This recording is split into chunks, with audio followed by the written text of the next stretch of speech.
glut on the market with some of the items. And I suspect that it was trying to ensure that there wasn't a shortage after the hurricane that led to the import permits. But I saw where an ex-farmer in St. Elizabeth is selling his plummy tomatoes for $25 a pound. Yes, so there are different issues. For example, in relation to onions, it's not that we have imported more onions than normally, right?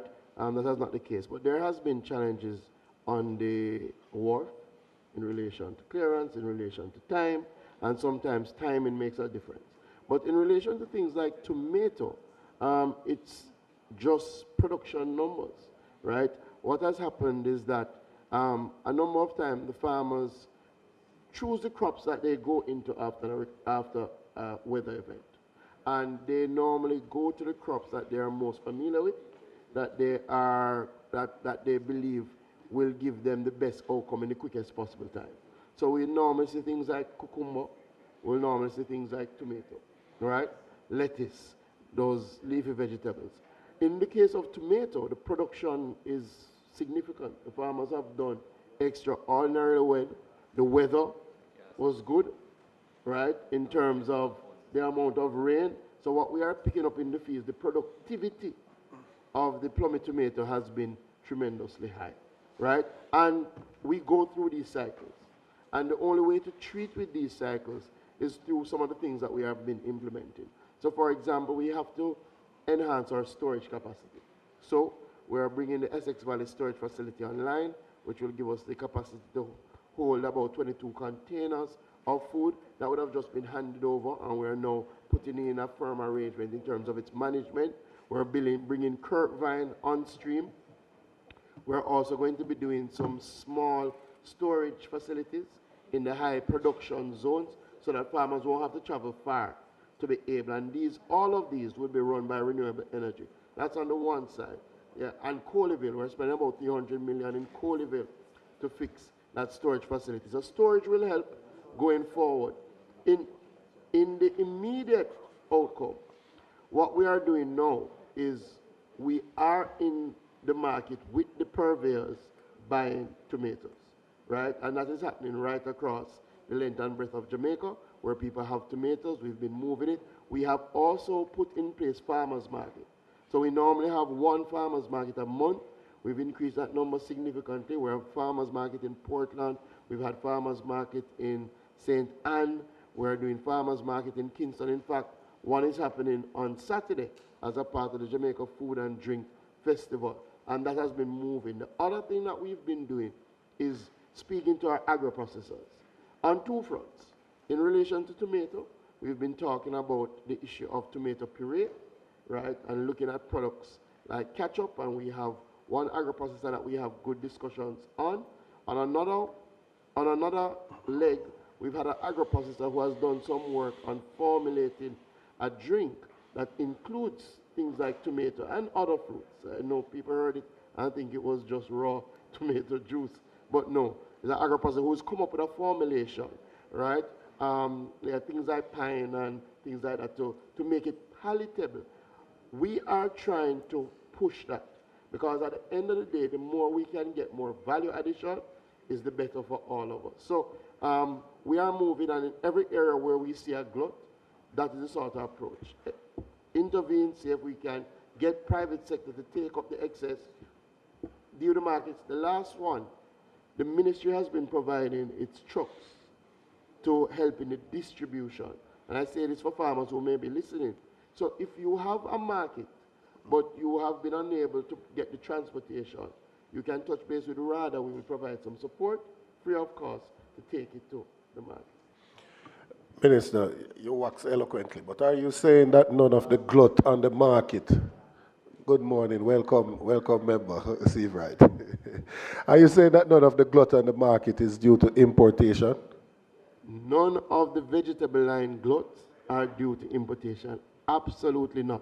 No tomato, no lettuce, no cabbage, no nothing like that. And even in relation to onions, it is not that excess has been imported why there is a glut on the market. That is not the case. right? So, and again, we can look and share the numbers. The numbers have been fairly consistent over the years. I will say on the onion side, as I have said, timing in terms of when the product lands may have been a little challenge. But definitely, no tomato, none of that is caused by importation at all. In relation to the storage units, I've always advocated for solarized containers to go into some of the more remote areas. Where are we with providing these facilities to some of the farmers? Yeah, so we installed one last year. I would call it a pilot under the CARICOM Boost program, two 20-foot refrigerated containers run by solar energy. Clearly, we're trying to see how it operates, if we can then replicate that model. The plan is this year to up that number, right? I think we've already identified about 12 production zones, right? And we will roll them out over the course of probably the next, ideally 2 years maximum. That is the thinking. That is the thinking. All right. Yeah. And just, it's worth saying, in case it was missed, the major facilities also, remember, the Essex Valley, Coleyville, the Kirkvine, equipped by solar. Yeah. Because I think we've learned that lesson. Yeah. In terms of farm roads, when the ministry is doing farm roads, is there a set standard as to how much kilometers of roadway is done? Because I've noticed that you could be spending $100 million and you do 10 million per road and you say we do 10 roads. Or you could put 1 million on each road and you say we've done 100 roads and celebrate about it, but then it's really just patching on the 100 roads. So what guides how farm roads are repaired? Yeah, so good question. I would say definitely the farm road conversation has evolved, but I'm happy you've positioned it as you have, member, because we used to talk about how many farm roads are done each year, and what I recognized was that sometimes the quality and the distance that is covered is not sufficient. So we have said to the team that let us look at every farm road as a project, leading from a point A to a point B and ensuring that you have the drainage work, and if you need to do it in phases, do it in phases so that we do not, one, have the issue in relation to the road becoming undone quickly, and two, the farmers really get the long-term benefit of the road. So as you would have seen last year, we would have gotten in total about 900 million, and we would have done 55 roads. Now clearly the demand is still high, right? So we have to balance the demand in terms of the farmers in multiple areas looking for their roads to be done. But we have now at RADA an engineering unit, right, which years gone by was just a person who was in charge of farm roads. We now have trained engineers who go out and scope the roads, and we try to fit that into the budget that we have, right? So again, you are seeing bigger farm road projects. You are seeing, in some instances, more distance, but definitely better quality of surfacing, drainage, very, very important. So that is the new approach that we're taking to farm roads. And again, this year's budget starts out as the same as last year, which is 670. I've said to the team, and the minister is here, last year we were able to spend that and go back to the ministry for additional support. We want to take the same approach this year. So that is the approach that we take. She listened in, man. But that's the approach. So in other words, when communities, farmers, members of parliament suggest roads, the team goes out and scopes a real project now, right? What would create impact? And if it's not going to create impact, then, and then they cost that, and that is what they move with. Is there any set criteria for selection of the road as to how many farmers it benefit, or is it tied to some level of production that takes place in the area? Because I've seen some roads repaired that it more look like it's it's a local government road or something, but there isn't much farming taking place there. No, so there is a set criteria, and I can share the criteria with you. I don't have it at hand, but there is a set criteria. What we have been doing over the last 3 years is compiling a database of suggestions from farming groups, suggestions from members of parliament. Once we get that, then the team goes out and assesses, and they do a sort of priority ranking based on the level of production, things of that nature. We will do roads that may be seen as parish council roads if the production level is significant. And remember, there may be a community, and I'm sure you have this member, there may be a community that if you look on, you don't see the agricultural production, but when you walk in, everybody has a backyard chicken farm. And when you calculate that, you're looking at thousands of chicken in an area that, remember say cane. You know, so we've had to take a diverse approach. Oftentimes we get outreach from the farmers in the area and from the members of parliament, but we now do a full assessment and ranking, and we move forward with that. All right. In relation to the RADA and its ability to assist with land preparation and just the general extension services and capacity building, are there any plans this year to ensure that we can increase the capacity of RADA so they can do more training of the farmers? We can find a way to better dispense the extension services. I have persons saying to me that in a parish they only have like 8 or 5 extension officers for the entire parish, with thousands of registered farmers. And in terms of land preparation with the tractor services, working tractors, I have a couple of parishes now that are saying they don't have a working tractor within the parish to assist them with the land preparation. Yeah, definitely. So, you know, I think when we came to government, RADA's fleet of tractors was about 8. It has gone up now to about 22. However, there has been challenges in terms of keeping those tractors operational, right? Keeping those tractors operational. For example, I'll give you, we did over last year, we would have procured 4 tractors, 5 tractors in total, and we have 3 that are in procurement to be delivered. So those have not come as yet, and we would have given tractors to Hanover, Clarendon, Portland, St. Mary, St. James, St. Elizabeth, and Manchester over the course of last year. Additionally, member, and you would understand that, and definitely members who have more hilly terrain, we're not just procuring the big tractors. We're doing some walk-behind tractors. I know Member Hines, his area would have benefited from one of the walk-behind tractors. We've done 6 of those walk-behind tractors, right? And we've also done 6 soil augers, which is to dig holes to help our yam farmers, to help our yam farmers. So I answer you by saying that we are doing more equipment, and in this budget we are going to be doing more tractors and more walk-behind tractors, more soil augers.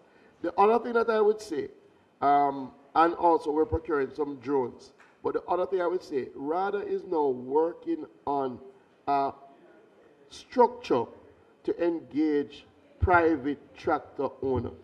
A number of people have tractors, and you know, tractor is not something that they use every day.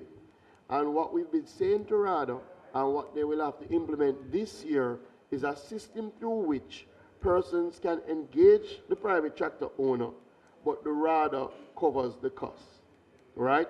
And that is something we're working on, because we will never have enough tractors, right? Plus the maintenance is also a challenge. So we're working on that in earnest. In terms of the structure of RADA, you're completely correct. We have been going through a restructuring exercise. As it is now, in the short term, we do have assistant extension officers on the books, and we're looking to fill those positions. And I know through the CEO and the team, they have been advertising to get those assistant extension officers. But we are looking to go to finance in relation to structure and in relation to putting more extension officers out there. Final thing I will say, we have to use the technology. So we've developed a robust RADA app where people can do things like book an extension officer visit via the app, so that one, clearly we can track, it helps, but also that it provides structure. It provides structure to the system and gets you to cover more ground. And a lot of the questions that you would ask your extension officer, you can literally find the information on the app. So you go, you see something on your plan, you can literally take a picture and send it in, and somebody can say to you, this is what is facing you. So they don't have to come to the farm.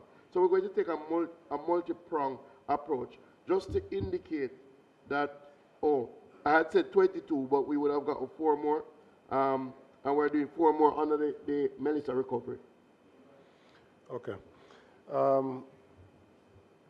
Following on newer technologies and tag, I think that's 51,014. You have quite a lot of the farmers, especially in Manchester, that are complaining about a simple thing as just having tags for their animals. Tags for their animals.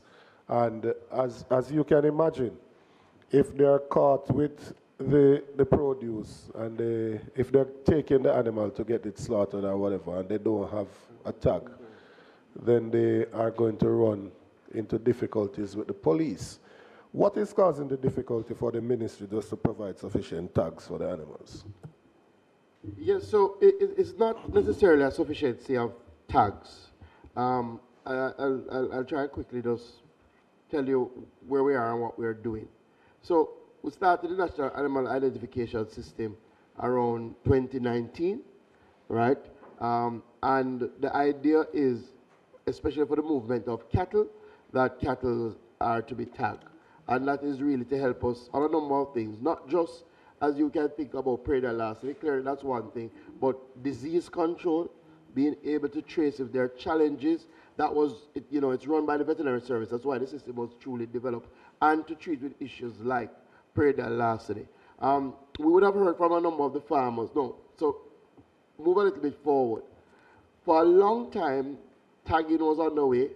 We would have reached about 80%, 90%. But the enforcement of it and having officers who were tasked to enforce was not really happening for a long time. Fast track to June 2025, where we finally got an agricultural protection branch of the police force. Their only job is to treat with agricultural crime. So they have been enforcing the laws on the book in relation to things like the transportation of animals. And with that said, they have been reaping significant returns. And we've seen a lot of big seizures, we've seen increase in arrests, things of that nature. However, what it now means is that persons who would have moved the animal without the tag are now unable to move the animal because there is a larger system of enforcement. So it has caused a significant increase in the number of people who have been asking for the tags. Additionally, some farmers wait until they're ready to sell to say that they want the tag. No, right? Which the ideal situation is for the animals to be tagged from the calf stage so that you can sell anytime you are ready. So it has caused a backlog because of the significant increase, and clearly we have set numbers of persons who are able to do the tags. What we have done over the last 3 months, we've done some blitz exercises, right, where we have gone out into the parishes with the most complaints, St. Elizabeth, Manchester, Clarendon. We have increased by 300% the amount of animals that we've tagged over that period, right? Hurricane Melissa has caused some challenge, right? And I will say that here. Has caused some challenge to the veterinary services, to one of our offices in Montego Bay, was significantly damaged, and that has now slowed down the process. We are training 6 interns. I think they've finished training. We're going to deploy 6 interns. We have procured 2 new vehicles. They're here to provide more mobility. So I'm saying to the farmers, we've heard the cries.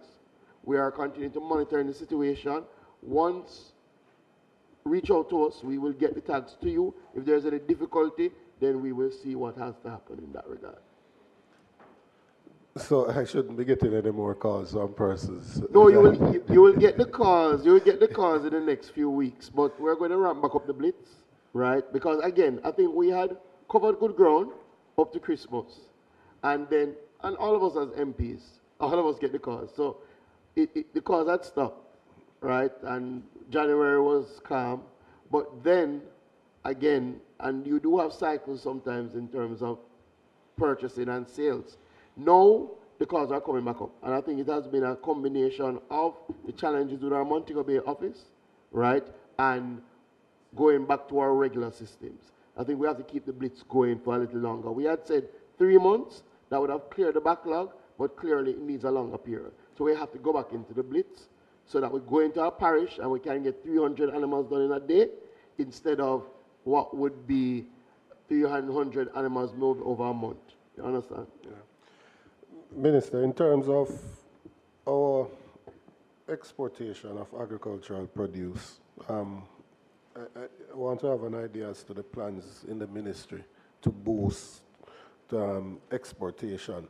And in treating with that, as to what is going on with AMC, I know a notice was served on some of the persons there a while back.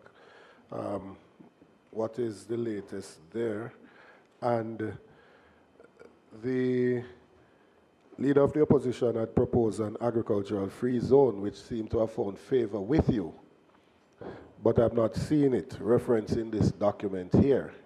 And I think that is something that is important to give the farmers the similar benefits that persons are getting in the special economic zones and those things, and will boost our export and decrease the trade gap. Yeah, so in relation to the AMC, we have said as a policy direction, the AMC will remain in agriculture. Clearly, we want the AMC to be more efficient, we want it to be more functional, and as such, we will be in the market looking for a partner to ensure that it fulfills all of those mandates. We see the AMC still critical to our export industry, right? But we have seen some changes. We've seen some management changes that has helped in terms of even the returns coming to the Agri-Invest Corporation. But as we've said, we want to have a sort of public-private partnership to ensure that the management, but it will remain in agriculture. It will not come out of agriculture and export-driven agriculture. We are at one in relation to a special economic zone for agriculture. And we've already said that our agri-park model ties into that, and we're looking to have an agri-park that's specifically designed for export that would fit into the special economic zone. So we're at one with that. Additionally, we've started some export clinics, right? One of the things is to ensure that our exporters and our farmers, not only the exporters, the farmers especially, know the sort of requirements to get into the various market spaces, and requirements in relation to chemical use, requirements in relation to consistency, and also the overall demand and phytosanitary requirements. But our drive is definitely on export expansion. It's one of our main pillars, and we've developed a trade portal where, and this would be important, especially for persons who are looking to go into the business of export. You can go on the Ministry of Agriculture's trade portal and see what demand is for, let us say, sweet potato in Canada. So that then you can position yourself to try to capture that market. And we also do some connection services. And we've launched a Eat Jamaica Abroad campaign, where what we're doing is saying to the consulates, let's look at connecting the markets so that we can continue to drive exports. In terms of funding to agriculture, One of the reasons more persons are not in agriculture is because they don't have, well, even before I get to the funding, you mentioned the agro parks just now.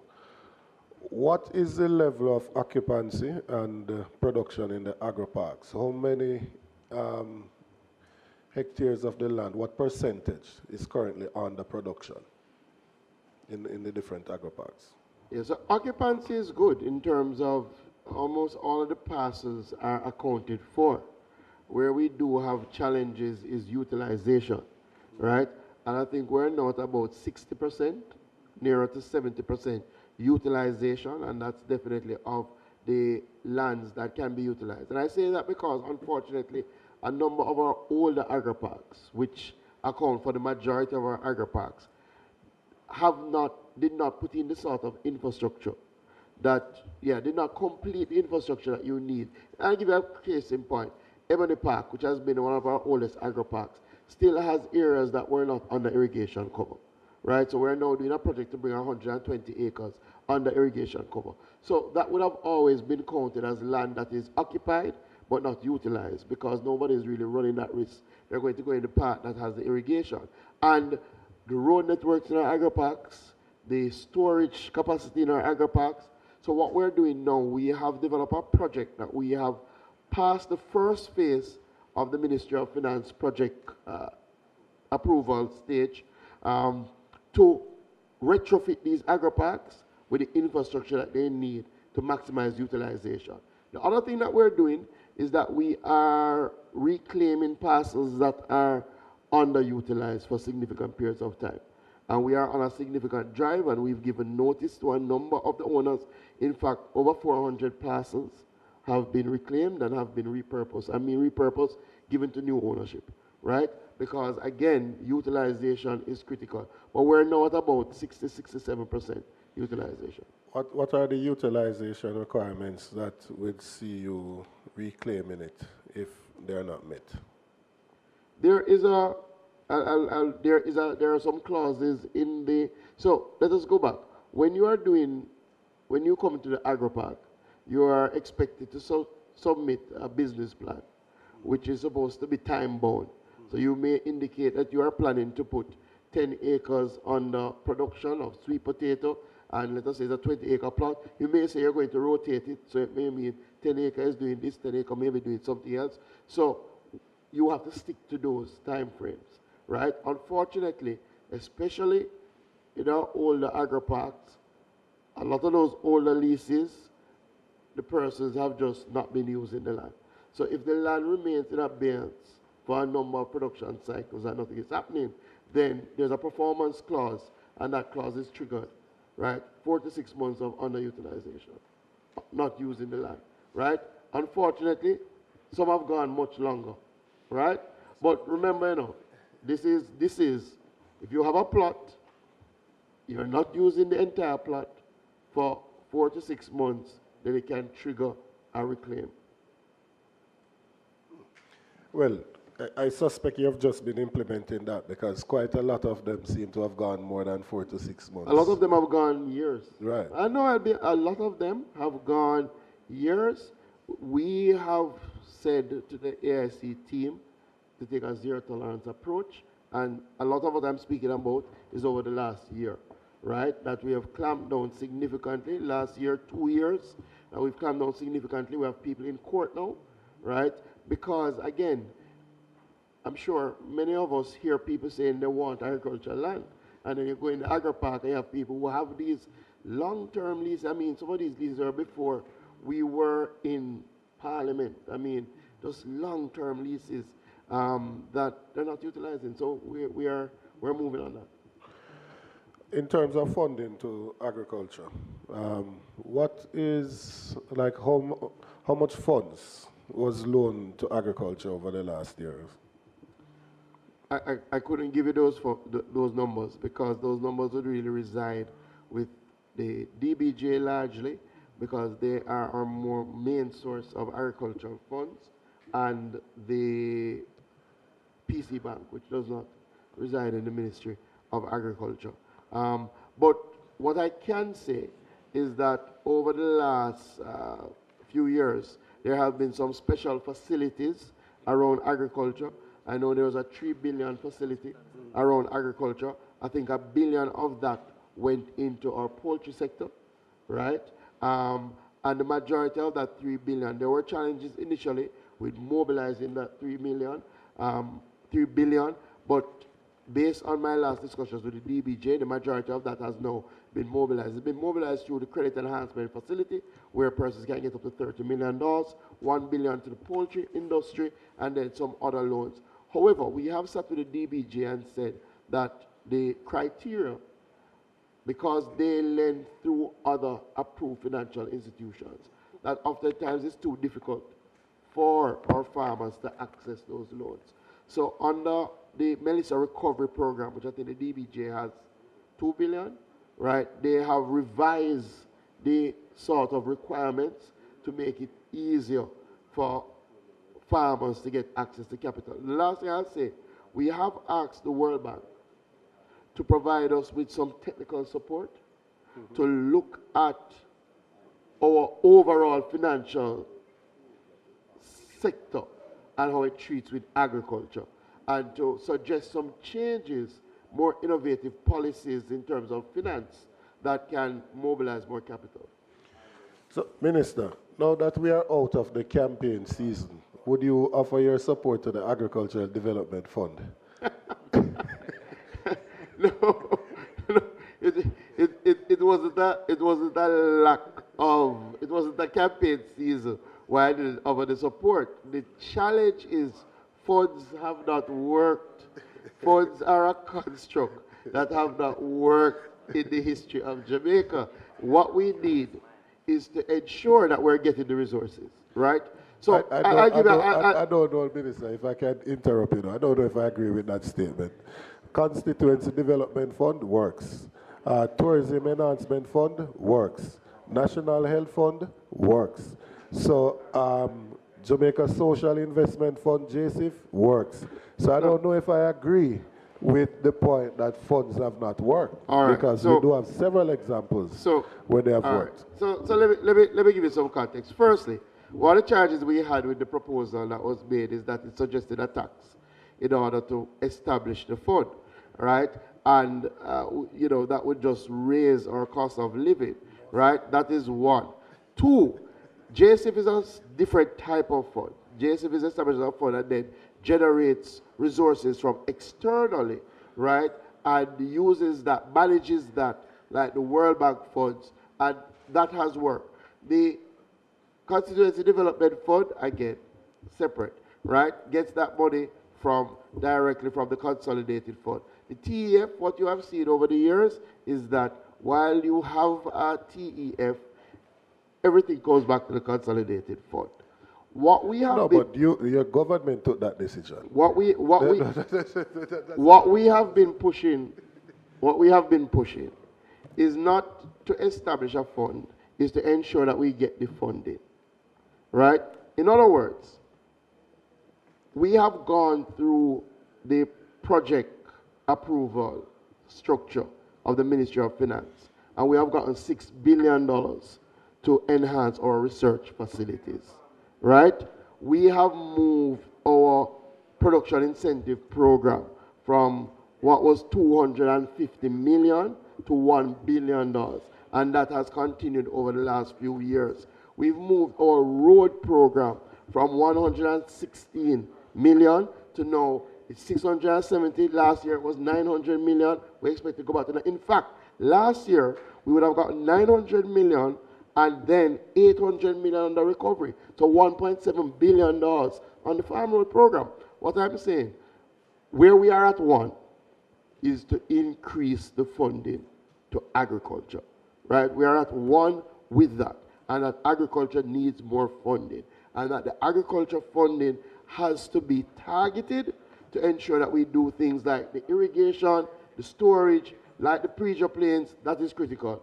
But to carve it out and say that nothing else can come out of it is where we may part company. No, Minister, I must say, we didn't propose a new tax. You currently collect You currently collect. I remember when I was St. Elizabeth, you were No, speaking very freely we're in that little classroom. We're out of the campaign now, so we can actually have the discussion, right? Within rational discussion.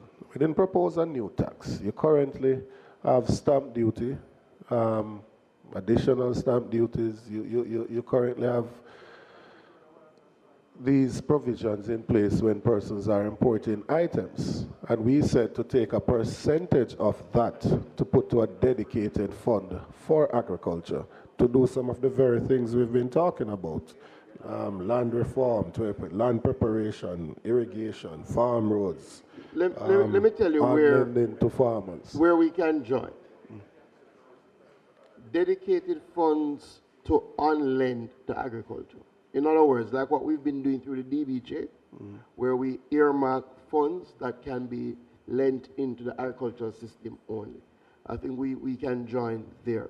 Again, they separated the tax.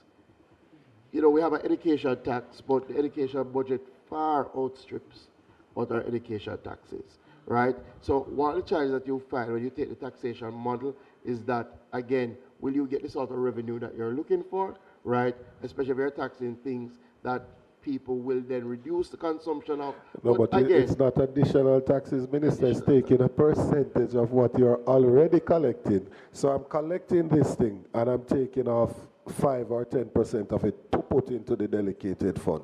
So it's not a new thing. And to be frank, as I said, during that period, we don't have rational discussions on some things. That is not even an original idea of mine, right? Several of your predecessors from your side who have occupied your chair in that ministry have explored the possibility of doing it. So it is not even something that I claim paternity for. Yeah, and it has been a discussion that has been had for a long time across the ministry, and nobody would deny that. It has been something that has been opined on. It has been something that papers have been written on. Remember, you know, there was a time in our history that unless you had a special fund, you couldn't get funding. And that was the issue. So everybody tried to carve out their fund so that during the budget cycle, they would not have their money taken away. You know, I want to suggest that we've moved past that, right? Through good management, we've moved past that. What everybody was doing is trying to ensure, but it's true, right? We've moved past that. And thus far, and the Minister of Finance is here, thus far, the support has been consistent. I remember when we advocated that we would need $1 billion in the production incentive program, right? And we said we needed $1 billion a year if we're going to, at minimum, if we're going to drive agricultural growth significantly. And that has been provided. And again, this year's budget, we're at the $1 billion. And I would say we are seeing the returns. We're seeing a quicker recovery. We're seeing resilience being built. So we have to keep that up. We have to keep that up. We have to keep that up. We'll continue the discussion, Minister. But we have no.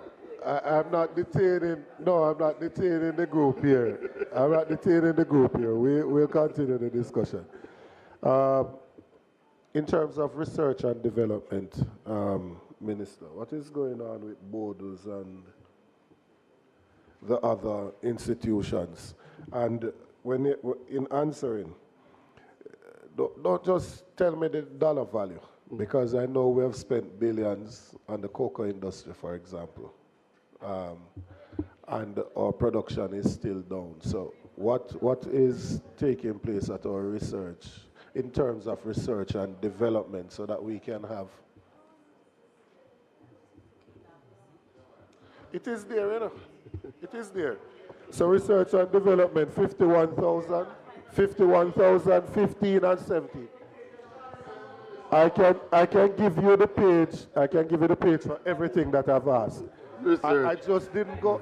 So no, I just didn't give that before because we're having the conversation. But Member Campbell, 51,015 and 17. Member Campbell, Member Campbell, Member Campbell. Yes.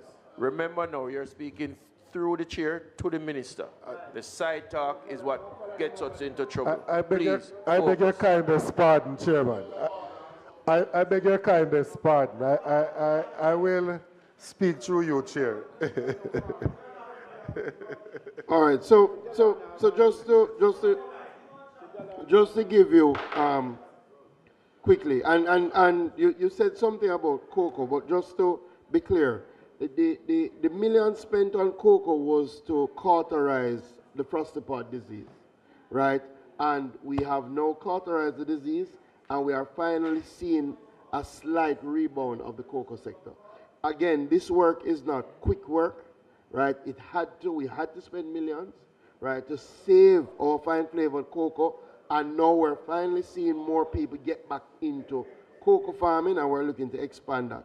In relation to the budget, and research, over the last few years, I'm not just going to give you the dollar figure. So our first program on the boulders rehabilitation was a $1.2 billion program, but we did things like seed, develop a new area to deal with seed and seed certification, which is critical, like new apiculture laboratory, right, which again, designed to first world standards to help our farmers in relation to apiculture. For this year, we have $950 million allocated, and we're going to continue the construction of our new piggery that is important to deal with genetics around our pork industry. We're going to continue the design of an animal performance testing facility and artificial insemination that's to drive our livestock sector. We're going to renovate 2 small ruminant houses and construct one down by Hounslow, which will be a center of excellence for small ruminant. We're also going to do the road to our Orange River Research Facility. Great. I hear it's finished. We're going to do a lot of work on Orange River, a lot of work on Mount Pelion, right? We're going to construct a storage area for hay, things of that nature. So everything that we're doing is directly tied to an outcome, right? And we are spending $6 billion over the next 6 years. We're 2 years into that. This is our 3rd year, and we have $950 billion to spend this year. Last thing I'll say, we're also looking at the training aspect of it, which we think is very, very important, because as we do the infrastructure work, we need to have the technical capacity to drive our research. Minister, you know, I have several other matters, but it seems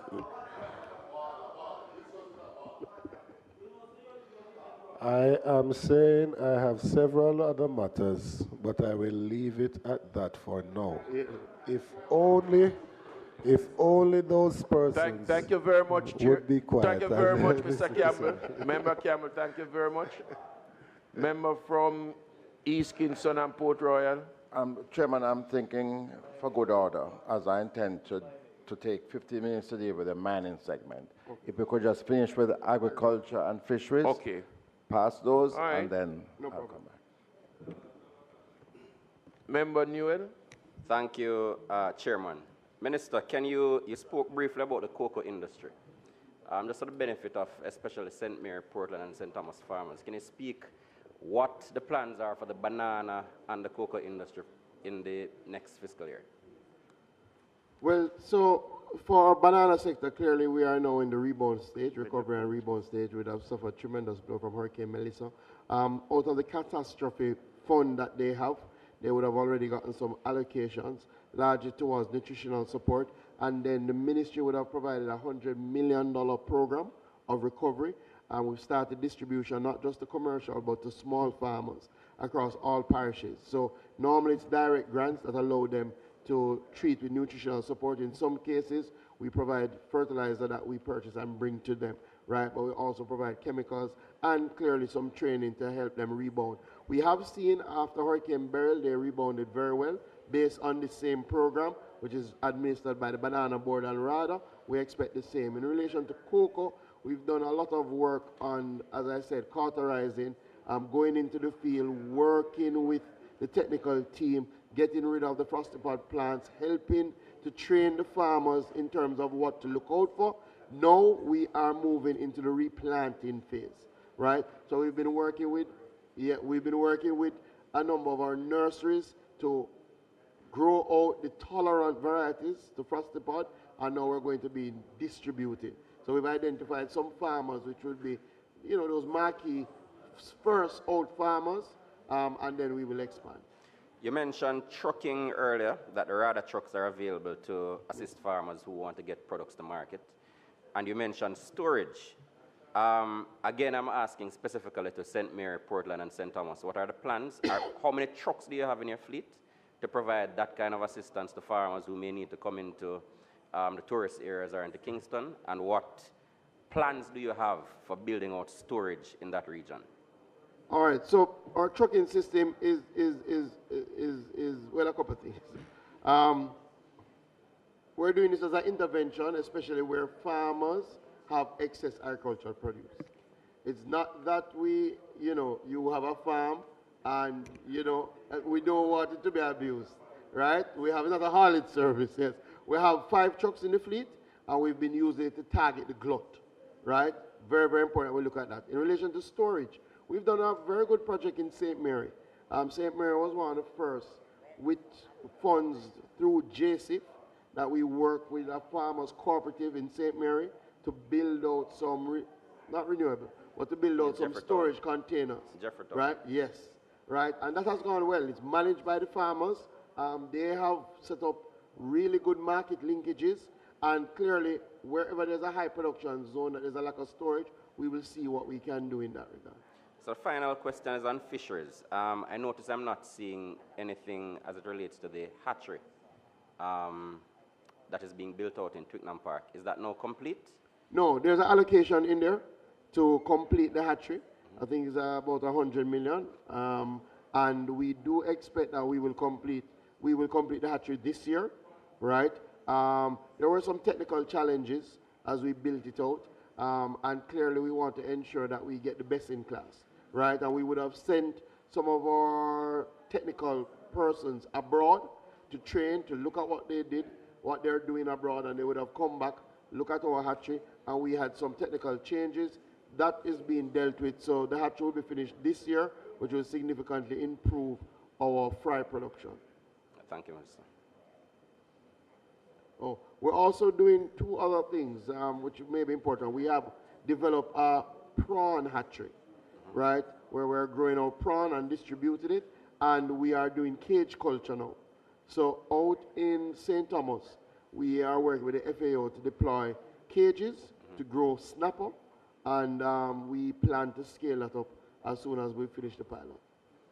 What's the plan for the management of the hatchery? Is it going to be managed by the Fisheries Authority, or are you using a joint venture? We're exploring options. Clearly, the Fisheries Authority will take charge of it, but we have to ensure that it is as efficiently managed as possible. We've had good management thus far of the hatchery. What we had was a low capacity, right? We are exploring all options. I'll leave it at that. Yeah, thanks. Member Malahoo Fort. Thank you, Chairman. Minister, I have 3 brief questions. One related to the management of zoos and gardens, sub-program 25, page 5122.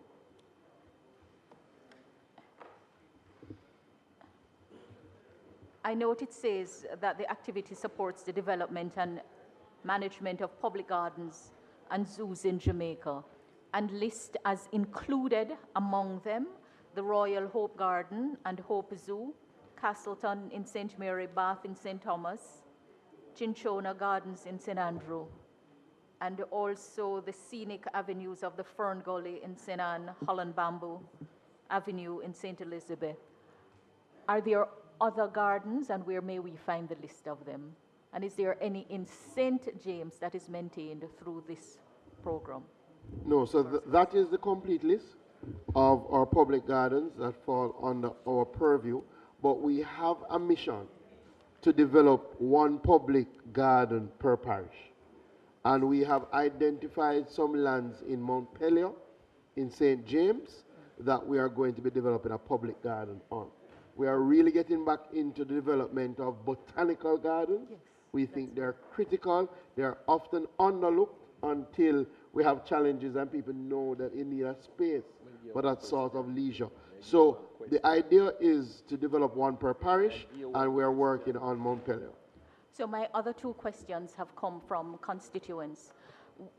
The Jamaica Society for the Prevention of Cruelty to Animals, which has operated from Winchester Road and which provides critical service to both government and the people, is in need of a home. And I'm advised that the ministry had committed to assist, and that had been going well for some time, but there is no uncertainty as to what is happening. And I'm wondering whether any sum to be voted is allocated to the assistance that is committed to the Jamaica Society for the Prevention of Cruelty to Animals for their new home. Yes, so the Jamaica Society for the Prevention of Cruelty to Animals, very important non-governmental organization. And clearly, over the years, we have worked with them, especially on animal welfare issues.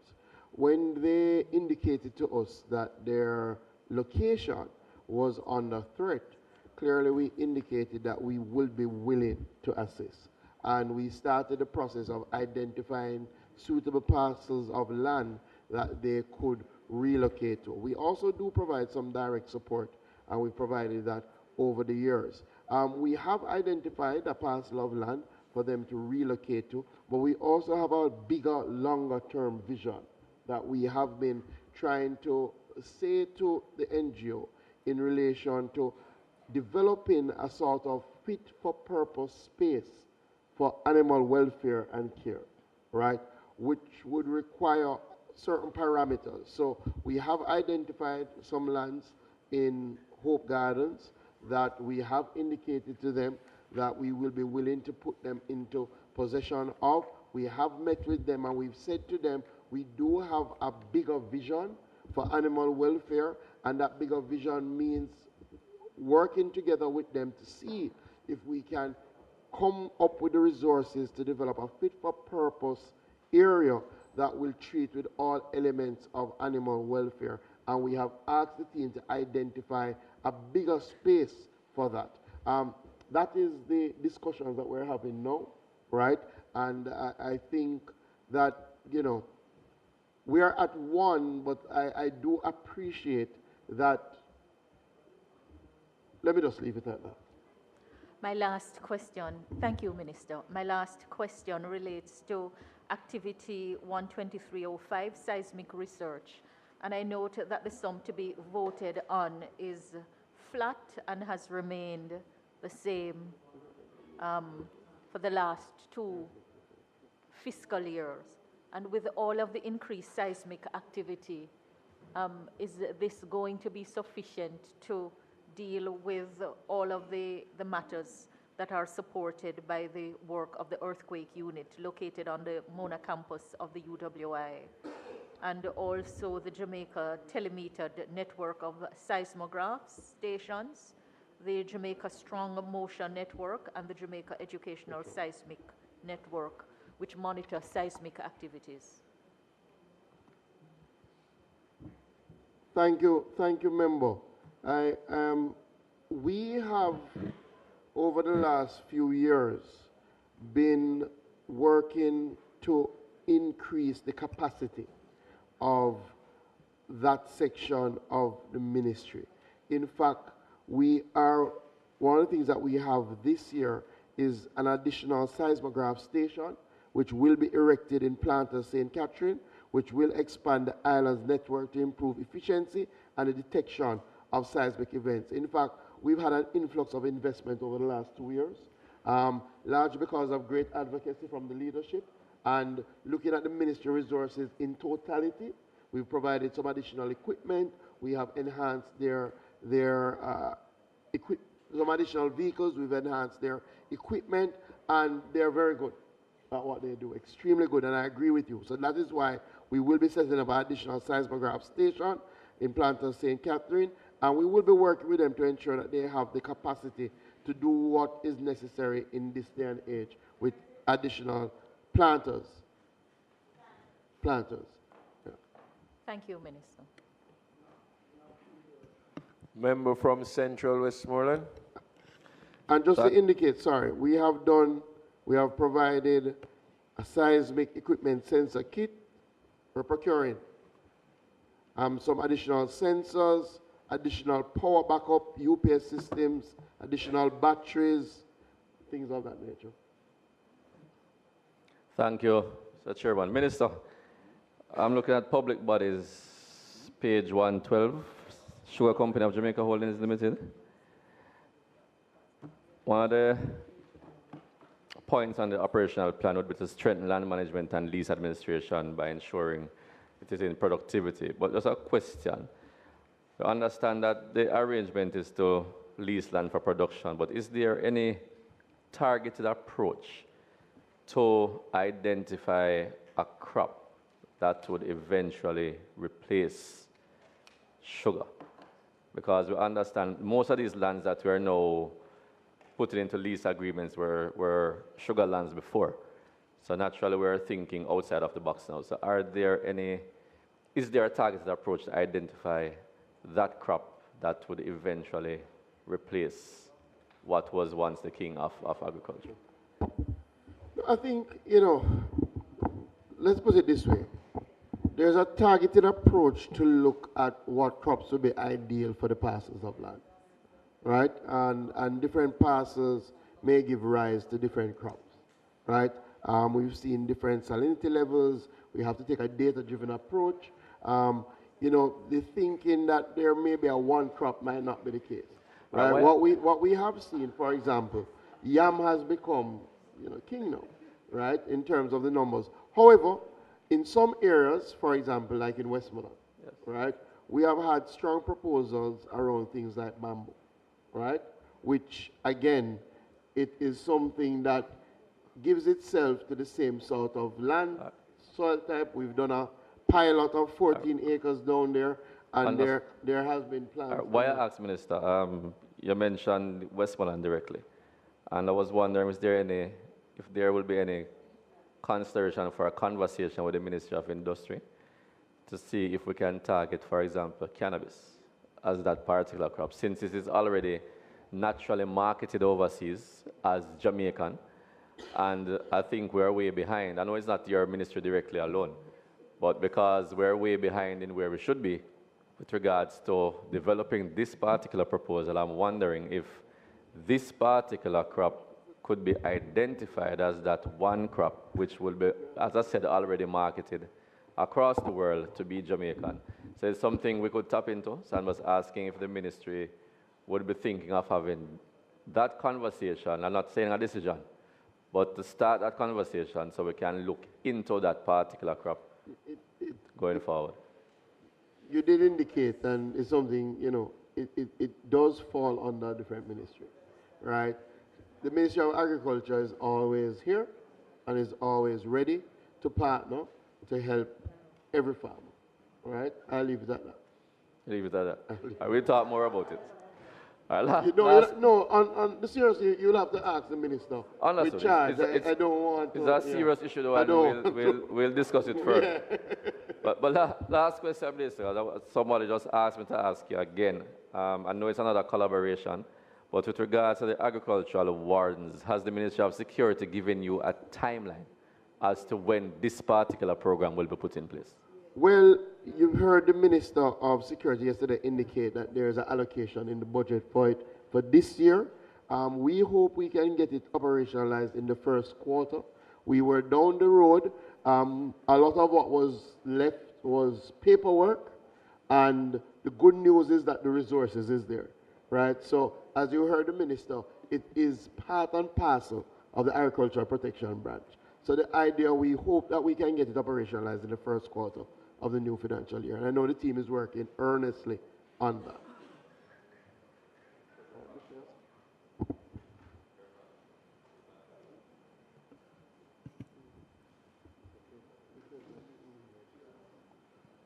Member Azan. Minister, welcome to you and your team.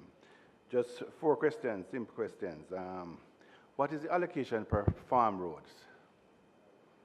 You have a special sum for per farm road or what? It is not a per farm road allocation. So at one time it used to be that you would say a farm road is like 7 million or 10 million. What they do now is assessment, right? Okay. We try not to have it go over 20 million now, right? So we try to keep it in that okay. range. Second question, you mentioned about the birds that was given out. How you deal with those distribution? The distribution is dealt with through the RADA office, right? So the RADA, it would have been focused on starting with the hardest hit parishes, and the RADA extension officers and the parish managers would have identified the persons that would have been most impacted. Clearly, we made direct allocation to MPs, which is separate. Now, according to that, which MPs PS referring to you. which MPs can utilize. But that is done through the RADA Okay. office. All right. As your PS is whisper to you that MP get an allocation, the $2.5 million allocated to members of parliament, and especially those of us who get very hard hit constituency. When you look at $2.5 million and you replace a garden fork that costs about $11,500, you see that in quick time that that 2.5 million just blow out. You're thinking about increasing that allocation? What I said to the MPs, utilize it and send in an additional request. In other words, we have had some challenges over the years where some of the resources have gone unutilized. Okay. Right? So for yourself, Sir Azan, utilize it, let us know. Well, my own is finished. I'm waiting for some more. Send in a request. Oh, you do- All right. And please, if you have not utilized, please, utilize before the end of the financial year. Okay, and from my allocation, Minister, I want to tell you, I was able to give the high schools and the primary. Yes. Remember, it's question, line item. I'm just telling Minister, I'm asking for more No, you money. don't have to tell the minister man, I'm no. You asking- don't have to tell the minister no. I understand, but you don't have to tell him no. No, I'm asking, I'm peeling. Yeah. Minister, understand my constituency, a farm road. The next question, Minister, is that land prep. The ministry is still doing land prep? Yeah, the ministry is still doing land prep free, right? So one of the programs that we implemented after Hurricane Melissa is free land preparation. It is tiered. In other words, you can get up to an acre depending on how much land Or you have. reach out to the parish? Reach out to the parish. Okay. So if the farmers approach me, I can just, okay. Absolutely. Because that is one of the questions. And they that has ask. been going well. All right. I think those are my 4 questions. Thank you. Member, is that Miss Denise? Very much. You have farmers in your constituency? Listen, I don't want to be chairman. You know, I thought you was going to protect me, you know. Believe me. And I want to let you know that when it is convenient, they said I am urban. And when they don't want to give me anything, they tell me that I'm rural. So I am going to make sure I speak both urban and rural. Minister. Yes. I want to just get some clarification in regards to when you give out license, especially for when we have a disaster and our crops are down and we have quick crops, and because of the shortages, we give out license. You give a time frame on these licenses so that you do not have it going on and on while we are preparing ourselves to make sure that we can deliver. A very good question. Thanks, Member Daly. Yes, absolutely. Not only do we give a time frame, we do the numbers to see where our production numbers are, what is our usual consumption patterns, and what is the gap between that. So it's not just time bound, it's also quantity bound to try and ensure that we don't have overages.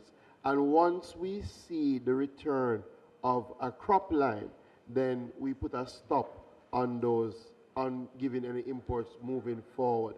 And that's what we've been doing. So that's why we can say, for example, in relation to the vegetable lines, it is not that there is additional imports that has caused the glut in those lines. Okay, thank you. My next question is in regard to the tilapia farm that we have in Twickenham Park. Could you give me a time frame when you think that farm would be completed? And just before you go, Minister, and to see whether or not it is just to provide for local consumption, or are we looking at doing exporting? And I also would like to find out if it is funded only by JCIF or the government is in partnership. Yeah, but I want to say something, because sometimes people make that when JCIF is doing projects, it is the government who has borrowed the money through the World Bank and used the JCIF as an arm. I think sometimes out there people think JCIF is not the government, right? So, for example, JCIF is the lead on the project, and the funds are being provided by the government by a loan through JCIF.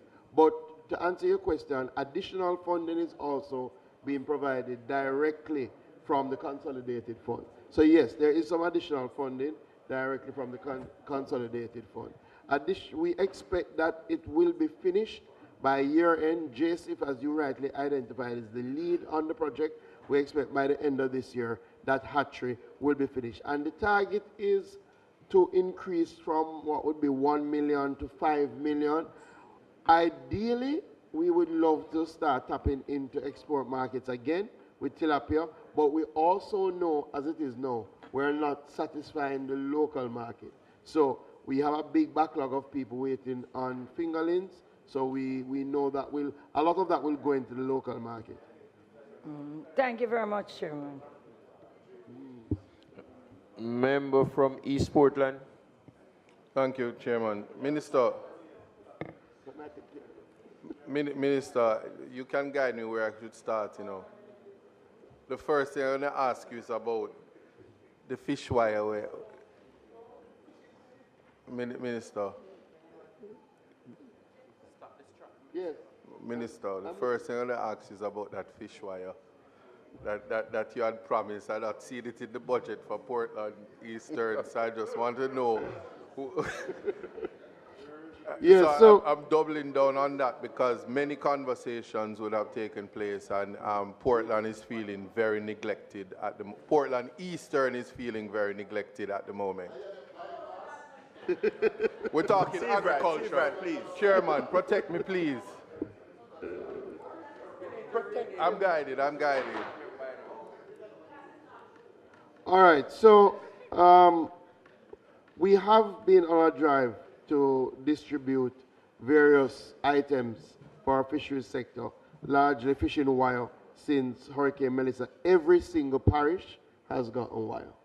Every parish has gotten some fishing wire. I know that every parish, except Portland, parish, Portland Eastern, every you did stop parish. at West. Minister. Hold on, just allow me.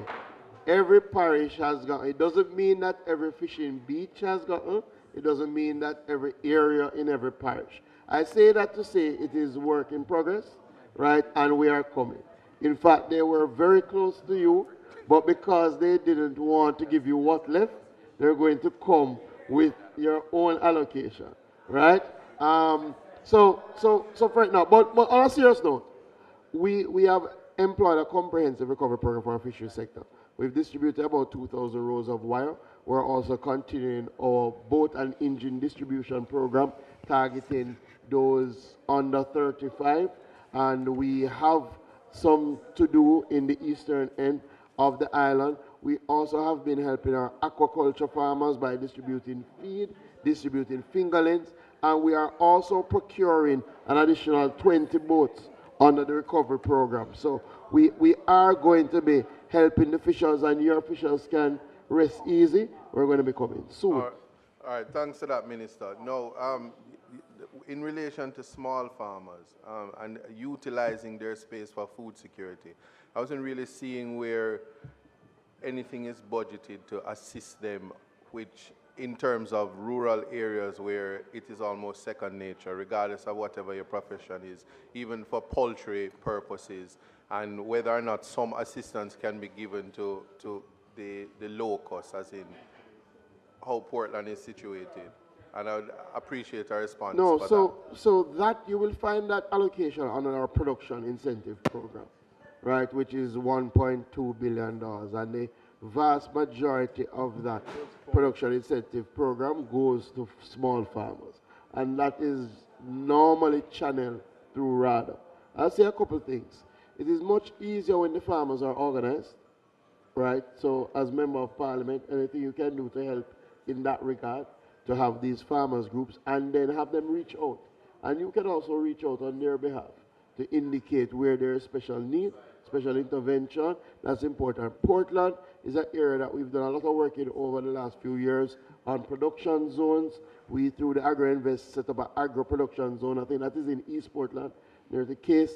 And we've done a lot of work with the small farmers. You've had some weather challenges over the last few years, rains when we never expected it. So we'll continue to work. But if you have special requests, let me know. All right. Now, in relation to CASE, as you mentioned it, the CASE, the transformation of CASE to a university, that was a part of a promise made in your election during campaigning. But outside of the political pageantry, it's a serious issue in terms of how CASE is situated in the Caribbean region. Didn't see anything in the budget in relation to that, and just from your perspective, how are, and I'm going to use the word we, going to march along to that transformation? Yeah, so we're marching along that journey in partnership with the Ministry of Education. It's a shared vision, we need an agricultural-based university, right? And the president and the board is already looking at what that means, the programs that you will have to consider, and we're also looking at partnerships, right? So we've been looking at a number of international university partnerships. We already have a program now where they can do 2 years at CASE, and then you go 2 years abroad to finish, right? That gives them certain degrees. We have a program where they can do masters abroad. So we're looking at the shortest possible way. And the Ministry of Agriculture continues to provide direct support. In fact, over the last few years, we've given 2 specific things, like a new poultry house. We've helped them in relation to their livestock. We're now working with them with labs. We're working with them in relation to getting into layer production. So we will continue to give them that direct support. So it's something that has to happen, All right, thank you for that. Minister, two things before I wrap.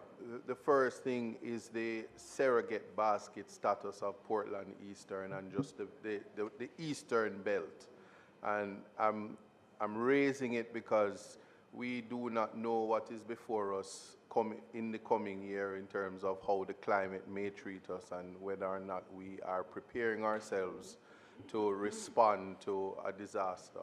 What is being put in place and whether or not anything is in the budget to treat Portland, St. Mary, St. Thomas, just the Eastern Belt, as a surrogate breadbasket in the event of any unfortunate weather. No, you know, we have seen significant returns from the East. In fact, St. Thomas is our #1 onion production zone. And that has not happened by chance. That has happened through direct investment from the Ministry of Agriculture in our onion production program, right? And that continues in relation to places like Portland, banana production, plantain production, coffee, right? Some of the areas that we are placing a lot of emphasis on. We have our CREP program that we're rolling out. We're doing infrastructure work in the hills, in parts of your areas, and parts of Western Portland as well, to ensure that those coffee belts have the infrastructure to ramp up their production. We did a production zone in Lower Layton, right? And again, that is going on well and focuses on things like banana, planting, and we are looking to see how we can treat some of the water issues, right?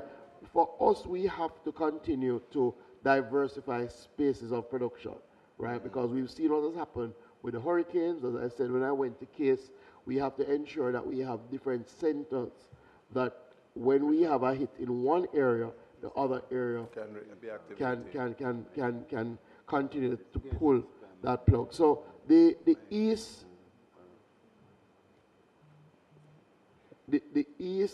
will continue, and we will look further at especially the fisheries sector in that, and where we can develop the small ruminant sector as well, right? We did a lot of training in St. Mary around our pelagic fish, right? And those fishers from Another Bay and those areas continue to use that training to do extremely well. So the East is critical to our food security.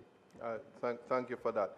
My last question to you, in relation to, you had made mention about providing services to transport the product, and you gave caution that it wasn't a pickup at your house. In relation to Portland Eastern, though, is it possible for you to, we're suffering from the Mackenzie syndrome. It's a term, but it will become apparent. This is where... Not you, dead man. And Minister, I'm just wondering if it is all possible so that you don't have to pick up and transport for far distances. If you could urge a particular minister, I don't know if his last name is Mackenzie, in relation to the market in Portland and the advanced stages, and if there's any assistance that can come from your ministry to bring it to fruition, because production is the completion of the product itself is when it is sold, and we need a market for that. Thank you very much, Minister. You know, the minister is going to come today. I don't know why you're trying.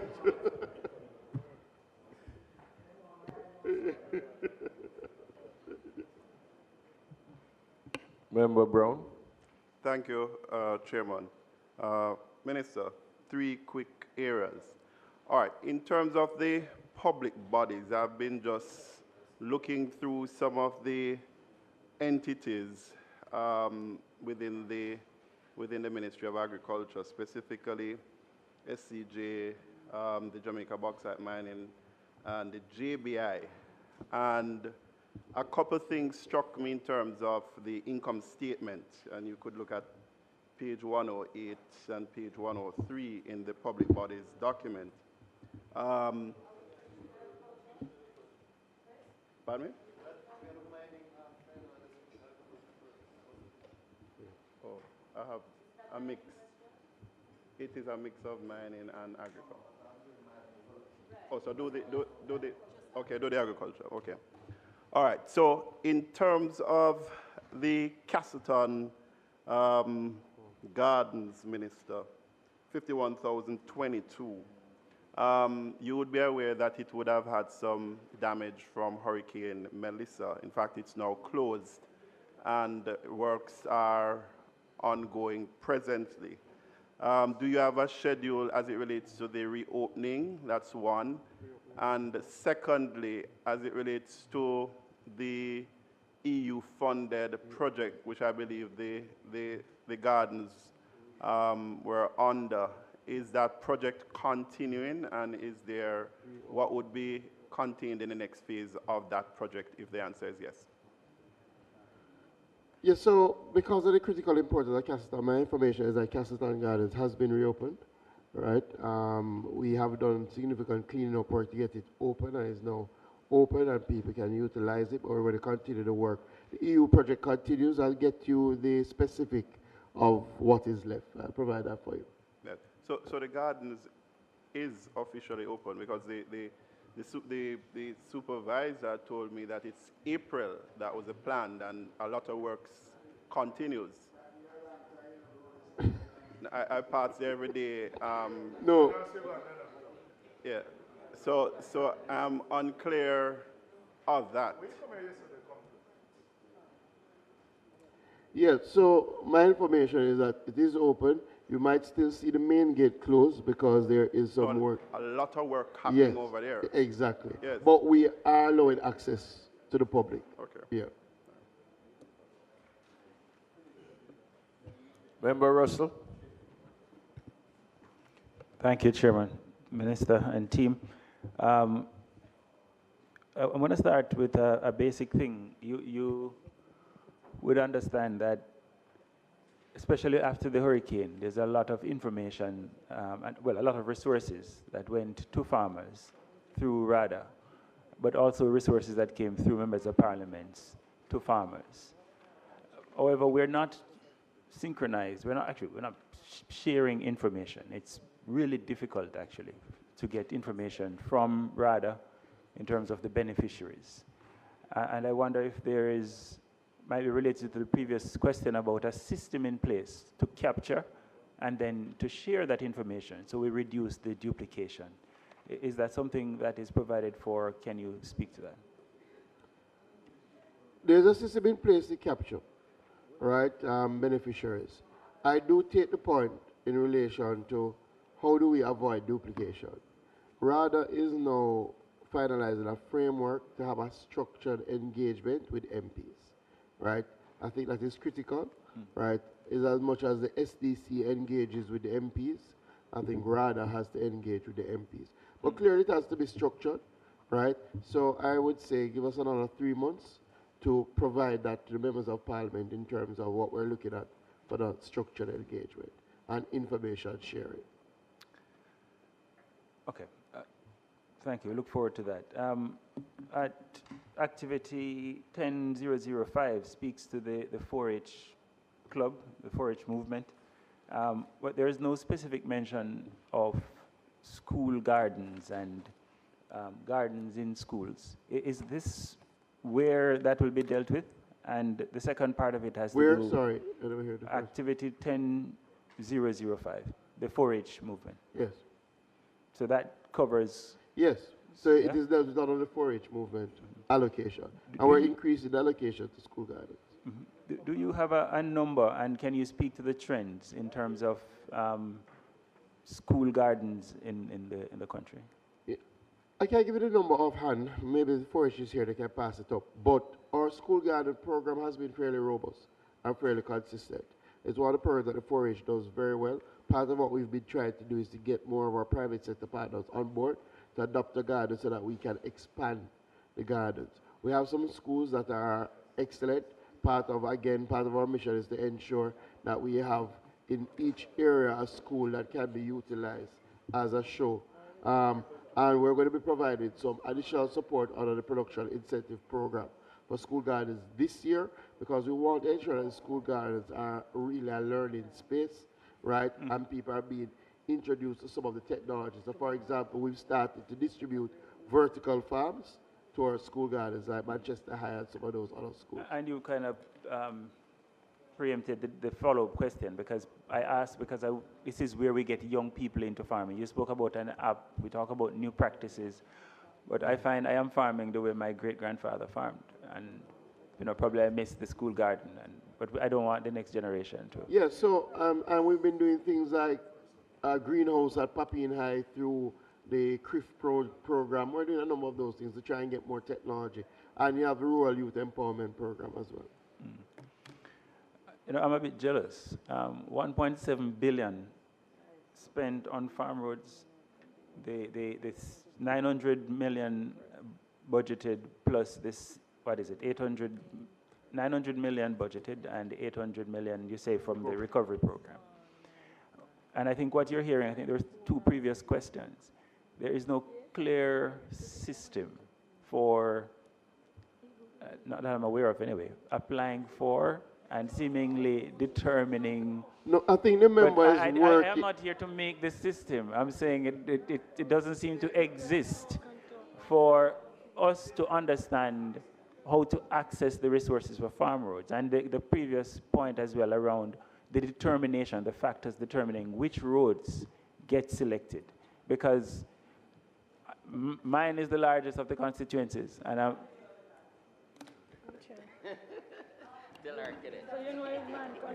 Yeah, come to Southeast and I'll show you.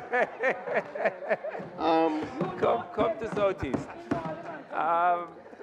But seriously, it is a major concern, because the other thing that tends to happen with the farm roads is that you have these communities that build up around these roads, and they're not maintained and they're not serving, well, we're not getting the benefit really.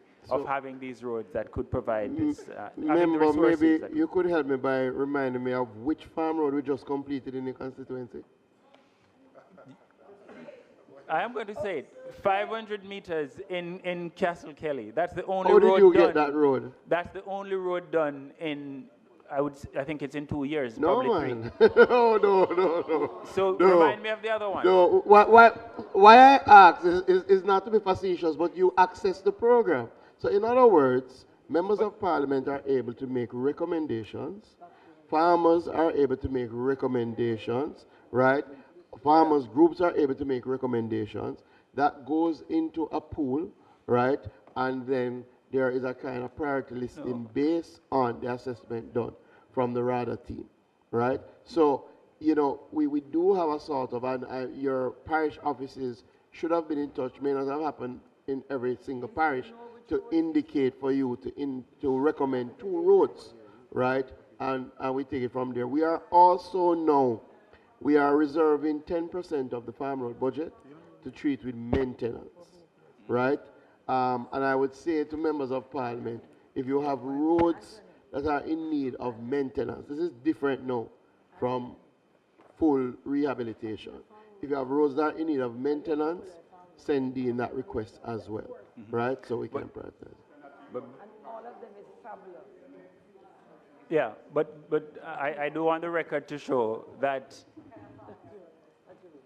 the road was, that to me, is that the process? Member, I was sent a list and... Member, question, please. So, Come on, we're having so MP, No. you are spot on. In other words, as I said earlier, we have now a master list, right?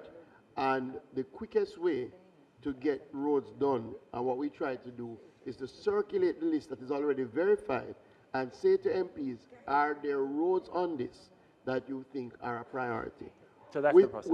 With that said, you will now have the opportunity to suggest roads to add to that master list, right? So when you send in those roads, a verification will be done, and once they will be added to the list. And will we also know in advance, like each year, how many? Not necessarily the one, but to say, will we get 1, 5, or 10? Yes, man. Yeah? We normally do that. Per year. All right. But, okay. Now, Minister, the war in the Middle East, we know that some 30%, I understand, a third of fertilizer transships the Hormuz Strait. Are we concerned, how is that affecting, are we concerned about the effect it will have on fertilizer prices, and what measures are you putting in place to address that? Yeah, we have been in constant discussion with our local suppliers. Clearly, a lot of them taking the inputs and do blending. Thus far, no concerns have been raised so far. The supply continues to be good, but you know, it's an active space, so we have to keep watching it. And we do still have strong support from the people and government of Morocco, who will continue to provide some support. So as of right now, nothing changes. Okay. Final question is on agro-parks, because you know I have lands, lots of it. Are there plans to open any new agro-parks in Southeast St. Anne in the coming years? And I ask this because the lands are there, and some of them, including lands that have been mined and restored, and it would be a great way to structure the benefits, and so that farmers can access. Yeah, we've definitely identified an agro-park for St. Anne, and that's a priority, and it's a combination between the Jamaica Bauxite Mining and the Agro-Invest Corporation. They've already signed the MOU, and we're looking to do some infrastructure work. I expect JBI will also play a part. I will look to see if it is in Southeast St. Anne, but it is definitely in St. Anne. All right. Thank you, Minister. Member Perkis. Thank you, Chairman. Good morning, Minister and team. As it relates to the Ministry's vision statement on page 51,001, that speaks to safety.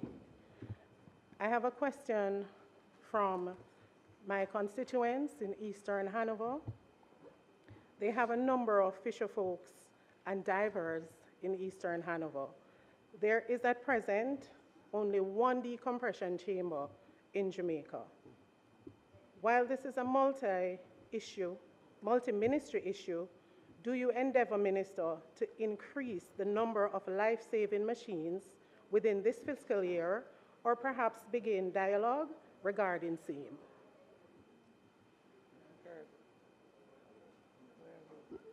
It's a very good question, Member Perkins. Something that comes up over and over. We have looked at how can we increase the capacity of decompression chambers. I remember myself and the permanent secretary went down and looked at one in St. Anne and looked at, the cost to replicate things like that. Sometimes what we also have to do and bear in mind is the practices that give rise to the need for a decompression chamber. And the ministry, through the National Fisheries Authority, has been trying to work with our officials to ensure that the practices that give rise for the need are reduced, right?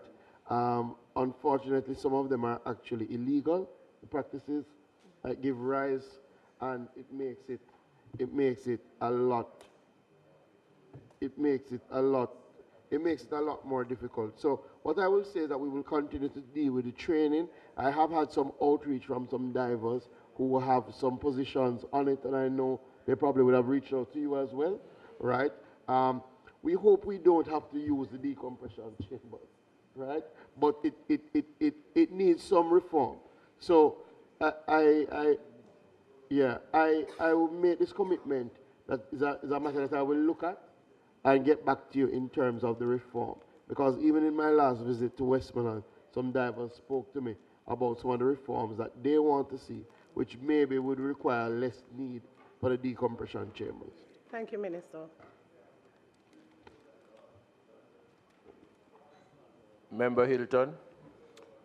Thank you, Chairman. Minister, the pages, I'm really going to ask a few questions from sub-program 20, pages 12 to 14. And really is around trade and your trade policies.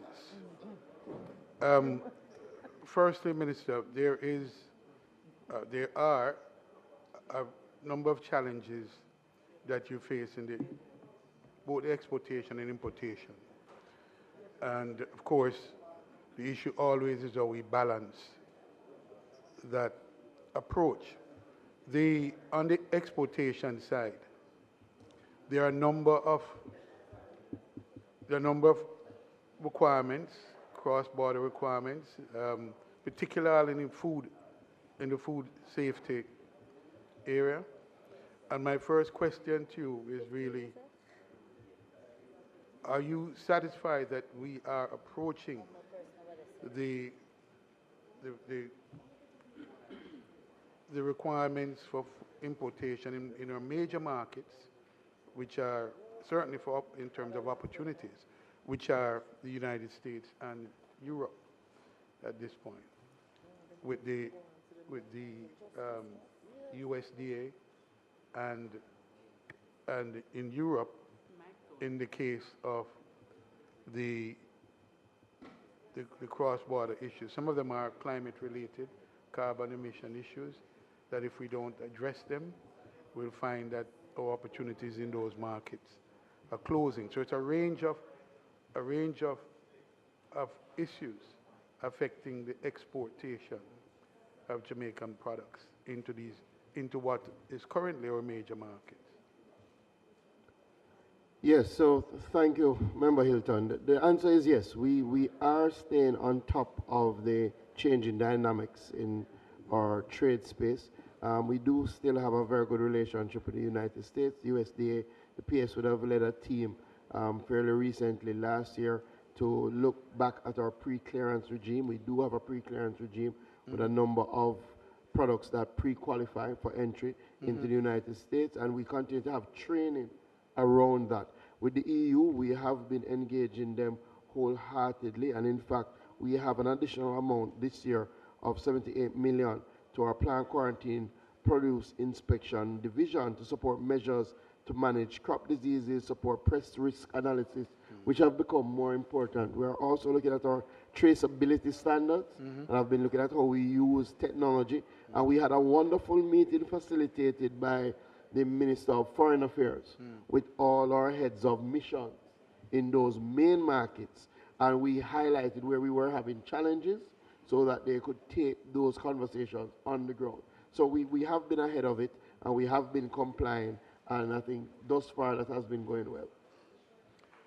Related to that, Minister, is the whole question on the domestic side of the institutional support that our farmers would need if, in fact, we're going to take advantage of what clearly is an opportunity for Jamaica, and that is the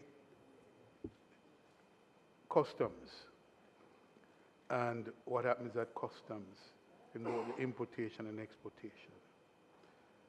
The experience that I'm hearing from importers, exporters, is really the bottleneck that has been created at customs.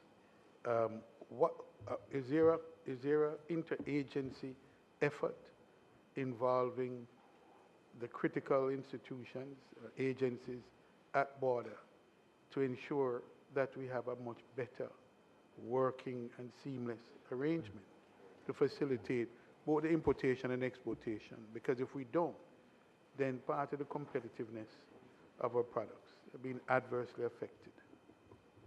Yes, so there is an interagency framework that we've been working on for a long time, and I think the Ministry of Agriculture with our border regulatory authorities have really played a big part in helping in that regard.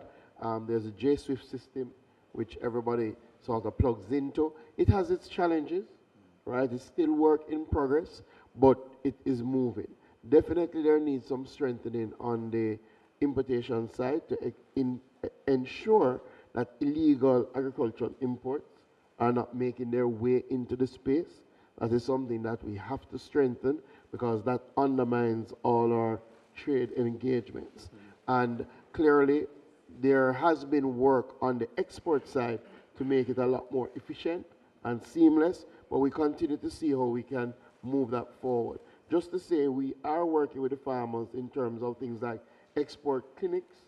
The cabinet has given us sign-off to develop a traceability framework, so we're working on all of those things as we speak. In that vein, Minister, I started by asking about talking about the markets. With what is happening in some of our major markets, the U.S.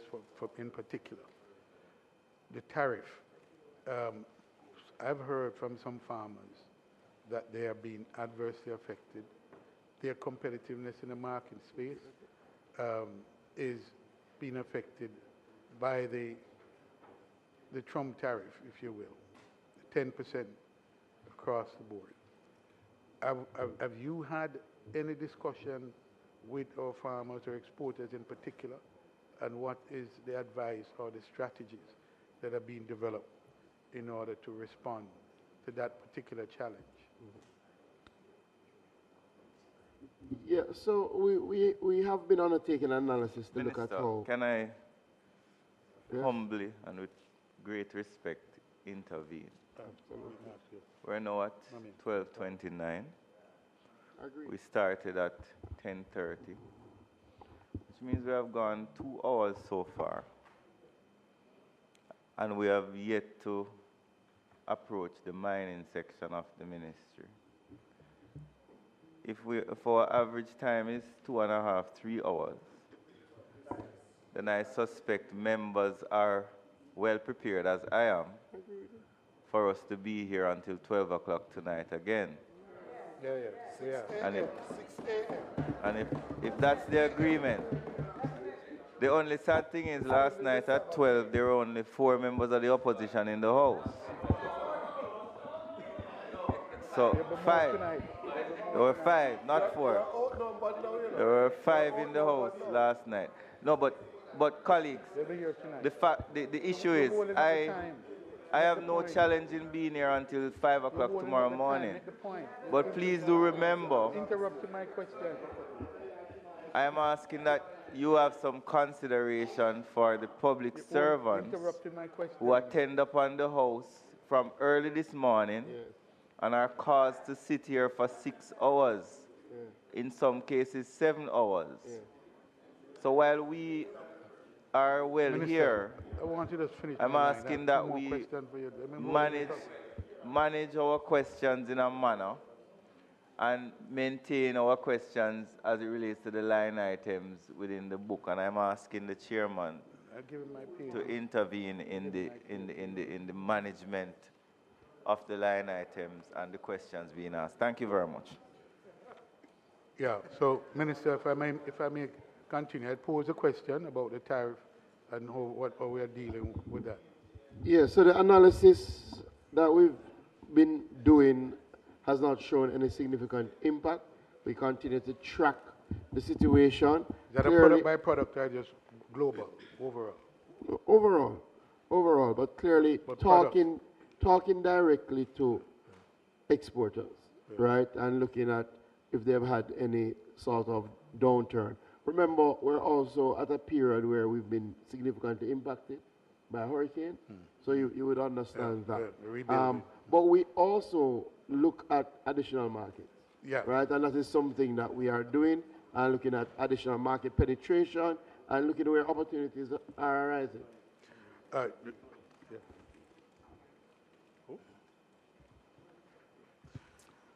So that's where I want to go next, the additional markets. Minister, we have, in the context of all that has been happening, tarification and all of that, there is a need for diversification of markets.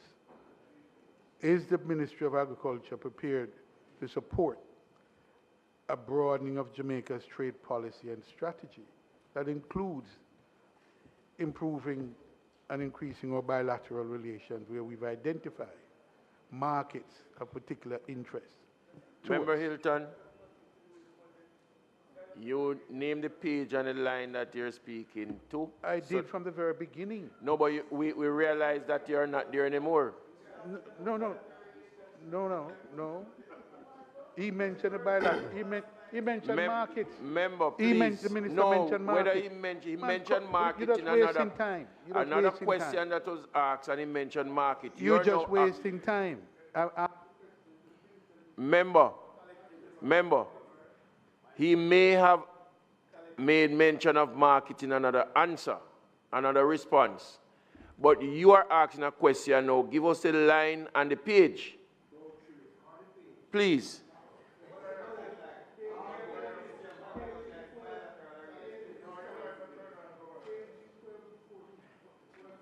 It can be pages 12 to 14. Give us a heading, no man.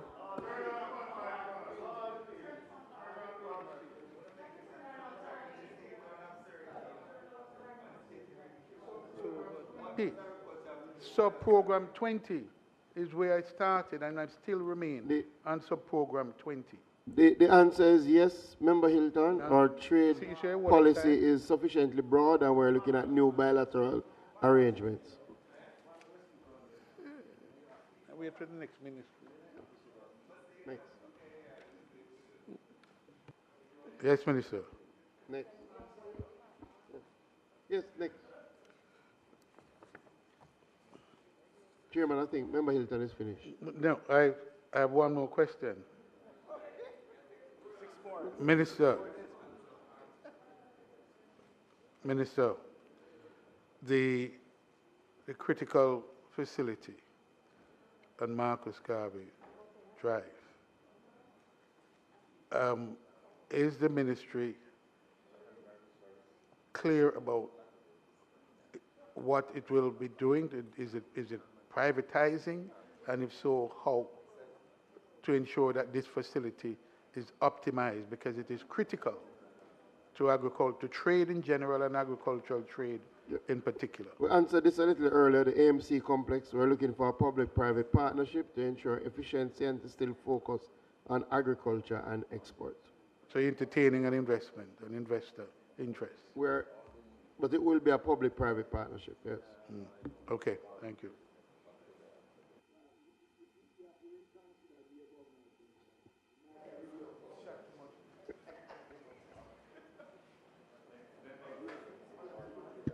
Thank you very much, Mr. Chair. Just two very, very quick questions that I have.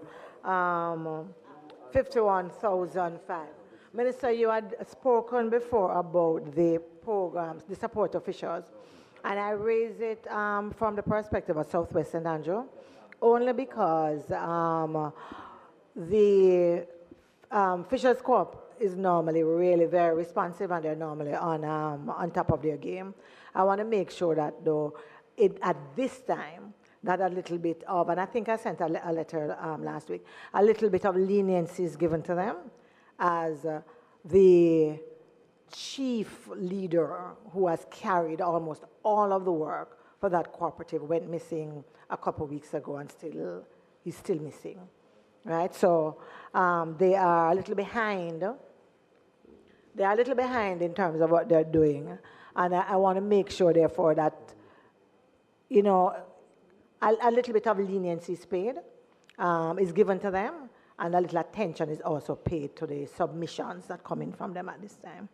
So that's one. And then, Minister, I don't know if anyone has ever told you that the RADA parish office in Kingston is the worst. It's not the first I've said it here. We have had some, it's debatable, but we have had some improvement in the past. But every single program that is announced and a call, them don't know yet whether or not Kingston is involved. Yeah? And they're never able to tell you what you should do, when you should do. You just have to send in. I think that as a member of Parliament for Kingston and St. Andrew, we don't have a lot of agricultural activities and that kind of stuff, but we do have few. You know, we have our fisher folk, we have some rural farming, and so on. And therefore, I would want to make sure everything, we have never been able to get a clear answer from them about what to do, when to do, and how to do. And I just wanted to place it on record. So, thank you, Member. Firstly, I'm very saddened to hear. I hope he returns safely. Kurt is somebody that I have interacted with a lot. Very active, very vocal, and advocates for the fishers significantly. So, I hope everything works out. Quite to the contrary, we have a lot of good reviews in relation to the Kingston office. But I see the challenge. The reviews seem to be on the St. Andrew side. And I understand the challenge. So the CEO is here. I would have heard you. As I said, we have to have an MP engagement, right? So we have taken that we'll take that into account.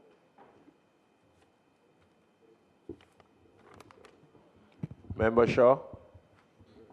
Thank you, Chairman. Minister, just two quick questions. Are you aware that Eastern St. Thomas Golden Grove Farmers Association has the largest cassava groves?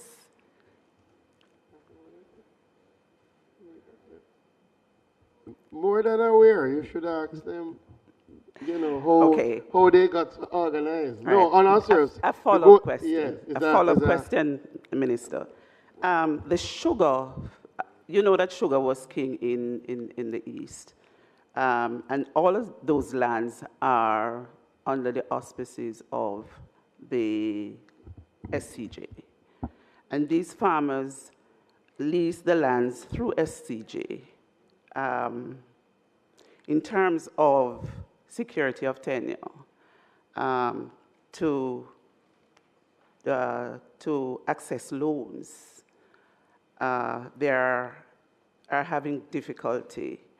And outside of the assistance of RADA and the Member of Parliament, though small it might be, what are the other avenues for assistance to these farmers? Financial assistance, I should say. So, one, we are on a drive for regularization. We're on a drive to hand out those leases. In fact, I remember coming and handing out some leases to a number of those farmers. And we're going to continue that because they're good farmers, right? Indeed. And the cassava that they have embarked upon is doing extremely well. RADA is the real source of funding, but once they have the leases, Yes. right? So if you have farmers, send us a letter, right? Attach a list and let us look at it, right? Because we have earmarked some land for them, but we want them to be regularized so they can take the leases and get some financing. They have a market, they have multiple markets now, right? So just let us know if you have a list that are in that challenge. Very well, thank you, Minister. That ends my question. Member Natalie. Thank you, Mr. Chair. Just two quick questions, Minister. I'm not sure if I should deal with the one on the fisheries or on the mining. I think I'll leave that one for mining. But I would like to ask you under agriculture, the process at RADA in how quickly we're able to get assistance to our farmers, right?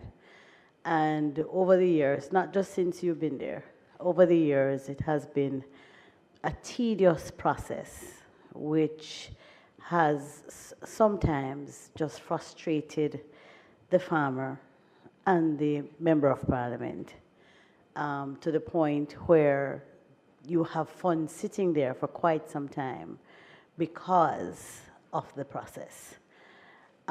If you are determining that someone is to get a chicken project, for example, and rather determines that they need to go and to see the location where the chicken is going to be housed, I have no difficulty with that. As long as you have the staff to be able to do so in a timely manner that allows for us not to cause the farmer to be deprived of the benefit, number one. Number two, there's this insistence now on farmers getting registered before receiving a benefit, right?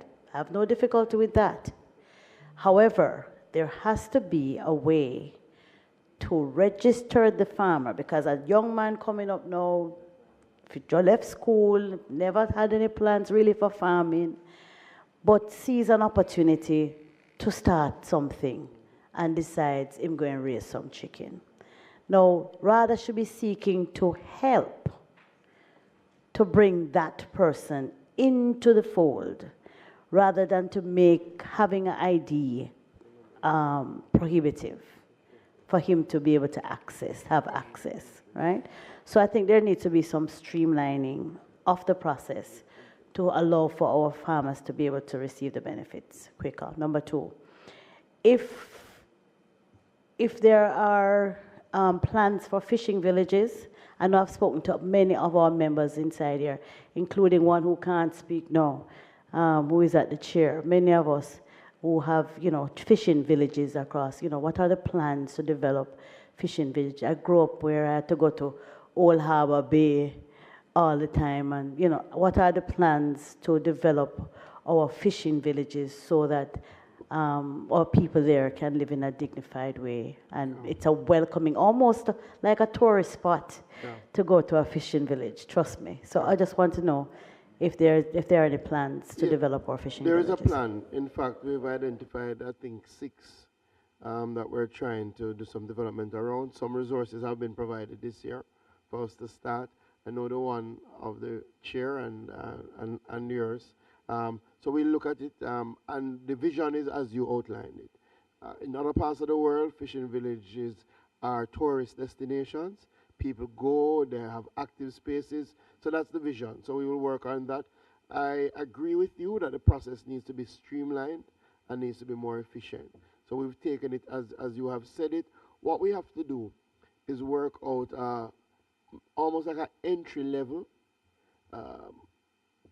identification, right? Because what I do here, as you have said, oftentimes the RADA officer is looking for the person who has already started the farming enterprise, but you have some people who are new.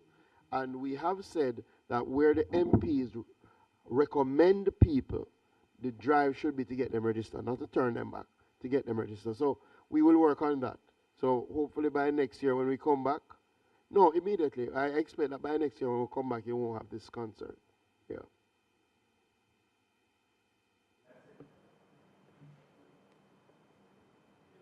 We will now put the header.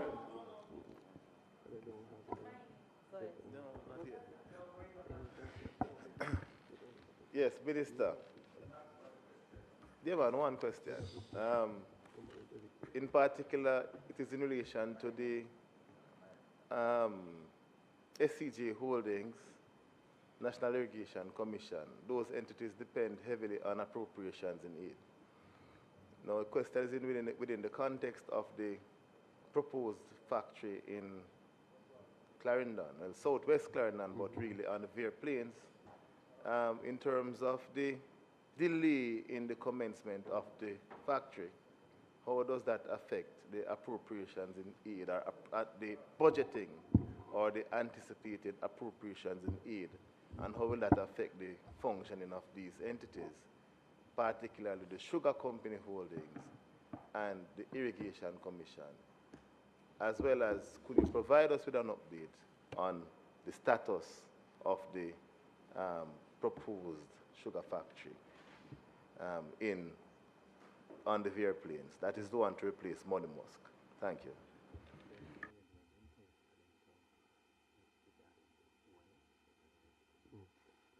Yeah, so in relation to appropriations in aid, there's no challenge regarding the Sugar Company of Jamaica Holdings. In other words, where land was to be purchased, those funds have been remitted, and where leases are to be paid, those leases have been paid. And all of those are up to date. And then in relation to the National Irrigation Commission, they would not expect to start taking in as yet until the development. I have set up a meeting with the team next week to get a comprehensive update as to where they are. They have indicated in relation to some of the background planning processes. So we don't expect any significant delay based on what they've said preliminarily, but I will meet with them next week, and then I'll provide an update to the country.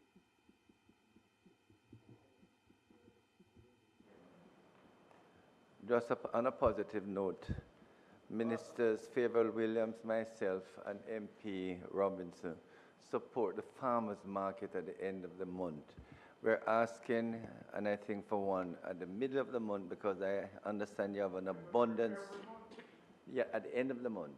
But I'm asking for one next week at the middle of the month, so we can get some of the produce that the farmers have a surplus on into Kingston, and both Member Robinson, Minister Williams, and myself will get our residents.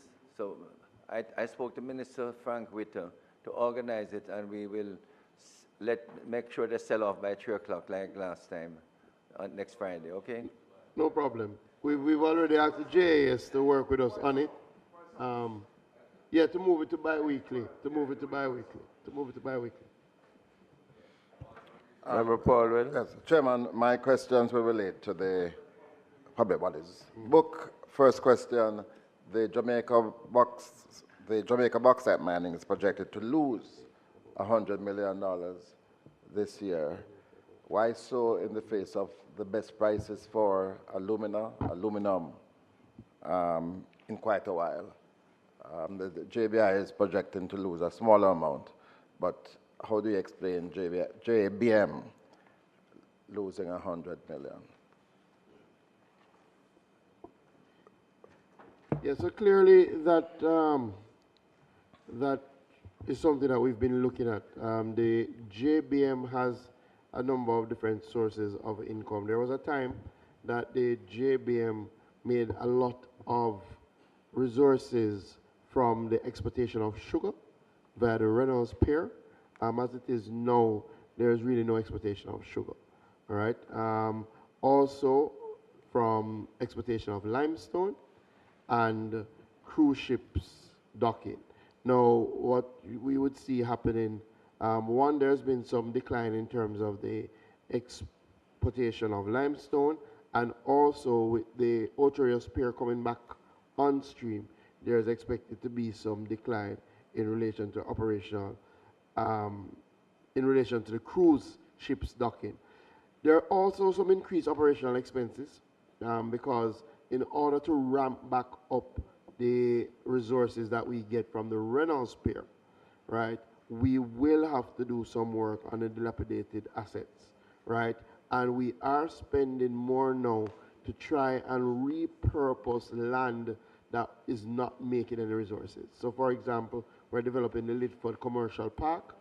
We have some old land, Reynolds land, some old warehousing space that we're repurposing so that we can extract greater value. The good news is that we have already repurposed, I think, 2. And as soon as they were repurposed, they were able to go on the market. So that will continue. We have over... Minister, probably you could fill in those details at a later time. I just want to note that the JBM is losing money this year. Can I just go on to the next question? Yes, but I want you to note that there is a plan to treat with that loss and to reduce and hopefully eliminate the loss over the short term. Minister, we heard recently that the New Day Discovery Bauxite operations got a major injection from the U.S. in their operations. But what we also hear is that they are going to be doing some further processing involving the residue of our bauxite from their process in Gramercy. We have been speaking a lot about rare earth being able to be extracted from the residue of our Jamaican bauxite. Those exporters of Jamaican bauxite ought to be aware that when they process bauxite into alumina, whatever they get after that residue is further processed belongs to the people of Jamaica. Is that known to them? Has that been made clear to all of the processors of bauxite in Jamaica so that as we're looking for opportunities for rare earth, they are quite clear that they belong to Jamaican people? That has been very clear. And clearly, all the Redmond Lakes, all the elements that may be in there are owned by the Jamaican people. I do have a meeting with our partners at Discovery Bauxite. As you have indicated, we are seeing better returns now. We are seeing greater spend now to increase productivity and production, and we are looking forward to a better year coming out of that plan. But yet you still have arrears in the bauxite levy that is owed. When are those arrears going to be paid? So the Ministry of Finance has been engaging our partners in relation to that. I think there is a timetable now, and we do expect that they will stick to that timetable, but I want to speak to it here. Minister, you mentioned that Alpart would have been close to reopen in December 2025, and we're nowhere near to reopen. Can you just confirm that to be the case? The only thing that has not yet happened, based on the things that were committed, is the reopening. In other words, all the other elements regarding the asset assessment, regarding the development plan, all of those things have happened.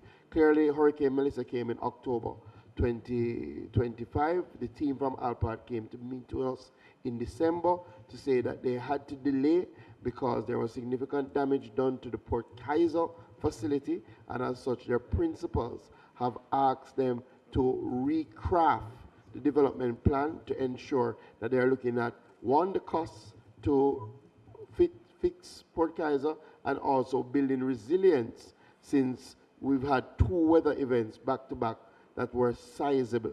We plan to lead a team to meet with the principals of Jisco Alpart in China, hopefully by the end of April, early May, right, so that we can get a definitive on the timeline for reopening.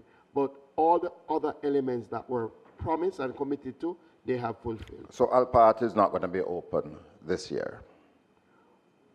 We want Alpart to be reopened this year, and based on the suggestions, it is possible.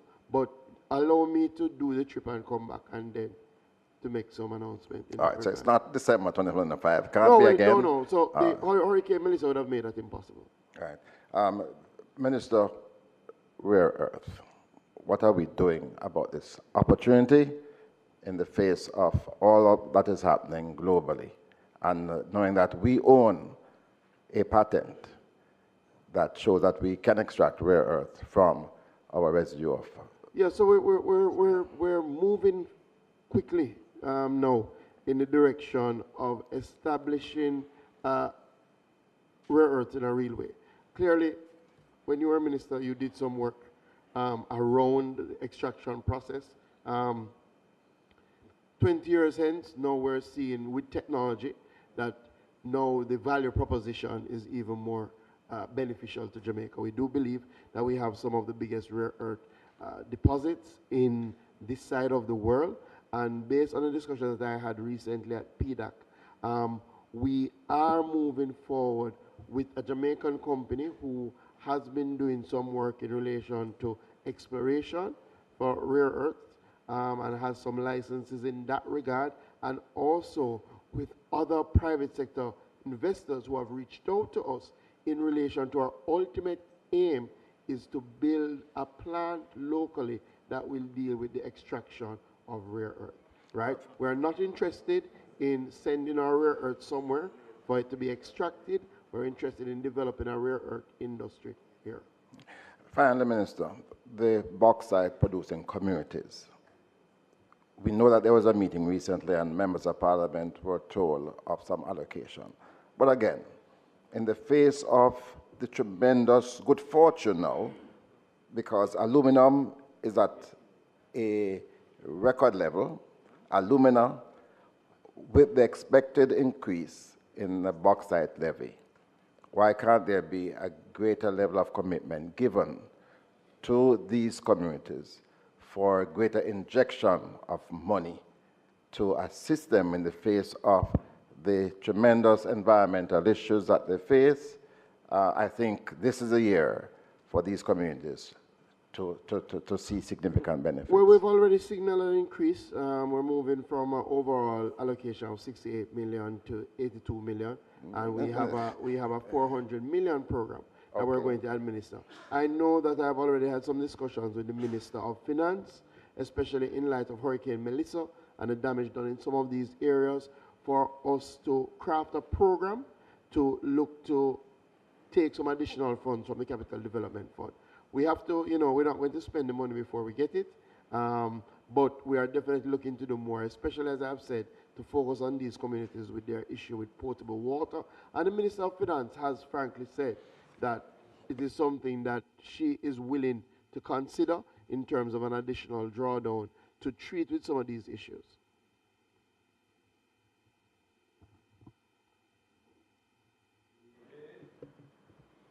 Thank you, Mr. Chair. Yeah, me again. Minister, I am yet to understand why North Central St. Catherine has been turned down to participate in the program of having some returns from the bauxite industry and the effects, the bauxite levy and the effects it has on the constituency I serve. I know that I would have heard that where there are constituencies where the bauxite train passes through that constituency, they perhaps would not have the same level of benefit as other constituencies which have the mining activity taking place there, but they would in fact be allowed an allocation less than what the mining constituency would receive. Now in my constituency, in North Central St. Catherine, The bauxite train passes at 3 locations in the constituency. At Flatbridge, where it was recently derailed, on Main Street, heading from Bogwalk into Linstead, and by Jupen, heading into the Barry area. We have been the victim of the most fish kills in the history of Jamaica in the Flatbridge area, coming from a certain bauxite company. I'm not calling any names. And it is clear that if no other constituency should get a benefit, a programmed benefit of being able to add to the development of that constituency, it should be North Central St. Catherine. I am pleading today, Minister, pleading, not because I feel that I need to get everything that come here, although I do feel I need to get everything that come here. But in this case, we really have suffered. You are the Minister of Fisheries as well. And we have had the most fish kills. And if you go out there, sometimes the caustic soda kill you. So, Minister, if it's even to make sure that we can have sidewalks in those communities, I believe we deserve to get some returns from the bauxite levy. So remember, there was a clear definition that predated me as to how a constituency was defined as a bauxite constituency, and from that, how they would get access to the Constituency Development Fund. We have asked the JBI team to do a review, to look, as you have raised the issue. Clearly, it is not linked to adverse effects, and I would want to move away from that. But it is linked to things like mining happening in the area, or, as you have said, in some cases, the train. So we will look at it. We will get back to you and let you know. Thankfully, with the moves that have been made by implementing an additional retention pond, we have gone over a year now without any complaints linked to bauxite in relation. We will get back to you. Mr. Lindsay is here, who is the head of the JBI. Give us a month and we'll get back to you. 1 month. Yes. Thank you, Mr. Lindsay. We will now put the head 51,000, Ministry of Agriculture, Fisheries and Mining, pages 1 to 29. Those in favor? Those against? The ayes have it. Head 51,000, C, Ministry of Agriculture, Fisheries and Mining, capital, pages 1 to 3. Those in favor? Those against? The ayes have it. Head 53,000. Oh, sorry. Thank you very much, Minister, for being here with your team. Ministry of Industry. Oh. Ministry of Labor, Social Security.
Mr. Chairman, want to thank the Ministry of Agriculture, Fisheries and Mining for their appearance here at the Standing Finance Committee. We now welcome the Ministry of Labor and Social Security, led by their Minister, the Honorable Pernell Charles Jr., and with State Minister, the Honorable Donovan Williams, as well as his team. Minister, you may proceed.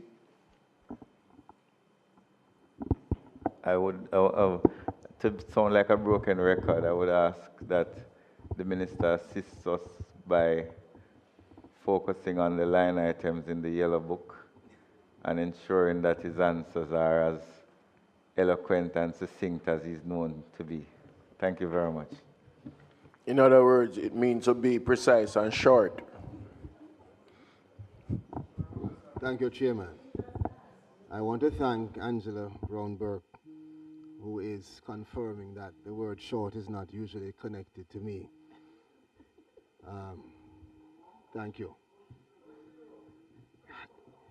I want to move quickly.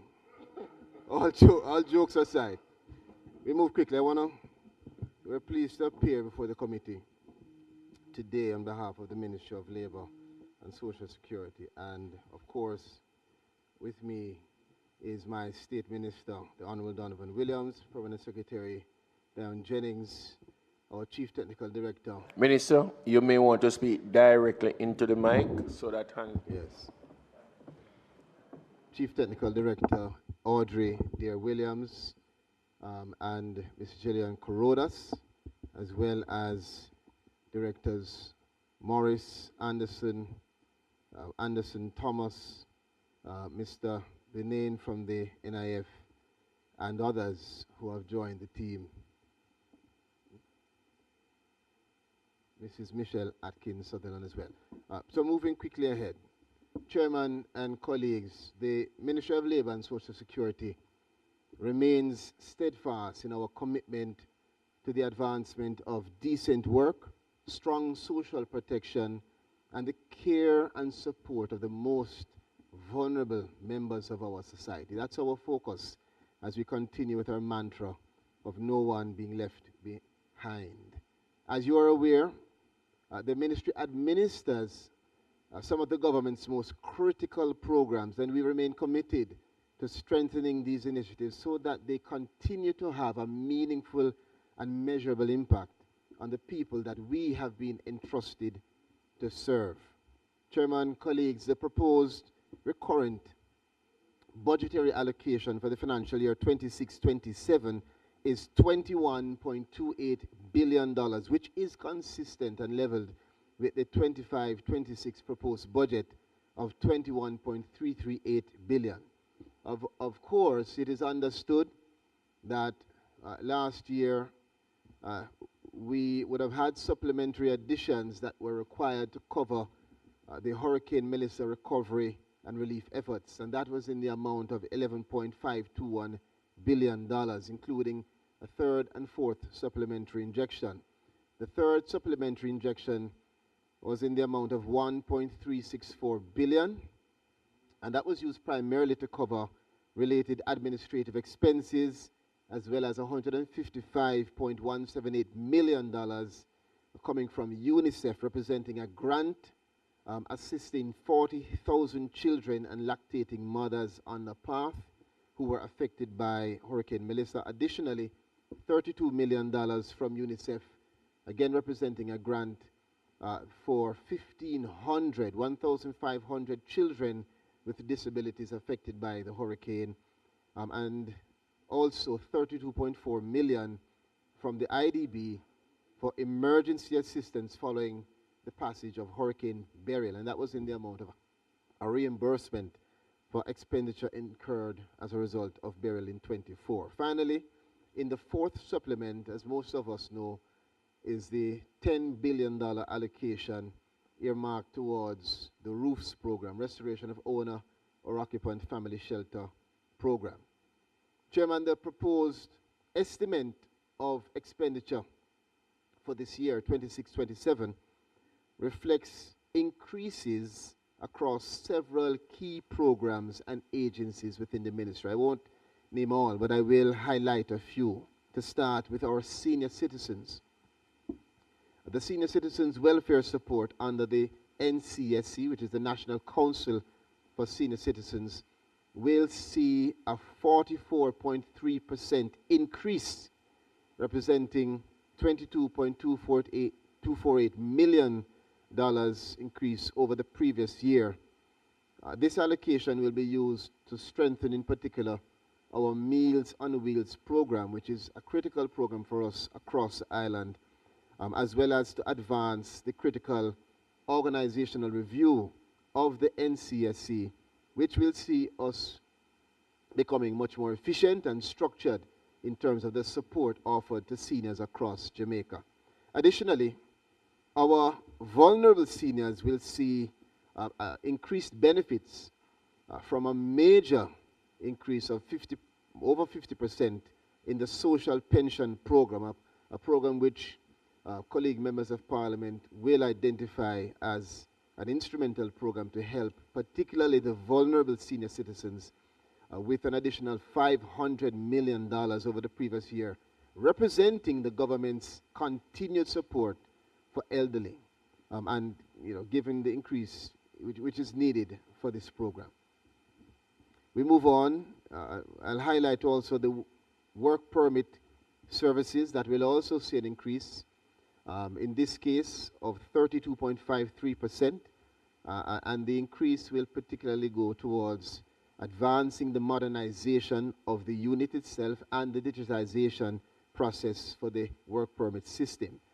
The JCPD, also the Jamaica Council for Persons with Disabilities, will receive a 42.8% increase, representing the increase and advancement towards assistive aids, economic empowerment grants, and general rehabilitation support for persons with disabilities, which I know is fully supported by colleagues in this Honorable House. And lastly, I'll highlight the early stimulation program. That program that focuses on children with disabilities under the age of 6 years old, Chairman. We see a 16.5% increase there, which will be utilized towards the provision of additional physiotherapy, therapeutic, and clinical services. And we have much more to come for the early stimulation program and children with disabilities in Jamaica. On the capital side, the ministry has been allocated a proposed capital budget of $300.932 million. This also represents another increase, this time a whopping 122.9% increase over the previous financial year. This is to support the continued implementation of our critical Spyro project, which is our strategic program for strengthening social protection and labor market services in Jamaica. It's the nucleus of the entire ministry.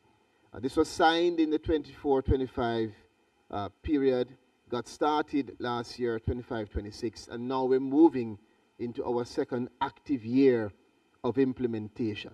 And under this initiative, Chairman, the ministry will advance a comprehensive social protection information system which will integrate the various social protection programs into a unified platform, of course, increasing efficiency and effectiveness to the benefit of all Jamaicans. This system will strengthen transparency and service delivery across the ministry's program. The Spyro initiative also supports several critical reforms, including improvements to our administrative systems, which is essential, and consultancies, and the advancement of unemployment insurance within Jamaica's social protection framework, which again we know is a very important area to the country. I'm winding down, Chairman. So before concluding, I just want to highlight the performance of the NIF, which is our National Insurance Fund. And I'm pleased to report that the NIF remains strong, viable, and growing. The fund continues to diversify its investments and to strengthen its financial position as we reinforce its capacity to meet both current and future obligations to contributors and beneficiaries. As at March 2026, the fund is projected to record a net surplus, Chairman, of approximately $47.8 billion, reflecting the sustained strength of contributions, prudent expenditure, good management, and solid investment performance. In addition, the net asset value of the fund is projected to increase from approximately $226.5 billion in March of last year to $264 billion by the end of March this year, 2026. This represents growth of roughly $37.5 billion, or about 16.6% year over year. Chairman, this level of expansion underscores the resilience and, of course, the continued ability for us to generate value while also safeguarding the resources that are entrusted for the benefit of our pensioners especially. With those opening remarks, Chairman, colleagues, I want to thank you and members of the committee, and I stand ready, along with my team, to respond to any questions that you may have. Thank you. Thank you very much, Mr. Chairman. Let me welcome the Minister and the team that is here for the discussion on the details of the revenue and expenditures for the Ministry of Labor and Social Security. I wanted to make just a few remarks and then also just a few questions that will be followed by my colleague from Northern Clarendon, on some of the issues in here. Minister, you spoke about both, well, last month we celebrated Social Justice, World Social Justice Day, which actually gave us an opportunity to kind of reflect on what we see in the budget and in particular around some of the areas that would have required attention based on whether it was Beryl or whether it was Melissa. As we know, those events tend to affect more disproportionately the more vulnerable. And therefore, the response that is required is really to these individuals.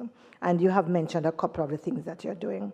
One of the things I wanted to just point out in terms of what is being done, Minister, is that how a system is designed is always very important. So when we start about the kind of support services and when we're building a program, it is important to make sure that issues of accountability are clear, that transparency is also there. And I know I will leave a lot of the detailed questions to my colleagues.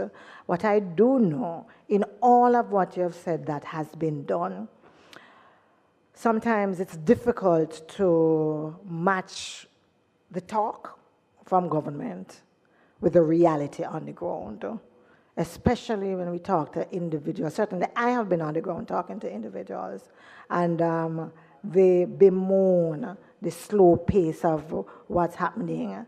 There's also, and I say it although I know, Minister, that I'm sure you will reiterate here that you don't approach your work in a partisan manner. But I am duty-bound to mention just how much this issue of partisan approach to the work figures in the narrative from persons on the ground. Yes?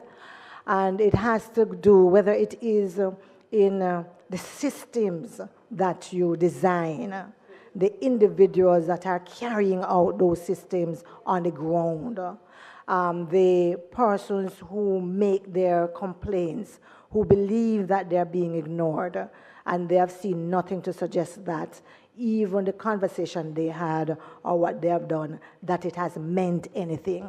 So I am very, very concerned about that part of it, because they say garbage in, garbage out, you know? So, for example, an excellent project like Spyro, for example, we want to make sure that people can have faith in it, because we went through Beryl, we have gone through Melissa, and the narrative has not significantly changed about how it is being approached on the ground. Yes, in fact, people do say that Melissa has been worse. My own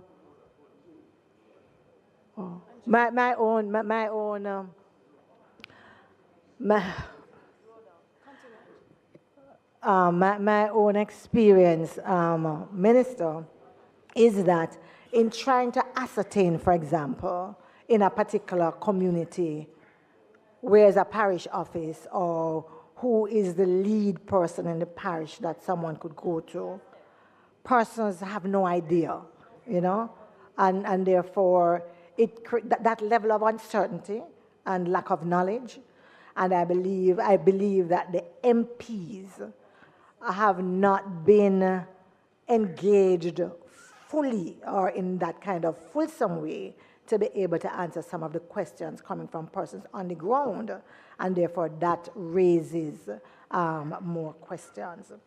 So I just wanted to just kind of note that. And then I wanted to place that because for me, Minister, that is a huge problem. And I believe we have to get over that to get anywhere else. And so that is something that I'd like to see dealt with. I have a couple of questions. I think most of it around the 10 billion and the grants and distribution. I've spoken already, transparency, and so on. Since I've spoken about Spyro, let me go back to it. Minister, whenever we design a system that is digital and that is online, I'm always tickled how we become dyslexic.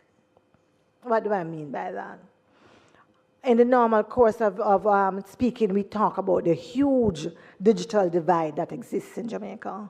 Yeah, that there's a gap that we need to fill. Even with COVID and all of what we have done, we know that there is still a yawning digital divide. Member, please, question.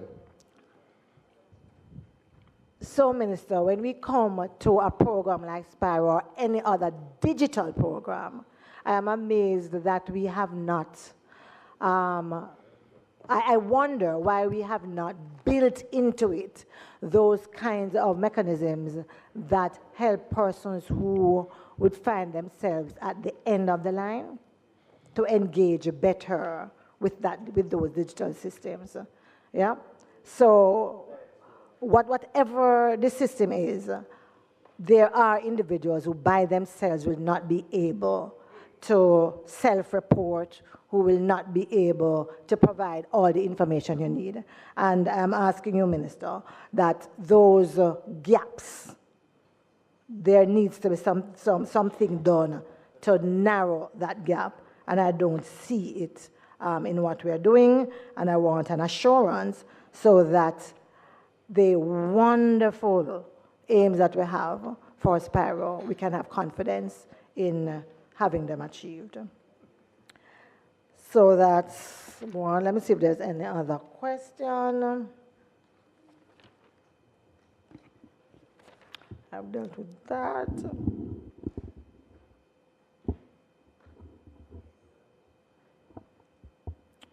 I think I'm done with that, Minister. Thank you, colleague.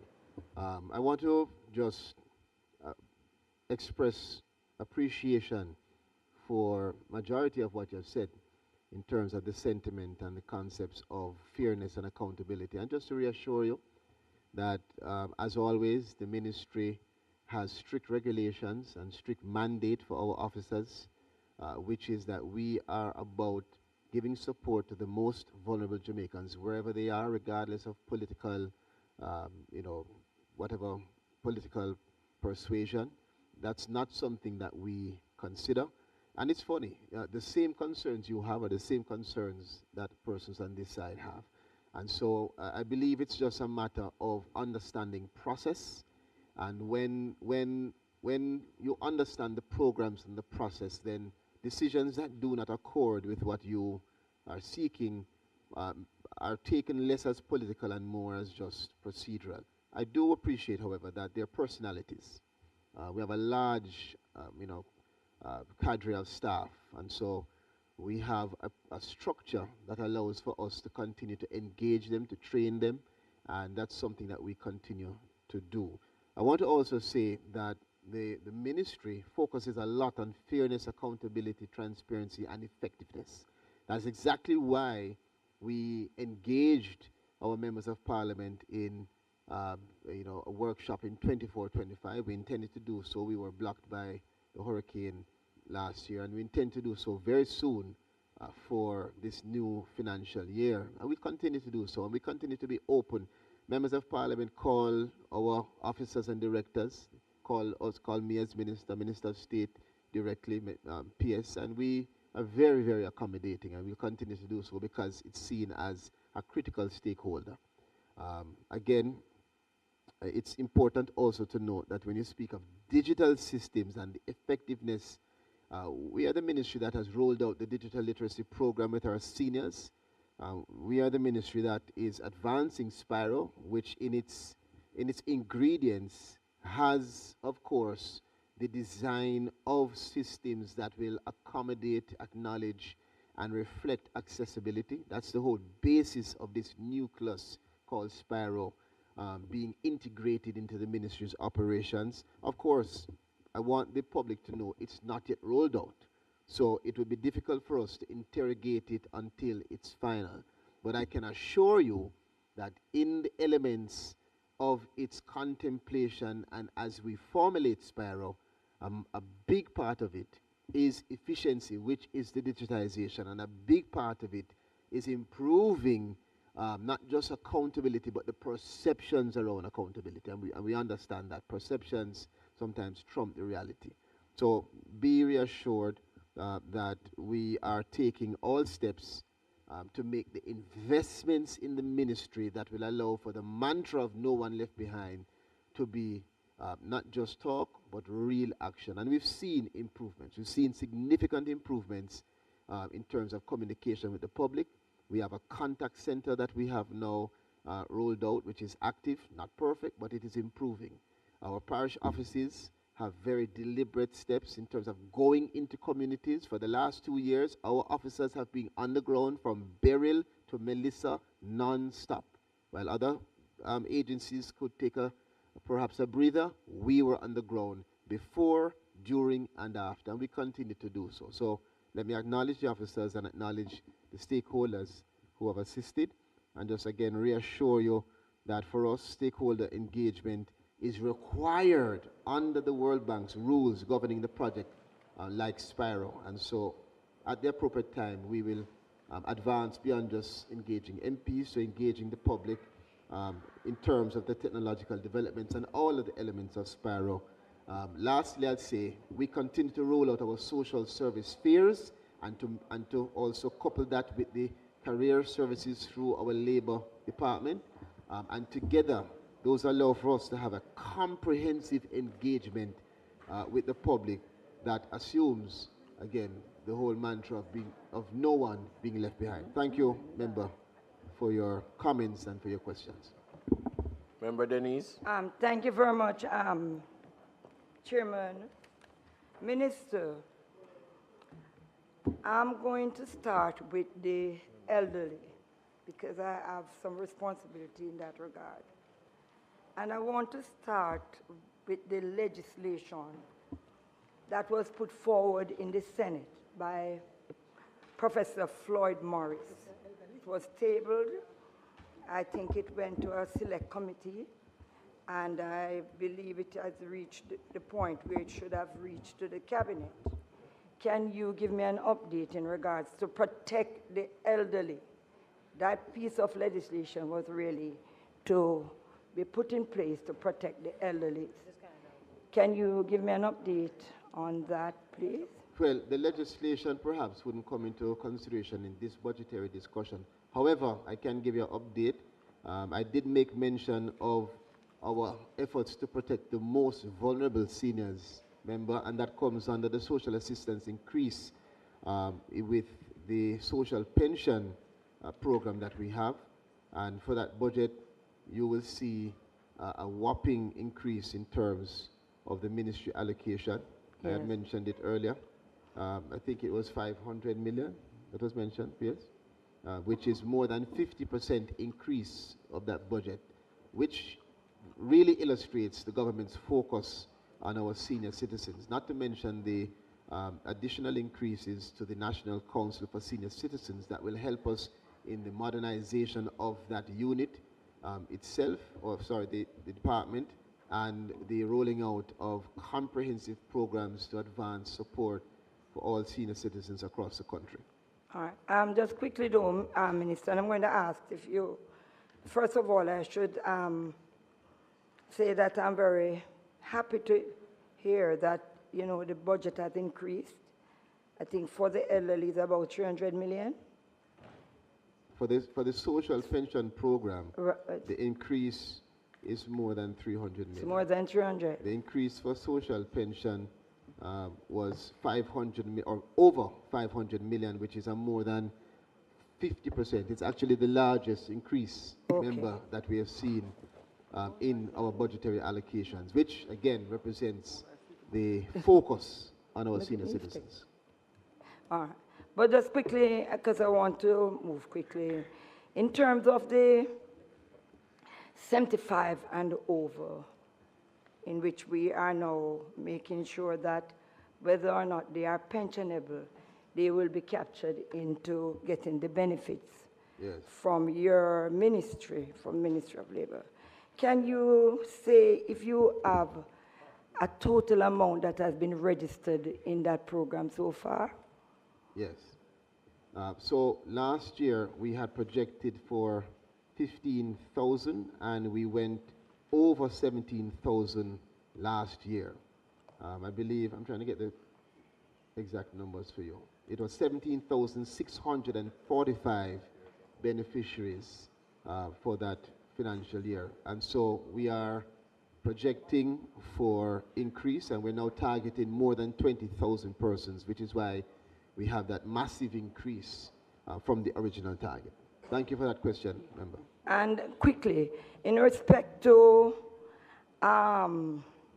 information for persons over 75 who probably will not get an understanding about this program, what mechanism is used by your ministry to ensure that there is proper public education and also that you target, and how do you know where and how to target these people? Excellent question, member. So we actually have social workers that are assigned specifically to our senior citizens. Those social workers work in tandem with the senior citizen clubs, and they are also coupled with our community liaison officers who are out there on the field on a daily, weekly, monthly basis, signing up elders for social pensions, spreading the news, sharing the information, giving them additional access to the knowledge, as well as the teams that we have from JCPD because of the overlap that we have there, and our social workers that we have at all of the parish offices. All of those groups are geared towards and targeting increasing awareness and promoting the programs on a daily basis. All right. Quickly, in terms of pension, can you say whether or not, how far have you reached? Because there's a number of persons out there who have retired still having serious issues in getting their pensions.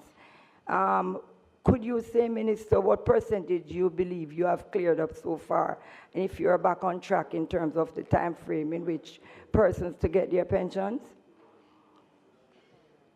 When you say cleared up, I would ask you guide me. In terms of, remember, the last time I asked that question, we were told that it was not forthcoming as it should have been. Now I'm asking if you have now reached a point where you're comfortable with how far you've reached in terms of the on-time process, in terms of releasing persons who have retired with their pensions. Well, I'm trying to understand directly. Can I just let me say it clearly for you? You're speaking of. Oh, go ahead, member. Go ahead, then. I'm asking you, Minister, if you can give me an update in terms of the persons who are pensionable, in terms of the timeline in which you take to ensure that this pension is being.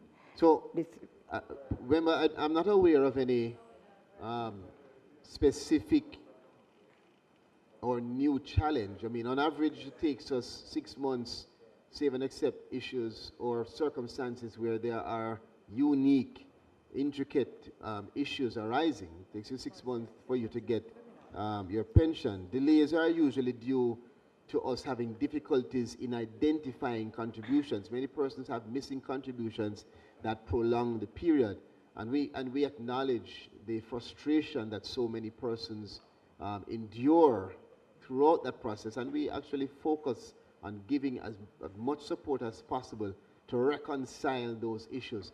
Other than that, we have not had any issues in terms of the disbursement of our pension. Matter of fact, we continue to utilize different modalities and to increase efficiency in how we deliver our pension. And we, as you would have heard last year, we continue with the transformation with the programs coming out of Cabinet Office in terms of the digitized program that will be implemented soon to provide a new modality in terms of our pensioners being acknowledged and the process of receiving pension being shortened. So we usually pay on the 15th, and 80% of our pensioners are now paid by direct deposit, and so we have had much better streamlining in terms of that disbursement. So thank you for that question, member. Appreciate it. Minister, I differ a little, but I will let that remain for another time. But could I, through you, Chairman, could I just move quickly to disabilities in order that I would not have to come back? Minister? Minister, I'm going to start again with the 2014 Act in terms of the persons with disabilities that was supposed to be revised every 3 years. And I was told last year when it was due that you would have get the committee together in order for you to start looking at the legislation. Can you tell me how far you are with this? So, again, not relating to the budgetary discussion, but I have no difficulty in at least in summary advising that those matters are in communication with the Attorney General, and we are advancing the matter to fruition. Our goal is simply to make sure that the Act is implemented and done so with transparency, and that the beneficiaries of that legislation, which are the people of Jamaica, in particular persons with disabilities, are not in any way shorted their benefits. And that's our focus. So we're waiting on some communication from the AG's office, which will allow for us to know exactly what the direction is in terms of that assessment. But it has not in any way stalled the execution of the terms or the clauses in the Act, and it has not in any way had any hindrance in terms of our effort to advance the support for persons with disabilities. Matter of fact, member, we have seen the implementation of the I Am Able application. We have seen expansion in terms of support through other programs for persons with disabilities, and several other increases, which I had mentioned actually in my preliminary statement of the increases that we are actually seeing this financial year for persons with disabilities and the support that they will receive. Thank you for that question. And in respect to the 0 to 6, the age group that you have in terms of stimulation for persons with disabilities. Early stimulation program. Yes, I want to know, do you have a direct part of that budget that you have mentioned for that purposes? And yes. what percentage of your budget is for that? Well, I can't tell you the percent in terms of the total of early stimulation in context of the entire budget, but what I can say is that for this financial year, we are seeing a 42.8% increase in allocation for Jamaica Council for Persons with Disabilities and a 16.5, estimate 17% increase for the early stimulation program. We have for once, for the first time ever, we will see a committee assigned specific to the early stimulation program with the chair of that committee sitting on JCPD to allow for the connectivity between two and integration. And we have other programs that will, outside of just this budgetary allocation, see us increasing the grant support for persons with disabilities, in particular the children with disabilities. So there's a lot coming, member, in terms of this financial year in the budget, and even more in terms of the support that we intend to get. We've started those discussions, but again, it's not specific to this budgetary discussion, so I won't go further down that line.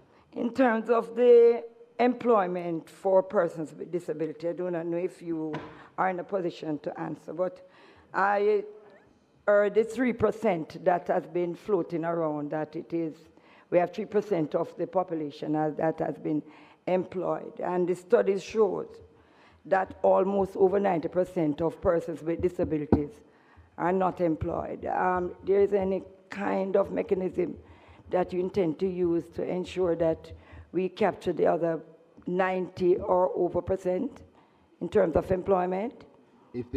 Could you repeat if there's any reason at what, Emma? You want me to? I want to understand the question. You're saying they don't. 3% use 3% of the population of persons with disabilities have been employed. Yes. That is in your record? At the ministry? In your ministry? I'm guided by your commentary. No, I would want you. I want to understand. I know I'm just talking. I would want you to correct me. No. It's more than 3%? I want to understand your question. Just give me the full question. I was told that 3% of persons with disabilities are employed. Is that false or is it true? It's not my understanding, but I'm trying to understand the question and what is the... So but that's why I want... Remember, you are the minister and you're going to correct me now. Yes. What percentage of persons with disabilities that you have on your record that is employed?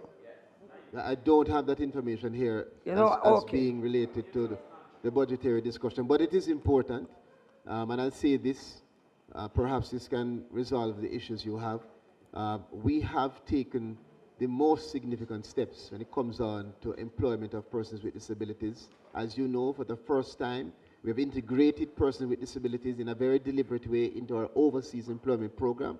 We have seen persons requesting more, persons who come from that cohort. This year we expect to send up additional persons on that program. Additionally, the ELE, which is our electronic labor exchange, has a specific program for persons with disabilities, and we have ensured inclusive labor market practice in employment. We have special programs for that cohort. So again, not to mention the empowerment grants. So remember, I'm not saying anything specific to the budgetary allocation, but I have no difficulty in saying to you that we continue to take the most significant steps to prioritize persons with disabilities, which is why we have a 42.8% increase. Of what? In terms of the allocation for Jamaica Council of for what? Persons with Can Disabilities, be which will be used... Of $1 million. Well, let me tell you, which will be used, specific chairman and colleagues, towards assistive aids, economic empowerment grants, and rehabilitation support, which is what speaks directly to what you have spoken about. Well, Minister, I have a few more questions, but in the interest of time, I'm going to just ask you one more. In respect to persons with disability, is it automatic for them to be on the PATH program?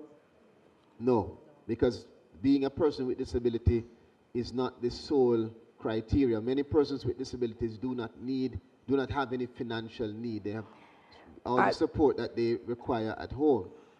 So we focus not on the status, but on need.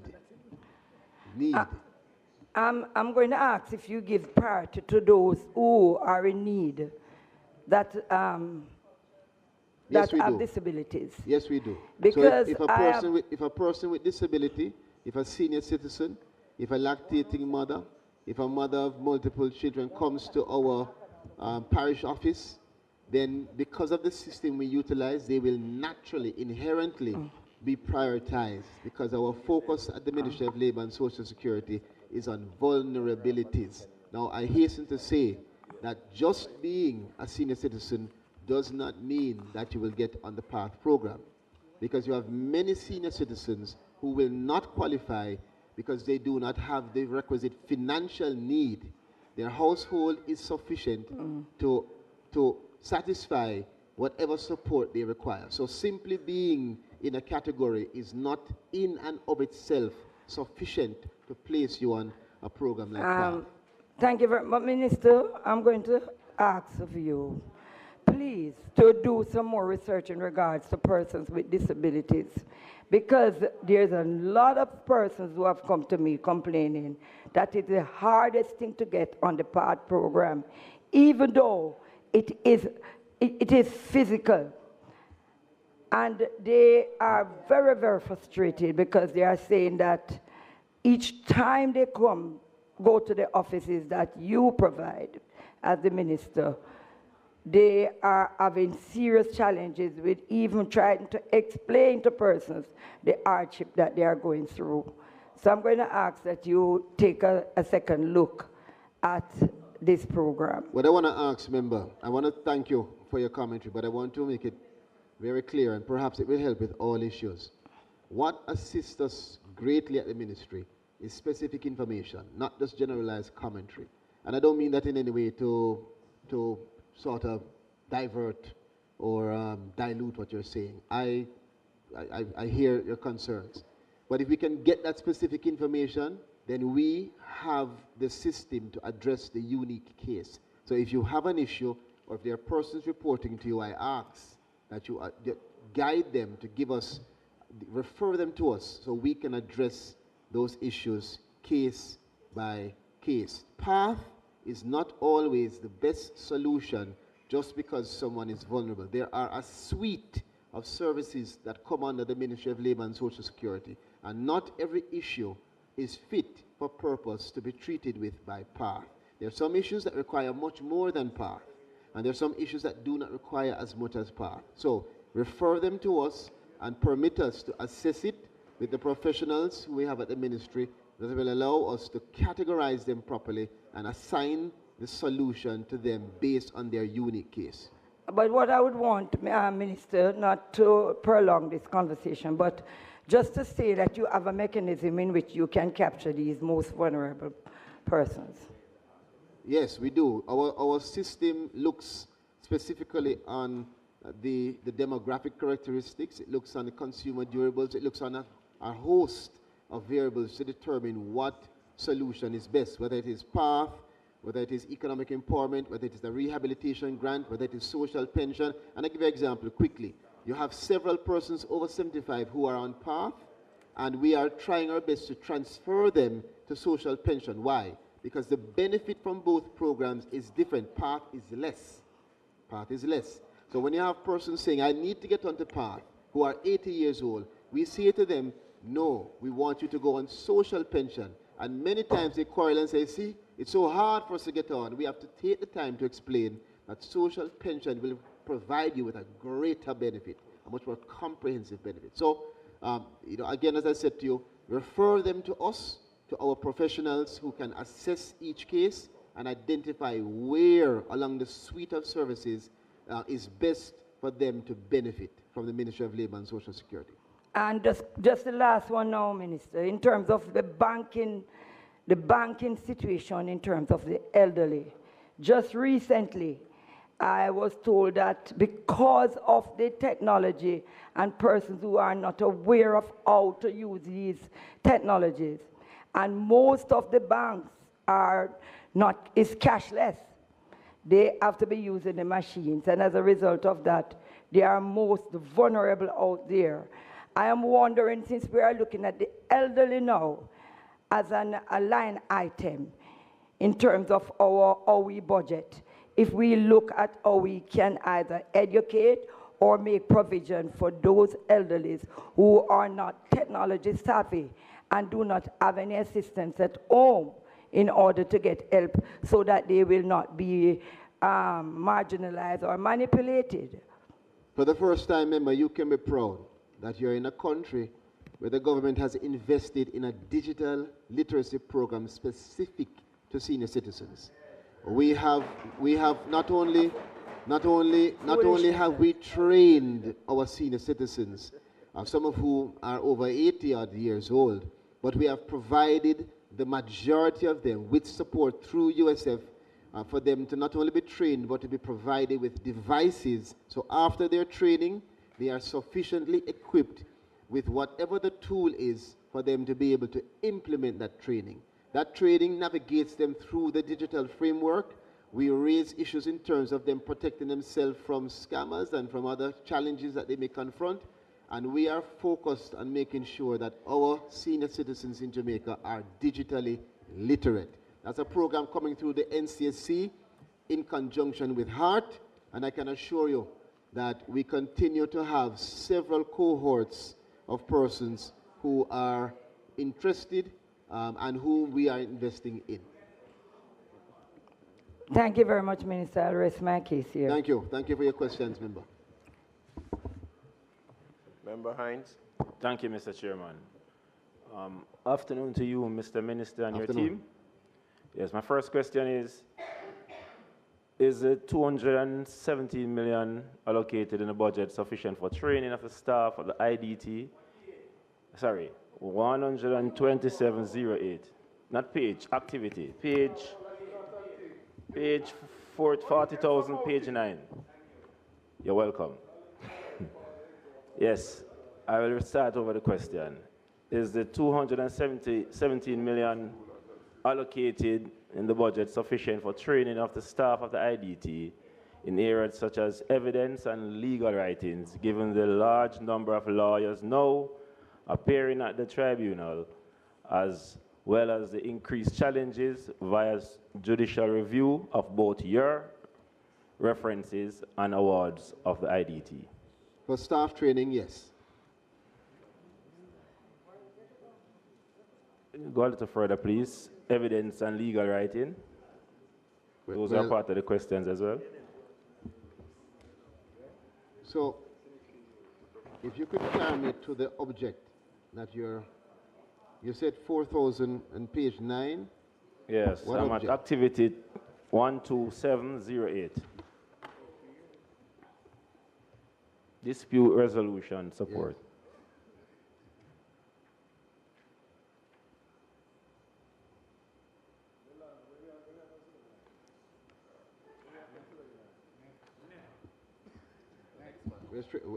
Where are you seeing trading, my colleague? No man, I'm dealing with the goods and services? Yes. Yeah, your question is whether or not yes it is sufficient. Yes, because we have additional challenges at the IDT, and with people appearing now with more lawyers, are we doing enough to equip the IDT to treat with those things? Yes, so this represents our effort to advance training of staff. The members are not included on that staff training. Oh, right? they're not? So this is specific to staff training. It's specific to staff training? Yes, sir. Okay. All right. Can you indicate that if we are increasing the pool of stenowriters, given that most who are there now are closer to retirement, and it is a vital role in the justice system?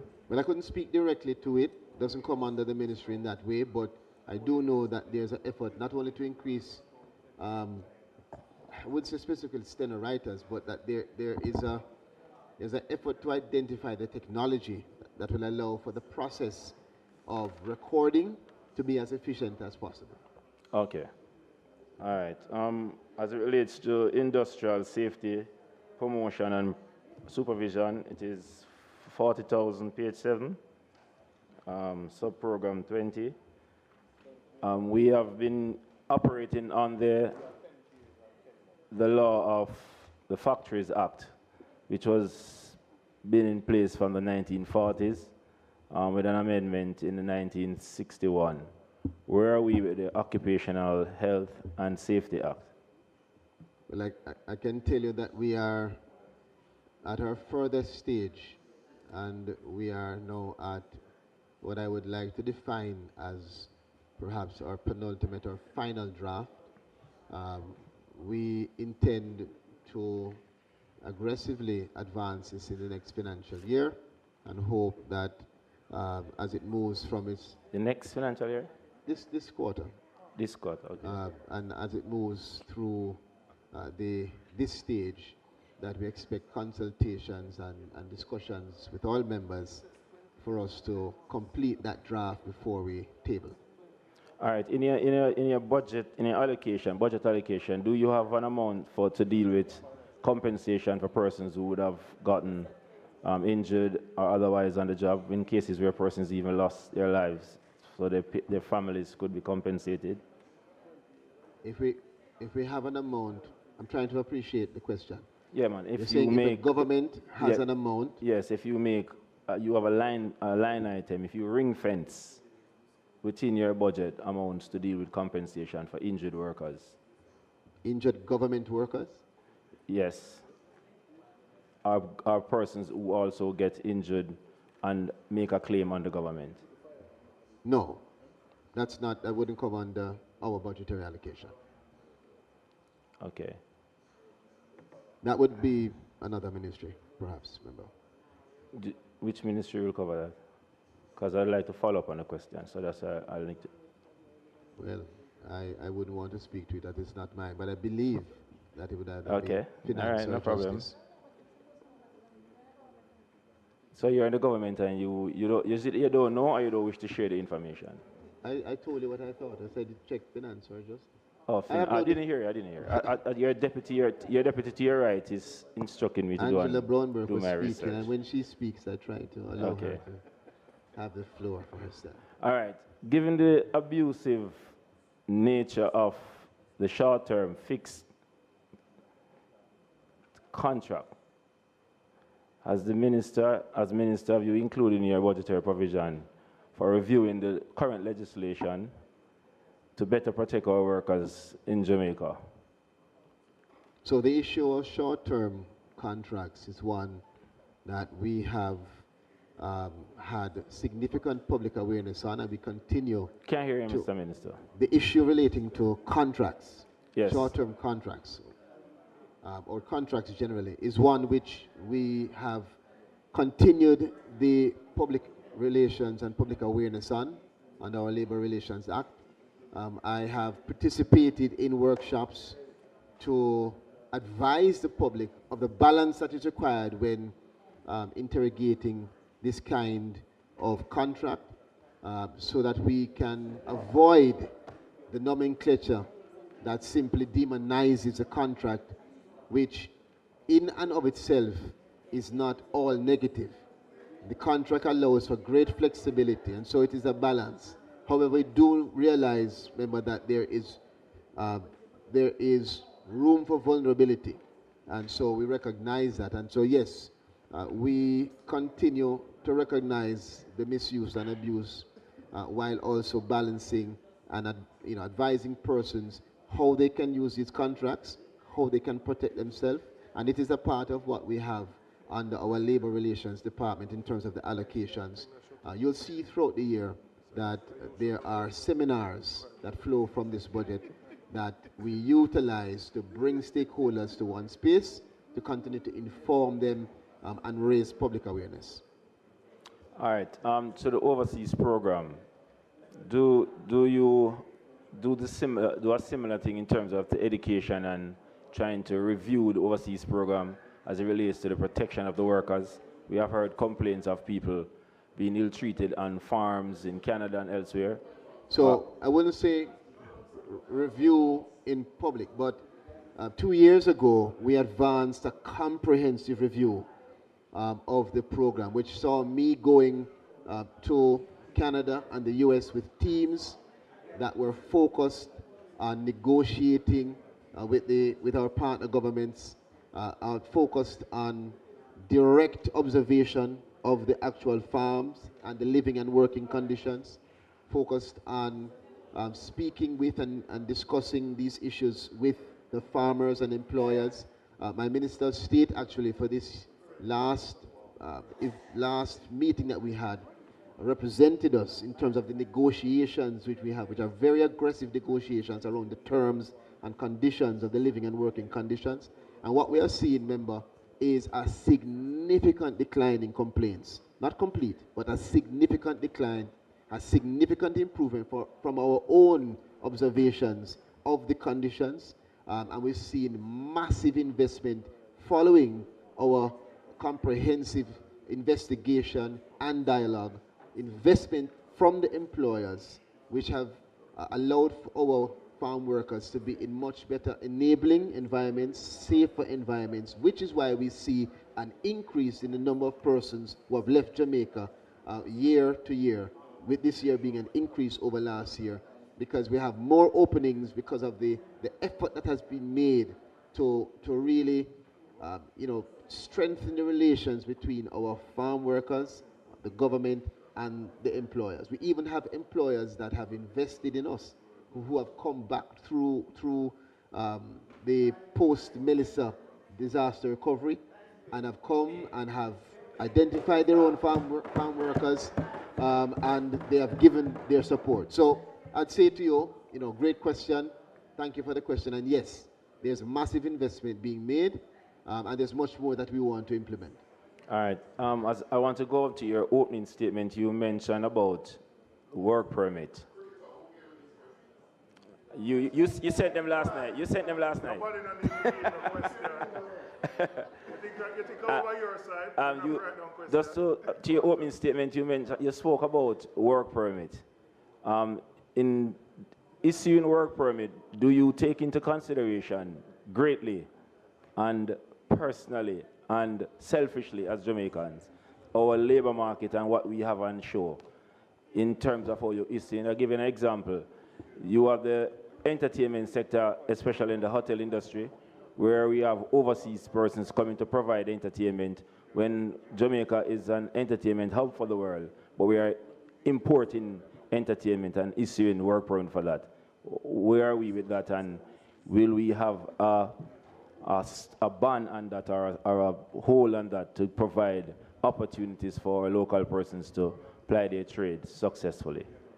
So I just want to reiterate, member, that when it comes down to work permit services, that unit is a critical unit of the Ministry of Labour and Social Security, which is why we are seeing an estimated 33%, 32.53 to be exact, increase in the allocation to modernize the unit and to allow for us to advance the digitization of the work permit system.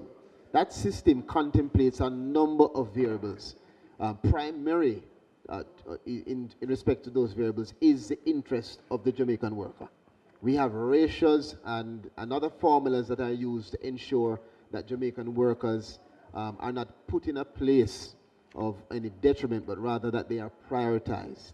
However, that is balanced with the need to advance commerce and to also respect the facilitation and the introduction of talent into our country that will make the provisions and what Jamaica offers, whether it is in the hotel industry or otherwise, more attractive to investors. And we have seen where the investments in our unit have borne fruit so far. It's informed by interagency collaboration, where it's not just the ministry, but we rely on all of the other ministries to provide information on the work permits that are coming in. And we utilize our collaboration with PICA and other ministries, departments, and agencies to make sure that whoever it is, whatever talent it is that seeks to come here is significantly scrutinized. And many persons do not make it through in terms of getting their work permit. But the large bulk of persons who do are persons who are not just scrutinized at the preliminary stage, but throughout the process we continue to monitor, we continue to inspect. And that's why you see these increases. Some of that increase is going towards the gravamen of inspection and otherwise those services needed to make sure that we continue to have the integrity and accountability of that system be priority. Thank you. Thank you, Mr. Chairman. Sorry, Deputy Chairman. Thank you, member. Member. You're not seeing right, you know? No, I'll go to her first. Member Miller Bennett. Don't blow this way. Minister, under activity 11155, early stimulation for disabled. The disabled. Sorry, carry me to the page, member, please. Page 40,015. All right. The early stimulation program? Correct. Yes. I noticed that the program appears to be concentrated in Kingston and St. Andrew and Portmore.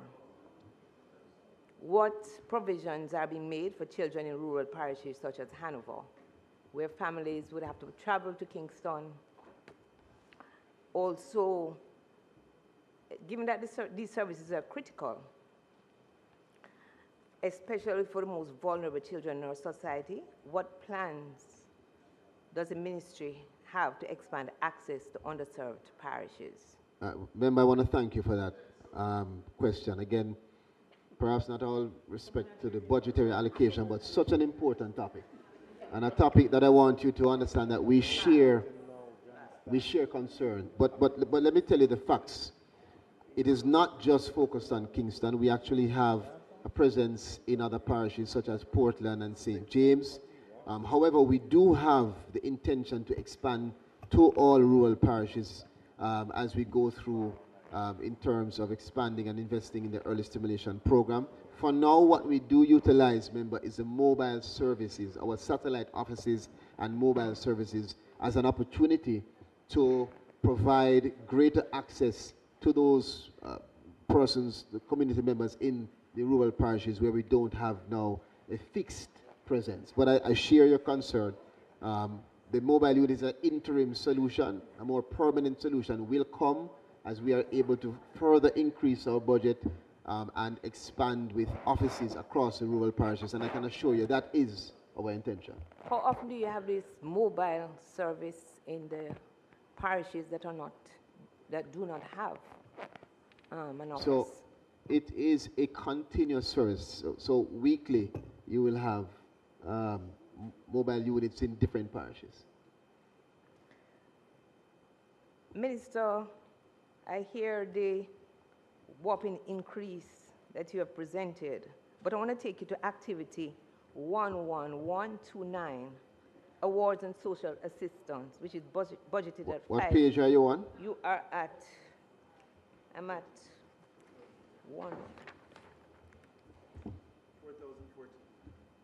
4,000.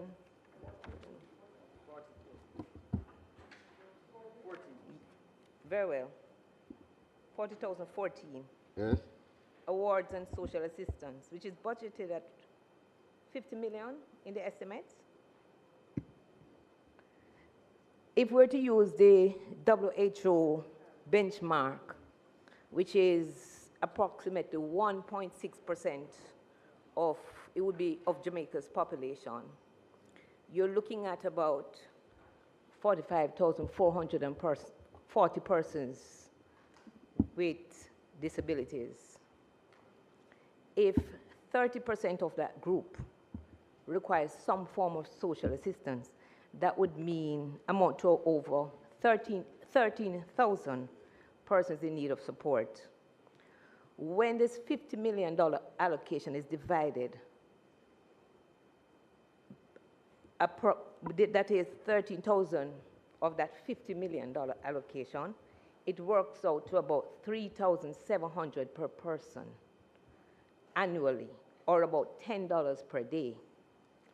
Could the minister indicate how many persons are expected to benefit from this $50 million allocation under this heading?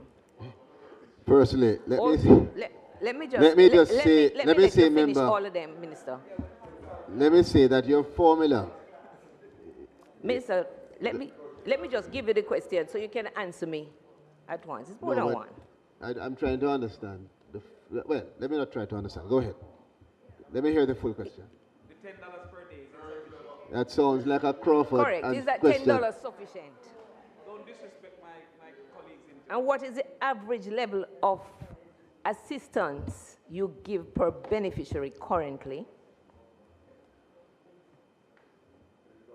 So, remember, if only it was that simple, but it is not. There are a raft of programs that have specific support for persons with disabilities, not just confined to that which you see in this object on page 14. This is specific to the JCPD, but there is support given to persons with disabilities under our rehabilitation program, perhaps even larger amounts. 30%. There is support given to persons with disabilities under PATH. There's support given to persons with disabilities under the social pension program, particularly because of the overlap between our seniors and persons with disabilities. The ESP also provides support for that cohort, which is specific to the children with disabilities. And you have the social intervention that we have as well as another area, as well as the Abilities Foundation. So there are a raft of allocations that are specific and also indirect. What the JCPD does is that for this 50 million, they have specific grant support to their members. But many persons with disabilities are not members. And so that support for them would fall under other areas in the ministry. But thank you for the question. So what is the total amount of persons, Minister, with disability that currently accessing benefit from you? What's the total? Whatever benefit, right across the board, what's the total number? I wouldn't have the complete total because it would again include a computation from several programs. When can we expect to hear that? Because this group, I believe, requires attention. Your presentation earlier gave the impression as if this increase of, I think you said, 44, I don't remember your percentage right now, but it appears very impressive. 42.8%. 42 point? 42.8%. 43.8%. It appeared very impressive. But when you actually drill down to the numbers, I think you need to take a second look because it's $10 per person when I look at that. Let me, member, listen. We have presided over consistent annual increases of investment every single year to persons with disabilities. But is it I also want to caution. It's still inadequate. I want to caution you from applying formulas that lead you to outcomes that are without sufficient basis. The gravamen of what you're saying is well understood. Well understood. Your substance of what you're saying is, do we have sufficient for every single person with disability? But I can assure you that the formula that you just detailed would not be a formula that I would recommend that you continue to use, because it will carry you down the wrong road, because it does not factor in the several other services and benefits and offerings, and therefore it will not be a comprehensive assessment. And if you give yourself an outcome based on just that, it will be an inaccurate outcome. You ask for a full computation, and we'll make the effort to get that to you perhaps at a later Very well, date. Minister. Very well, Minister. I await that number while I use my calculation of 30% of the overall number. I want to, on that same page, Minister, let us know, for 2016,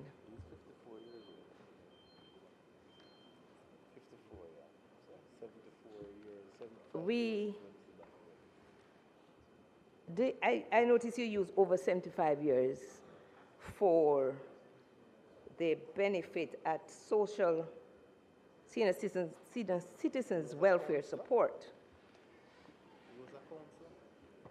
If we are to look at our aging population, where over 230 persons is now aged over 65 years and over, and this is projected to increase steadily in the coming years as life expectancy rises and fertility rates decline.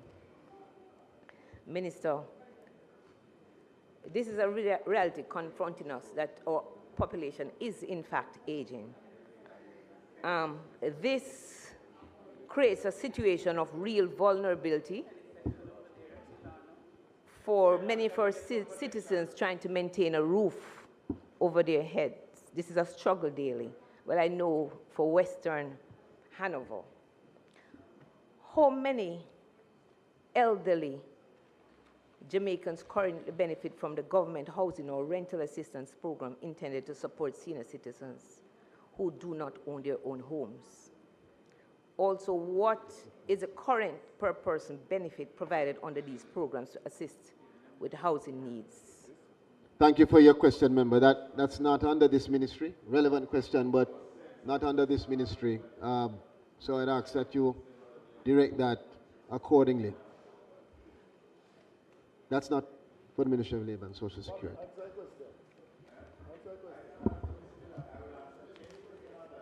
Guided, your minister.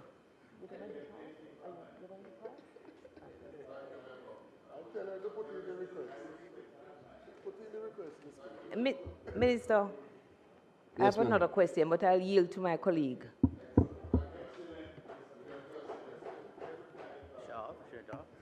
All right, Member Robinson. Thank you, Chair. I wanted to congratulate you on your elevation, however temporary that stay may be. Minister, I have 3 questions in relation to the overseas program. In 2024, I looked at the list of the 50 persons I submitted. A number of them have been selected, they have passed the test, they have done their medicals, but there's been no contact since. And what I want to find out is, what is the basis on which persons, having gone through the process, been successful, what's the basis on which they're selected to go abroad? Because I can't answer the question when they're asking me, and they're seeing other persons being selected without any acknowledgement or anything. And it's frustrating because they believe the MP can do something about it and MP can't. That's 2024. I just got my 2025 list, and of the 50 persons, the notation was assessments. So I saw 13 no-shows. So I call the people them and I say, oh, you asked me for giving name and they not show up. But they were not called. And I'm imploring the ministry, if there are difficulties in contacting persons, because phone numbers change, people don't, most of them are prepaid numbers, numbers may retire, contact the MP's office, because every single one of those persons, the length they have gone through to be on this program, them not gonna not show up. Me know them people, they're not gonna not show up. So if you can't reach them, ask us to contact them so that they can be given the opportunity. All right? The third thing I'm going to ask about, for the last number of years, we have only been provided with opportunities for men on the overseas farm work program. But again, we see women traveling, and women come to me. A lady was very upset with me in my constituency the other day because she said, why me not put her name forward? I said, well, it's only men I get. And then she tell me about her friend them wherever who gone on the program. I said, well, if you know how to get there, go. But I'm just saying, is there uniformity in how the recruitment of women is done in terms of the opportunities across the board for all 63 constituencies? So if you could start with those. I have two other sets of questions on other areas, but if you could address those first. All right, thank you, member, for your You're a bench questions. warmer, and keep your mouth quiet, man. Member, thank you again for your question. Let me put it into context. What the ministry does. So we have a modernized system, and we've actually implemented in the last 2 years psychometric testing, training, and other elements that have had a particular effect. What has happened is that there's more retention of the farm workers that have been sent overseas. So if you look year to year, there's actually an increase in the amount of Jamaicans that have gone overseas for employment, but there's an increase in the returning persons because of the effort of the government to better train, to improve our liaison services, and to make certain investments that are reaping benefit. Now, it is to be clear that the increase in the new cohort will come based on increased demand from the employer. So we have made significant investments, increased our offices and support through liaison service, not just for the farm worker, but in terms of the discussion and the dialogue with employers. We are heavily in terms of negotiations in, for instance, the Northeast in the US. And we continue to engage employers to see how we can not only have more opportunities, but also more opportunities for female farm workers. Because we understand the significant agitation for many of the women who want to go overseas. But let me say this lastly. There's the agricultural and there's a hospitality stream. There has been little to no request in terms of the agricultural stream. And there's a reason why. Not only does it have to do with us, but a lot to do with the weather systems and other things that have affected the agriculture development in Canada and the US. We all see and saw what has taken place in terms of the weather in the last 2 months. It has been frigid. Those things affect the demand for our workers. So where we're seeing an uptick and where we're seeing more opportunities in the hospitality. And I hasten to tell persons, you have to do two things, not either or, it's and. You must have the certification and the experience. And so we continue to ask MPs, consultant members of parliament, and say that when persons come to you, encourage them to go to heart. It is free. This government has provided opportunities that no other government has provided for you to have free skills training through heart, free training. And the employers now are aware of it, and they are requesting persons who have that certification and have the experience. We expect that in the next 2 years, we will see an uptick in opportunities also for females. We expect that because of the observations we are making of our partners overseas, and also the investments we are making in terms of that dialogue with the employers as well as the preparation of our farm workers. But, Minister, I would say, if I think of the last 5 years, all the requests that have been provided are for men. We have been asked to provide any for women. So how would we treat with that? Because we all have women who would have had certification, would be willing, would probably qualify. What do we do? Because, as I said, and this is where we ended up getting cussing, because obviously there is recruitment taking place. People here, and then the women in my constituency are cuss me and I say, how come I can't go up on the program? And when I tell them, I don't get none, them think I lie, me I tell. All right, so let me explain, and hopefully if your constituents are listening, they can get a better understanding. In the last 5 years, there have not been significant opportunities for placement of women. That's just the reality. The opportunities arise from demand. We have no control over what the employer seeks or requests. And for a number of reasons, we've seen stagnance in terms of the opportunities for females, particularly in the agricultural stream. So we continue to negotiate.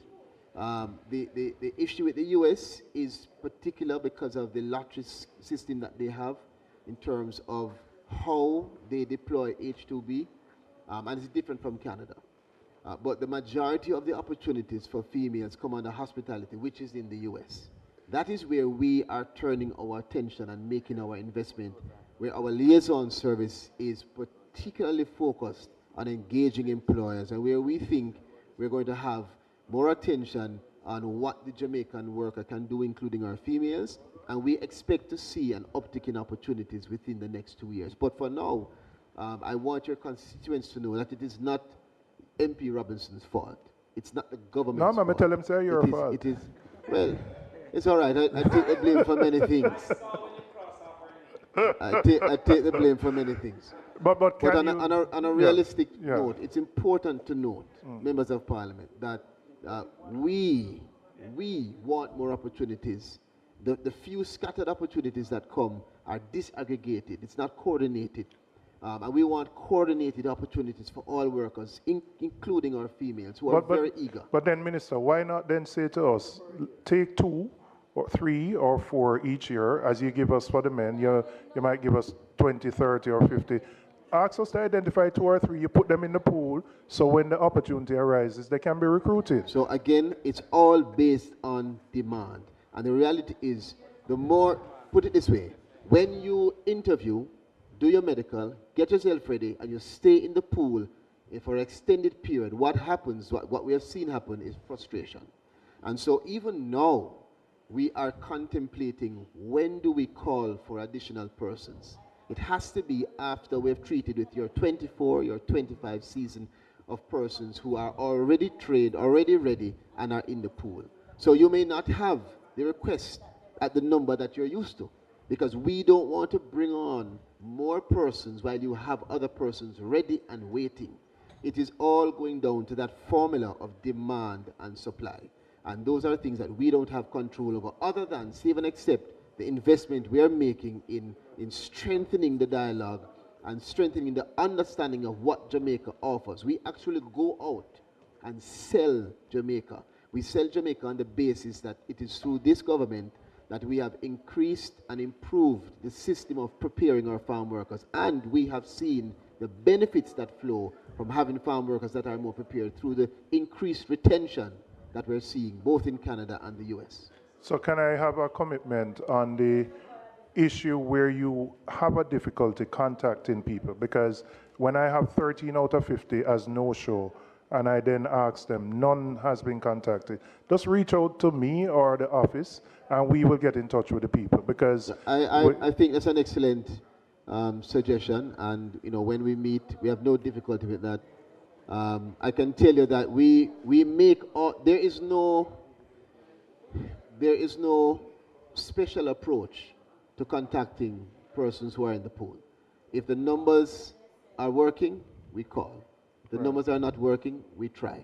But I accept what you're saying as an option and something that we can take into consideration and implement. Okay, all right, let me shift a little to the PATH program.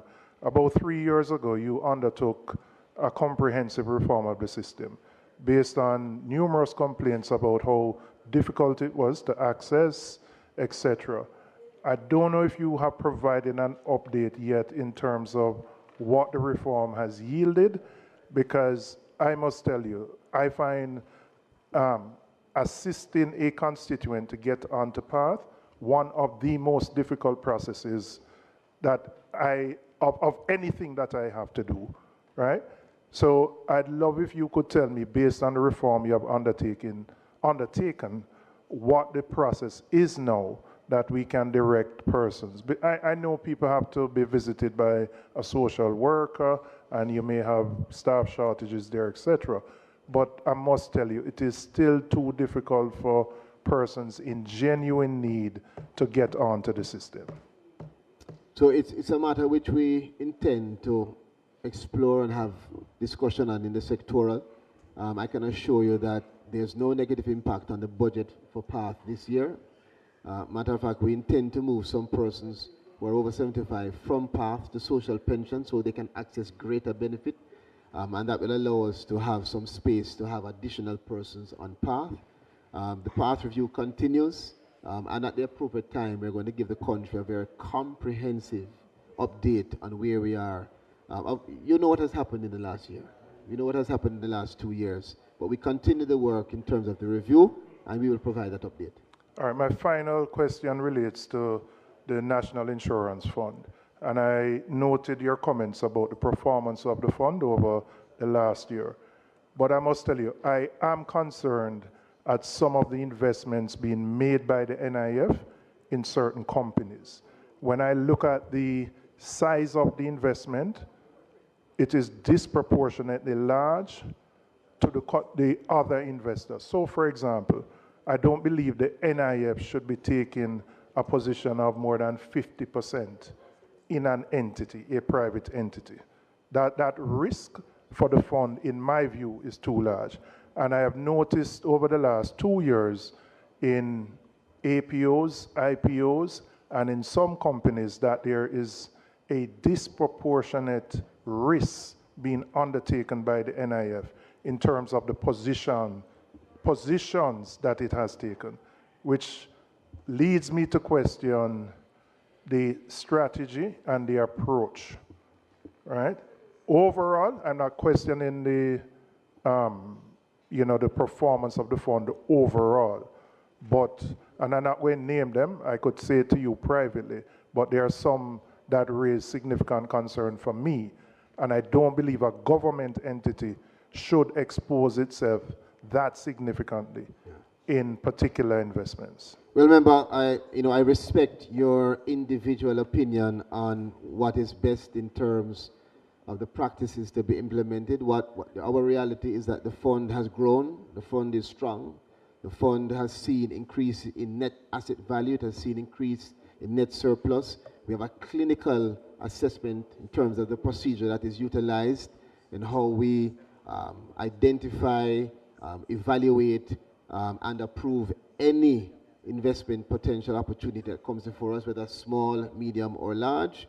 And we have robust structures in terms of the assessment that is done for all proposals. We get smaller proposals, we get medium proposals, we get large proposals, and we approach all of them in the same very clinical way. What's clear is that whatever system we are utilizing has led us to a roughly $37.5 billion, 16.6% increase year over year from last year to this year.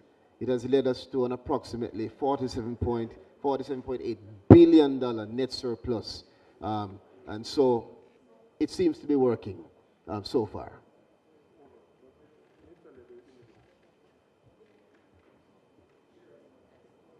Chairman, I think that's it. Yeah, man, that's it. Thank you. All right, the next person. Oh, Ms. Burchell, your time. Thank you. Thank you, Minister, and thank you to your team. I want to bring your attention to page 40,013, which speaks to disaster preparedness mitigation, specifically Hurricane Melissa relief and recovery. I believe $10 billion has been allocated to assist with this effort. I want to know from where you are, Minister, if, first of all, if you're satisfied with the pace at which the housing support has been reaching those desperate families in the hurricane-ravaged parishes and constituencies. Secondly, are you prepared to give a commitment to Jamaicans who lost their homes and properties during Hurricane Melissa that they will be given some support from the government, whether within this $10 billion or from elsewhere in your budget, to help them to get back on their feet, whether or not they've been assessed as yet by the ministry team? I know that the team has been out there trying to assess access as many people as possible. But daily, I get reports from communities where they have not seen anyone yet, or they have not been entered into the database. So I know that there was a cutoff point. I want to know if you will be, that's not an MP's role, member. And, but Minister knows this, but he can brief you after. Right, Minister, so, yes. So responsible Minister Charles, can we give an assurance to those who still live under zinc roofs and tarpaulins that even if they are not yet in the database, they will be somehow captured by this 10 billion or otherwise? And also, second question, if you have not yet received a text message from the ministry for assistance under the roofs program, how long should you wait before you go to the NIS office for further instruction? Because the vast majority of persons have not yet received their text message. Thank you. I want to thank you, member. This issue is beyond important. And I know as a fact that you are in a constituency that has been heavily impacted. And you, as a member of parliament in that area, would be laden with a burden that others might not appreciate. I want to say to you that the government has implemented, based on very deliberate and strategic decisions, a system that is accountable, is equitable, and that affords everyone that has been assessed and verified an opportunity to receive a benefit. It may not be under roofs, which is the $10 billion that you see here, but it would be a benefit under one of the 6 elements of the shelter recovery program, which includes the government-led repair, where JDF may go in and actually bring material, bring labor, and fix your roof. Once you have been assessed and verified, it is our intention that you will fall under one of those elements. Now the issue has to do with assessment. And I know that there are some persons who say they have not been assessed. And I say that in that way very particularly because when we do the assessments, a part of the verification is to send that listing to the spatial data experts for them to do an overlaying, what we call cleaning of the list. What we have found is that you have, for instance, persons who may have one name from one individual in multiple households, and that is not permitted. You may have the converse, where you may have multiple households, going under one. So one of the reasons for the delay is because of the process of the cleaning to mitigate against the duplication. And that duplication affects all beneficiaries. If you have one person getting more than they should get, then the others who are there to get cannot receive. All right, so we have a process, MP, and I want to assure you that it's a process which we have gone far and wide in trying our best to get as many persons assessed as possible. For those persons who have not yet been assessed, the process is closed off. If there are unique circumstances, we ask them to write to us or to write to your members of parliament so that you can get to us. But in large part, we are now focused on addressing the more than 98,000 households that have been assessed, and to make sure that those 98,000 households are verified, they go through the process of cleaning, and that they can receive their benefit as quickly as possible. Several persons have received benefits so far, but not the large part. And let me tell you why. We have had a $10 billion initial allocation to treat with the persons who at that time were between about under 70,000 household assessments.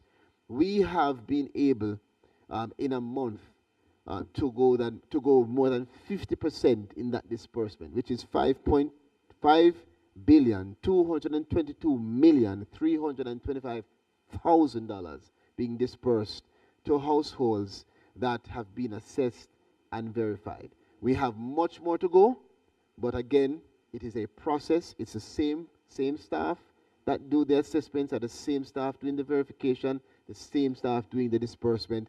So we ask for patience as we move quickly. And in context,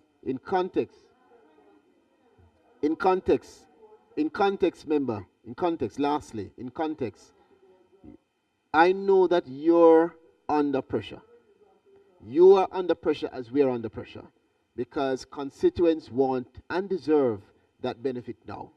I want them who are listening to understand that in other countries, it's taking 3 to 4 years for completion of disbursement. In Jamaica, we have started, based on instruction of our Prime Minister, within 2 to 3 months, and we have almost half the initial allocation within a month. So we are on our way. Again, I will never use the word, yes, those 5.2 have received their code, their text message, their prepaid card in different modalities. For some. But those are issues also that we are working through. It's the first time we've ever done it this way. We're trying to become more efficient. With that efficiency comes some issues, but we're working through making the adjustments as we need to make sure that we can get this benefit to them as quickly as possible and they can utilize it in the best way possible. All right, members, we are into our second presentation. We have gone almost 2 hours now, heading that way, over an hour and a half. Minister Charles, and we are 2 hours and 30 minutes behind our schedule. What I would suggest, members, for the questions that are remaining, and Minister, I'm going to ask that the members ask their questions, and that Minister Charles, you take all the questions before you answer, because answering individually is delaying our process. So, and sometimes somebody might be asking something that your answer captures it, but they still ask it again. So we have 1, 2, 3, 4 persons, five persons. Minister will make a note. If you do not hear your question answered when the minister does his complete answers, then you can,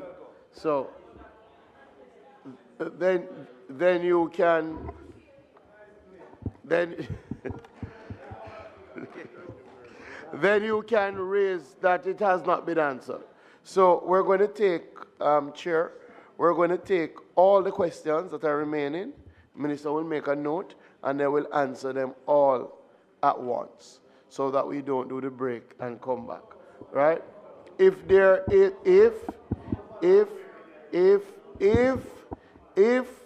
doing this, members, hold on, members, we're doing this now because we're on the end. We're not saying that is the approach. I'm saying now that we've reached over the time, we're doing this. So we will, when we start again, the opposition spokespersons have their latitude to get their answers.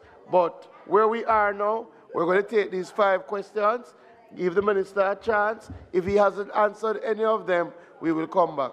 Thank you, Chair.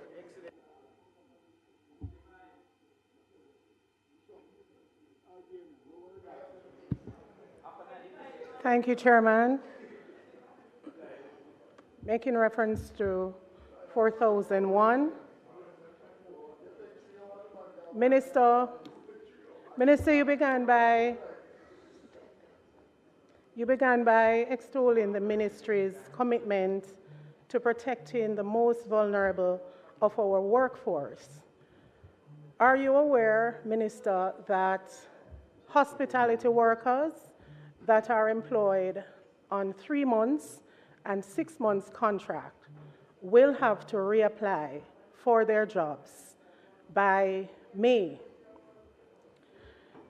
What measures are you considering to discontinue this practice and protect contract workers from exploitation, ensuring they receive fair treatment, benefits, and job security?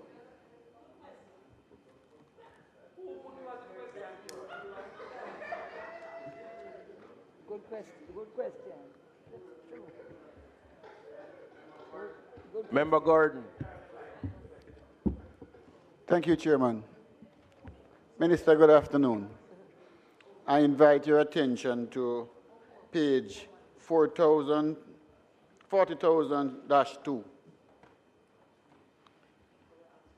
And I treat specifically to social security and welfare services. Minister, there's an increase of 65% on your revised estimate 25-26 to deliver those services. My question is, do you have adequate staffing to respond to those emergencies? These fire, death benefit, poverty alleviation support. The reason why I'm framing the question like this, Minister, we serve vulnerable persons in the inner city, and they have fires frequently. And it takes days for a response from your social service workers. Hence my question. That's one. Two, I also invite your attention to page 259 of the public bodies. And I'm dealing specifically operating balance capital account. Whereas there's negative on your unaudited 24-25, there's negative on your original. Should I assume that that original mean actual? And then your projected 26-27 is also showing a negative. So is it then that you're overspending on your capital budget?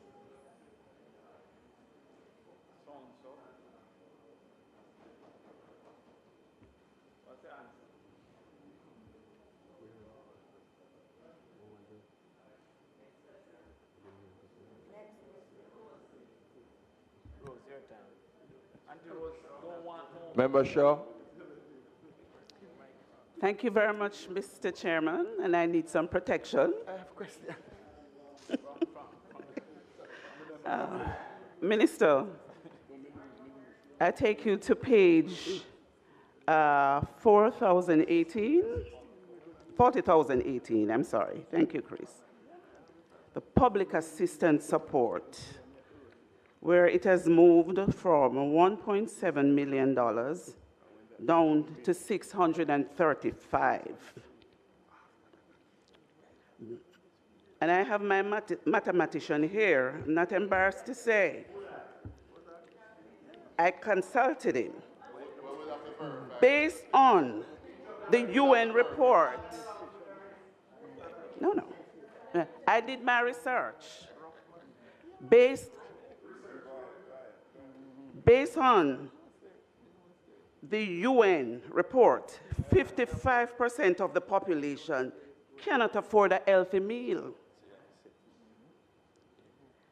Based on UN again, a healthy meal costs $6 US, 42 cents.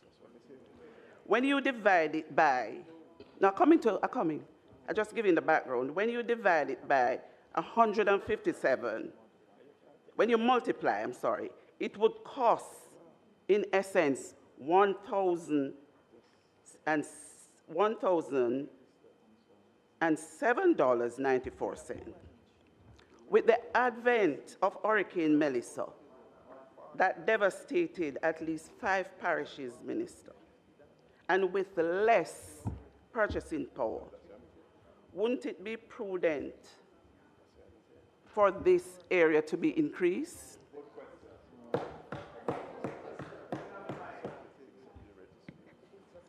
My second question. My second question, Minister. I take you to page 40,020. I notice there is an increase in the amount. No, I notice, Minister, that there is no increase in the part beneficiary. And I refer again to the 5 parishes that have been devastated by hurricane. No increase in part? No, no increase. None at all. And this is one of our most vulnerable grouping, Minister. Families within that group. Not even that. This deserves an immediate answer. Yes. This party. Turn off your mic and answer, and I will yield for him to answer this. Tell her to turn off your mic. The one before you, not you. Yes. Turn it off. Oh.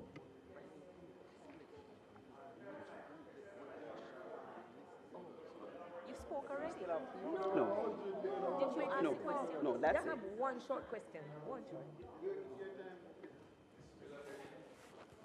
Minister, the list of beneficiaries or persons who have benefited on the roofs, will we have access to that list?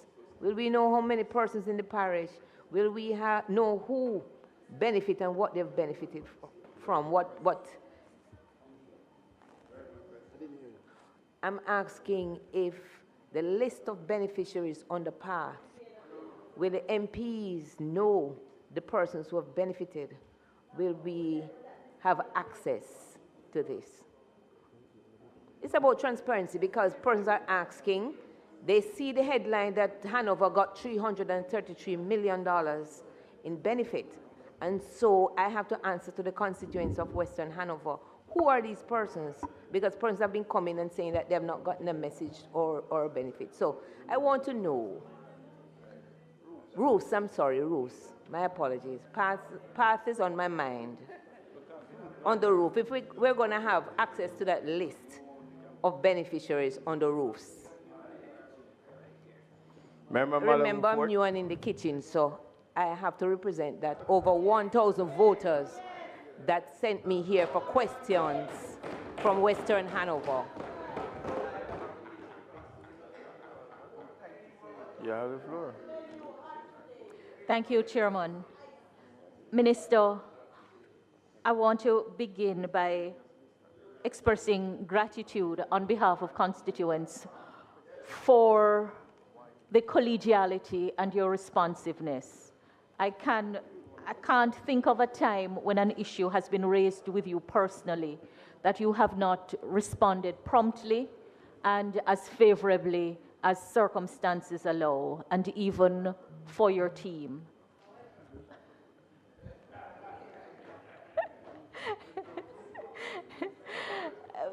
As you know, Minister, the work of government is beyond personalities. Systems require system drivers.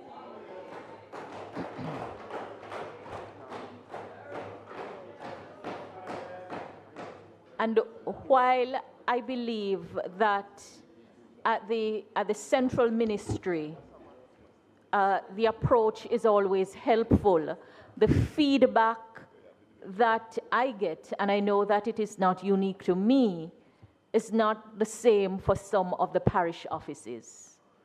And as a result, the people who are to be the beneficiaries of the programs are sometimes reluctant to approach the offices, and instead they all descend on the office of Member of Parliament. While we understand that the office of Member of Parliament is very often the first point of contact with government, government is not a one-man show. And the office of Member of Parliament is not the recipient of all of the programs and projects in government for the people. in relation to the assessments for Hurricane Melissa, which are done through the ministry and in particular through the NIS office, I just want to put on record concerns that have been raised. And I don't know the prevalence of it, but for each person who experiences it, it is going to be the world. So the allegation is that the field officers would go in and they would go and inspect a specific premises, even when other premises around them are obviously destroyed. And it would make sense to bring to the attention of that part of government that is responsible for the work. And there is also the concern that at some parish offices, the impression is given to intended beneficiaries that they are more a nuisance than someone that is intended to benefit from the sums that we are about to vote on under the various heads. And so I'm bringing it to your attention in this forum to ask that in the new financial year, that all persons who are discharging the functions assigned to the ministry be mindful of the vulnerabilities that Social Security is intended to address. Having said that, I share the concern of the member about the flatness of path.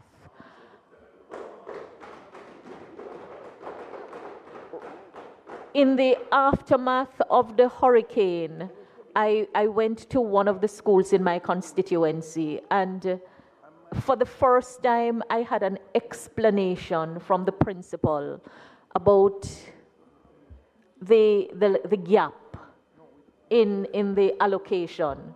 Now, I appreciate that the budget ceiling is set, and all of us have to appreciate that there is not a lot of room to whittle at the very top.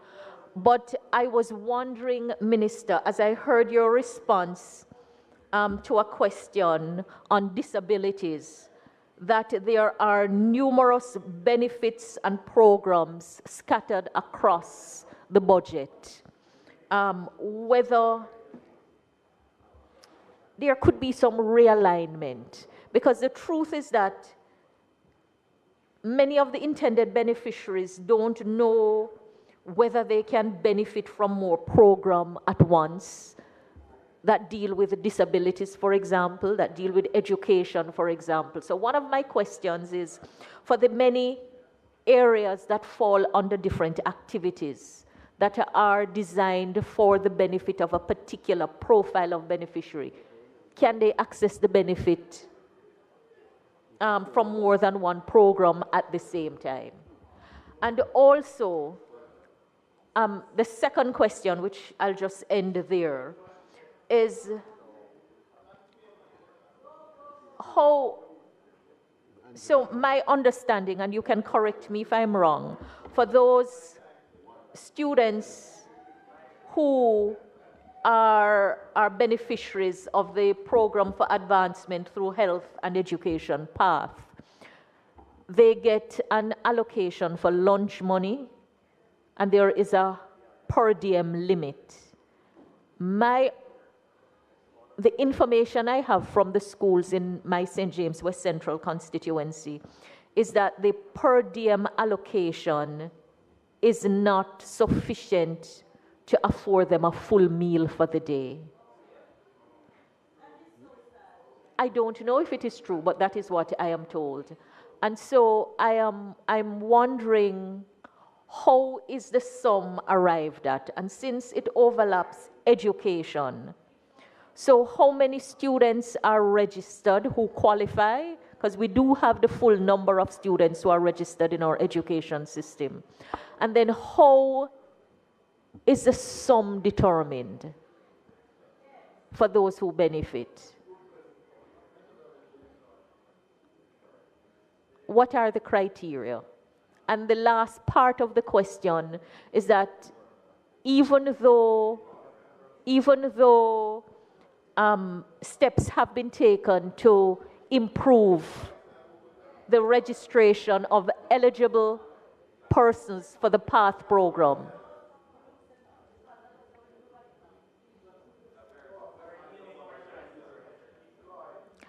guys, all of us meet the pressure of our constituents. Every one of us. Whether you're on the government side or on the opposition Member side. Member Malahoo Ford, just continue with the question.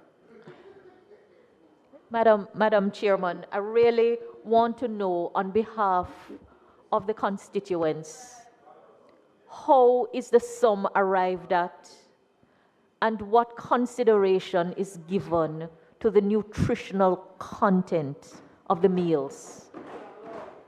Who monitors, and where in the budgeted programs we have the cost for that work? A lot is being spent and a lot of people can be better helped.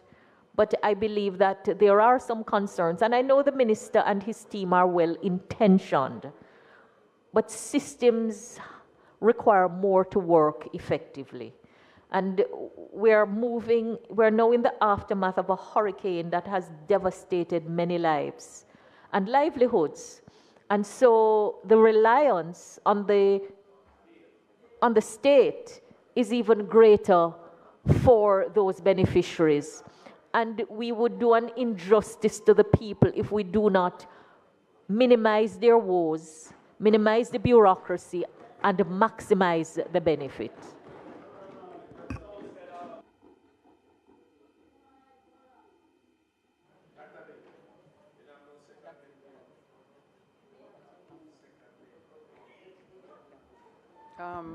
Thank you. The next question comes from Member Campbell, and listening to Member Malahoo Ford's intervention, Minister, I'm not permitted to ask questions, so I'd ask you to please note, looking at an audit of all the schools and their PATH program and the benefits that are provided by the government vis-a-vis received by the recipients.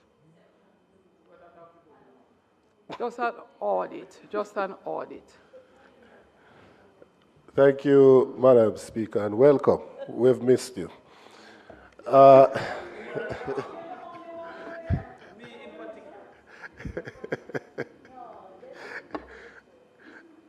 Yes, we miss you. They were misbehaving when you were not here. Yes, yes, they were misbehaving in our absence.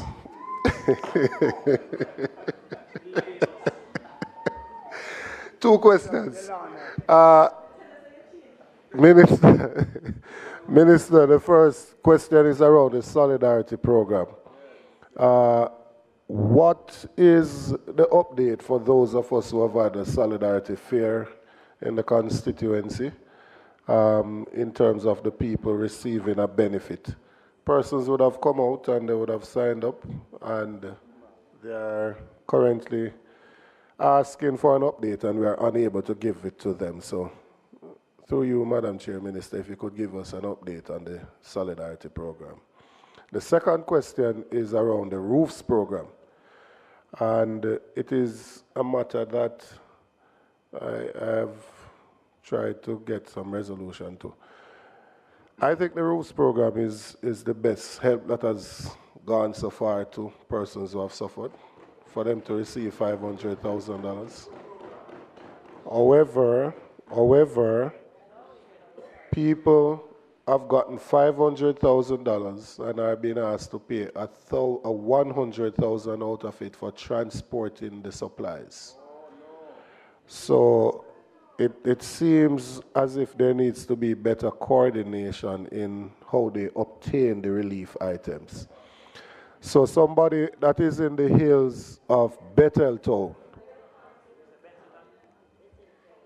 hold on, remember, what is happening is that how the hardwares were selected, I think we should have at least one at a central location in each constituency. Because what is happening now is that somebody from Betheltown has to journey to St. Elizabeth or journey to Sav. And so even though they have gotten $500,000, because they have to travel so far to get the items, the transportation costs is taking out a significant portion of what is intended to be a benefit to them. And so ideally, one location in each division would be best, but at least one at the most central point in the constituency. So those are my two questions. Thanks. There being no other questions, Minister, you may proceed in responding. Thank you. Thank you. Thank you, Chair. All right. We have had a number of questions, but I'll start with the top.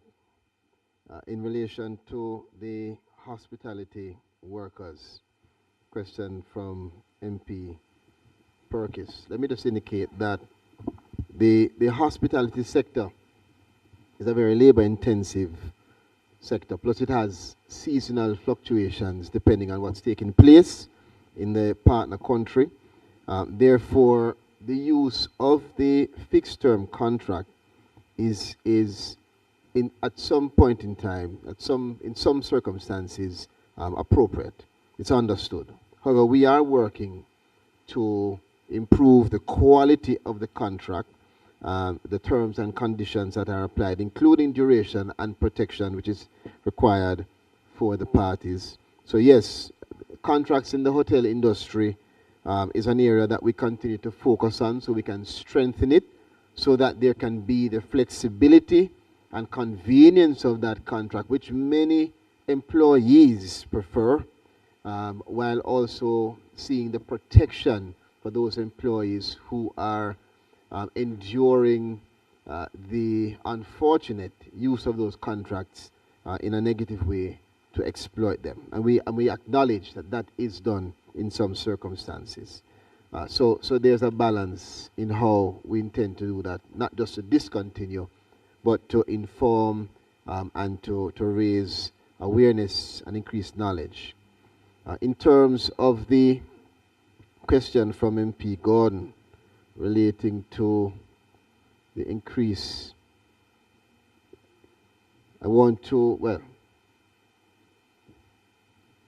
there's an increase of 65%. Do we have adequate staff to respond? We'd always want more staff. But as it is, the structure that we utilize is sufficient to address the issues, and where necessary, we do look on additional support. However, we acknowledge the need, and we have made it public that we are going through a review of the public assistance department structure and the organizational structure with the intention, member, of strengthening the capacity of our staff, increasing the number of social workers so that they can be deployed in a much more effective way. So we are doing what we can with what we have, and we have already advanced our intention of increasing staff and restructuring for greater efficiency. In terms of the issue relating to NIF, I want it to be clear, member, you spoke about 259. The capital account reflects the expenses that are incurred during that period. And so it would be presented, you'd often see it presented as a negative balance, but it's to be understood that it reflects the capital expenditures incurred in terms of the effort to improve on the fund's long-term assets. So don't see that negative balance as being a negative on the fund. It is a negative balance because in terms of accounting, as you would know, it appears there because of the investments that are being made for us to deploy our resources and assets in order for us to generate the long-term value and support that is needed for us to have a sustainable scheme. And as I said before to Member Robinson, when it comes down to the NIF looking not just on the rationale in terms of how we operate, but looking on the outcomes, whatever we're doing, and whatever the opinion, we have been able to provide this country with positive balance, increases, and sustainability. As it relates to Member Shaw and her question, 40,018, I understand the concern you have, but I don't want you to, I say this not for it to sound in any way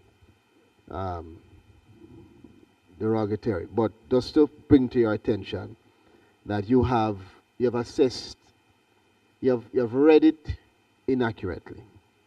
When you see the approved estimate and the revised estimate of 1 billion under the awards and social assistance, it relates to the 1 billion that was allocated for solidarity. So the difference between the previous year and this year does not reflect as a reduction in nominal terms. It's just a one-off allocation that was made last year for a program that was explained in the introduction. So the awards and social assistance has not, in general terms, been reduced. I hope that explains for you. In relation to what I'm saying, member, let me explain to you. You have referred to 25-26. You've referred to 25-26 as being 1.6. Minister, are you sure it was not understood? You say she's confused. So I'm going to explain. In 25-26, you're seeing here 1.6 billion. For 26-27, you're seeing 600 million. And you're saying why the reduction? And I'm explaining to you that in real terms, there's no reduction because it was a one-off 1 billion odd allocation for a solidarity program that was intended to be executed in that year. All right? And not repeated. So there, in general terms, nominal terms, there is no reduction in the awards of social assistance, save and except that that program, which was not intended to be repeated, is no longer in the allocation. All right. In terms of the path, let me assure you that, again, there's no government that has done what we have done in terms of increasing path. And I'm so glad for the questions coming from members.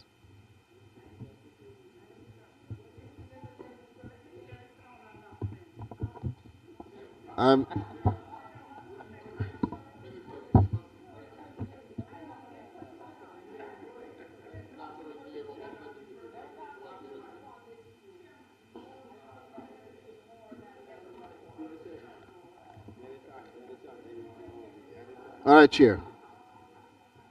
All right. So, again, let me get back to it.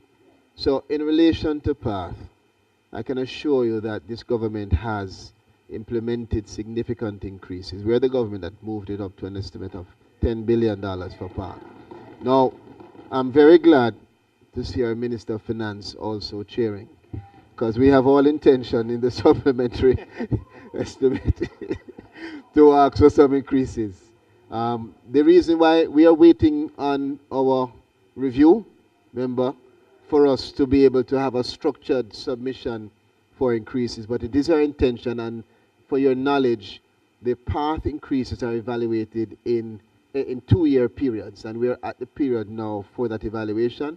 Once that is complete, we will utilize supplemental as an opportunity for us to apply for our increases. All right, moving on. In terms of roofs, the question was raised by one of the members as to whether or not you can get on the list. Yeah. And Chair, just to give a very short response, yes. members can receive the list, but we are also assessing data protection issues to make sure that whatever information we provide to members, which I think is relevant, so that members do not have duplication in terms of what they utilize out of their own CDF, so that whatever we provide does not in any way offend the law or offend those regulations. So we are providing, as it is now, as much summaries as possible, and we continue to do that.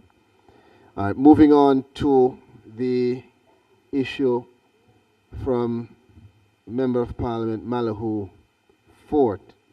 The first issue was more of a comment, so I will respond by acknowledging, noting, and thanking her for the comment. In relation to the school feeding, I have heard the issues that have been raised. I've also heard the concern of the chair. These matters, however, have to be posed to the Ministry of Education, Skills, Youth and Information, as school feeding is within their remit. What the Ministry of Labour and Social Security does is we collaborate with that ministry to provide the list of students that are within the cohort of pass. And the allocations and the formulas used are all within the remit of that ministry. So I hear you. We understand the concerns, but I'd ask that you direct those issues. Minister, when to you're the through, ministry. I'm actually going to direct it to the Minister of Finance, and there's a reason. The Ministry of Labour and Social Security provides the listing, and social workers monitor the beneficiaries and the recipients. For the path benefits related to students, the Ministry of Education executes in terms of providing the meals. And then the Ministry of Finance provides the funding. I'm not sure any of the ministries now take responsibility for auditing and tying this together, this tri-circle type arrangement that benefits individuals doesn't necessarily have a place now where you know have a full assessment of the total amount the government spends. For school, let me give an example. If $1 billion is used for the year for feeding program, are the children really getting the meals? Are the bills for the part feeding program for rice and chicken and the juice that they actually get at that level? For other benefits is the same. So I'll put it to the Ministry of Finance that ultimately the three ministries, which would include education for students, but others for other benefits provided by Labour and Social Security, as raised by Member Malahoo Fort, would need to make sure that there is some audit and analysis done to determine if value for money is being received. So, Chairman, just to cauterize the discussion so that we don't extend a conversation that is not really within this remit. It's not even the Ministry of Finance. Let me just give some support and guidance. In relation to the cash grants for families, it's the Ministry of Labour. In relation to the school feeding program, it's the Ministry of Education. And in terms of anything to do with the auditing, it will be the Ministry of Education. And I can assure you that it is streamlined, the components collaborate, and that there is a consistent effort to revise, improve. That's part of why we're doing the review. We acknowledge that there are issues, and we are feverishly moving forward in trying to make sure that we complete, conclude, confirm what the new versions will be so that we can avoid the issues that you have commented on. But again, just to say, it is the Ministry of Education, Skills, Youth and Information that would have the responsibility and the capacity to respond to the question that you have raised. If I could just complete my responses, because I gather it's going to be a...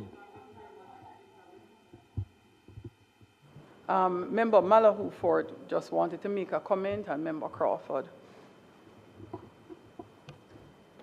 Thank you, Chairman. thank you for your intervention. And I thank the Minister for his clarification. However, the PATH program has just under $10 billion that we're to vote on. And that is in the budget of the Ministry of Labour and Social Security. I do note that nothing is under the school feeding program. So I guess that is why the minister is indicating that the school feeding is under education. Yes. It's not in our budget. I'm sorry? The school feeding is not. It's not in your budget, right? For the Ministry of Labour and Social Security. So you will not find it in anywhere in terms of the pages or objects. Understood. Come under the Ministry of Education. Understood, Minister. Not to belabor the point. What I was saying is that for the students who benefit from the PATH program, there are concerns that have been raised. And I believe that we would do ourselves an injustice if those problems are not addressed, whether they are to be addressed tripartitely through among the three ministries, but government is government vis-a-vis the people. And while I do appreciate that the way government is arranged, the responsibilities are assigned in portfolio, this just under $10 billion in the Ministry of Labour and Social Security would have to be dealt with within that portfolio. And then the related matters would have to be dealt with collaboratively with the other ministries. Just to indicate, Chairman and member, and I have made reference to it in multiple occasions, this government acknowledges the challenges, we acknowledge the issues, and we have implemented a review which is comprehensive.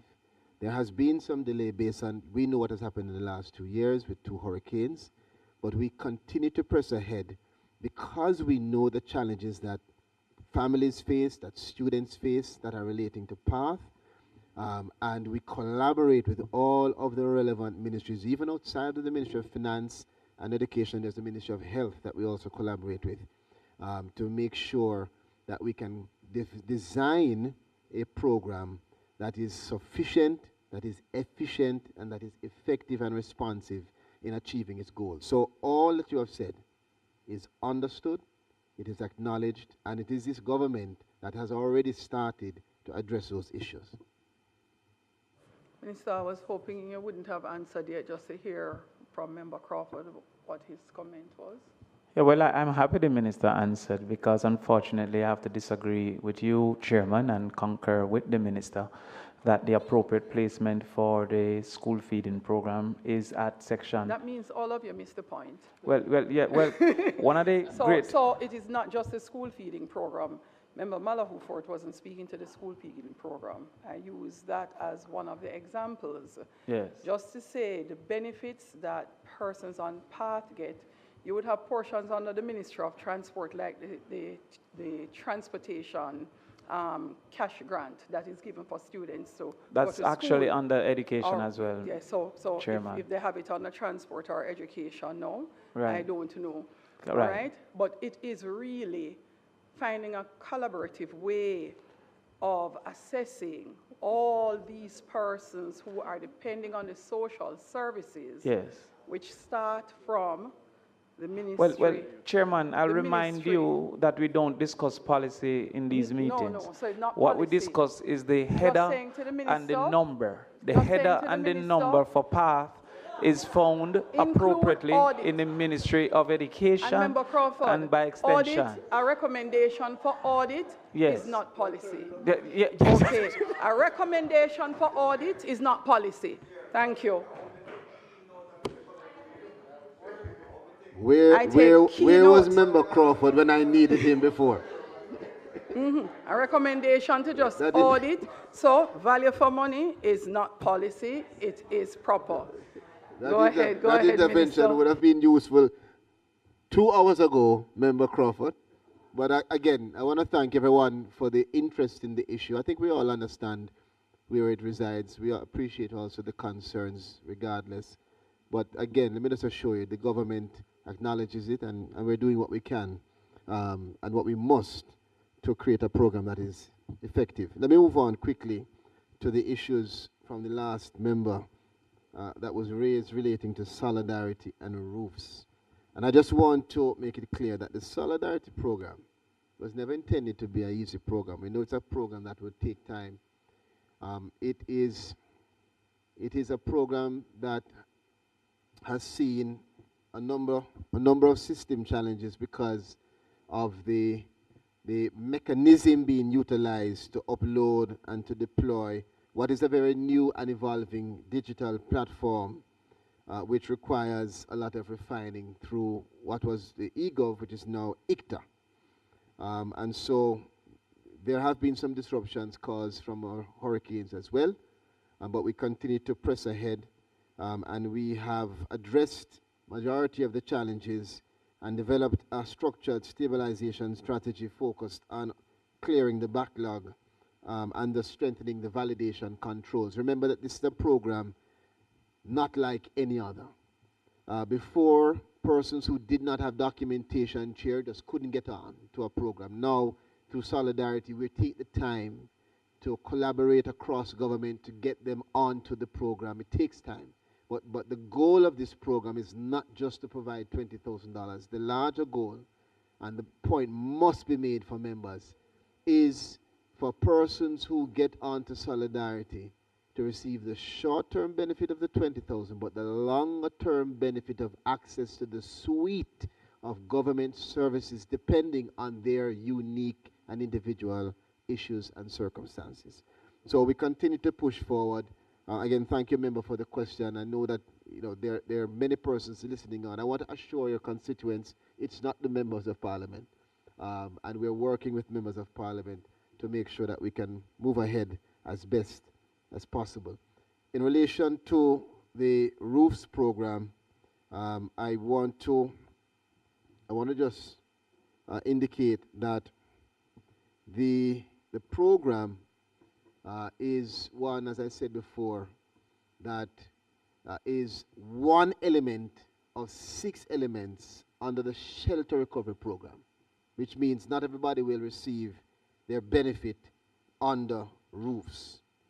However, for those persons that are within the remit of that element of roofs, we do appreciate that as we roll it out, there are some challenges, particularly, for instance, as you mentioned, with the list of hardwares and with just the operation, the logistics of getting the goods. In terms of getting the goods and what you pay, that's an individual matter. We have recommended to persons that they use grouping and other methods to reduce costs.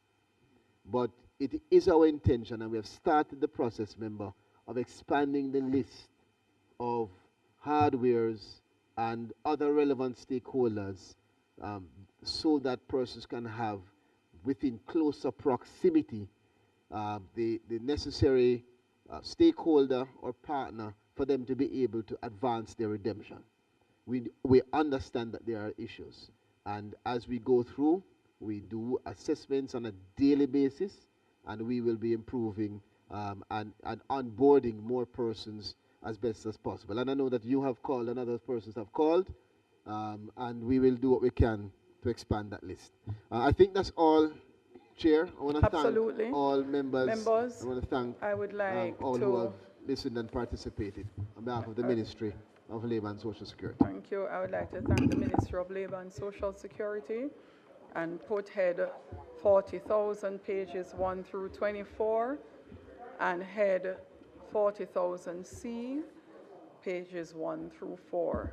Those in favor? Those against? The ayes have it. Thank you very much. Have a wonderful rest of your day. We will next take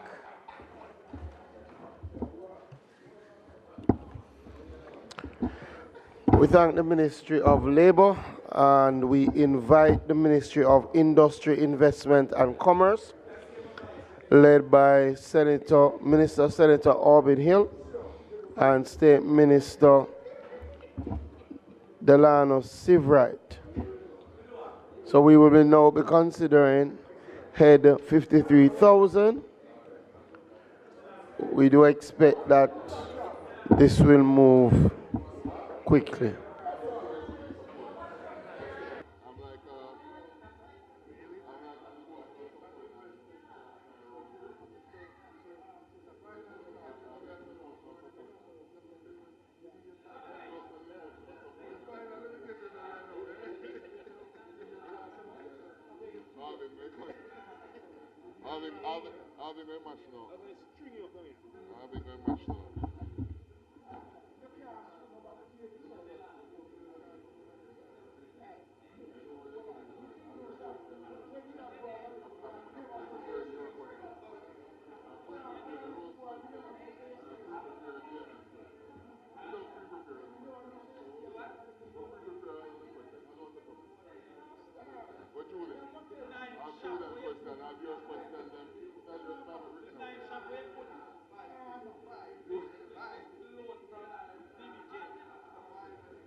I know what you're talking about. Let me show what you're talking about. Welcome to the Ministry of Investment and Commerce. How you do? House Leader. Minister. Madam Chair?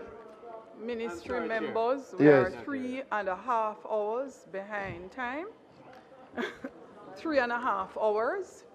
So members, you're being asked not to be repetitive in your questions, and Minister, not to be repetitive in your responses. Persons are required to listen. So when Minister is responding, you're required to listen to the response.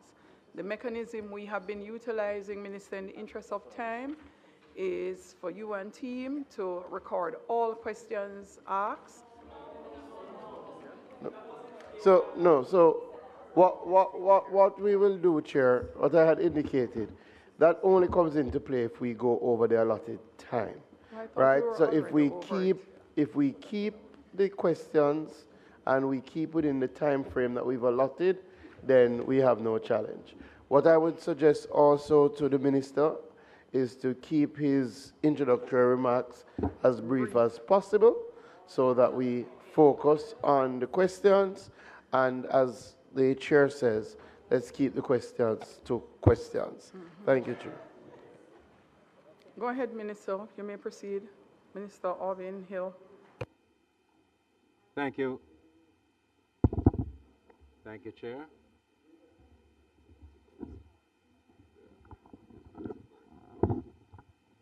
Better? Good. Members of Parliament, thank you for having my team and myself here. I'll introduce them as, to my right, Honorable Delana Seabright, Minister of State, the Minister of Industry, Investment and Commerce, very sure. Mrs. Sansia Bennett Templer, Permanent Secretary, to my left. Mrs. Rosalie Phipps, who is Principal Financial Officer, will be behind us.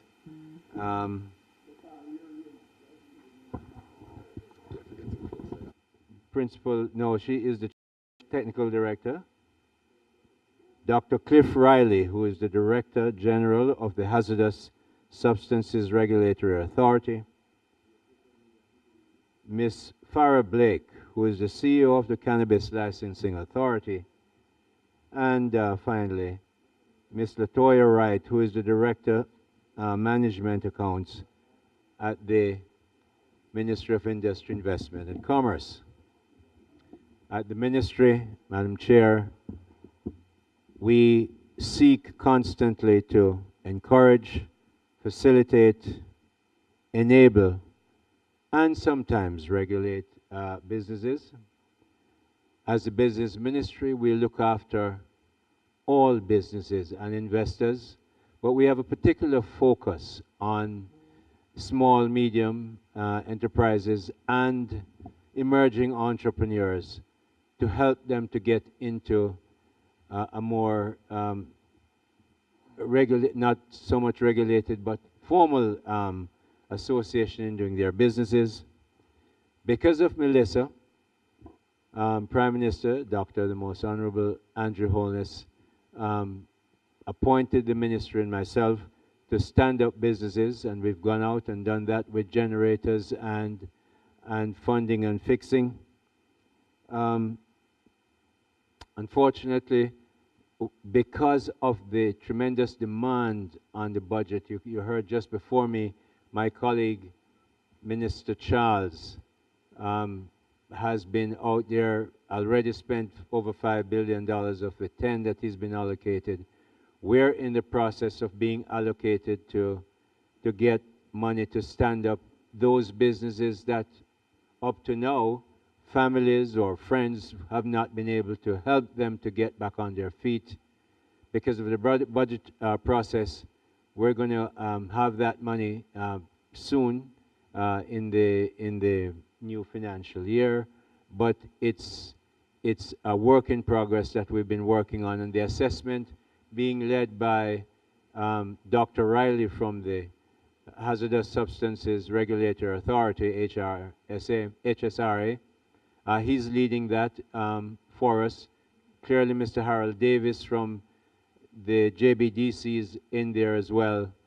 And we were able, right after the hurricane, to get 221 volunteers from our businesses. All of them very qualified, very experienced, and we've been out there doing the assessment. So with that, Madam Chair, I will take questions. Members, questions? Member Hilton. Thank you, Madam Chair. Minister, let me thank you and your... No, Member Hilton, we are almost 4 hours behind. I actually missed the decision made that it is piece by piece, but when this is finished, I'm going right back to it because we're past midnight already based on where we are. So I would encourage that we just go to the questions and we will sweet up Minister outside.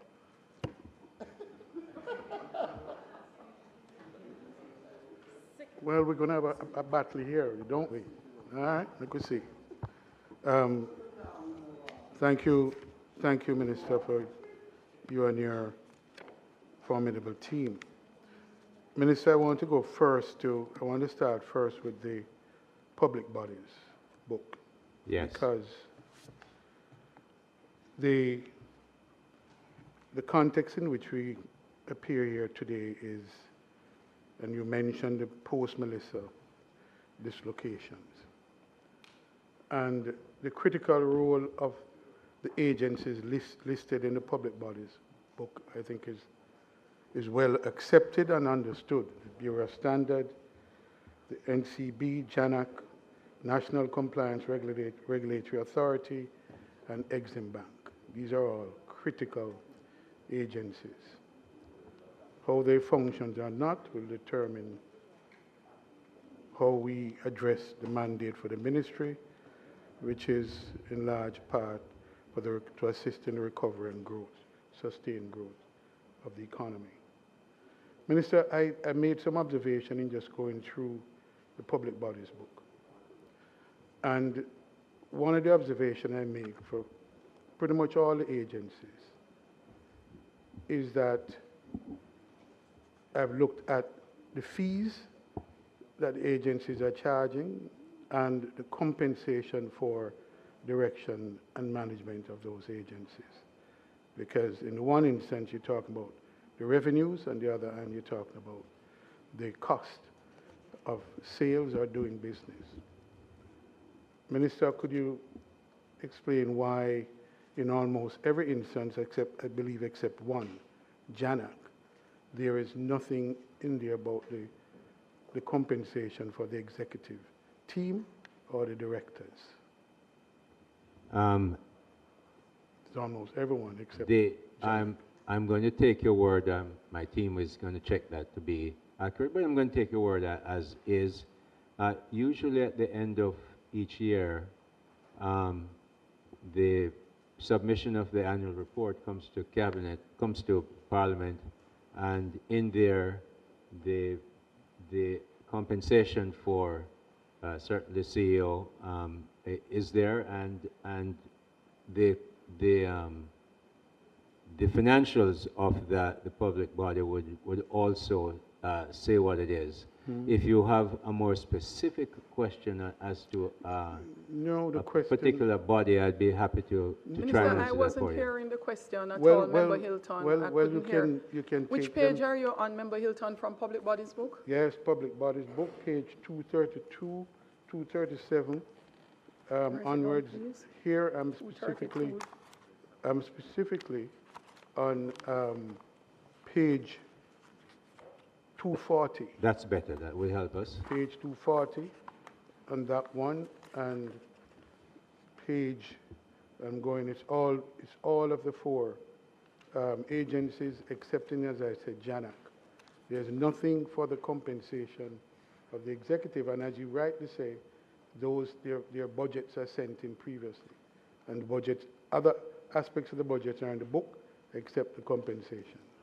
It is there for the ancillary for the supervisory staff, but not for the executive. Give me a second, member.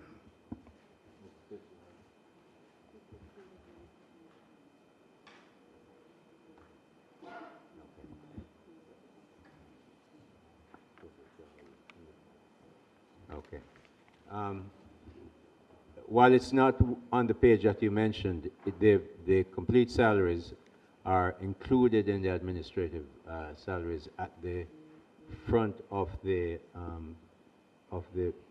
book that we're looking at, and all the details are there. I remember going through them, and I can tell you. Yeah, can I just suggest, Minister, it would be for good order, for transparency. Yes. Because you break Minister, out have the team look for it, and so that we can give a more fulsome answer. And we'll come back to Member that. Hilton, you go to your next question, and then they come back to it. Could you have them search for it in the interim? We'll come back to it, MP. Next question, Member Hilton. You're not going to manage me like that, too. No, I have to manage the proceedings, Member Hilton. So they are allowed to take some time and go and check. So I'm asking you to move to your next statement. I'm here to make sense of the budget for the Jamaican people. Nothing is wrong with that, Member Hilton. Yes, so I'm asking you, allow them the time to check and move to your next question, and then they'll go back to responding. Minister, my next question is as to fees charged. And I use, for example... Before you go on, we're checking only one that doesn't have it, and it's BSJ. The others have it, but we'll come back to you afterwards. It's not just one. Okay. One has it, the others don't. Go ahead. So fees, operational fees. Yes. Take a look at page 238, and this is a theme. 230? Public Bodies Book, page 238. 238. On the Bureau standards. And the fees there are significantly increased. That's what the book says. So last year it was 375, 85, and this year is 523 million that is expected. So my question is, Minister, what accounts for this significant, this is not a small increase, it's a significant increase in a time when we're in the post-Melissa recovery stage, and your task is to stand up businesses. Will this aid the businesses, or will this hurt businesses? I must tell you, member, a significant amount of investments have been done. I mean, since I've been coming here, I remember we bought one piece of equipment was for $40 million, and that's for testing gas. Yeah. When I was there, we got grant for that, EU grant. Can I? We got grant. Please. we purchased additional material. We had to wait, in fact, a long time, come from the United States and elsewhere. But we have investments like that. I have been to the BSJ. We see what we do with blocks. We've had to put in new investment to test blocks because there's a lot of comments and complaints against blocks. So the investment had to be made. And member, I have to mention to you that all this is done in a market environment. If people didn't see value in what they're paying for, they wouldn't pay for it. Sir, and so we're talking about the post-Melissa I am talking about the post-Melissa and a lot of business. So the market will take care of that. And a lot of buildings have been done post-Melissa. Okay. A lot of gas has been sold. And so I must say that we run a market economy and we listen to what the market says. The investment was made and we believe the fees were fair. The fees justify the fees were fair. Okay, the market determined the fees. No, we say what the fees are based on what the market will require. And just to make the point, I mean, the Exim Bank, for example, just look at the Exim Bank, 253. But I'm saying, with respect to fees, again, the fees have been increased significantly at a time when businesses, especially the areas for which you're responsible, which is micro, small, and medium-sized enterprises, are very challenged. What you have missed, member, is that the Companies Office of Jamaica, we've gone through and cut those fees, tell me the others, to cut those fees right down sometimes to nothing because we know what would have happened and what was happening. It's not the only agency that we looked at, but Companies Office is it's on my phone every day. Somebody WhatsApp me about it and we respond. And so we knew what was happening at that time, and right in our first meeting after the 28th of October, soon after that, we cut all those fees. So it's not that we just raise fees. We raise fees where services are provided.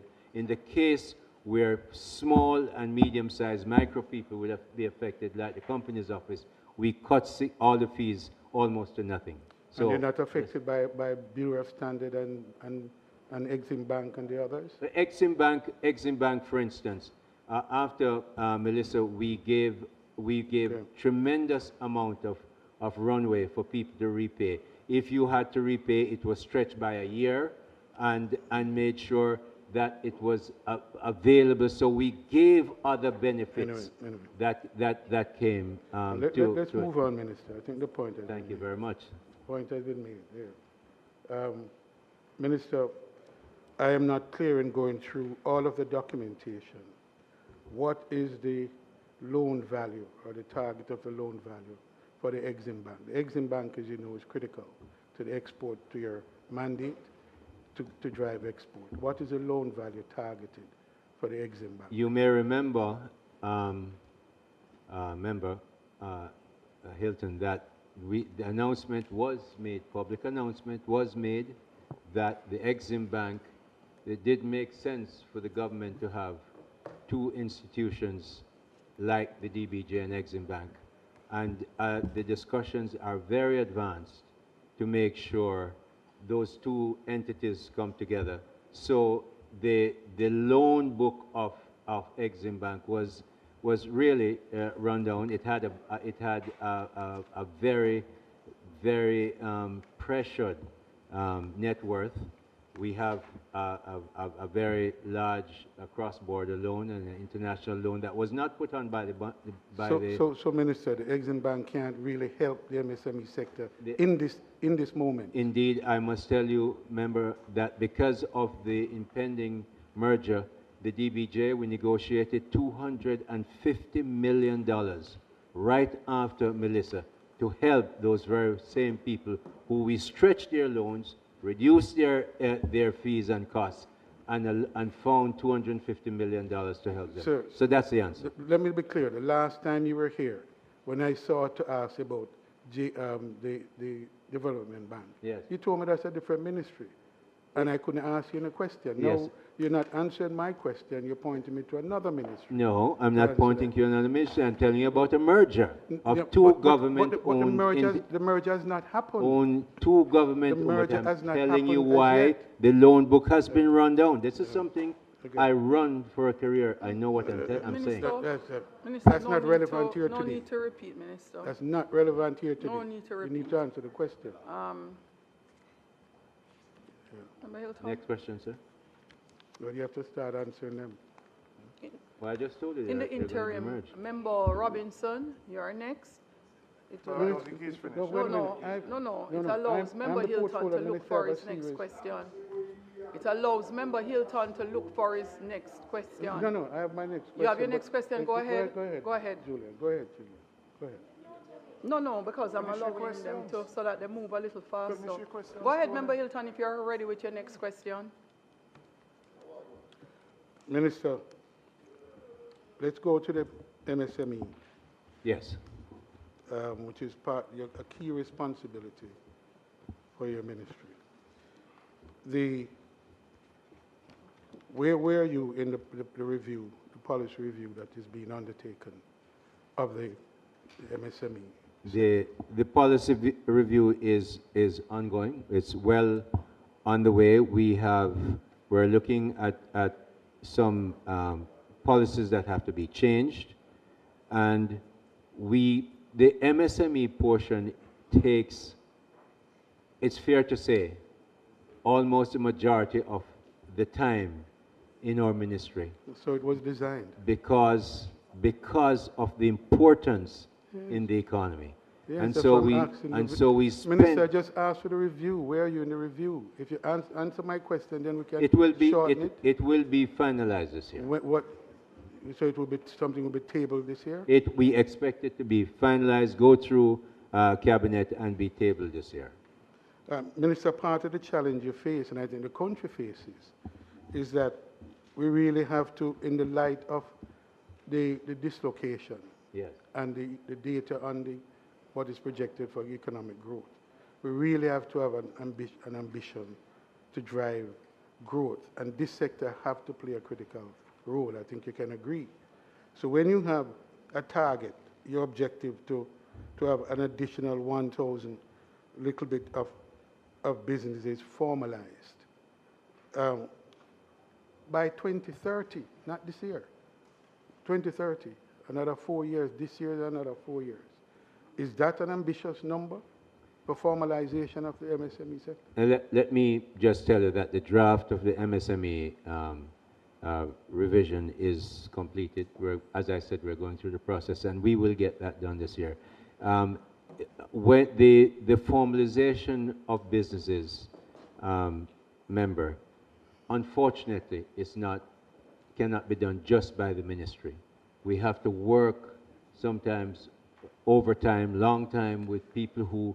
So are you agreeing that is not a sufficient number? I am agreeing that we're going to work very, very hard to get it. I tell you, when we're doing some of these things that we did to stand up, when we go to people in the country and they're denuded, their businesses are denuded, say, oh, you're coming from the government, they're going to start charging us taxes.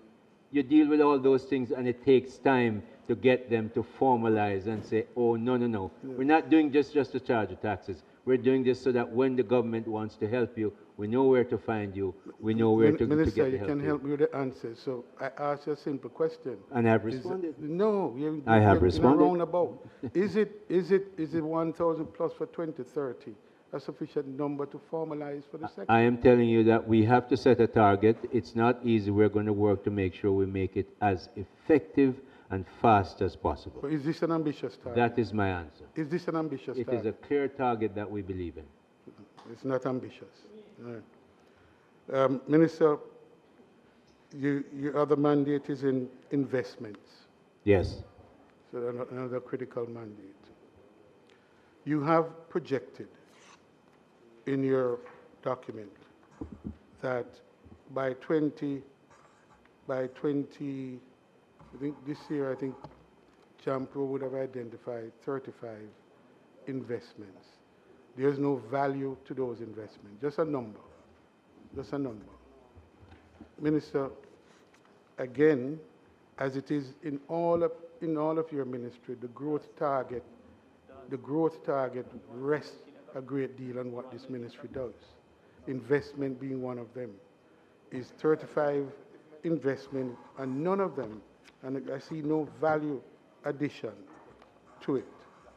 Right? It's estimate for 26, 27 is 35 investments, project confirmed by JAMPRO. What is the value of those 35 investments? What is the estimated or the projected value? Could you refer me to the page page in 53, the budget? page 21. You have in the budget? Yes, Yes. in the budget book. All right. Give me a minute, sir. 53, page 21.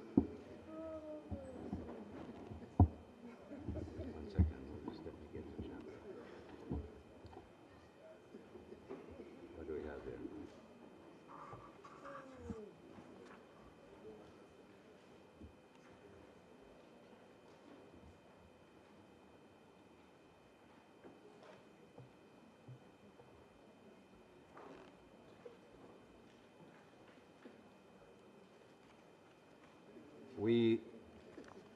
For instance, we have 285 linkages contracts that we're looking at, in which we expect to have significant investments, while my PS and our technical people look for the numbers.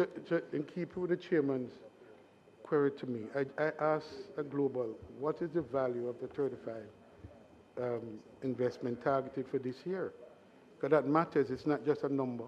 All We right. need to know what the impact is or the value is so that we can know what is going to drive the growth target. While they look for it, I'm going to go to the Special Economic Zone Authority, where I do have in my brief right here with the number. We know how much we have brought in year by year for the last 2021 to now. Last year, for instance, we brought in 66 million. The year before that, 65, and these are US dollars. Minister, I saw that in the review, in the interest of time, I saw that. So my question wasn't geared at that. My question was geared at allocating a value for JAMPRO and the investment. All right. In the case of JAMPRO, for 24-25, the target was 22.1 billion, and capex. We're looking at the new numbers for 26-27, and we have. Is that Jamaican dollars or US dollars? No, the 2.1 billion would be US dollars. Well, it helps. Remember as well that a good part of what JAMPRO does, JAMPRO has been one of the handholders, the main handholders. In fact, I met with the chairman of Tavistock Harmonization this week, and he was extremely praiseworthy, and I think you met with him as well, of the work JAMPRO has done, and that is bringing in over $1 billion, and that the spade is going to US, and this spade is going to go into the ground later this year. The launch was last year. I met with Minister, just Chairman, yes? can you help me?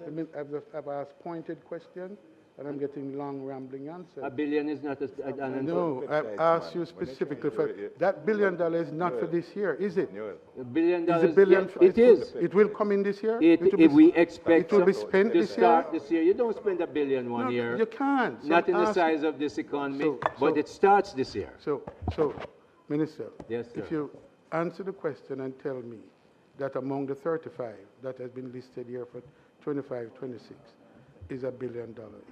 You answer the question, we can move on. But we don't need a long story. But I did answer it, and But what, and you you go still. into the story I and I'm told you saying it's not. 2.1, and you weren't satisfied. Anyway, Minister, I told you 2.1, my MP. Please. And stop. Minister, Sir. the access to the financing for the MSME sector. Say it again. Access to the financing for MSME sector. Yes. So whether it be JB, whether it is Exim Bank or it is the Development Bank. The perennial problem that the sector has is linked to what I asked earlier about formalization. And the fact is that even where there are grant monies involved, the MSMEs can't access it because they have to answer 138 questions to answer it. And so the grant which is aimed at preparing them for loan portfolio is not even being taken up and addressed. So how are we going to resolve that problem? That's a very broad allegation. I know, for instance, that the Biggie program and others like it, the DBJ does have grant, and sometimes they issue the grant. Sometimes they might actually, I'm not sure, they might ask AFIs to do it.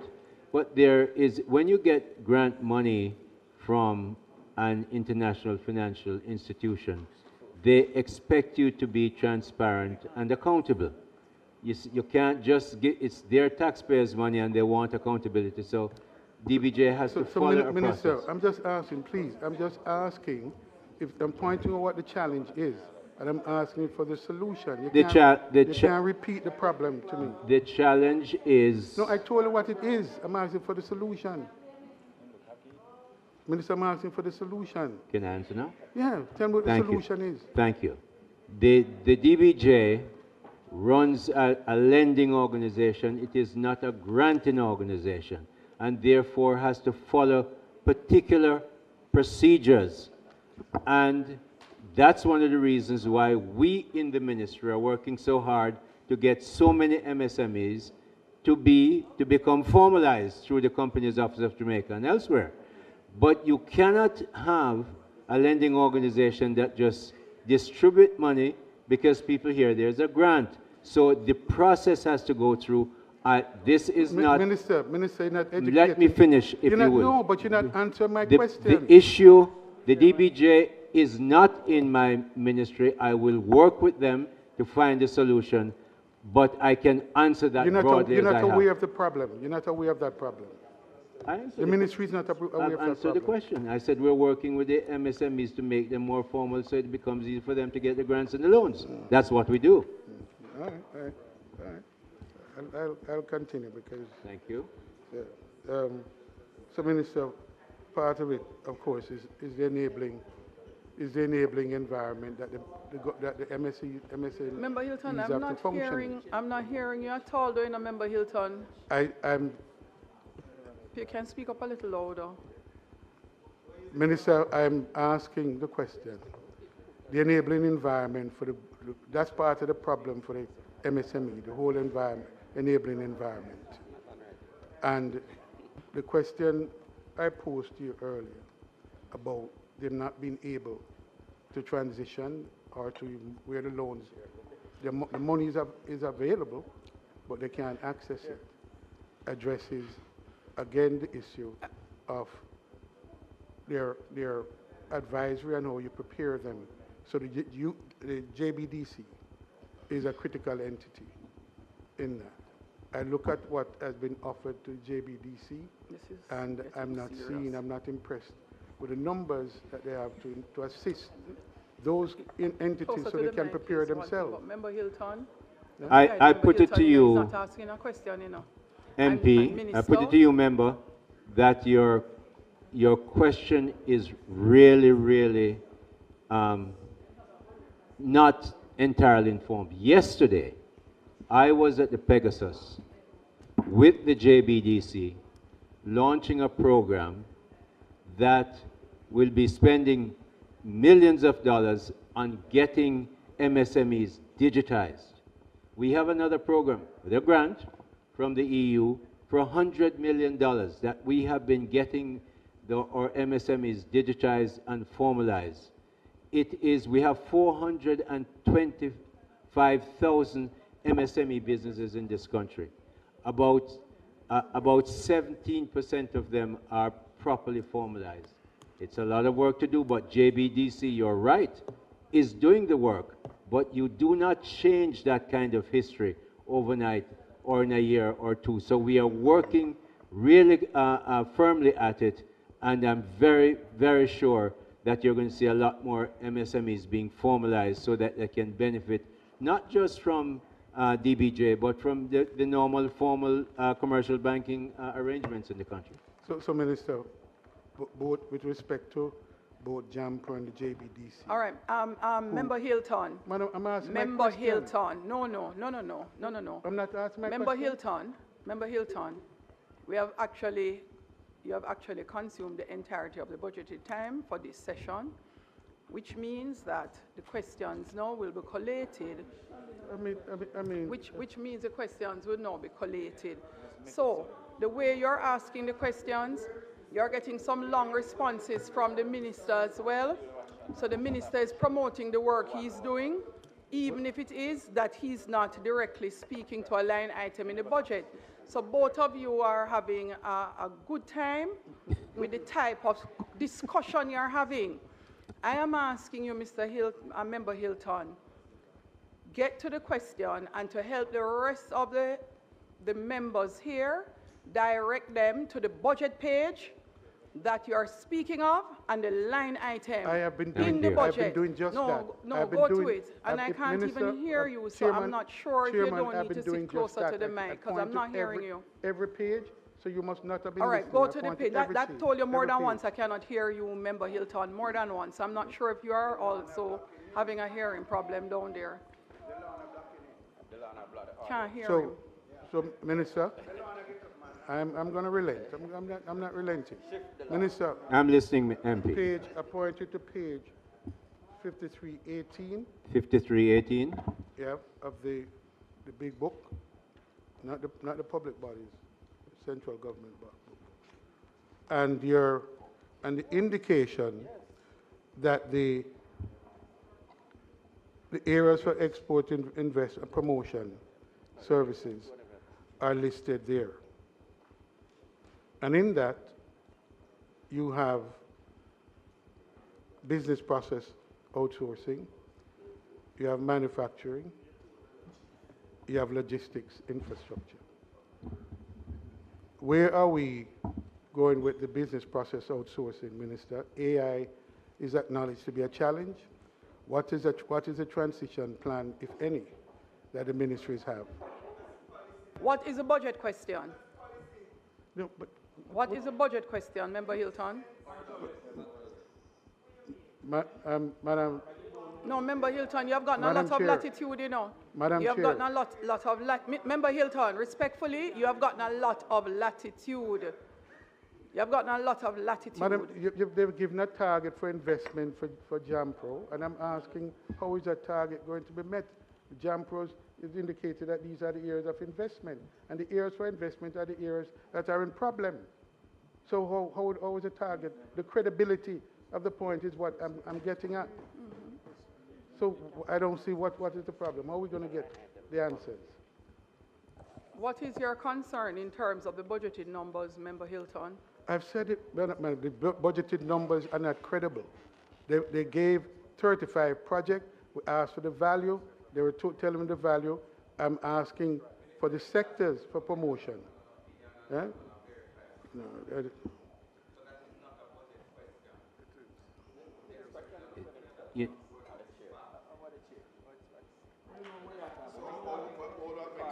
You know what's hearing from them?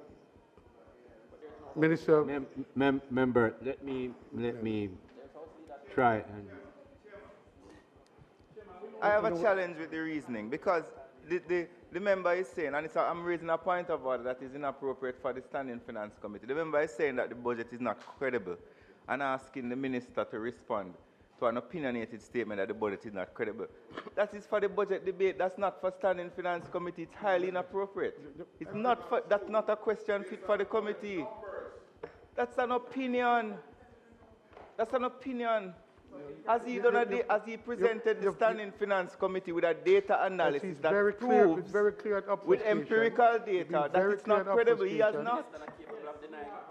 He's wasting the minister's time. The minister respond. Why you have protection? You have your one minister.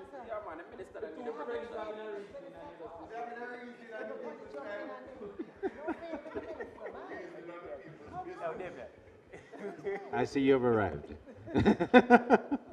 Minister. Yes, yes, MP. Maybe this one is palatable to everyone. Special Economic Zone. Yes. Authority. Very critical agency. Just direct us to the page and the line Page item. 5319, for those who want to follow. The line items. That's the page. That's the page with the project on it. Page. So I'm just asking you to direct us to the items of concern. I'm listening. Okay.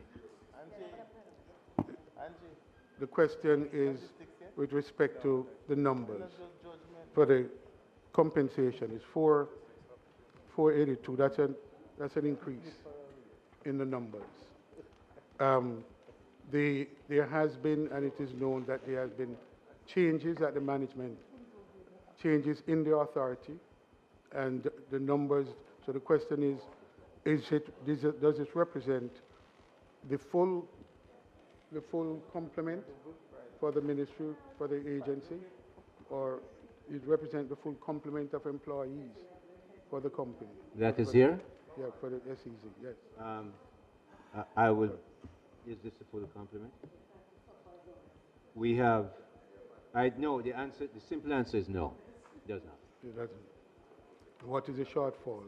Or is it, I expect it's a shortfall and not a surplus. Well, about shortfall of what? No, in the number you say it's not the full persons. We have, I think we have 69 members at the authority. And what's the projection? What are you projected to employ? What's the deficit? What is the deficit? The deficit of what, sir? I don't understand the question. No, you said ask if that's a full complement. You said no. I said there's a shortfall. Here, we have 69 members, and all their and the number. We want to hear what's happening, you know. There's a private conversation taking place.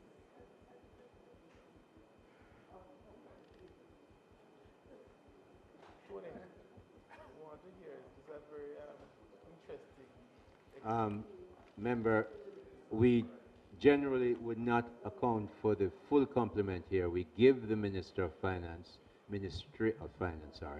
the numbers that are not yet filled, and it's out of that we get the budget that you'll be seeing here. Minister, the MSME, we talked about how important that is. Yes. There is the opportunity to operationalize in the SEZ authority the MSME participation. Yes. Is that being focused on? And It's absolutely being focused. I'm glad you asked that question because for 10 years, the Jamaica Special Economic Zone Authority has had to obey, if you will, the OECD rules of joining and establishing a special economic zone, as I'm sure you're aware. That period of time comes to the end in June this year. After that period, remember, we then have a lot more latitude to devise new arrangements, new policies. We couldn't do all we want with MSMEs because we couldn't bring them in because of various things. So right now, the management at GESEZA and the ministry are looking at how we're going to make those changes, not just for MSMEs, but also actually for investors overseas, because it has been tying our hands, and we're looking forward to that freedom of time in the middle of this year. Member Robinson. Thank you. 3 years ago, the government, through the former Minister of Finance, Nigel Clark, announced the establishment of a $1 billion film fund. Yes. Can the minister indicate how much money has been disbursed in the fund and how many recipients there are? I'd be very Minister pleased and to do members, so. while you're searching, write the questions down. Yeah, man, but I want him to answer first. Yeah, follow up. Yeah, man, I have 2 more questions. No, yeah, follow up on this one? Yes, depending on the answer. Yeah. Member? Go ahead, yeah. The announcement indeed was made for $1 billion. Yes, we went through the process of seeking people who would be interested in the film business. We got over 400 applications. We narrowed it down to about 209, and we ended up at about 90 that we have decided to fund. We use the money to fund, one part of the money, part of that first money actually went to the Bob Marley movie that was made here and it was launched here and so on. But others have now come to benefit.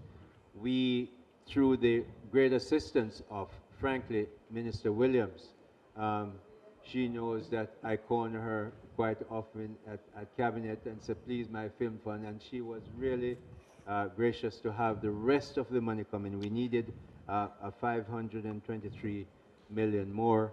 Out of that, we've disbursed 315 million, or 31% of that, and we are moving really, we were waiting on the money to move faster, member, and JAMPRO and the management and the board are very excited and working hard to make sure we distribute the money, again bearing in mind that we have to be transparent and accountable for every penny that we spend, because we cannot refund any of that money until we get the audited statements from the movie producers that the money has been spent and we can verify. So your answer is 315 million has been disbursed out of the 1 billion so far? So far, because we only got 500,000. And how many recipients, or if you want to categorize it by productions or films? I have 31% of the money dispersed. I can tell we have another 89 remaining awards to be paid. The amount is 564,804. Right now, I can get the details for in a minute of how many were covered on the 350. Yeah, I'd appreciate it if we could get the specifics. The second question, the ministry undertook to do an economic impact assessment to determine how to measure the value and the economic impact of the cultural and creative industries. Can you indicate what is the progress on that? That started, or it was announced 2 years ago. And I asked within the context that it is a largely informal industry and we have not been able to accurately measure it. Member, you're right. This JBDC has been looking to do that work. I do not have those numbers, but by the end of the day, or certainly by tomorrow. JBDC is here, right behind you. Yeah, I know that. So we will get you the information either later today or by Monday. As to where the process is, because the part of the challenge with measuring growth is you just don't know the impact of that sector. And it is largely informed. My third question is a comment on a question. We talk a lot about the MSME sector, and when you look at the categorization, it's up to 425 million annual turnover. And those are World Bank numbers. Yeah, I know. Yeah. The problem in Jamaica is that the M and the S, the micro and the small, get left out because of their size and their informality.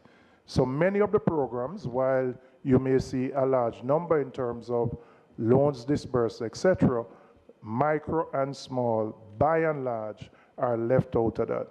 My question is JBDC adequately resourced to provide the support for micro and small? I ask within the context of, for example, monies that come from the DBJ under the Gemini program to provide support and assistance for MSMEs to access loans.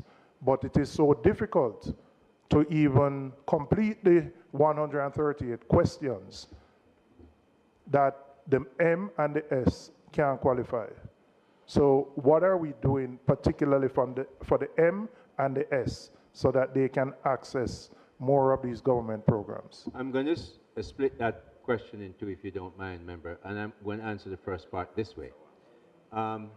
In the past 2 years, we've probably had about 10 or 12 road shows that go to the M and the S. We ask them to come up with their ideas, come up and bid like like a Shark Tank. And at every show, we make sure we give out 500,000, 300, we might give 4 or 5 of those, and encourage them, get them registered. We take all 20 agencies with us.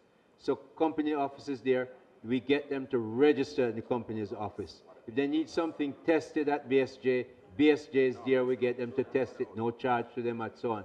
So we have gone out to them and said, these are our clients. They're not coming, when I used to run the bank, they're not coming to the bank.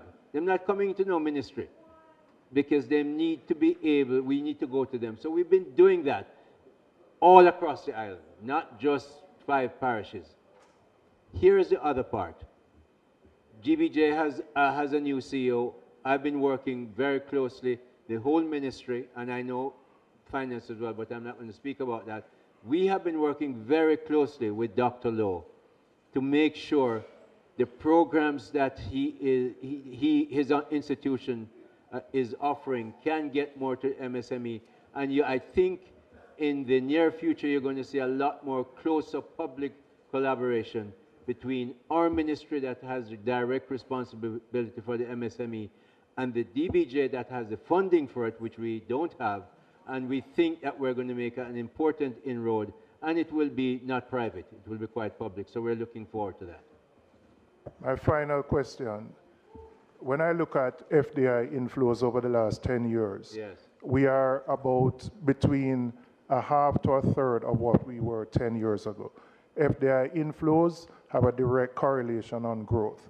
What are the new strategies or approaches that are being employed by the ministry to bring our FDI levels back to what they were about 10 years ago? A good deal of what we've done, Member Robinson, is to take our business missions abroad.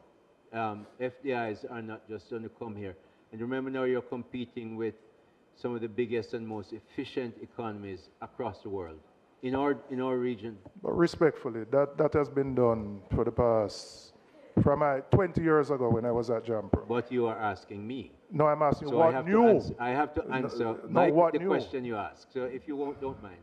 I know what you're saying, but if you don't mind, let me finish. So what we've done is we make sure, and the whole roadshow, the whole business of taking business people with us in numbers to places to invite investment in has never been done in the way we've done it. So we're looking at the fact that in 2025, FDI exceeded $1 billion, the highest since 2007.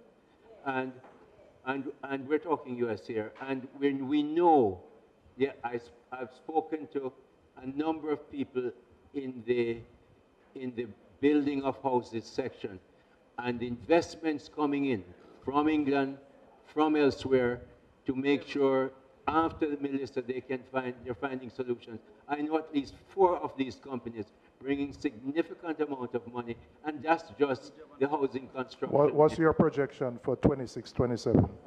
I'm projecting in that era at least a minimum. I would think of about $2 billion US dollars would be coming in when all these things are set in. And so you expect to double what you did last year? I would expect to double what we're doing. And you would attribute that exceptional number to hurricane rebuilding efforts primarily? Only, there's another thing, there's a legislative change that I'm sure you will remember. The LPPIA, the long-term projects for pioneering. Yeah, man, I know about that. Yeah. Those you have to come in for $1 billion, and we have some more that are lined up to come in. And I'm pretty sure, member, part of what is enthusing them is the fact that a great deal of half of Jamaica has to be rebuilt. Okay. All right. Thank you. Minister, just allow us some time to change the battery in the mic. We will now take questions from Member Russell. After that is Member Gordon. No, Newell. And you're a mic. Sorry, Member Newell first, then Member Gordon, and then Member Jackson. Minister, you're directed to write the questions down, then you will respond. In responding, members may have follow-up coming out of that summary response. Mm-hmm. No, you have to wait for the mic, but they have their mic, so in the interest of time, they'll still ask and you know the question. Check. Member Newell, go ahead with your question. Thank you, Chair. If you will, Chair, if you will just let me answer one question that I promised Member Robinson I would. The issue for the creative industry is completed. The studies, we've gotten through, payments are waiting from Staten and so on. So it's almost done, and we will be publicizing it shortly. JBDC is on it. Thank you. Go ahead, Member. Thank you, Newell. Chair. Page 53,007, activity 1246. Policy and facilitation. Minister, in 2021, it was indicated that draft social enterprise legislations were ready and would have been submitted to the Chief Parliamentary Council. Can you give an update on whether we can look forward to that in this coming fiscal year? That's one. Two, the Cannabis Licensing Authority, page 53,000. Can you update us on what will be done to bring smaller players on board in the cannabis industry? There's been a cry from smaller players who feel enough isn't being done to get them on board. And finally, page 53,018, the International Financial Services, activity 1150. Can you give us an update on just the results of the work of that body, just to give a feel of whether we're getting value? Because for several years, I've been hearing about the work to bring to convert Jamaica into an international financial services center. And I don't think I've seen much in the public in terms of the results of that work. I'm going to go in reverse order. Sure. I'm glad for that question, and I'm happy to answer it because, member, from where I sit and the knowledge I have no doubt that with 3 million people and or per capita GDP where it is, we're not going to be a major manufacturing country in a very short period of time. We're going to build our manufacturing, but it will take time. Where we can go is services. And so the International Financial Services Authority has been geared up. But we live in sometimes a complex world. For a lot of the time in the past 2 years, we've had to focus, for instance, on FATF. We had to get off that gray list. For your information, MP, you may very well know, but while we were on that gray list, not €1 could be transferred by a bank in the Eurozone to Jamaica because we were on the gray list. So it was vital for us to get that cleared off by OECD. This GIFSA, we are looking to provide services, high-level legal services, high-level fintech services, high-level services and the healthcare business through the special economic zones. All that is being done, but we have to take it sometimes consecutively and not collaboratively to get there. But GIFSA, we hope by the end of this year, you will hear the announcement because we have to go through the legislative process that will tell you where we are going to be, because there are a number of things that we have to do in between before we get there. And so we're looking for the end of this year to have GIFSA properly well established to get it done. The second question was the CLA. CLA actually, member, is a quite easy one. We have worked on this for 2 years to get it in place. I took it to Cabinet recently, and we had it approved. Basically, what we are seeing is that it allows for the authorization of holders of, irrespective of license type, to apply for an extension before the expiration of the license. It's one of the big things that was there.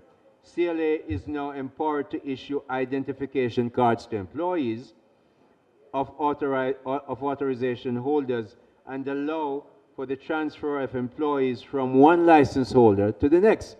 In the past, Delano has a shop, I have a shop, I have a business, but when his business is done, that employee couldn't be transferred to me. We've changed that. Okay. So you have the card, you can move. So mobility of workers is important, and they really wanted it. The cultivator's license period has also now been extended from 1 year to 3 years. So it's much more convenient to operate. Regulation. Sorry, Minister, just in the interest of time, I was asking what is being done to get smaller players into the industry. Smaller players. All this. In the fence height, for instance, we drop it from 8 feet. Traditional growers, for example. Yeah. This is all for them. We did all that to help them. Right. So I can understand how someone with a current license would benefit from an employee being able to transfer. And you understand I'm asking about players who would want to regularize, would want to get license, but see the barriers to entry as an obstacle. The barriers have been reduced. New for Part A, this provides an average of entry into the regulatory regime for traditional small-scale farmers. That's the one I was going to read next, so it was right there, who are facing financial constraints by allowing for the non-renewable grant of a permit for 2 years with the option to extend upon application. So all these, no fees for them. So all those fees that Member Hilton had mentioned about something else, this is what the government has been looking at, and it's done, and it's effective. Draft social enterprise. Yeah, the market determined that we had to change them. Yes. All right. Brought it up to me every year. Draft social enterprise legislation. Members, That's the social enterprise. Members, again, we're going to proceed as we have 2 more questions from Member Gordon, Member Jackson. We're going to ask that the Minister take both questions before attempting to answer any of them, and then answer the questions en bloc, and that will be the end. Yeah. But my first question was not answered. The social enterprise is with the AGCs, going through the process, almost there.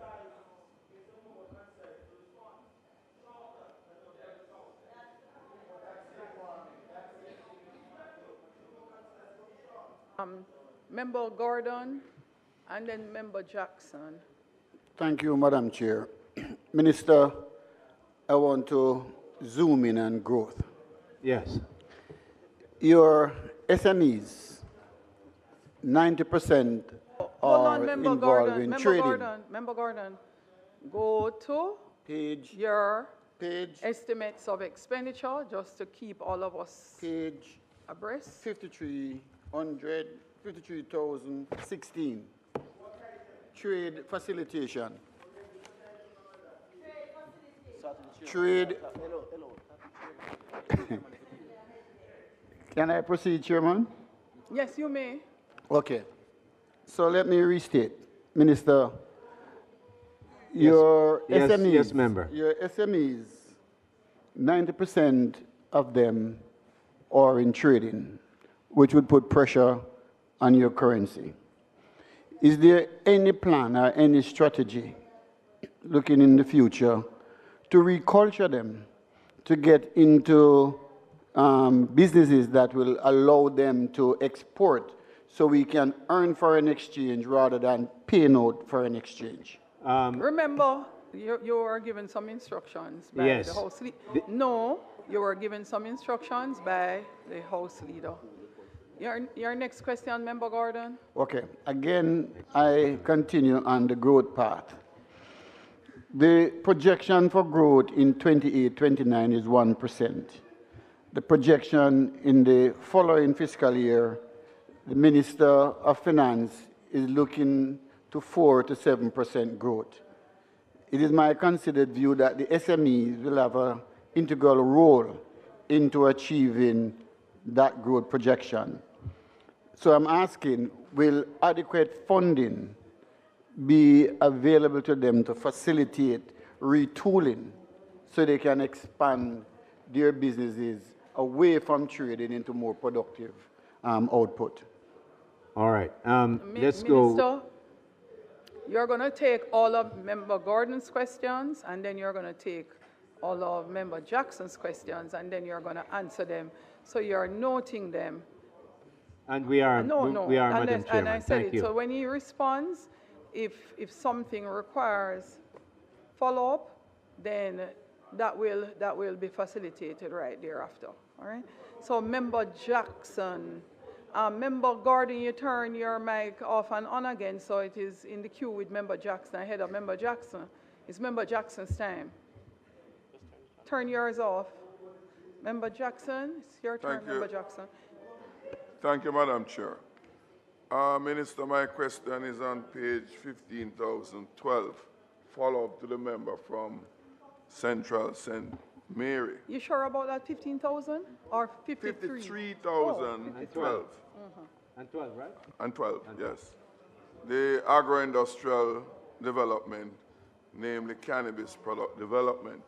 I listened carefully the answer you were giving to my colleague because his question related to what I had in mind.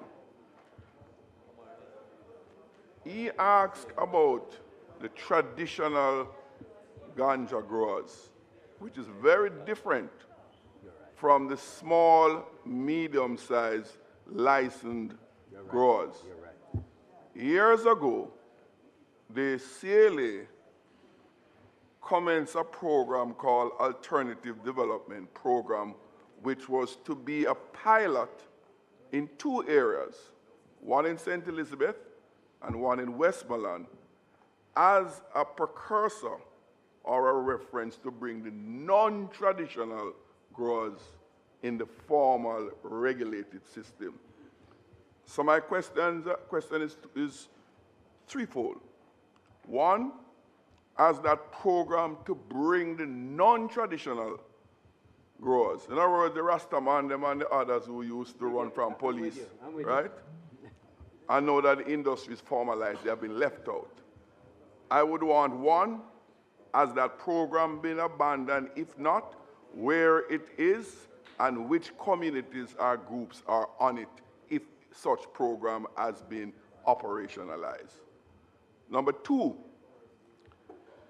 as it relates to the long outstanding regulatory changes for the licensed growers, some of which I heard you made mention of.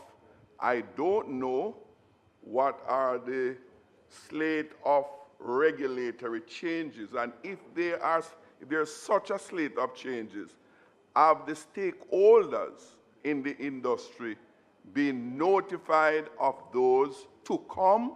And to the extent I heard your answer to say that is there now, I'm unaware that such has been conveyed to who they will relate to.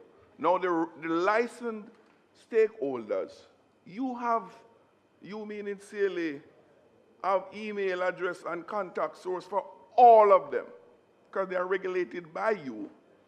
So as it relates to those provisions in it, I heard you made mention of one, about the workers, the cards and the ID, which has something been lobbied for, and that is commendable that it is there or it is being addressed.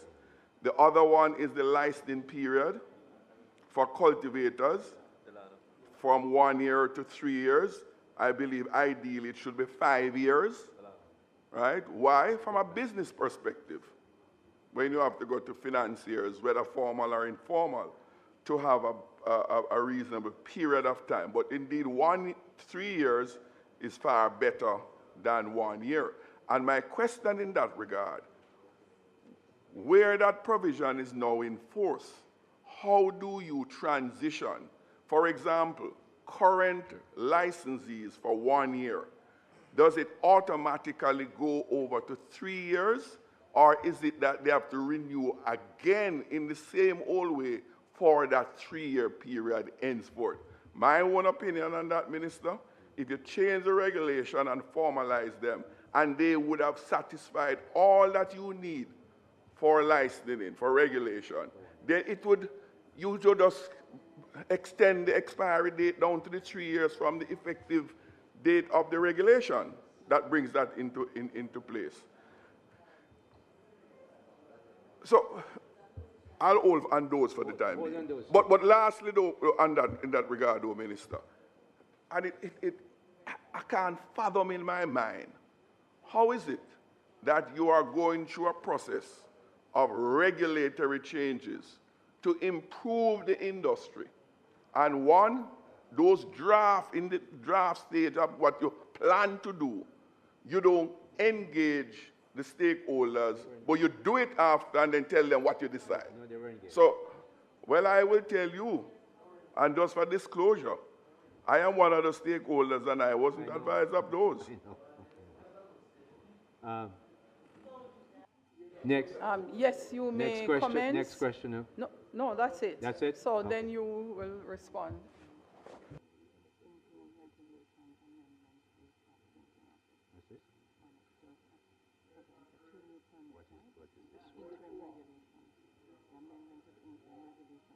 For what? For what? For these? Yes.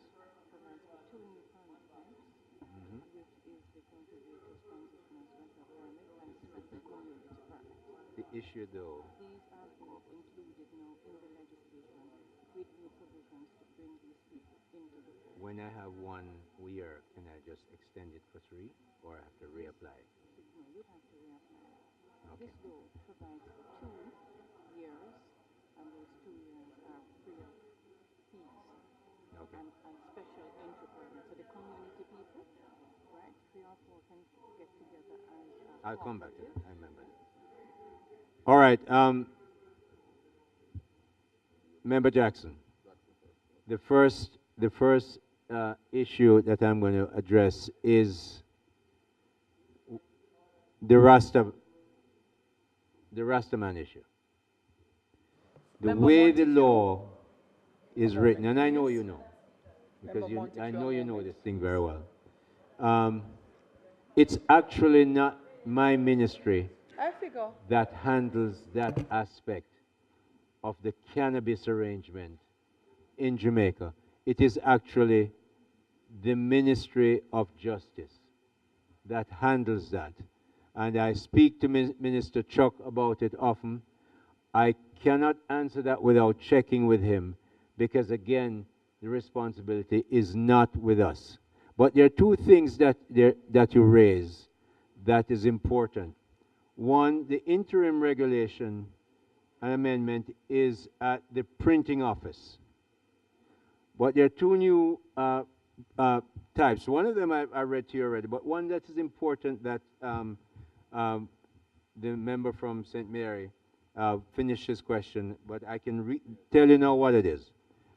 New Part 11B, this allows for traditional small-scale farmers to enter the industry through an organized community group. Now, this is very important. Registered under the laws of Jamaica and approved by the minister to cultivate on up to 10 acres of land under similar terms as above. In other words, a community group could be 3, 5, 10, 8, but you can't cultivate on more than 10 acres of land. As many members here will tell you, that's a lot of cultivation of that particular product. So we made the rule elastic enough to make it work for the community. And of course, many of these small persons that I read before, we're giving them what in Jamaican term we say a blight, but a pass, in that they don't have to pay fees for the first 2 years. So that takes care of the formal part, the traditional, let's say, religious part of the activity of cannabis. I'll have to check with Minister Chuck and get back to you. So hold on, Member Jackson. Have you finished responding to all the questions? No, I haven't. All right, so finish, and then Member Jackson has a follow-up. All right, what's up? Yes. One of the questions was about, given that we have to grow and the high growth rate that the Minister of Finance in the second year after this that she's looking at. Are we making sure that the resources, in this case funding is what was said, is available? We are through various facilities at what will be by then a merged Exim Bank and DBJ. DBJ is a much more a much stronger institution that can handle that. They are carving out arrangements where MSMEs have an issue of going into normal banks to go get this. So arrangements are being considered. How do we accommodate them to make sure they have the resources to grow? And a corollary to that issue is the export issue that I think your colleague just behind you asked about. Since we have been doing the MSME roadshow and so on, every single one of them, Gillette, Cox, Kelly Dawn, Hamilton, Harold for sure, because those are his people. And all of us get in there and say, the moment you start a business, whether you're doing sauce or whatever else you do, make sure you think about how do you export. Many of them have started to export and have been successful. I give you an not only export but expand. What's the name of Mrs. Muncy's business? Home Choice. Went with us on our first trip to Guyana at the end of 2022. We lose Miss Muncy for about 3 days. She and her son come back, have a brand new business, establish a partnership. When we went back 6 months, all her vans were branded, and she was exporting to Guyana and having a business growing, and she's exporting to the United States and elsewhere. That's just one example. So we have many MSMEs that are now looking at exports because we tell them the story. 3 million people in Jamaica with our per capita GDP is not enough for you to get rich, and we wanted to get rich. Look at exports. So we're carrying that issue, member. And the last question, yes? Minister? We did, that was just answered. What's this? Minister? That's no. it, Chairman. You have follow-up questions from Member Jackson and Member Gordon. And Minister, please keep the responses succinct and tight. Yes, ma'am. Minister, respectfully, you have responded, but you have not answered the question I asked. Which question did you ask that I didn't answer? I asked about the traditional growers, and what you gave me as a response does not speak to the issue. And let me go again. You spoke about the Rastaman. I was not speaking about the Rastaman in the context. I referred to the Rastaman. Oh, you did refer to the Rastaman. Yeah, Okay, I did. Good. But the answer the response you gave is in respect to the sacramental growers. The Rastaman who grow the cannabis for is sacramental use, which is different from the traditional growers who may or may not, but they are in the business of cannabis cultivation. That was what the Alternative Development Program was supposed to speak to. Whereas the general licensed operators, the capital requirement to get licensed is very high. And the program that started in the CLA, the ADP program, was supposed to carve out an arrangement that is less costly for them to operate like the regular registered growers. So what you gave as a response did not speak to those particular issues, which was what the member from Central St. Mary was referring to. So my question still stands, and I ask it directly, Minister. The Alternative Development Program, which I believe in my mind was a good initiative. It was a pilot project in order to come up with a design for those traditional growers. Over 9 years, it has been in the pilot I know stage. How I'm going to answer it. I know how I'm going to answer it. Are you finished, member? No, I'm finished seeking With that question? Yes. All right. And just to remind me where I get the list of those new provisions you mentioned of. With Printing due, office? Yes, with due respect, member, I answered your question. I sat in those discussions week after week after week, and we carved that community arrangement for the traditional worker. We thought about those people in St. Elizabeth that I know, and they don't have all the money. So we said, let them come together and, in fact, use something that is so useful in business, where you have what is, in fact, is a kind of shareholding arrangement. But they all can't find everything. But coming together, and we give it a community, and you can grow up to 10 acres, that is the answer. So it does not come in. Member Jackson, yes, that's the answer. Okay, they have not come into being. Member Jackson, comfortable? All The right. other one was Member where you get Gordon, it. It's with the Member Gordon printing. have a follow-up as well. It's with the printing office, and as soon as it comes up, we're going to have it distributed. Member Gordon, Yes, it will. It doesn't have to be. Member Jackson. It doesn't have to be. They have But a it will sidebar, be distributed. Chair. Member Madam Jackson, Chairman, I'm you finished okay? with that question. Finish? Member Gordon, your follow-up. Thank you, Madam Chair. To the Minister. You are yet to answer the question about how you reculture your SMEs from trading into more productive use so they can start to earn significant foreign exchange, because the pressure on the foreign exchange via trading is a negative impact on growth. So I'm asking you, is there any consideration or strategy to reculture the SMEs away from the traditional trading? I must tell you, Member Gordon, I'd love to invite you to the JBDC incubator that we run these through.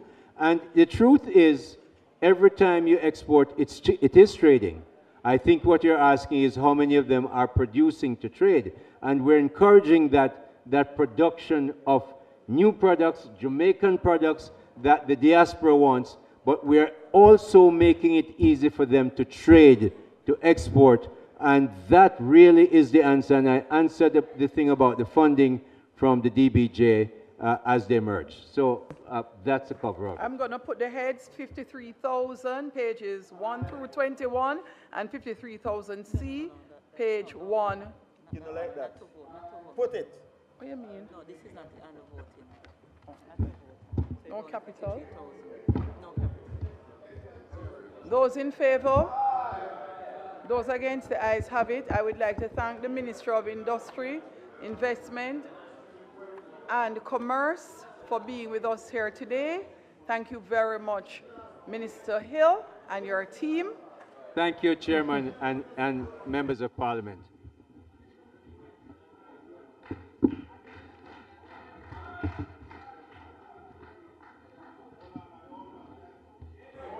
House Leader.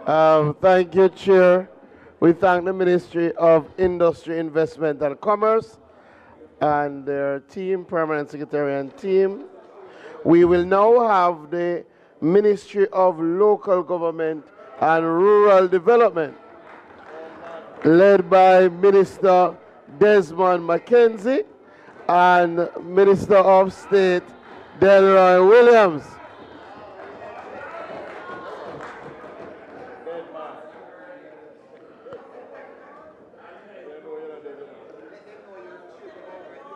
Hold on. I want to talk about your children. I didn't want to run. Where road where you want the Bridgeport? No, that dead, that dead. Eh? The dog? Dead, that dead, you know? Again, Madam. Who then name you after? Whose grandfather then name you? Madam Chair, as we look to make back up time, the protocol that is suggested moving forward is that the opposition spokesperson ask the questions and they will be answered individually. After the opposition spokespersons, the other questions will be taken in batches. All right? We will ask the minister to keep his opening as brief as is possible, and I turn over to you, Chair.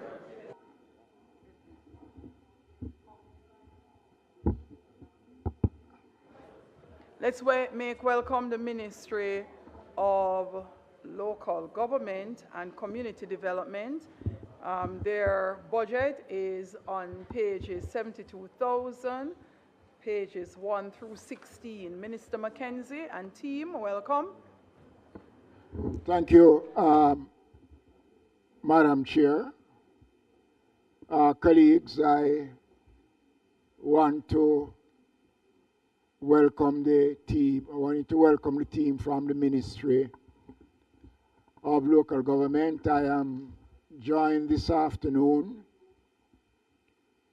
with the Minister of State in the Ministry of Local Government, new Member of Parliament, former Mayor of Kingston, Minister Delroy Williams. Also, the team from the ministry, led by my permanent secretary and the other officers. I will forego any remarks at this time in order to expedite the proceedings. Garvey, your mic is on. Member Nita So, Garvey, your mic is on. So, Madam Chair. So I'm taking Member Nita Garvey's questions first. She is the... Go ahead. Thank you, Madam Chair. We'll just go straight into the questions, Minister. And I am starting with the recurrent budget, 72,002, and looking at the reduction in the total recurrent budget from 36.49 billion to 27.9 billion, representing a serious cut. Even though I'm aware ODPM has now moved from your ministry, it still reflects a reduction, and I'm just wondering how you will cope with this massive reduction. All right, member, a lot of what you've seen reflected in the numbers was as a result of Melissa. So those funds that would no longer be relevant in the new financial year. And that is what speaks for the reduction, and also with the transfer of responsibilities from the Ministry of ODPEM to the Office of the Prime Minister also represents that significant reduction in the overall cost of the ministry's operation. On the same page, Minister, I'm noticing a cut in the budget for salaries as well. And the last round of salary increases was really not fully funded by the Ministry of Finance. And municipal corporations have had to be stopping the gaps where there are shortfalls. In fact, many of the programs at the MCs are affected, and a lot of them are not able to place critical staff in place, especially in those areas like poor relief and so on. And I'm checking to see, Minister, why is the ministry really not dealing with local government being such an important part of the governance structure in Jamaica? I want to set the record straight that there has been no reduction in the allocation to the ministry to cover salaries. What we have here is an amount of $2 billion was made available to the Jamaica Fire Brigade to cover certain aspects of the negotiations between the union and the brigade. Those negotiations are still going on, but the amount of $2 billion have been held over following the conclusion of those negotiations. Minister, are you suggesting that the MCs... And will be given back, and will be given back. Let me address the question of the municipalities and their responsibilities in terms of salaries. The ministry monthly have been providing the salaries to cover the employment of the staff that is on the establishment. So the MCs, if they are struggling to find salaries, is doing so outside of the approved establishment that was given to them for their operations. Now, I have been hearing this argument about... But, Ms. Minister, there are approved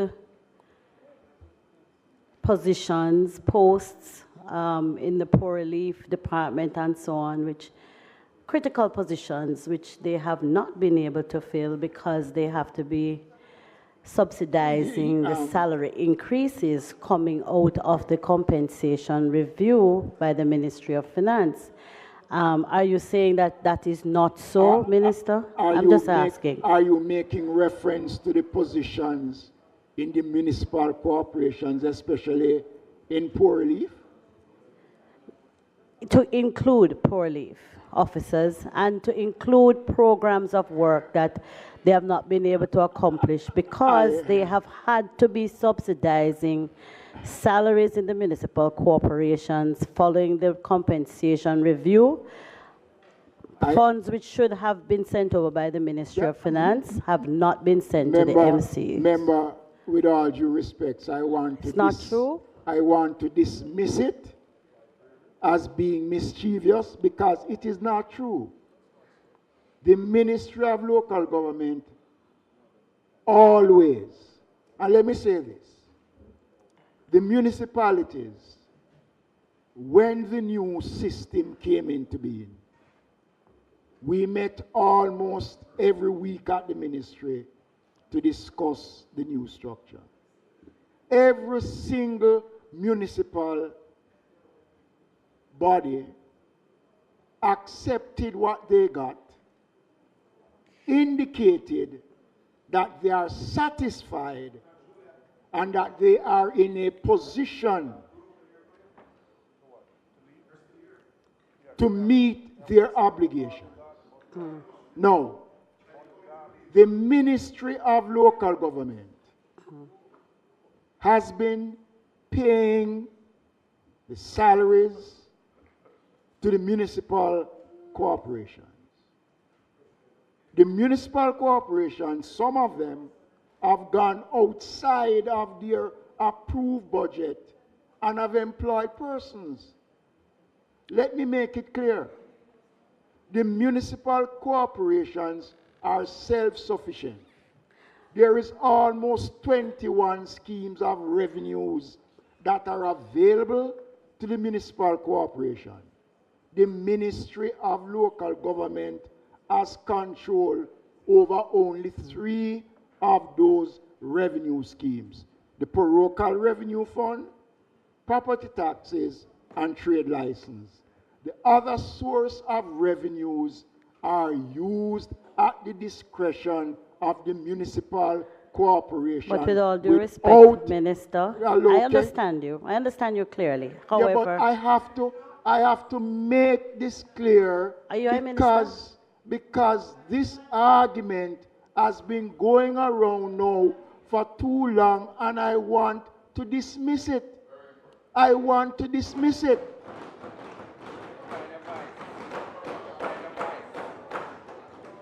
Okay? I want to dismiss it. Minister, I dare say that this problem is not just in municipal corporations headed by persons of the opposition as mayors. Your own mayors on your own team are having the same difficulty. And that difficulty, I'm asking that if you are not aware of the full circumstances, I'm suggesting coming out of this standing finance that you take a deeper look at what is happening with the shortfalls, which you're is... getting the latitude, but yes. You know, Minister... Hold up, Minister has responded. I'm going to move on to the next question. And it can't be made as a statement of fact if the Minister has said it is not the case.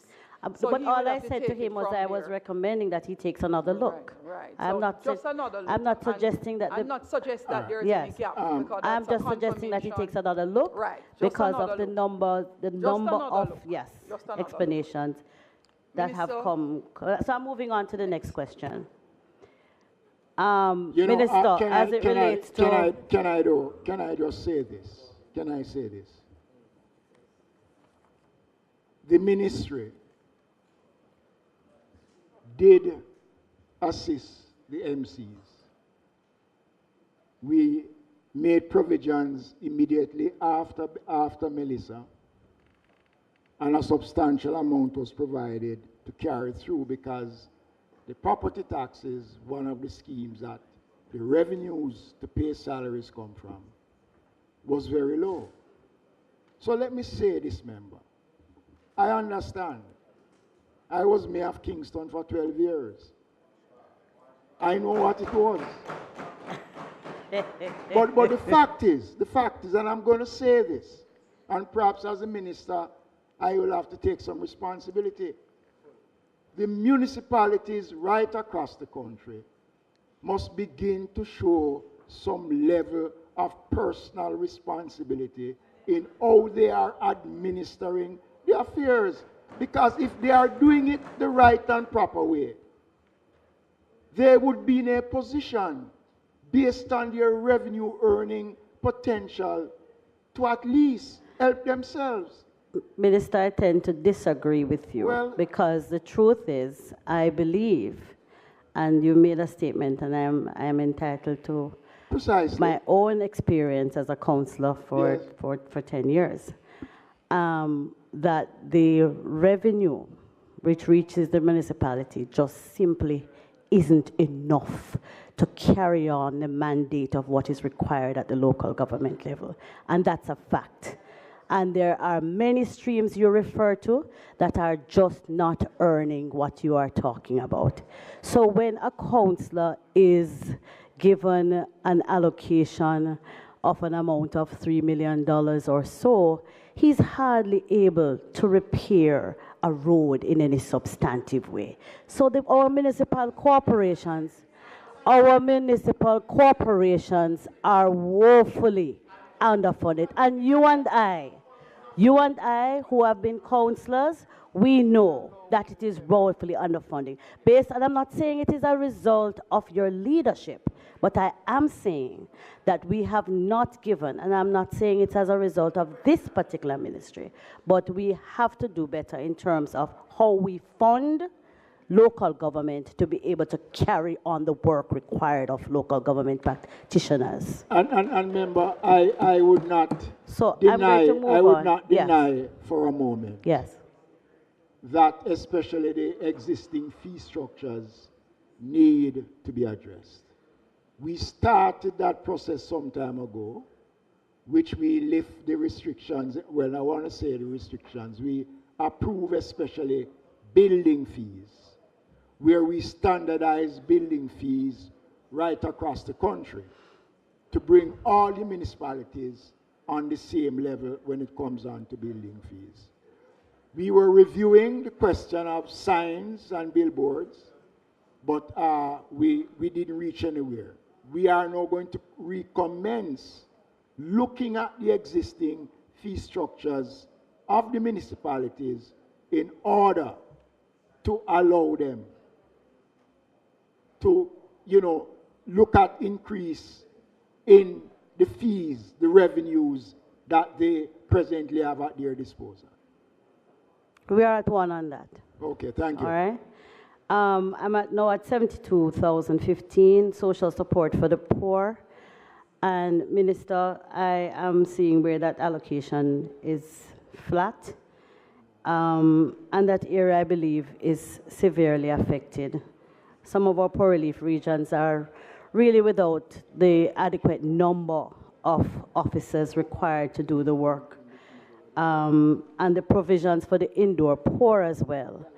I am not pleased with even the level of nutrition being provided for our indoor poor. What is the plan to stop the gap in this budget to improve the service we offer to our outdoor and indoor poor? All right, member, I will say to you that the amount allocated could be far more in terms of the services to the poor. We have been getting incremental increases over the years for the infirmaries, for the outdoor poor. We have gotten some money in this year's budget for the construction of indigent housing. I am sure that based on the current situation, we will be approaching the Ministry of Finance in the new financial year for further assistance when it comes on to our poor relief program. Good to hear that, Minister, because it is necessary. That goes without saying. And we have been meeting with the poor relief officers right across the country to look at the programs, and based on the commitments in terms of building new infirmaries within the new financial year, I would not be too worried about the numbers as I speak right now. Well, I can only speak to what I see in the books. Right, and so I'm giving you that assurance. So I appreciate the fact that you have indicated that they will be reaching out to the ministry. Right. 72,009 solid waste management services. Minister, for me, this is an area that is a really sore point, very sore point. And the budget is some $8.5 billion, and that is down from a revised budget of $9.7 billion in the current fiscal year. Most of that cut, $1 billion, is in the area of garbage collection and disposal. Minister, every community, I don't know if there's one in Jamaica that is not struggling with garbage collection. And oddly, me and your friend, but him know who me talking. But it is a genuine problem across Jamaica. And if we are not able to keep our communities clean, our people won't be able to lift their spirits, their moods, their attitude, because your surrounding also determines how you behave. So I'm wondering, Minister, what are we going to be doing to improve garbage collection to our citizenry across Jamaica? One. Two, how is it that to this blessed day, I still cannot get a schedule for garbage collection in any community across the constituency? I would like to know that the management process can take us to a place where if it is only once a week, that the people in Nolly's housing scheme can know that on a Wednesday, they can put out the garbage and be sure that the NSWMA will collect and that the dogs won't do what they do. Member, there is no denying that... And the rodents. There's no denying that garbage is not a major problem. But I would not agree with you that there is no community in Jamaica that is not free of garbage. Even in inner city communities, there are clean communities. But you know, member, let me say this. If the country... No, I said I didn't know of any. So, no, well, yeah, member, so member, maybe member, they are, member, yeah. member, please. And you know, I believe if there is one thing that can unite Would you us. want me to ask all the questions about NSWMA, or would you? No. I I want finished. to answer the question about the reduction in the thing. you are seeing a reduction of 1.3 billion. And that is a result of the third supplementary estimate. So when you take that out. But it is important for me to make the point that the National Solid Waste Management Authority have seen an increase in the allocation. I've seen an increase in the allocation. So it is not that we are not providing the resources for public cleansing. And let me say this, and I want to speak to the country because... not just with respect, if we are suggesting that the money is there and is adequate... No, I never say it was adequate. Well, that's what I was saying when I spoke to the budget. I'm not saying that it was adequate. But what I'm saying, we have been increasing. No, I understand that, but I'm not seeing... On a yearly basis. We understand that. And there are times within 2, 3, if there are, say, 2 supplementary budget within the financial year, solid waste would enjoy consideration. Yes, right? but I'm... But let me just say this, member. Solid waste is covered from property taxes. Property taxes, and I want to remind this parliament, in 2016, when we took office, we were collecting under $5 billion for property taxes in Jamaica in 2016. Out of that figure, we owed the Jamaica Public Service Company almost $7 billion in streetlights.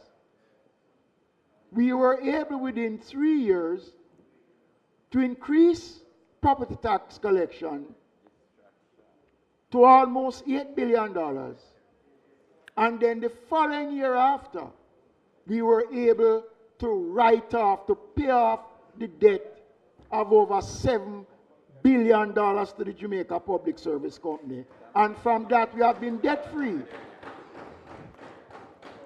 Remember, property tax alone is not adequate to meet the needs of the National Solid Waste Management Authority. It is impossible for solid waste alone. Property taxes is what pays the municipal corporation. Over $300 million a month is provided to pay the municipal corporations across the country.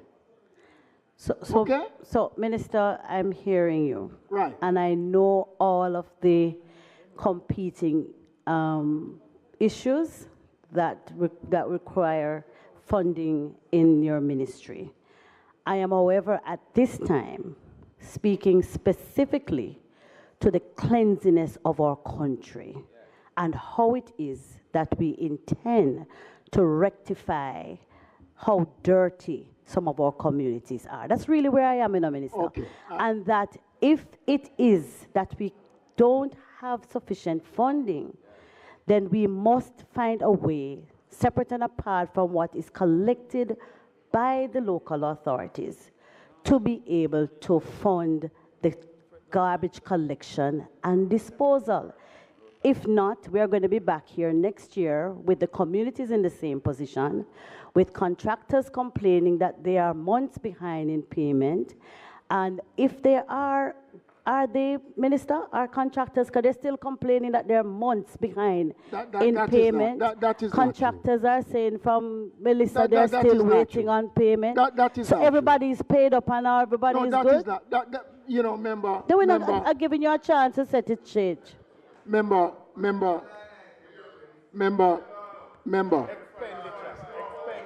We have to should be in. Member. Should be in. Should. Member, I want to say this. Yeah. despite the challenges of the National Solid Waste Management Authority, the organization is at the top of its game as I speak in terms of its credibility and its performance. They have challenges, right? We speak about garbage collection, and let me just give you some figures that would probably help you. The total backlog of garbage collection right across the country is about 218 backlog.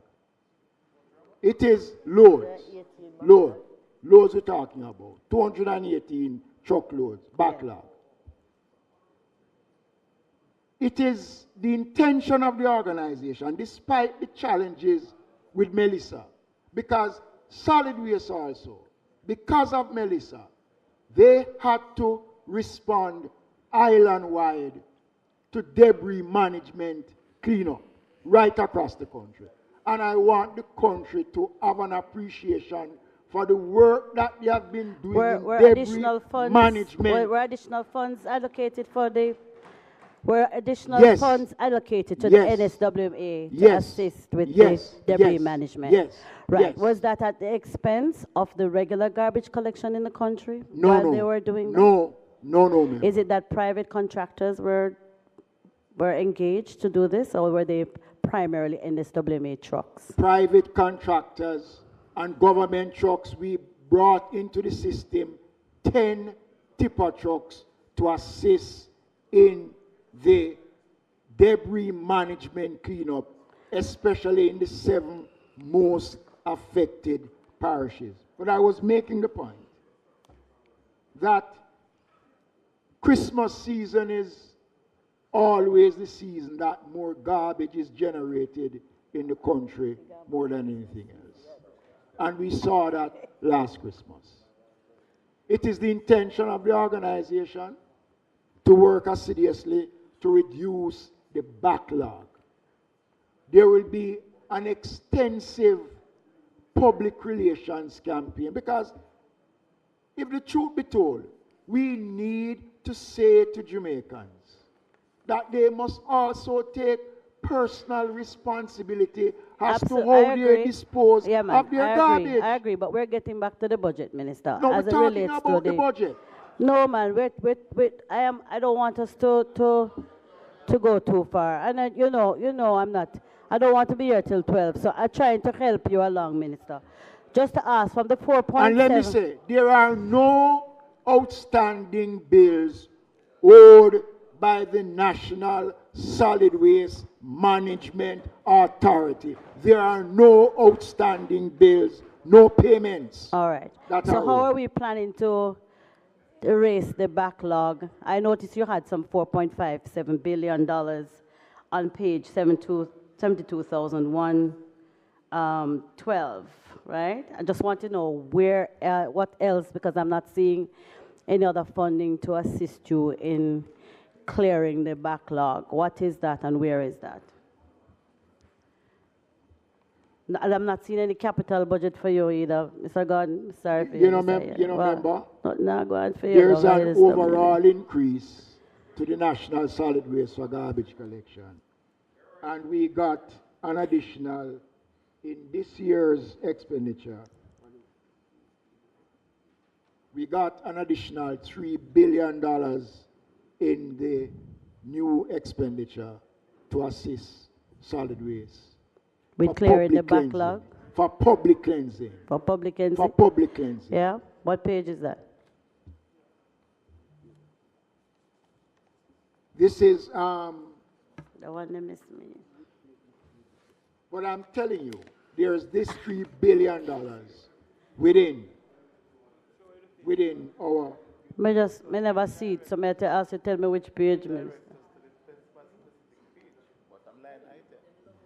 72.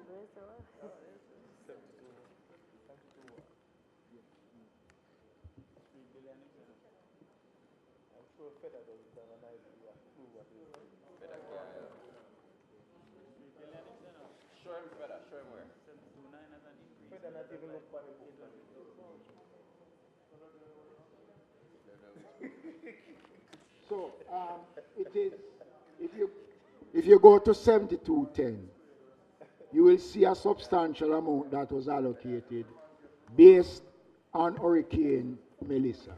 You see that? You see that? You see that? This was what was approved in the estimates of 25-26. It was revised to over 7 billion for Hurricane Melissa and clearance of bills. So when you do the maths and take it out, 3 billion is left for public cleansing. So it is here. So we can send you the schedule if you need it, member. Yeah. So you can have a look at it. Okay? Send me that one, because I'm not able to rectify that at this moment. But I will take a deeper look at it. Because I'm not seeing in the... It was supposed to be. It is there. So it's not supposed to be there, no. 7210. No, I'm saying in the current fiscal year, I'm not thinking it would be available. Because you must go back to the consolidated fund. This is 26-27, you know. This is for 26-27. You said 25-26. No, and that there were 3 million left, 3 billion left back. No. I gave what was approved in 25-26. Okay? Mm-hmm. And then we got an additional amount. It was revised in 25 through the third supplementary estimate. So we got back out of the... Oh, you mean we can't get it back? Just look in the book. Yes, sir? Are we... Right, so it is there. Have a look at this. Sure.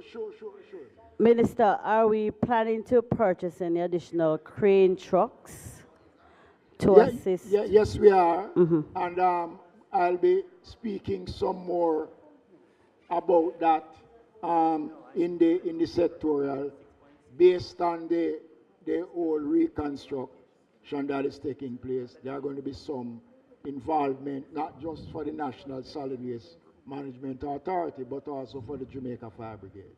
Okay. On 72,013, Minister, as it relates to the fire services, the provisions for the fire services really have been cut as well by almost some $100 million. And the hydrant, which I talked about last year, I'm back again with the hydrant rehabilitation program and maintenance program. Despite the growth of the high-rise buildings, I am not seeing where we have improved our hydrant maintenance program. All right. And it's very nerve-wracking for many citizens should there be a fire. Can I respond to that? As of December 31st, there was a total of over 20,000 hydrants across the country. When compared to the 20,151 hydrants at the end of 2024, this shows an increase of 385 or 2% of hydrants across the country. So there has been, in fact, an increase in the number of hydrants across the country. Talking about the maintenance and rehabilitation, I'm coming because to of that also. number that you already have, Minister. How many are indeed All right, working? so I'm coming to that also. The total number of working hydrants stood at 16,161, or 78% of the amount of hydrants. And this shows an increase of 1,633, or 11%, when compared to 14,000 reported at the end of 2024. It is to be noted that the total of 385 new hydrants were installed in 2025. Now, the maintenance of hydrants have been taking place. Just on the same matter that you just spoke to, Minister, have we ever done a and I'm going to allow you to finish, but just to finish up a question on fire. Have we really done an analysis of how many hydrants we need, given the increased number of buildings that have been going up, certainly in the urban centers? Yes. It is a part of the whole development approval process where the assessment has to be done before the approvals are granted. And let me make the point. The inspection is done by the Jamaica Fire Brigade, and it is done to the specification. What the brigade asks for is what has to be provided.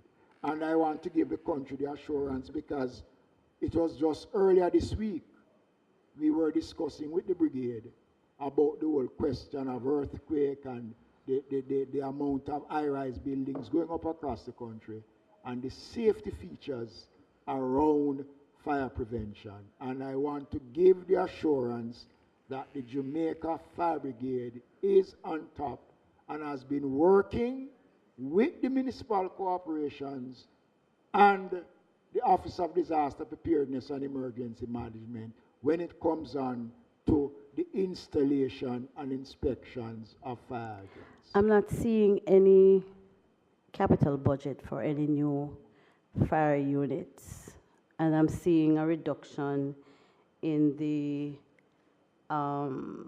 budget to rehabilitate existing units, from some $135 to $58 million. I'm just wondering why is that, one, and two, for safety gears and equipment for firefighters, how are we improving in that area when we are told by some firemen that 1 and 2 and 3 and 4 and 5 have to be using the same air apparatus for breathing? Minister, colleague, I want again to say how unfortunate that statement was, because let me say this, beyond a shadow of a doubt, this administration since 2016 has provided more resources, equipment to the Jamaica Fire Brigade than any other government has. So they're not telling. So and let me say this, fire people please, are telling the member,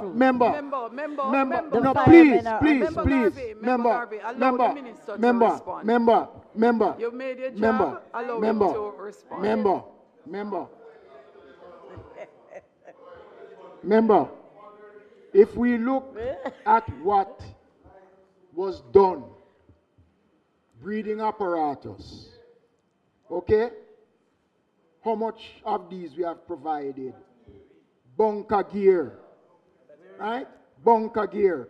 In 2020, 25, 26, 250 sets of bunker gear at a cost of $124 million. Fire hose over $10 million.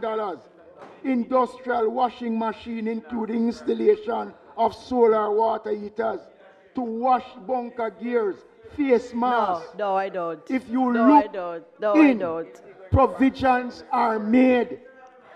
So for Minister, this year, Minister, so for it this means year, member, please, please. No, I'm not helping you, You please. have not been sticking to the page and the budget numbers. Please. So the minister please. is going where you have The gone. one that You're we're going into the in sectoral debate, and the minister is walking you through elements of the sectoral debate. He won't have to bother to give it again.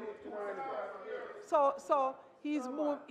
I didn't see a report from last year. So the estimate, the minister is telling you the estimates for from last year. From last year, I read that. The amount of new things he put in place last year need less maintenance. But it means, therefore, Madam Chair, Madam Chair, with all due respect, allow the minister to finish. I am allowing him. I am allowing him to finish because I will have to say. Member, the estimates for 26, 27 is required to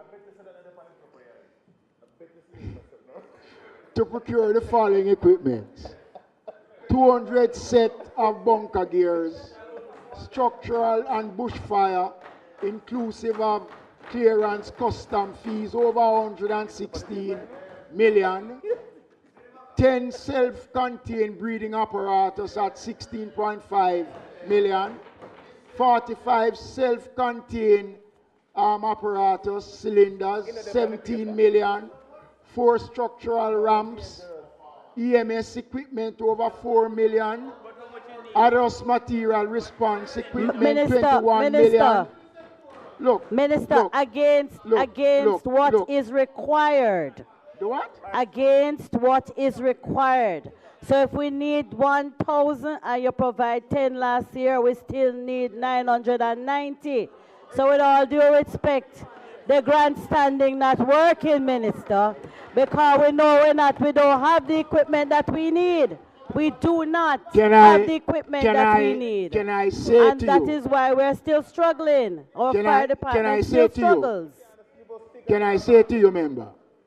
Go to page 72,013, and you will see acquisition of firefighting equipment. This is not a bag-of-mouth government. This is a government of performance. Minister, when it comes on to responding you have no to the Jamaica Fire capital Brigade. budget, Minister. You can't buy no new units because all I'm hearing now is a bag of mouth coming from you. And I'm not seeing the money to back up the mouth, Minister. Holy chat. Holy chat. All right, so you can go to page. Minister, it's in the book. It's in the book. Still insisting that our fire department is woefully lacking in gears and equipment. 30 brand new fire trucks in less than 6 years. Never before in the history of the Jamaica Fire Brigade. Never before. 7,214. Can I ask my next question now? And member Nita Garvey. Member Nita Garvey and Minister. Minister, all right. Minister, all right. No, Minister, all right. But Minister is not the only minister I only have today. 2 questions left. Read the... No, the answers. No, I'm not. You're not getting coolly. Member Nita... Unless him give it to you. So, Minister, I'm asking about the trucking of water. A serious problem in the and rural development. Rural development is part of the Ministry of Local Government, right? And the same provision for the last 3 years. The Ministry of Water has already indicated that lower than expected rainfall, right, for this year. So I want to know, how can the $104 million serve 14 municipalities to provide this vital service? Most of our municipalities, none of the truck them now work, or one of the truck is working, and I am asking because I represent communities as well, and we suffer for water. Member, we'll be working closely with the Minister of Water. The allocation for the trucking of water still remains the same as of last year. We have already started the discussions with the Minister of Water to be a part of that wider drought control situation. We are a part of the council. We sit on the council that deals with the question of drought control and the approach that is to take. We will be providing resources. If the Minister of Water assists you, that's what you're saying? No, we do have money. We do have money in this year's budget to provide water, and we can also, turn to the equalization fund to assist us also in doing that. Okay? Already we have been getting requests. From MCs to assist in the trucking of water, and we will be responding in a positive way. My commendations, Minister, on the long overdue groundbreaking at Alexandra Market. I'm very pleased for the people of those communities. Thank you. Thank you. But there are many others who, yeah, there had to be a but, you know, however. But I gave him the props. I gave him his props. But Minister, the market at Ocherius, are you aware that the bathroom facility there has not been working for 2 years? And that is not true, member. It's true. Member. I'm just asking if you're aware. Because Member. I don't think you know. Member. You know, member. I'm just asking if you're aware. Member. I'm serious, member. Member. Member Nita, Minister, Member Nita Garvey, Member Nita Garvey. Does that conclude your questions? No, she said it was her last question, and I'm making sure. Yes, for me. All right, Minister, members, Minister, that is the end of Member Nita Garvey's questions, and you may now respond. Once you have responded to this final question, all other questions, you will first document the questions without responding, and you will respond. No, that's it. That's it. That would be it.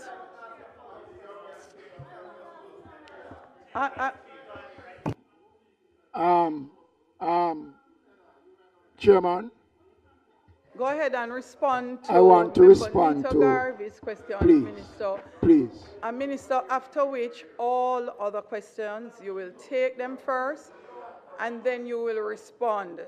And Minister, if there is only one government, there is only one set of ministries. So, however you would like to order your questions, there is only one person who is designated as the shadow person who speaks to the ministry. So that's what was said. So then everybody else know their questions. You can't have 10 shadow ministers, 4 shadow ministers, 5 shadow ministers. You can't. No, you can have it, you know, that nothing is wrong with having it. But in terms of its structure, is one person who would bring the questions for that ministry as the person who is a shadow. Please allow me to just finish giving instructions to the minister. Minister, once you have answered all the questions, in the event that you have missed anything or there's any follow-up, critical follow-up, then we will take that at the end. So go ahead, Minister. I want to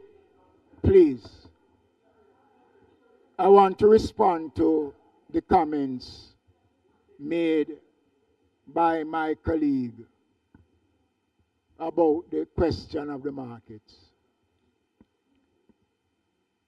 Just before Minister Clark left,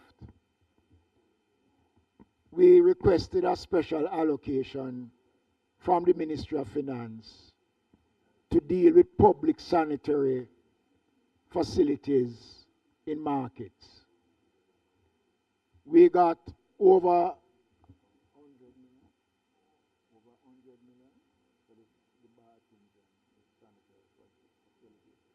$100 million to renovate selected all the municipalities got.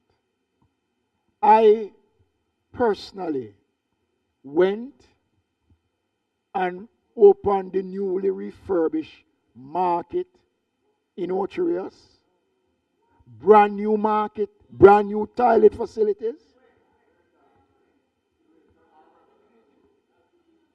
Yes, I went there, you know. So, members, it is unfortunate. It's unfortunate,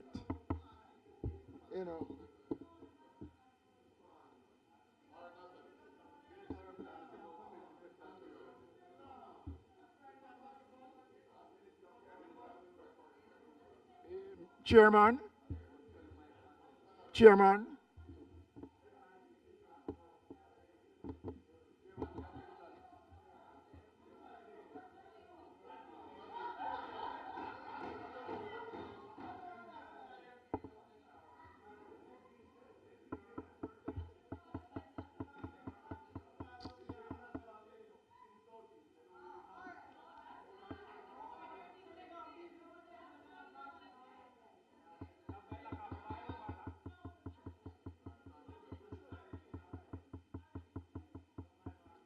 I've answered the question. I've answered the question.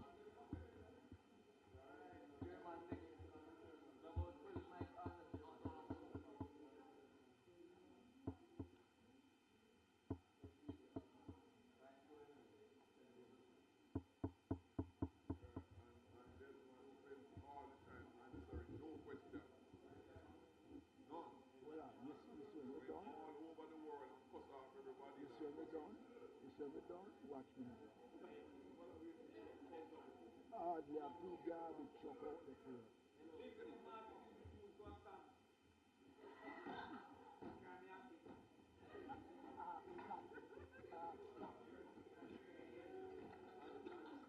Ask Scotty.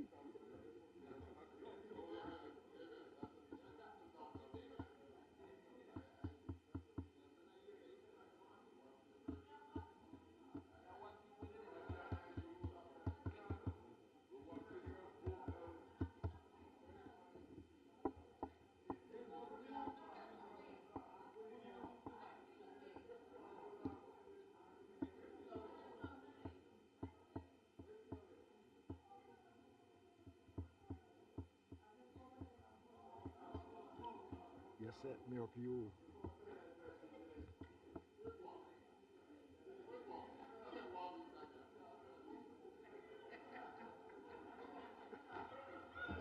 What is this? What is this? You know, the problem. When I go find a different spokesperson, when I want that Members,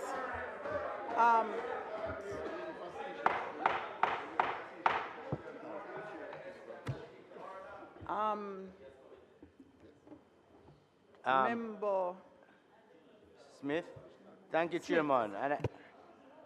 Chairman, I have a question for the for Minister.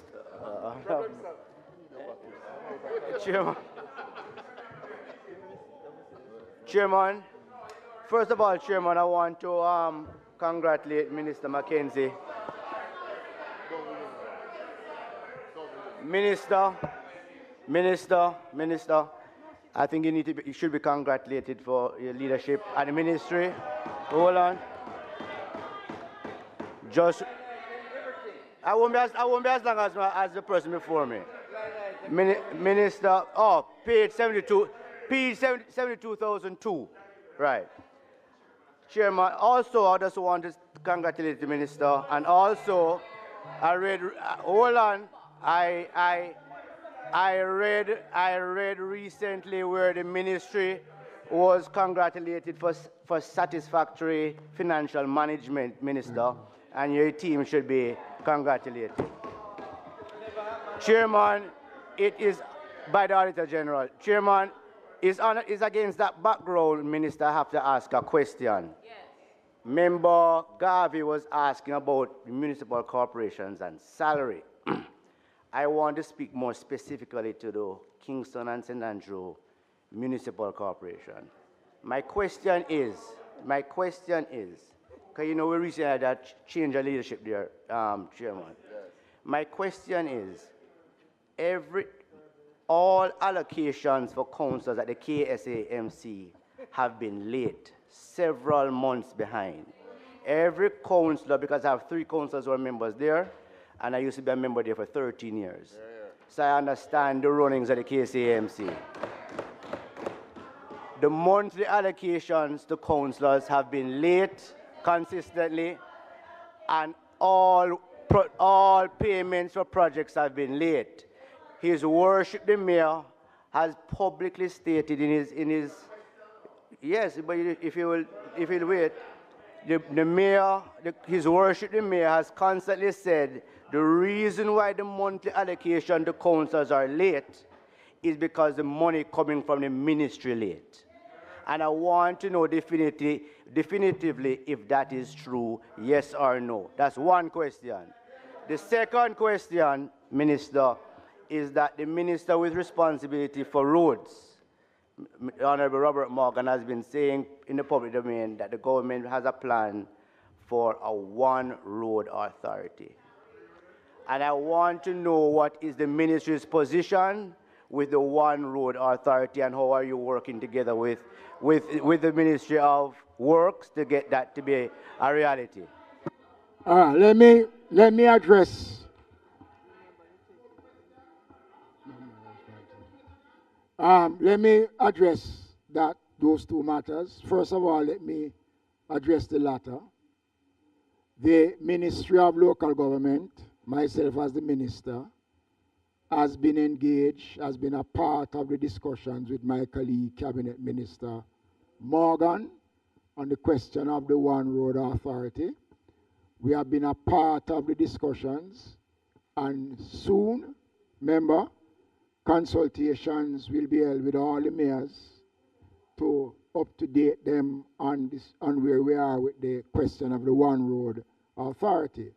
So this is something that we are a part of from the beginning, and we will be engaging the mayors, and then we'll have wider consultations with the municipal corporations. As it relates to the question of allocations to the KSAC, I want to make the point, and this is something that Member Paulwell, please.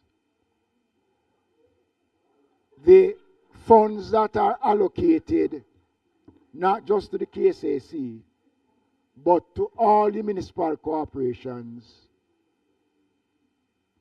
has to be released when the program, when the MCs are advised that your allocation for the month is $10, you submit a program outlining how that $10 million will be spent. Once that program comes into the ministry, is vetted by the technical department, once it goes through the permanent secretary, it comes to me, and once it reaches my desk, it is signed off, and the funds are lodged to the account of each municipal corporation. There is no need to hold any funds. The funds will be late if the program comes late. So it is not the first I'm hearing this argument, and it is something I've already discussed with the opposition spokesperson. And I know as a fact, if you say to me that during the period of Melissa, there were challenges, yes, because Melissa did set back a lot of payments that were to be made, especially for the parochial revenue fund and for property taxes, and we could not, on a timely basis, about 3 months ago. But we, as I speak, is up to date with all of the payments for PRF to all the municipal corporations across the country. Right? And there are still MCs that have not yet submitted February's request for the release of funds.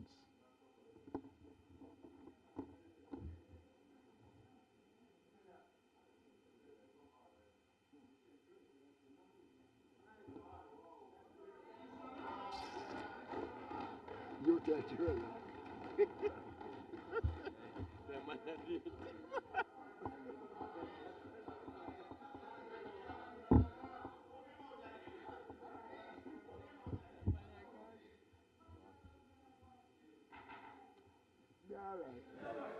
Minister, you continue.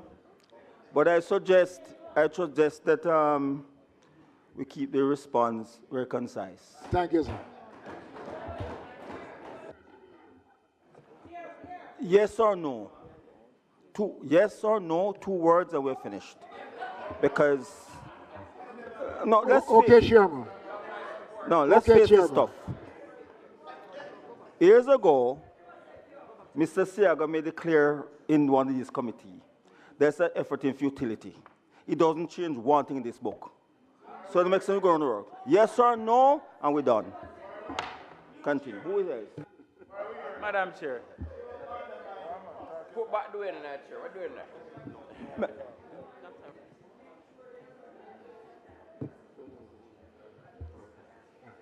Member Russell, can you please and go directly to what's in the estimate of expenditure? Mr. Chairman, thank you. Minister, 7,211 community development services, and the first question relates to the human resources of the Social Development Commission, specifically the community development or community development officers, the liaison officers. There is a general feedback on the ground that we don't have enough. Can you speak to the number that is required and where we are, what the vacancy is? So what is required versus what is actually, the numbers that are actually employed, and how this budget will address the gap?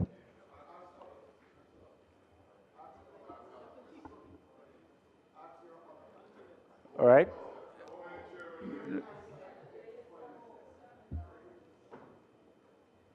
But this response to this has bearing on. So I will be able to follow up. All right, so that's the first. The second relates to, under the same heading, relates to community centers, Minister, some of which were damaged by the hurricane. And we're not seeing in the budget. So maybe you can tell us how this will be addressed, because we know it's important for psychosocial health and the other benefits of having these spaces. So if you could speak to that, we'd be appreciative. Thirdly, we have some 775 communities, and from the numbers I saw, we have about 53% with CDCs. And when we're talking about participation and bringing communities together, the CDCs are critical. So we want to hear from you how this budget will allow us to get to the target number of CDCs, and what are the steps that are going to be taken to achieve that. The next one, there's a program which happens every summer, and we're delighted, the Youth Summer Employment Program. So as I looked at the budget, I got a little nervous because I wasn't seeing where the Youth Summer Employment Program was budgeted for. Member. Could you please speak to the budget line where this is covered? Member, yeah. I said before, you can confine yourself to this book. Yeah, man. You say you don't see it budgeted for. Therefore, it's not here. You don't ask that. It could be an omission, Chair. You say it's not budgeted for. Chair. Therefore, you can ask about it. But you know, in here. I didn't see it. I'm asking him. May I ask him to tell me? All right. So. What did I do, Chairman? Dwayne, come back. Activity. We want Dwayne. Come back. We want back Dwayne. Activity 10,005. It includes 27 million for new fire station in Balaclava, which is commendable and welcome. The question, though, Minister, in the Southeast St. Anne constituency, we've had, in the last 2 years, 4 deaths, fire-related deaths. And as you know, there's been some advocacy to have a fire station closer to the communities in Claremont, Alderton, Mackney, because the distance between those communities and the current fire stations in Ochi and St. Anne's Bay far exceeds the 10 minutes, which is the global standard. And so, can you speak to the budgetary provisions for the Claremont fire station, because it is long overdue and badly needed? Yes. Final question in this set relates to markets, just piggybacking on the question asked earlier. We know the damages from hurricane, but we also know that some markets were destroyed by fire or other means, including the Highgate market, the Port Antonio market, Claremont market.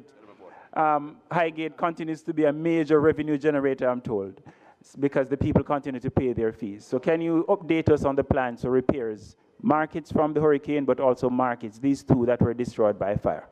I'll stop and await your response. Very good question.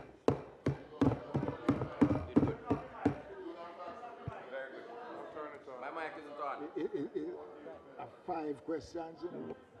That was.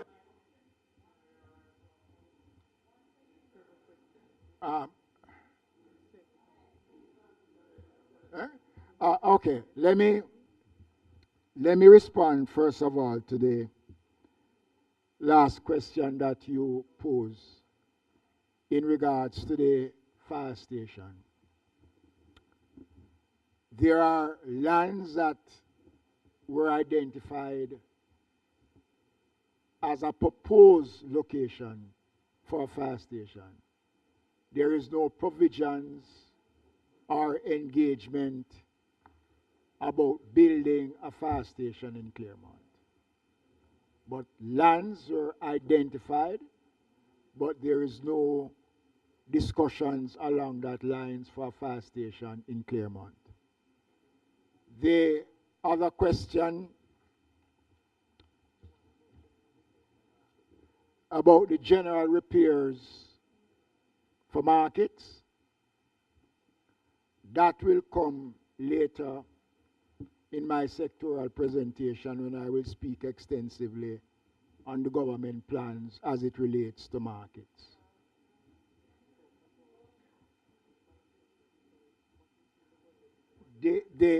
Let me just go back to Balaclava.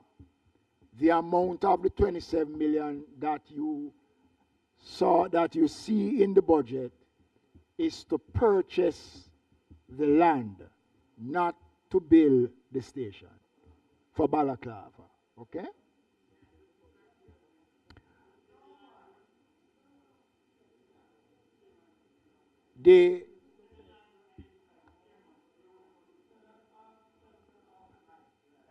You have already exhausted your time. Member Jackson, you have a question? No, I'm not finished.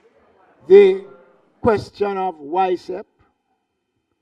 YSEP is funded directly from the ministry, from PRF, with assistance from the Ministry of Finance. And we have been successfully staging YSEP every year. We did over 10,500 in the last financial year. So YSEP is sure as tomorrow is Saturday. Your next question.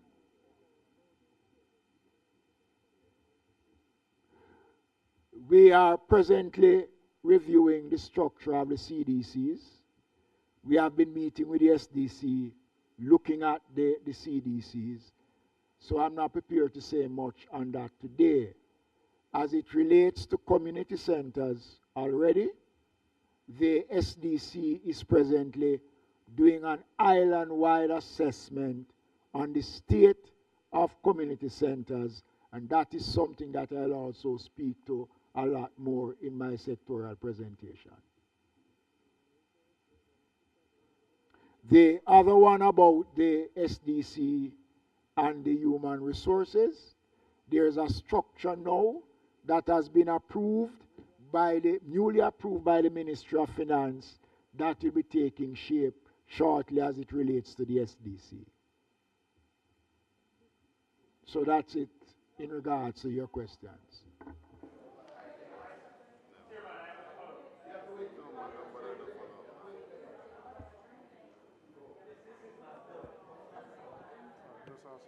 Member Buchanan, yeah, quick then follow-up, Member Minister. Shaw.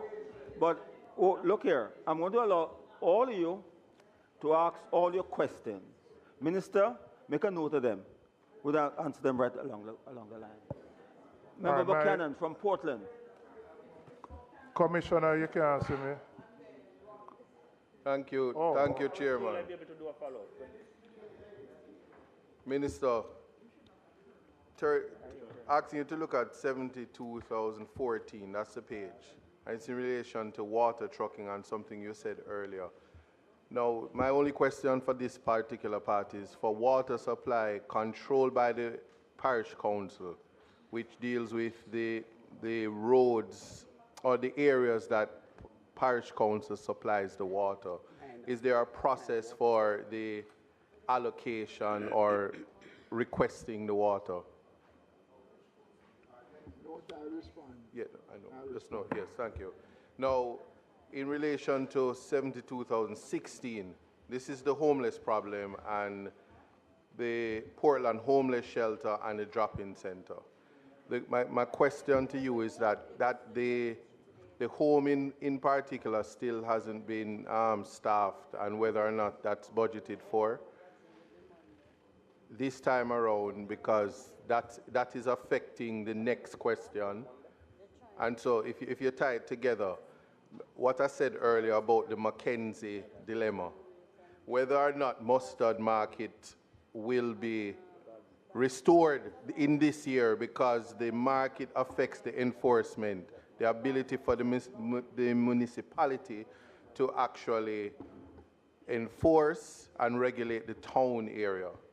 So asking what is the timeline for the rebuilding of the Mustard Market, and is there any allocation for the provision of light in the area that is the place that they put the persons to sell in the market, because it's causing an overflow outside. The next question is about maintenance of garbage skips. So I see an item at 72,009. Now, I know that NSWA has made great effort to respond to garbage collection in Portland Eastern, but in the absence of the timely collection, whether or not maintenance of the garbage skips is something contemplated. In relation to 72,010, you made mention of private citizens taking it up on their own initiative to participate in the way how they garbage disposal. Is there any incentive for recycling in relation to the personal responsibility and funding for public education coming through your ministry? And finally, is there a fund or any funding for a national recycling policy that will actually increase or support the NSWA in relation to garbage collection and keeping just our areas clean generally? Thank you. Member Shaw. Thank you, Chairman. Minister, defective streetlights in communities is a source of concern. I'm asking what measures are being put in place to rectify same. And my next question relates to how projects are accessed through the Equalization Fund. Yeah. I've sat in the council for 10 months and wrote a letter. All right, Minister, my third question. I must commend you for the Morant Bay Drop-In Center. You have done a fantastic job there. Make sure you let go the equalization. But now. I need further to advocate for some bedding and some other materials for the drop-in center.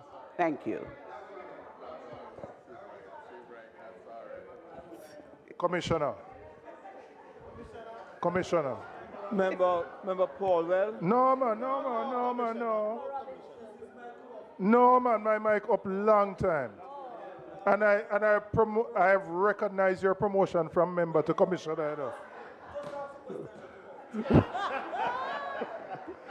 I would love to, listen, coming back to the garbage collection issue, and I tell Audley, I'm a friend for 15 years, but I've never had to call or contact Audley more in the Mr. Garden, the man who allow you to get the seat. I've never had to contact him more in the last year about garbage collection. It's not a Melissa issue. It can't be that every week. And to be fair, contacting NSWA, they respond when I contact them. But it cannot be that as a member of parliament, 2-3 times a week, I have to contact NSWA to collect garbage. Every part of my constituency, 2-week, 3-week, 4-week garbage truck don't come. Now, you have said you don't owe the contractors money. You have more trucks than you had before. What is the problem with collecting the garbage? What is the problem? No, it's not more garbage. It just can't be. The expectation is that once a week, people garbage must collect. Once a week, no more than that. And it is consistently not happening in all parts of my constituency and all over the country. And I'm telling you, it has become the biggest, listen, you know the mayor and I have nothing to do with it, so cool your mouth, right? It has become the biggest issue right now that every MP faces have to deal with garbage collection. And something all right. You do have that problem.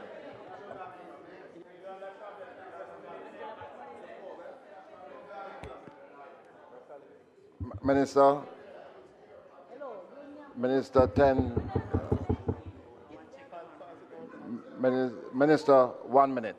The Open Arms Drop-In Center in my constituency, their budget is 35 million. They've been allocated 4 million by the ministry. There's no other source of funding. Can you just have a look at that for me, and later on you can update. You don't have to give me a response today, but I'm making a special plea for the Open Arms Drop-In Center.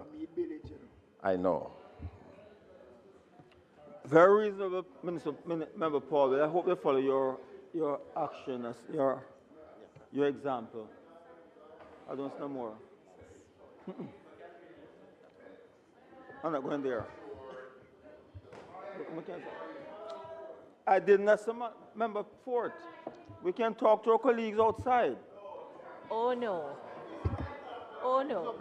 We're all colleagues. Thank you, Chairman. Thank you. Not yet? All right, then I'll wait my turn. I will wait my turn. Thank you, Chairman. Who is before me? Member. Thank you, Gordon. Chairman. Thank you. Minister, I invite you to look at after the member who is now page 72,006, subheading local government institutional support. 72,006, subheading local government institutional support. Minister, the 3 strategic laws was introduced in 2016 and should be revised every 4 years after. Can you say when the next revision will be done? 2, the municipalities have been underfunded, and so would you support a proposed 2% allocation of central government budget as a percentage of GDP to assist in ensuring that the services are done? And question number 3, the Attorney General opinion that municipal cooperation could levy on the utilities company encroaching on the roadways. I am wondering if now is the time, Minister, in light of the scarcity of funds, if such institutional support will be forthcoming.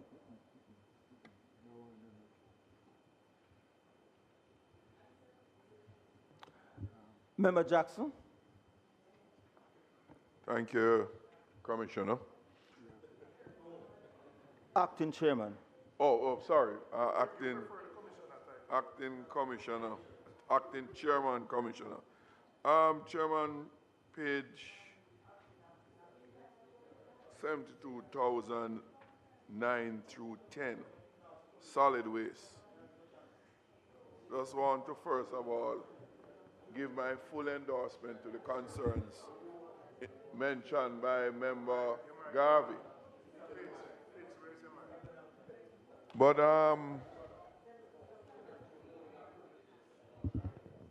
Chairman, to Minister, There was a program some time ago.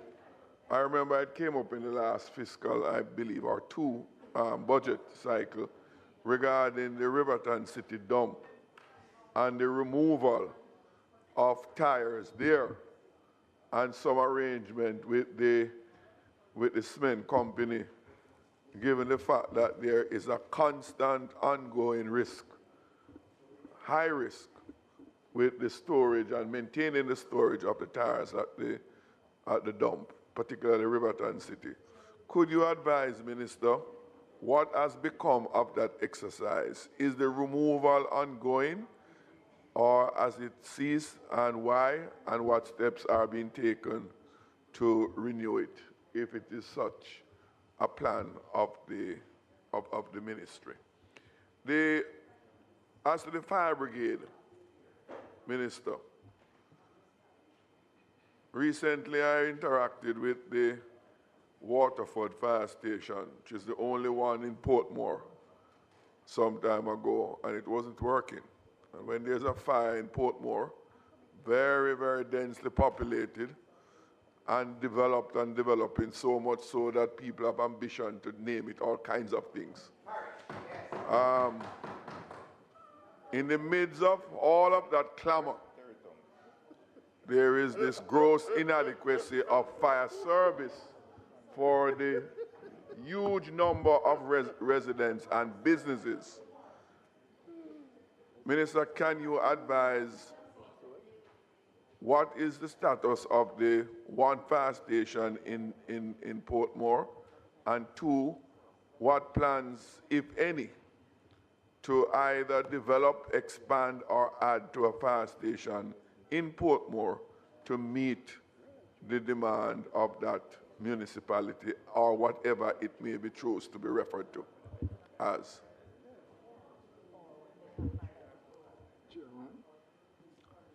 Member I'm against Mahalu foolishness. 5 minutes. Chairman, thank you.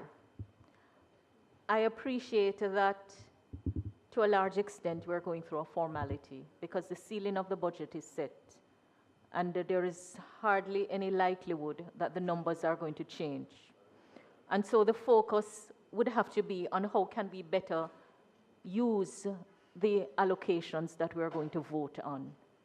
Every member who has spoken has raised concerns about garbage collection, parochial roads, markets, and other things. I don't believe that any of us in this House escapes the wrath of our constituents for these matters that are assigned to local government.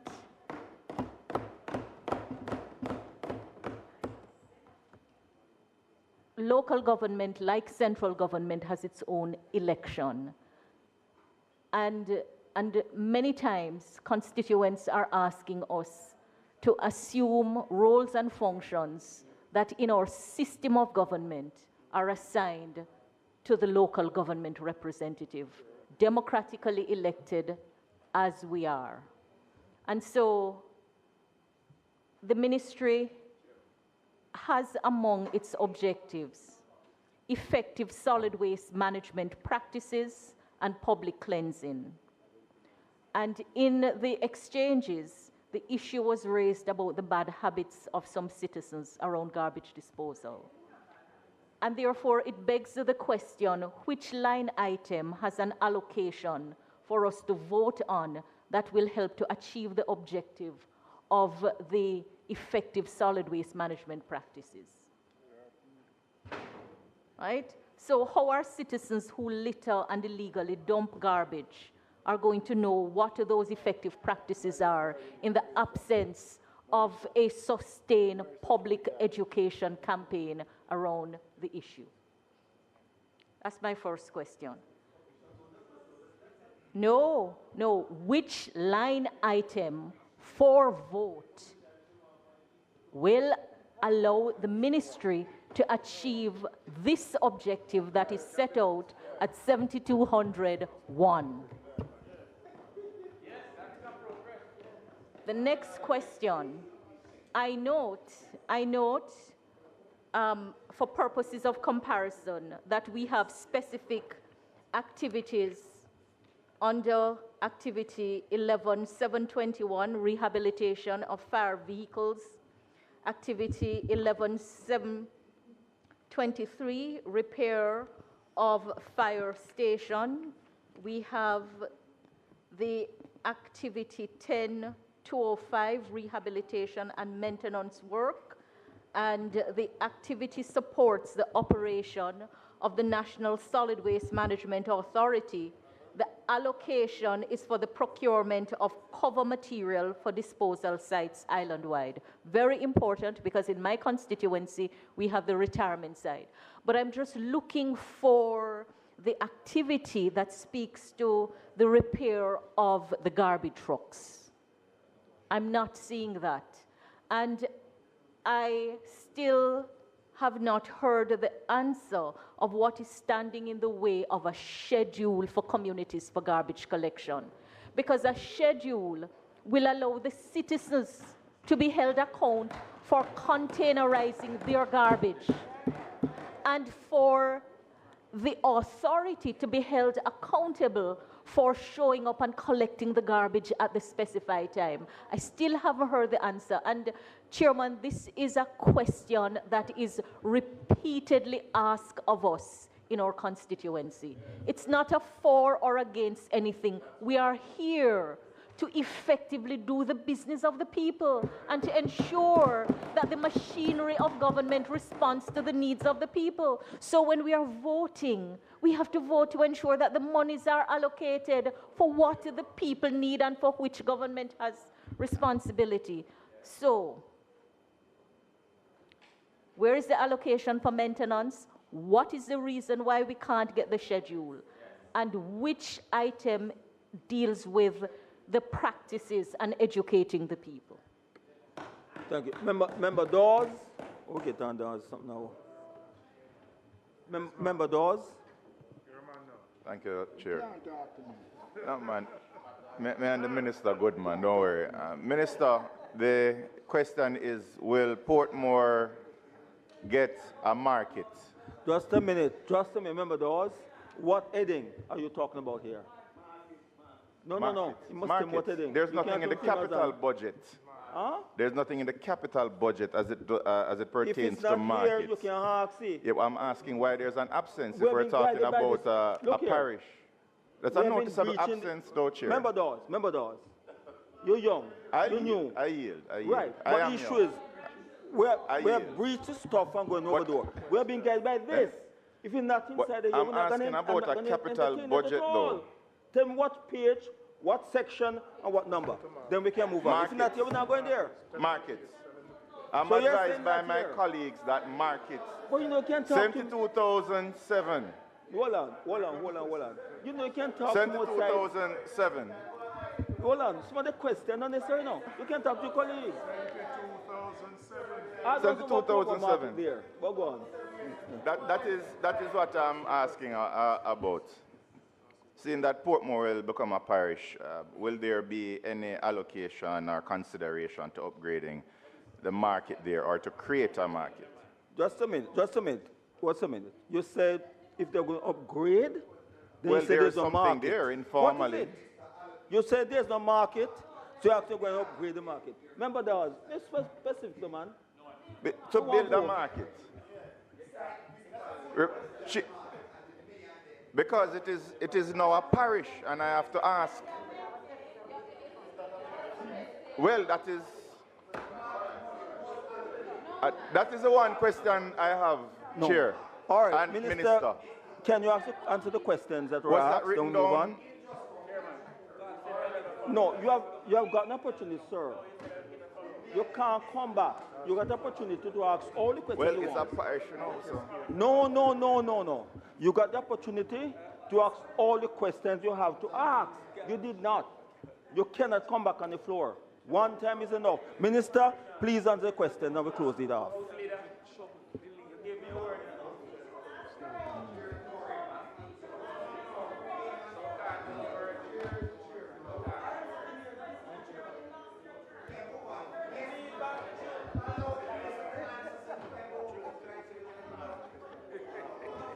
um,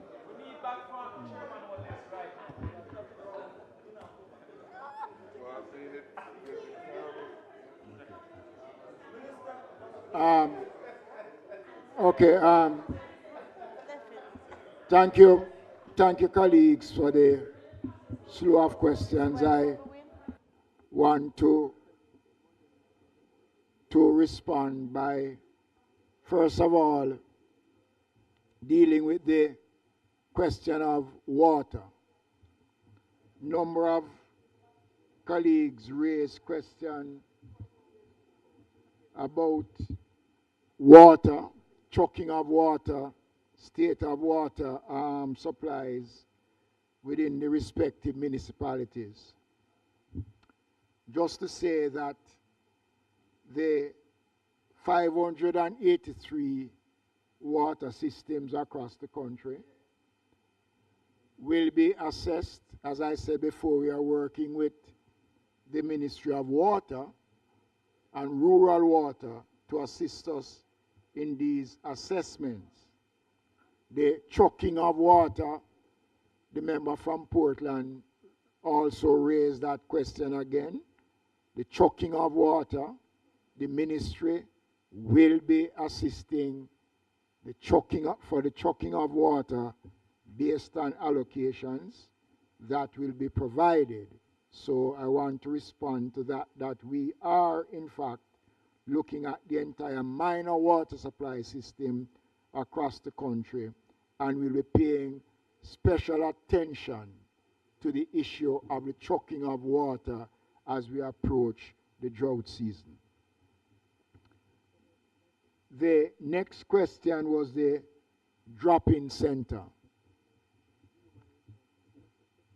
I want to assure the member that the necessary equipment that will be required has been secured, and they are presently conducting interviews for individuals to occupy the drop-in center, especially the one in Portland.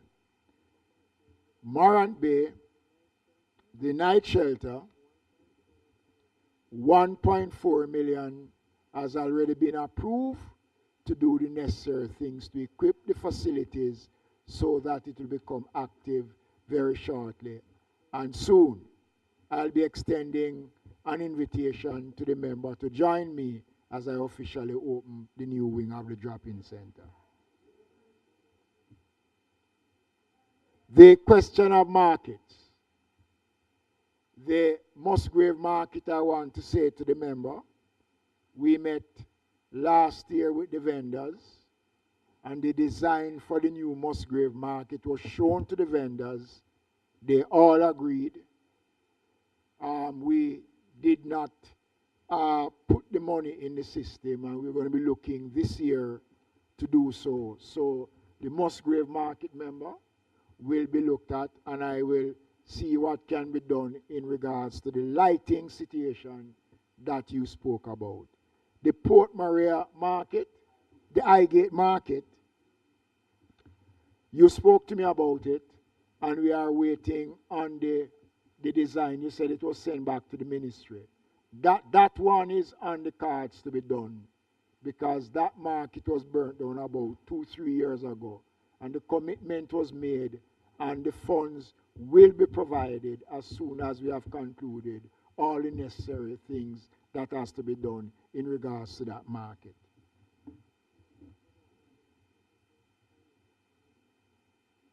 The question was raised by a number of colleagues about the issue around garbage collection and setting a schedule for garbage collection, the maintenance of the roadways around that. I want to give the assurance, and I hear the question being asked whether or not allocations are available for public education. It doesn't necessarily have to be in this budget, but we are setting aside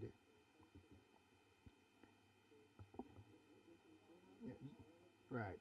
in the expected allocation that you'll be getting, additional allocation that you'll be getting, provisions are in that allocation for a public education program. So we'll be rolling out that program where I hear the question about incentives and other things was raised. All of that will be a part of what we'll be rolling out as it relates to educating the public around the question of disposal. Also, the Enterprise Committee met recently, and I must say that the question around the divestment of the National Solid Waste Management Authority is, the collection is well advanced. The whole question of recycling and waste to energy has been a part of the discussion that we have had up to 2 months ago? A few weeks ago. So that is alive. So when I will give further updates as soon as we have concluded the remaining meetings that are scheduled to take place. Question of streetlights. The Jamaica Public Service Company, before Melissa, was responding to the installation and the repairs of streetlights across the country. The ministry had been working with them because we have access to the system, so we know where, and based on the work that was done by the YSEP workers in August, we were able to identify communities across the country where the lights are not working and where the lights were installed. But Melissa came, and a lot has been put in the way of continuing. But based on the discussions we've been having with the Jamaica Public Service Company, we are expecting them to resume normal work across the country as soon as possible. The question of levying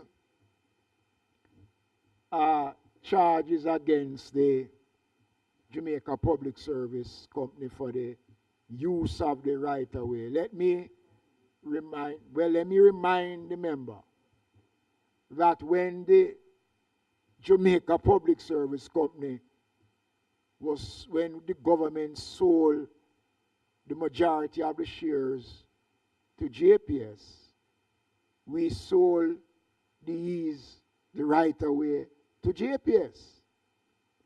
So they actually owned it. And it is a part of the review of the electricity license that this administration will be correcting in terms of the negotiation. So I just want to say to the member that you can't levy fees against somebody on the property that they own. Okay?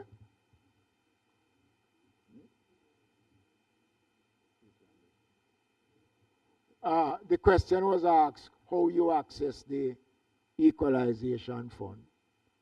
The equalization fund is accessed by virtue of a resolution coming from the municipal corporation requesting the amount and be specific as to what is required. And once that comes, once the funds is available, then the funds will be released on request.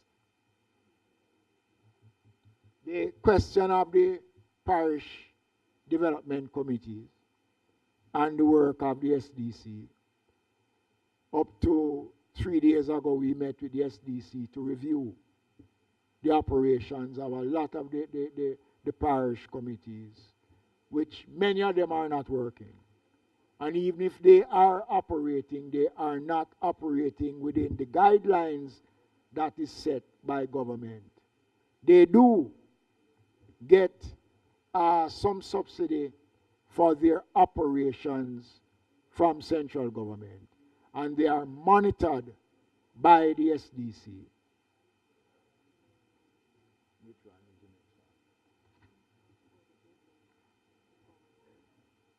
Member from East Kingston and Port Royal. The question of the open arms facility, I actually was instrumental in getting it built when I was mayor. Right, so we do make provisions, from the Board of Supervision. I will have discussions with the Secretary to see how much more we can provide to assist in the operation, because that do provide some services that is badly needed. Or the question of the tires at Riverton City was raised. There has been a breakdown in the discussions, and we have recommenced those breakdowns as it relates the discussions. We have resumed the discussions around it, but we are quite sure that we will go back to where we were as it relates to the tires being taken by the cement company.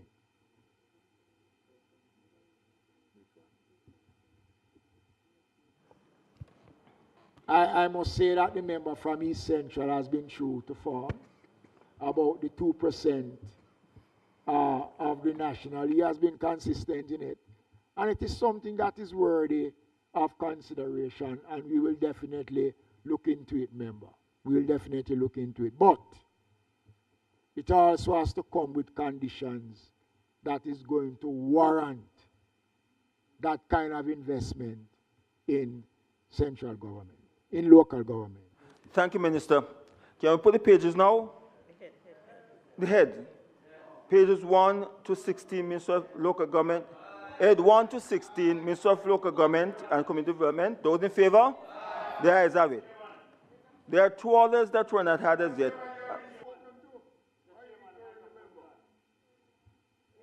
The 200.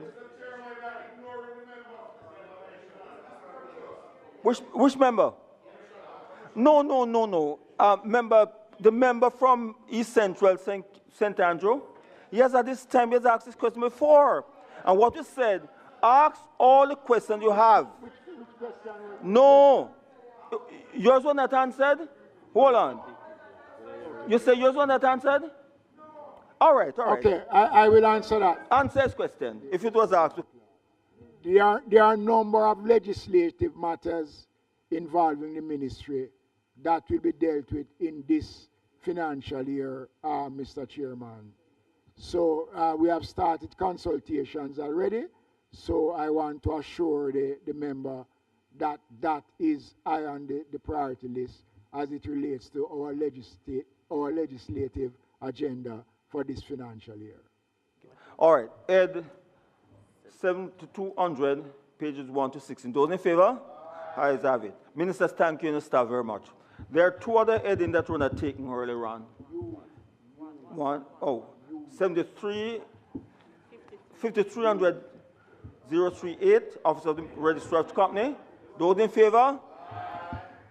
Ed 7200, Minister of Local no. Ready?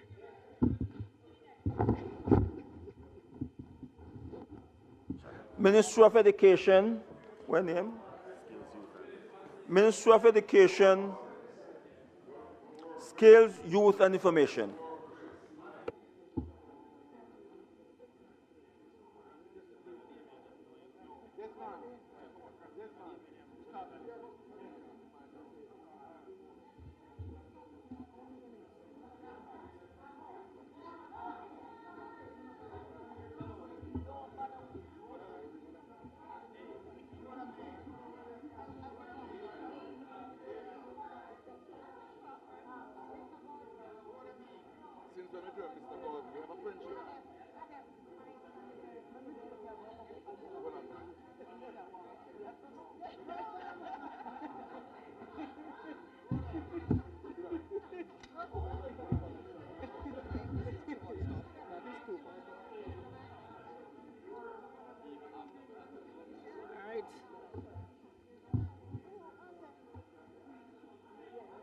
Yeah, me we hold them, man. Anything, yes, and with the food them.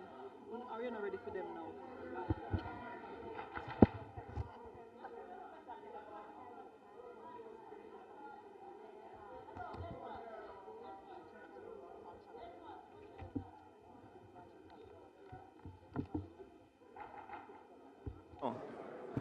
Ministry of Education,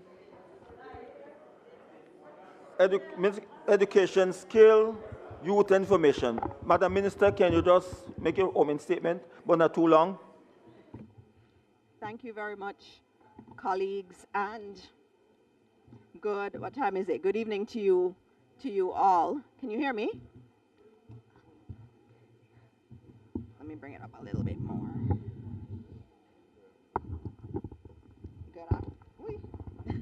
Good afternoon. Testing, testing, testing. I think we're good now. All right. Good afternoon, everyone. Good afternoon, Chair.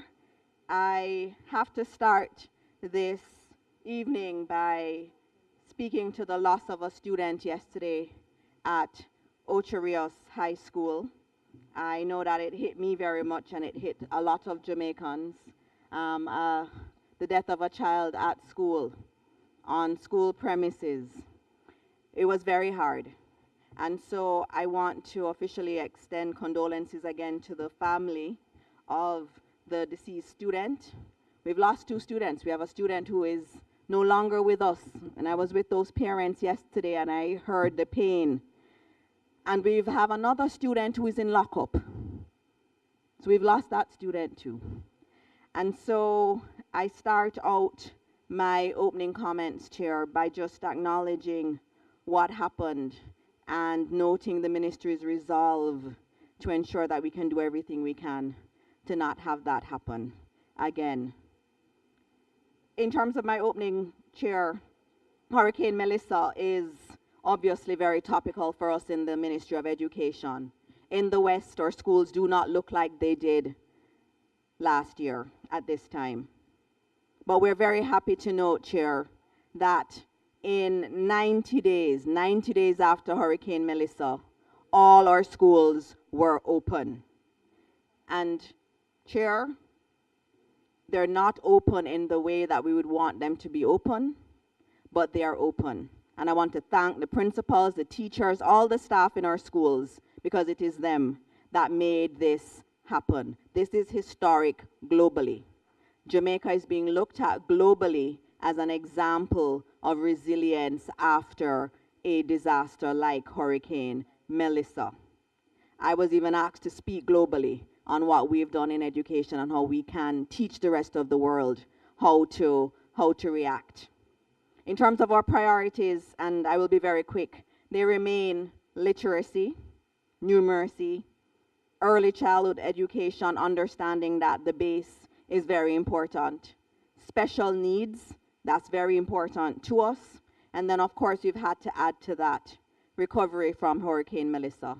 And that recovery is on 2 fronts. There is the rebuilding both physically and psychologically. Our children and our teachers have been through a lot of trauma. And so that rebuilding is on 2 fronts. And then there is also dealing with the issue of absenteeism. The reason we pushed to open school within 90 days was because we saw what happened after COVID. The longer students are out of school, the higher the likelihood that they will not return. And so we are dealing with that now, but it would have been worse if we had not opened school when we did. And so, Chair, that's it for my opening comments. I'm open to questions from my lovely colleagues. And I put on my glasses to look like Member Crawford. Rastaman.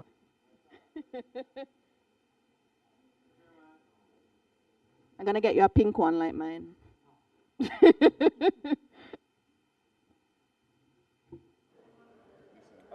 Go.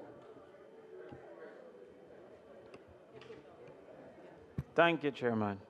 Chairman, being that our colleagues are in haste, I will start quickly at 4100, but I also ask the Minister to help with saving time with the length of the responses. I hope you are in agreement with that. 41,013, disaster preparedness, mitigation, and response. Chairman, we see where there was an allocation in 24-25 for burial and 25-26 for Melissa. I presume that was the response.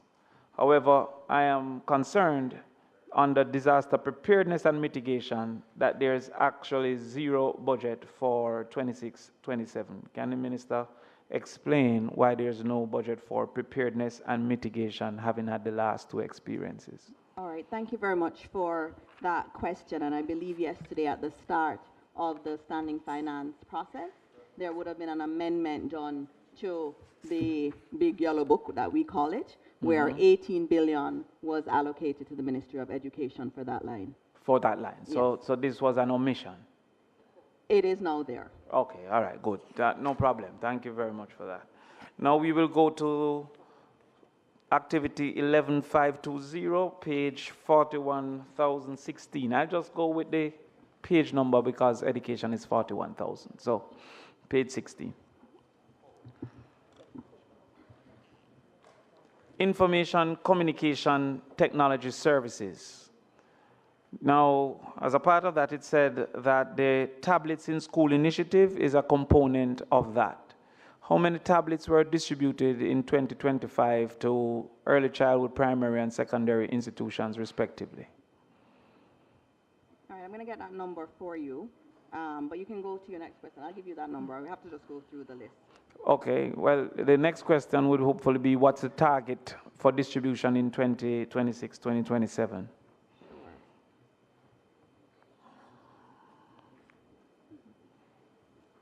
All right, in terms of tablets, and remember that there are two different programs that we have. We have the tablets and we also have the laptops. I'm with you. And there are a couple different elements to the laptop program. So in terms of the tablets in school, I believe it's about 3,000 of them last year. But then there are the laptops. And one of the key things is that we're moving the laptops into the primary schools, because we've recognized that a lot of the tablets aren't able to run the programs that we want run from the primary level. Yes. So our goal is to get our students to be as digitally literate as early as is possible. So we've actually shifted the target and our strategy away from the use of the tablets and more towards the use of the laptops. And so for primary schools, we have 5,000 laptops that were done last year, or in this financial year that's ending. So it's 5,000, and then we are going to be doing another 4,500 or so. So, Minister, the policy under the tablets in school was 1 tablet per person. That was the aim. Is it a similar aim for laptops? Well, not at this time. It is not. It's definitely not 1 per child at this time. That would be obviously a longer term ambition. What we are doing in the schools is providing labs in our schools. And I've been able to go to see many of our schools that, especially the primary schools, it's very lovely to see real labs outfitted with really good laptops. They also have the digital boards in there that they can be even more creative. And we're even going as far as to introduce audiovisual and some of the augmented reality type technology in primary schools, which is very early to start that. And last week, Friday at Manchester High, we were demonstrating some of that augmented reality work where you could actually start to look at how the brain works in a very different way. Yeah, Minister, we're going to come to some of those as we ask. If we take a long time for the questions, they'll stop the questions if the answers take a long time. But the tablets in school, how many of our 800 or 700 and something primary schools have these laptops? It's about 500 of them that have, and then we're going to do another 200 schools this year. So since it is that you have indicated you have given about 5,000 laptops to 500 schools, are we averaging 10 laptops per school? Well, the aim is to get to 30. But at this time, we're averaging 10. We do it on a rolling basis, so we do the procurements on a rolling basis, but the goal is eventually to get 30 into each school, which is why we're doing the strategy of the lab and not the strategy of a tablet. Chairman, I don't think I'm getting an answer. I'm asking if the current amount is averaging 10 per school.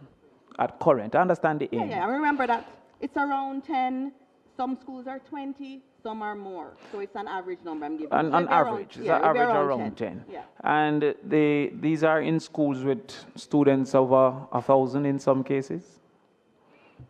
Well, I mean, they're different numbers. So you have some schools, Yes, I some understand. primary schools now that have 200 students. So it really But does. some have 1,000. And we even have some with 30. So we have some with 1,000. Yeah. And in that case, the digital exposure that we're looking at is approximately, in some cases, 100 students to one laptop at this time, at current. But remember that you have a lab. And even when we look at prep schools, the prep schools have labs. You look on your timetable, you have your IT time, and then you go to the lab at that time and you work with it. And then in many of these schools, you're able to go in the afternoon, during breaks too, they'll accommodate you to use the devices. So what we want to do is to have devices with the most power and also being able to have as many students as possible accessing them, and then obviously also being able to maintain them, because we did have some issues when we did try to roll it out into some schools with loss of the devices, theft of the devices. So we're trying to work within the environment that we're in Jamaica, and what we found at the ministry is that having really good high-powered laptops in a lab setting is the best strategy for us. So we have moved from aim of one iPad to a person to 100 students to one laptop. Having one lab in each primary school. We're going further to the smart boards. You indicated in your response that you also have smart boards in school. On average, how much smart boards are in each school? I can get that number for you. Approximately?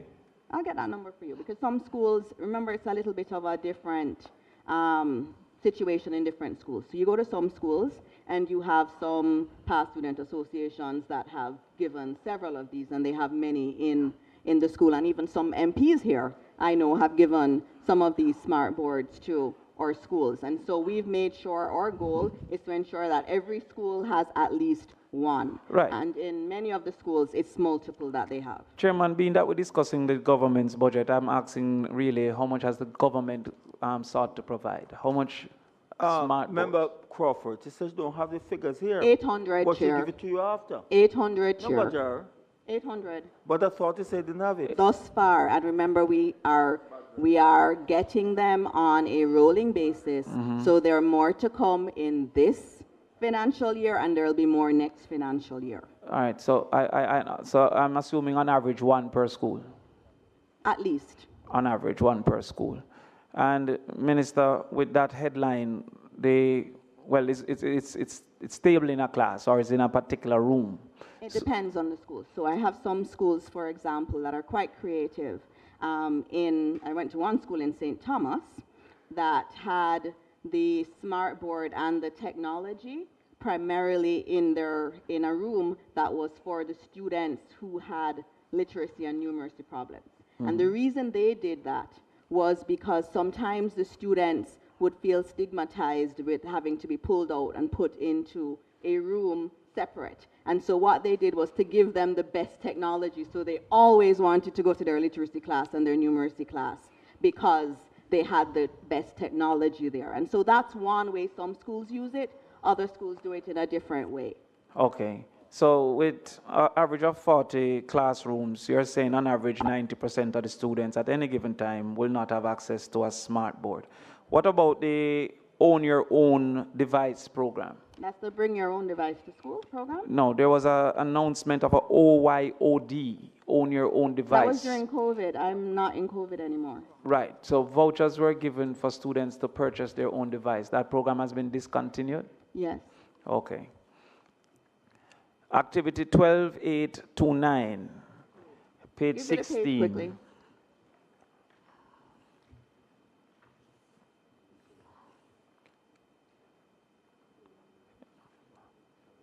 We have the hope. I will skip that one in the thing of time. We'll get back to that at another time. Page 16, technical vocational education. Do you have an estimate, Minister, of the shortage of TVET instructors across the system?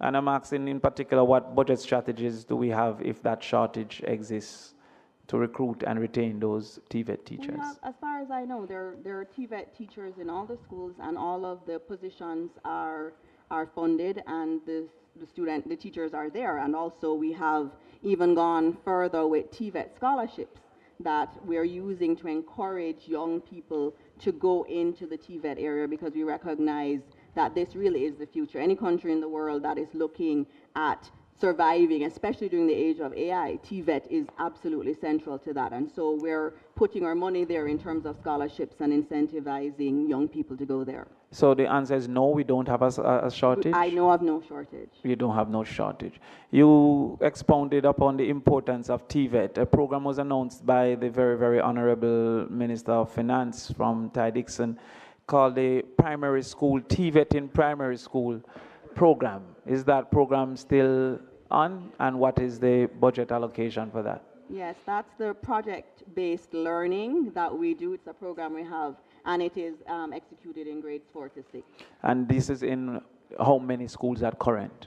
I'd have to, it should be all of them. All of them should be. So TVET in primary schools is in Yes, all schools? from grades 4 to 6, and it's called project-based learning, and it's a part of the curriculum. So the NSC curriculum, it's embedded in there.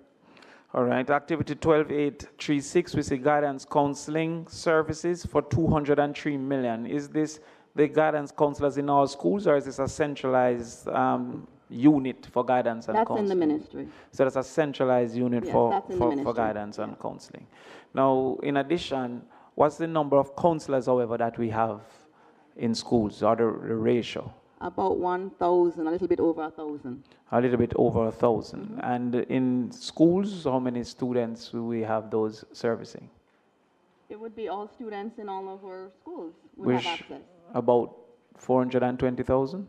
No, man, it's not that. Let me tell you how many students we have. We have 372, 293. In primary and secondary school? Correct. So you have 372,000. So you have a current ratio of 1 to 370 students. Yes, I think you need to look at global averages. It's actually 1 to 250. No. Yes, but we can always debate Yeah, we that. can always Right. debate that. Yes, all right. Scholarships and awards, that is page 17. All right, go ahead. For scholarships and awards, we see where the allocation declines from approximately 5 billion to 4.4 billion. Is this because of a reduction in need or an expected reduction in matriculation? All right, so what we've done really is our reallocation within that same line. So if you go further down, hold on. So you saw the Student Financial Assistance Program. The Student Financial Assistance Program, yes. Yes, so that one would have increased in terms of the... Actually, no, Minister, unless my glasses isn't working, that one was 194 in the approved estimates, and it's 194. No, we're talking about increase over time. So No, we're talking about last year compared to this year, Minister. Last year, Yes. the scholarships and awards was 5 billion, 5.1 billion. It reduced this year to 4.4 billion. Last year, the financial assistance to students was 194 million, and it remained at 194 million. So that would not have been a reallocation. I'm going to give you that one, because I know I got a note on this one where it had been reallocated. So I'll just look back and get it to you. All right, I would be happy to get that one. Early childhood education. Sure. That is 19.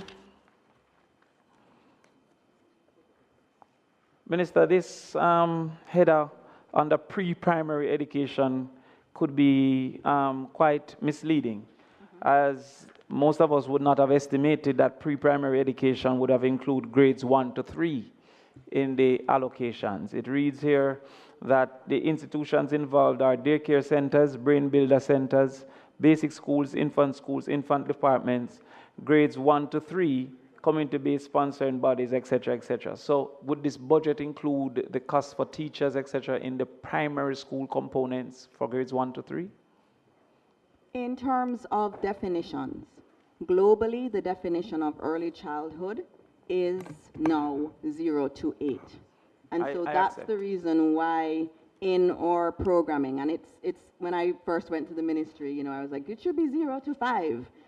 Primary should not be in the early childhood. But the international definition standard is that it goes up to 0 to 8. And so in our budget, the allocations for grades 1 to 3 would be contained in there. Right. I understand the global realities, but the cultural expectation might have assumed that early childhood was getting 7 billion, not recognizing that the primary school component of grades 1 to 3. Right, and this is a good opportunity. I'm glad you raised it because it's an opportunity for us to have Jamaica understand. Okay, so outside of those in grades 1 to 3, would you be able to tell us what the actual budget for the basic school components You are? want me to break that element out? Right. Okay, I can All get right. that. I'd be happy to see that. But in the meantime, can you tell us how many early childhood institutions currently operate in Jamaica, not including grades 1 to 3? We're really talking about the cultural understanding of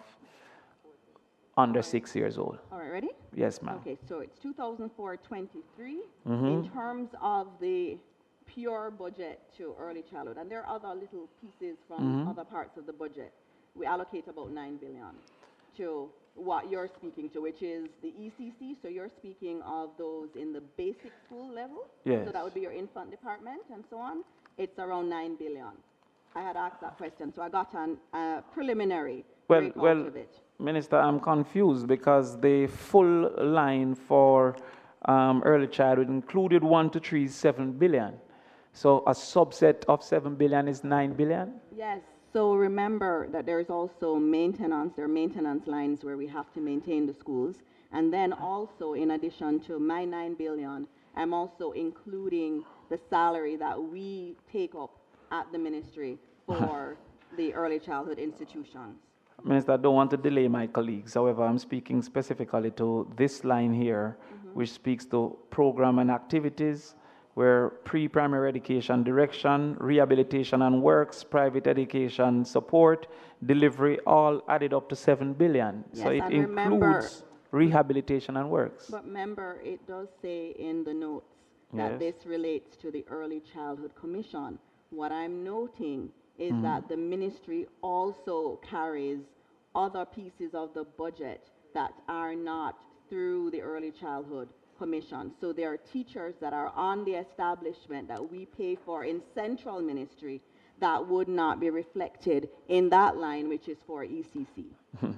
Well, this particular area is not for ECC, but when I get to ECC, I will speak to it. But it says so in terms of where you pointed, the notes are ECC related. Where did I point, Minister? Can you remind me? 10,005. I thought that's where you were. 10,005? No, I'm at page 19. I'm at 19 41,019.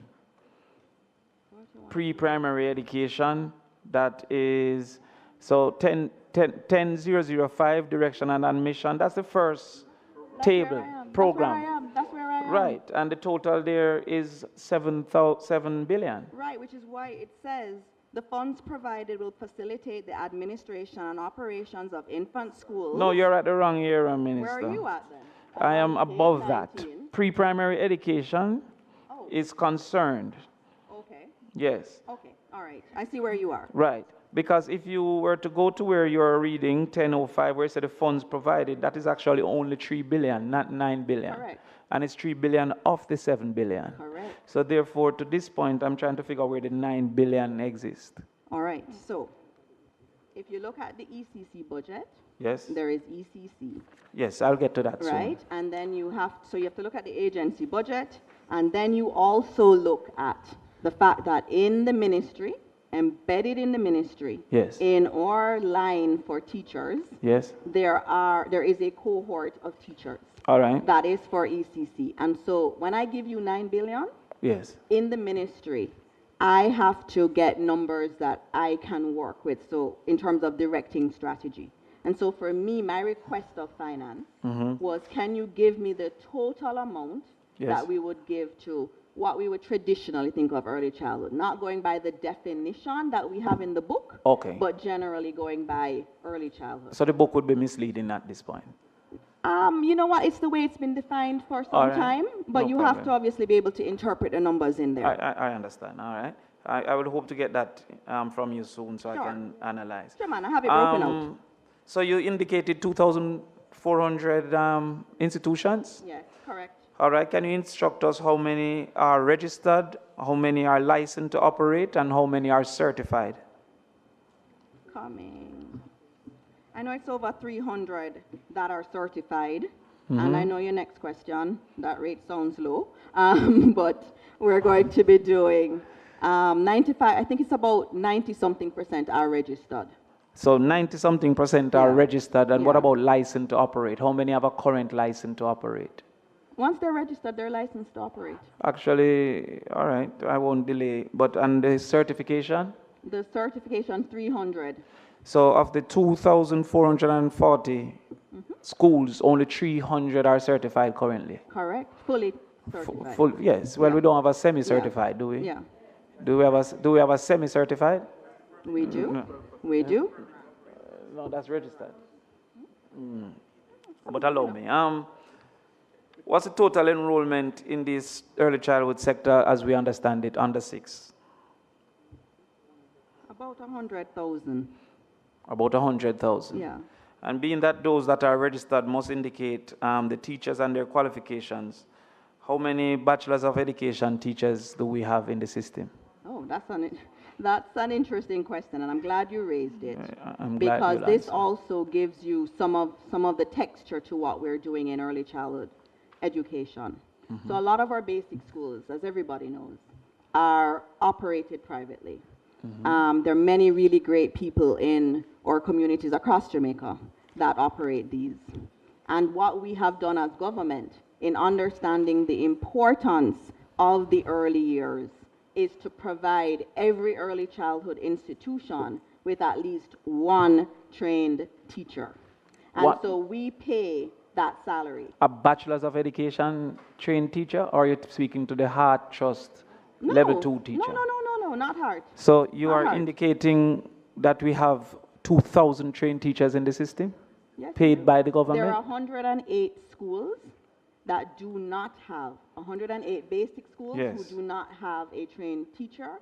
And by September 2026, all basic schools in Jamaica will have a trained teacher. Minister, you sure you don't want to check that information? I can send you the information after this, but we have gotten it directly from the ECC. The director is here. She can speak to you after in terms of the audit. Or maybe she can advise you now, Minister, because I know, for example, that in St. Catherine, that the data numbers today. are way less. I'll I get got that. that data today. So you'll send me that report. All right, share that thank with you. All right, Minister, are you aware of the Charter of Fundamental Rights, Section 13(3)(k), and I'll love for the attention of Member Malahoo Ford. But subsection 2K1 indicates that it is the right of every child to free education in a government institution at the primary and the pre-primary level. Does this current budget satisfy that? I believe it does. And let me tell you why I believe it does. Because we are working with all of our primary schools, all our infant departments, and we're also working with our basic schools in order to ensure that there is quality education there. These are private institutions that the government of Jamaica has put in money, and it's not just paying for a trained teacher so that we can increase the quality. It has also been assisting with maintenance, training of those persons in those institutions. And many of those private institutions aren't May's basic school. Yes. Many of those institutions, we even provide support for the caregivers that are there through a stipend. So we're doing a lot, and we're not stopping there. We're not stopping there. So in terms of infant departments, we are building more infant departments that are attached to our primary schools. So, and we have more brain builder centers that we're building every year. So each year we're continuing to build out the number of institutions. So, Minister, can you answer this for me, please? How many students are in a government institution at the basic school level? I'd have to go look. I know there are It's about infant department or... there are around 500 Right. if I add up the infant schools and the brain builder centers. Yes. Looking at it. So that adds up to, hold on, 22,566 in the public. And then we also have the basic schools, which is about 52,000. And of the 2,400 schools, how many of those are government run, owned? I think it's about 500. Yeah, it's a little bit over 500. I'll get the right number for you. So, Minister, having indicated that you have less than 22% of our student population, you're saying that the right to a publicly funded in a publicly institution is being achieved? Yeah, but it is the right of every child of a Jamaican citizenship to a publicly funded institution in a publicly owned and publicly funded institution at the primary and pre-primary level. We have, member, we have... member. The number speaks for itself. Member. I'll move on. Yes, but Yes. can you tell me when, what year, what time have we achieved that before now? Chairman, that I'm not... No. You're budget minister. All right. You Yes. can't do what you know. I'm in charge right now. Next. Fine. I'm in charge right now.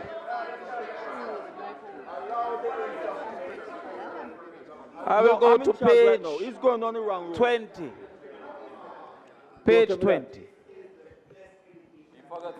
Page 20. We're just trying to know if the Constitution is being satisfied. That's all I am trying to understand. Page 20.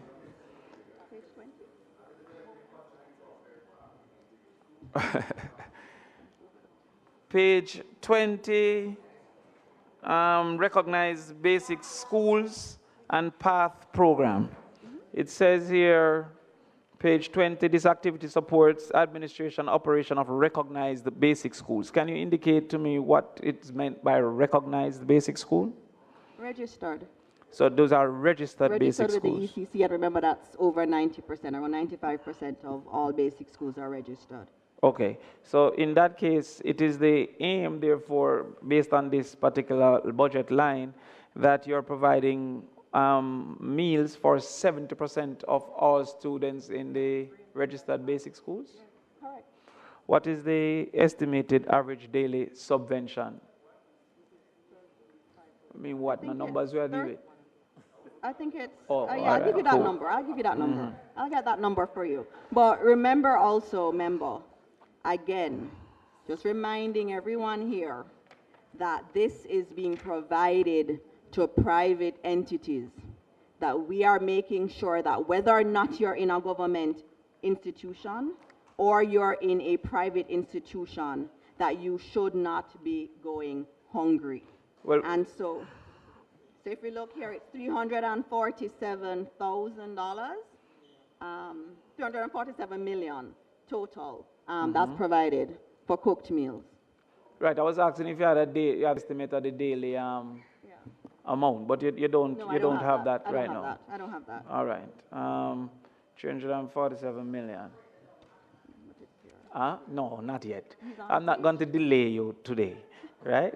Because that 3,400 divided by 190 is not going to look good. But we'll come back to that at another time. Primary education, Minister, page 21. 21? All right, I'm there. All right, primary education. Now, Minister, as a part of your opening, you indicated how important it is for the performance to be happening. And you would have known that in the last PEP results, 12,300 students didn't achieve basic proficiency in math, and about 10,300 didn't achieve basic proficiency in English language. What is the budget allocation for remedial education, understanding this failing? I'm not sure if there's a specific line, but what we allocate from the training and resources budget is about $300 million. And there's no specific line for $300 million? No, because remember, if you look at some of our big numbers here, you know, you're seeing numbers like $54 billion across primary. And so, yeah, there's a resource line for books too that we actually do allocate some from for primary schools. And I can show you. Yeah, I'll go through to it, Minister. But it is unfortunate that something so important and a large budget of $300 million wasn't represented.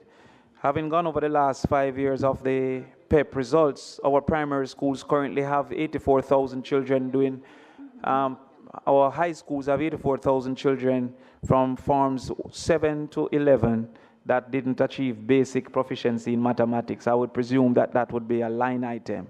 But we move to, how would the minister define? Just note, remember that if you go to the bottom of page 29, it breaks out a lot of that, but we can continue 29. with the questioning. All right, I will go to page 29 soon. I am the spokesman, actually. You're so uninformed. Minister, is there a shortage in literacy, numeracy teachers? No, I've not seen anything come to the ministry in terms of any kind of issues there. Okay, page 22.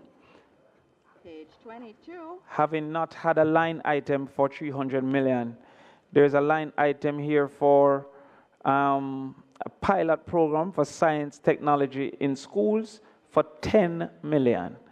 That line item for 20 schools. Can you tell me what is that expected to achieve?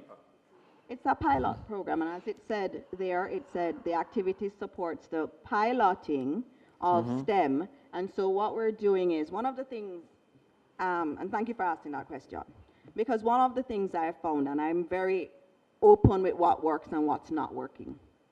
One of the things I've found in the ministry that has not worked is us thinking up programs based on how we feel. And that happens across government in terms of policy making. I think this is what we need to do. And a key thing for me is that we need to pilot the things, find out that they're working, have the appropriate monitoring and evaluating framework so that you know that this thing is going to work before you spend billions and roll it out. I'm with you. It's very important. So this item here is really just a piloting of a project, figuring out if it really works, using it across several different types of school. Maybe it works well in one type, but not another. And so that's really just about piloting. It's a pilot. Minister, you're schooling me in a concept that I'm not unaware of. Yeah. What I'm trying to understand is, that's not rude, I'm saying. I'm aware. All right. Chairman, some protection. Minister, what I'm trying to understand is that 10 million for 20 schools, I'm trying to figure out what the 500,000 per school will do. That's what I'm trying to understand. I have no problem with a pilot. But what is this 500,000 expected to do?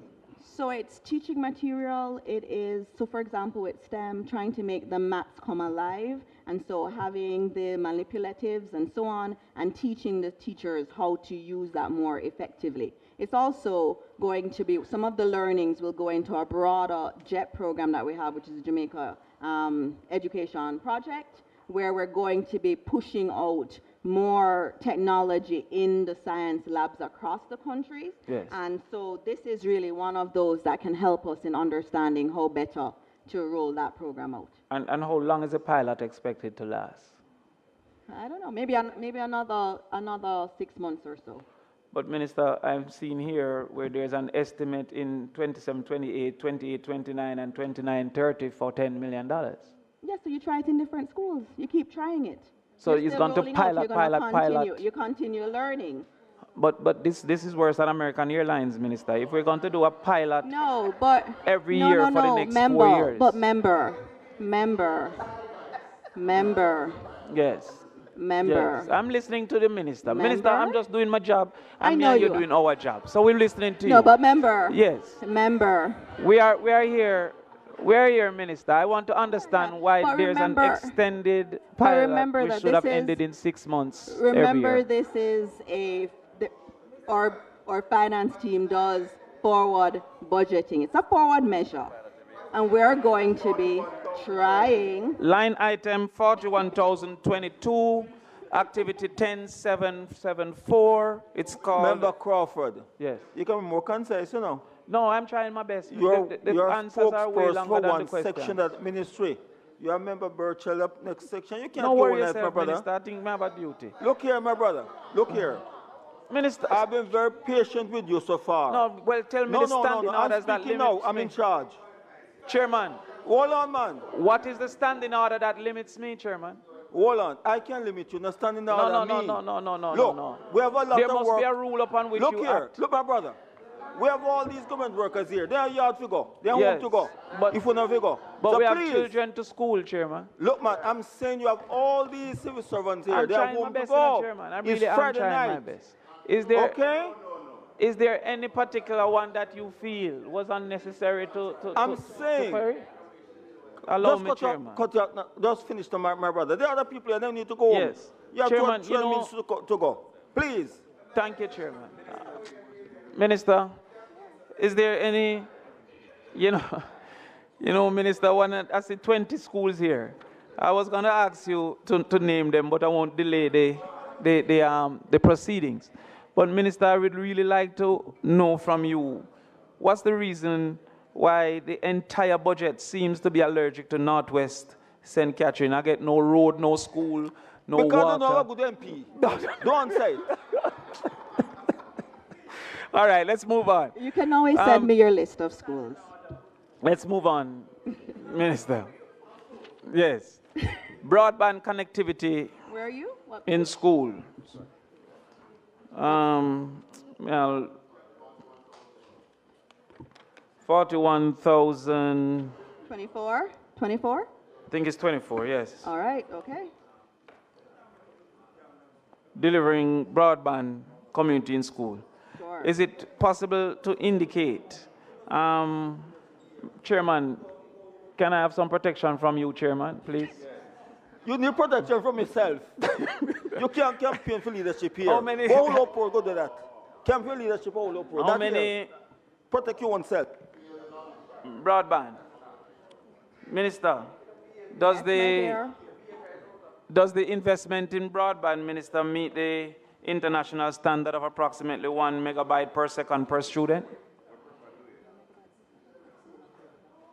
Yes, that's a standard that's used. And that is a standard that is used? That's the standard that we are using and that we are monitoring against. Okay, all right. We will indicate many that have missed that. Special needs.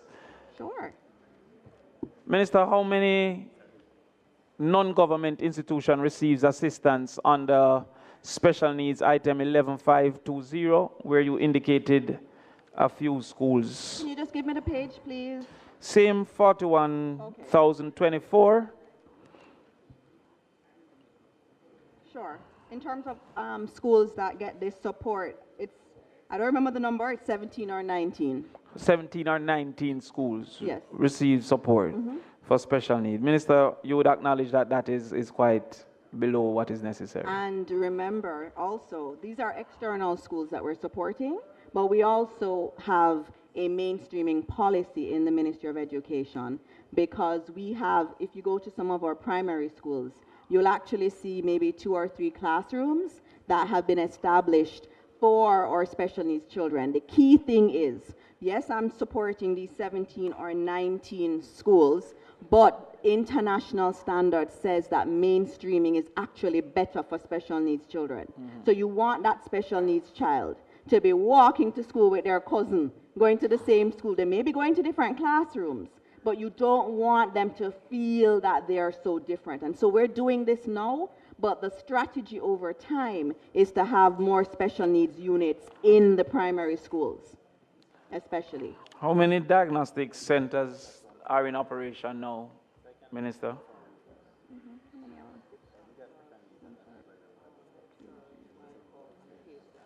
5. 5 diagnostic centers. Is the one in Portland up and running? That one is almost finished, and you would see in the budget there is nothing allocated for it this year because it's almost done. And the other 2 that evolved since last year? And the other ones are at teachers' colleges. So we actually have put them into the teachers' colleges. Okay, so, but Minister, when I consumed your conversation last year, you indicated that there were 2 and you expected 1 more. So did 2 more? Member, just a minute.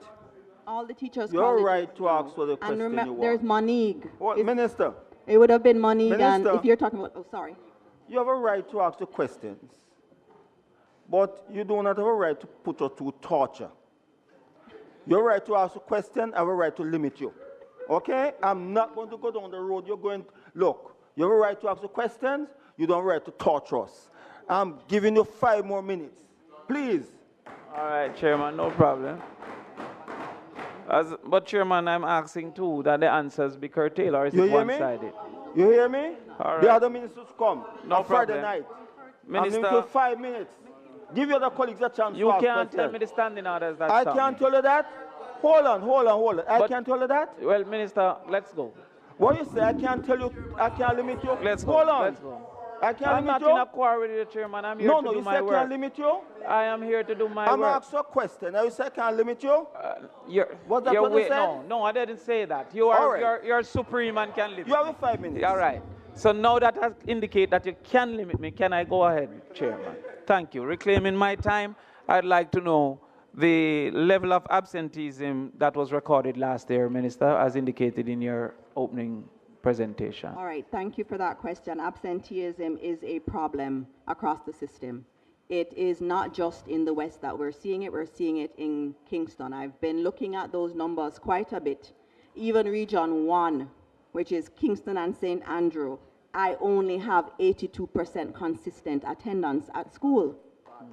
That is not acceptable at all. And then when you look at Region 6, it's 65%. And when I say absenteeism, what we're looking at is poor attendance.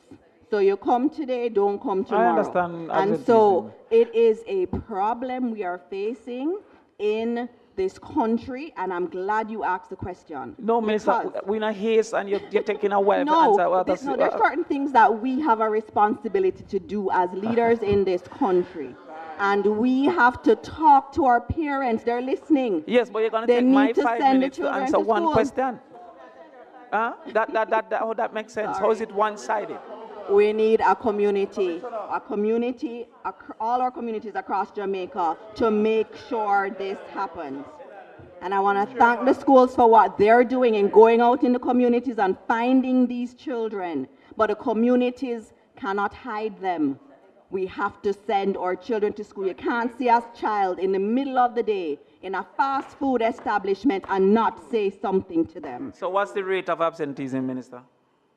I have it by region. I can give you every region if you would like. But it's around 15% overall.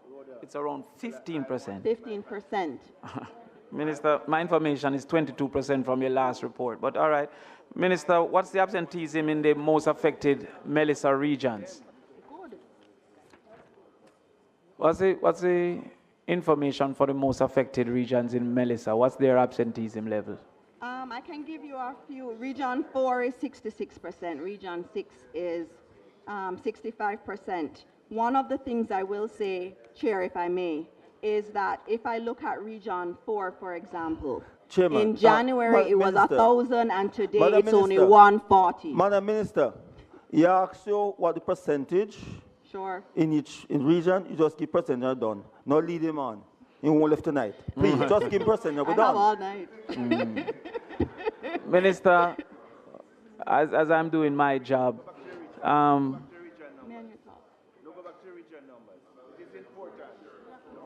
not today. Sorry, go ahead, go ahead. The 7 regions?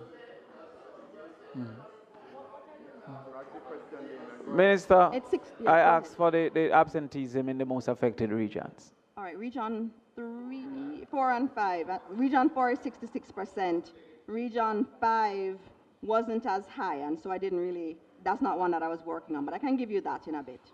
Okay, Minister, I will close with asking, are they... Closing already? Well, clearly I'm not allowed to do the job that I was sent here to do. But Minister, the Minister wanted more time. She asked if already.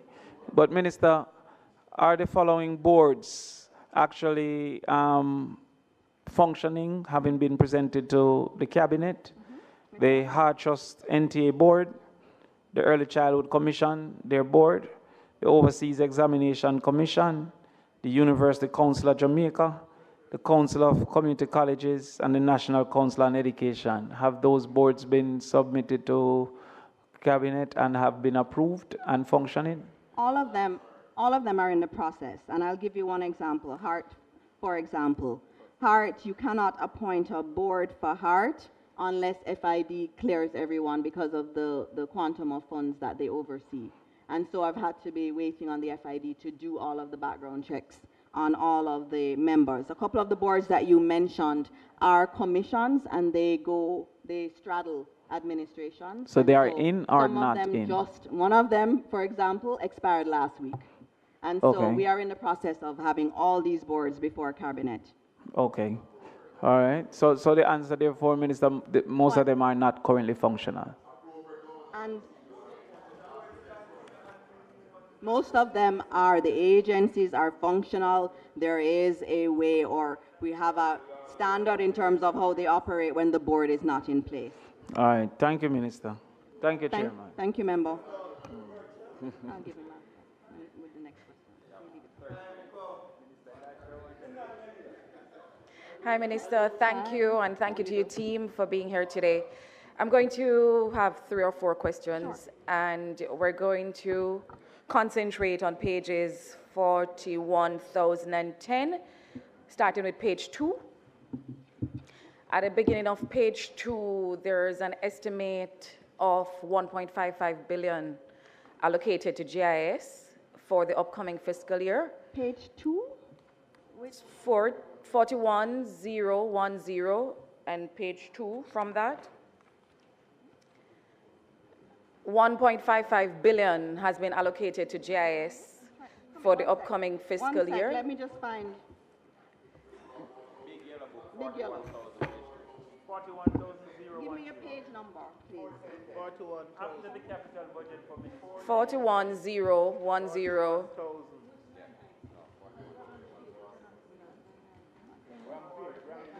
All right, let me just go through it because I think you can get it without the finding it. Right, so there's an estimate of approximately 1.55 billion allocated to GIS for upcoming fiscal year. Could the ministry outline the principal drivers of the level of expenditure and how value for money is assessed in the delivery of government communication services? Are you satisfied with GIS's ability to deliver on the ministry's mandate for communication and information? Okay. All right. So in terms of GIS, we have some very hardworking people at GIS, and GIS is one of those really beautiful brands that we've built across administrations.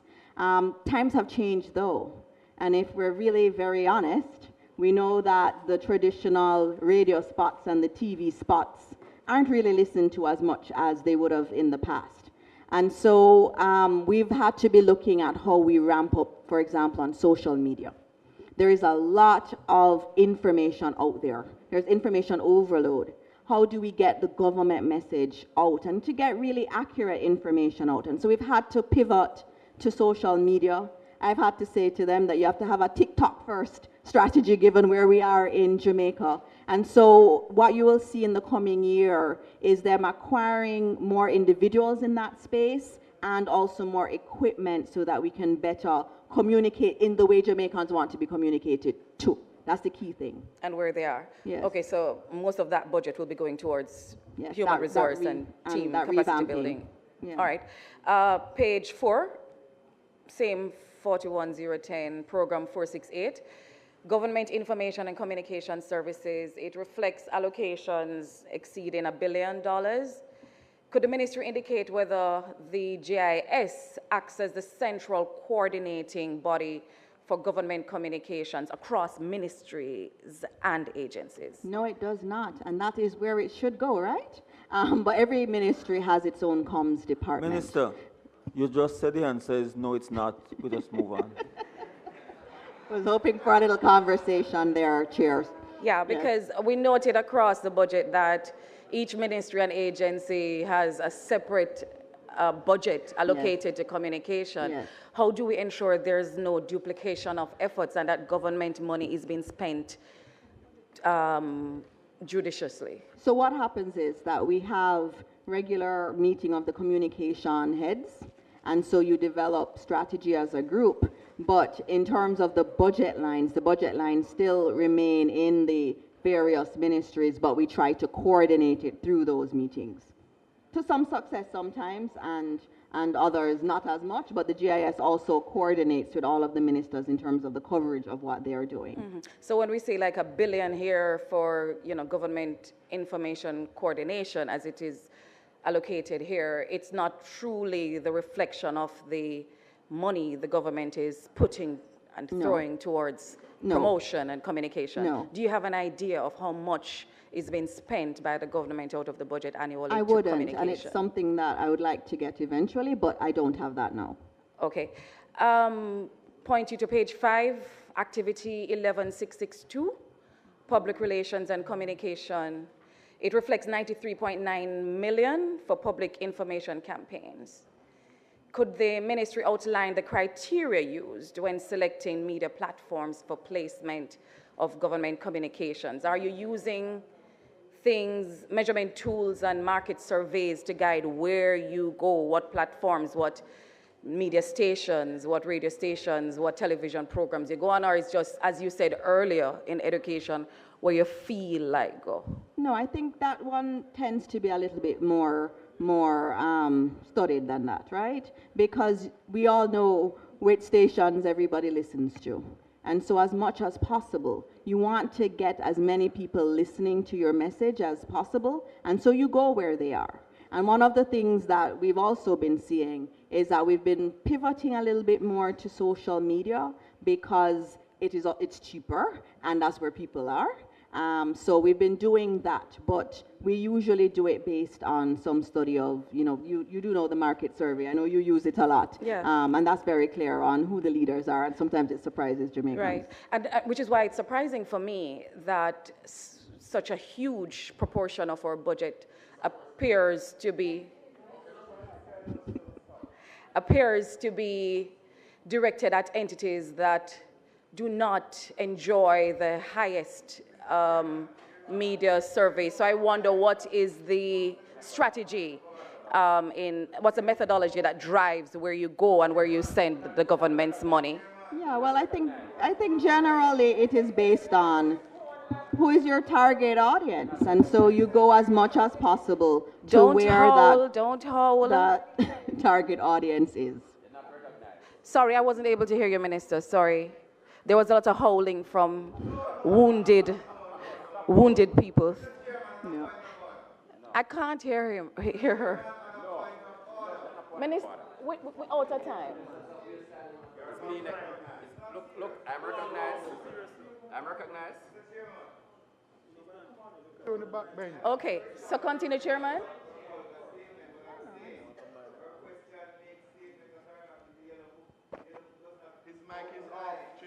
Yes, they might have been available. It does not outline Just a minute, Minister, member. No, member. You're Turn not off those recognized. mics. Turn off the mics. Turn off the mics. Noel, turn the mic. Noel, turn off the mic. Turn off your mic. Yeah, turn off the mic. Look. What's your The program question. called again, Turn off the mic, Tony. The question, you said the minister might not have the answer to those questions. Allow the minister to say, I'll supply them later on. Thank you. Well, we can cut her off. Thank you so much. But Thank you you can't for cut them short thank now. you for the You say you have three protection. questions, the passes Thank you, now. Chair. We love this, Chairman. At the moment, I'm in love. Minister, thank you for that information. I wonder, just to follow up on what you raised earlier, same line item, in terms of how we ensure that we're efficiently using government resources. Are there eligibility criteria governing the media entities that receive or placement? Do we look, for example, on whether or not entities are compliant with their statutory obligations and stuff before we spend our government resources with them? In terms of, I thought your question was really, well, I thought you were speaking to, if we're talking about television and radio, remember that this ministry has purview over the Broadcasting Commission of Jamaica. Every week I get a notice that said to a station that did something inappropriate. You know, they may have played a song they shouldn't have played. And so we are very much cognizant of all of the radio stations, and they are fine. So there's no issue with our radio stations or our television stations. And so what's done is they choose based on the target audience. And even if we're thinking about social media, they use Google Analytics, and Google Analytics says advertise here, advertise there, and we're compliant with all procurement guidelines around this. All right, Minister, this is my final question.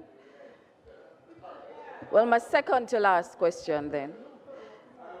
Final question? I'll work with the chairman. I love this chairman today. Yeah. Minister, page 5, activity 11662, it speaks to public relations and communication. Could the ministry indicate what safeguards exist to ensure that publicly funded communications campaigns remain informational in nature and do not cross into political promotion? What safeguards do you have for that? I started with the page. I started with the page. You weren't listening. Would you like me to repeat? Minister Hurd. Minister Hurd. Minister Hurd. You should be concerned about how the government's money is spent, right? I know you are concerned. Minister. Exactly. Madam Minister. Exactly. Is that within the page she asked that you refer to? On that page. Is that relevant to the page on that she page, asked to? It talks about public research. Public 11662. 11662 is about public relations, Right. public research department charged with conceptualizing and executing public education campaigns. So it's public education. So it's the content. We're speaking about the content of the public communication that exists. Madam, member. What you mean it's not in the book? Member Burchell, I love you answer now. Make Thank you, answer. Chairman. Thank you for the protection, Chairman. I didn't object to. Make sure answer. We're compliant with the BCJ rules. We're very compliant. That's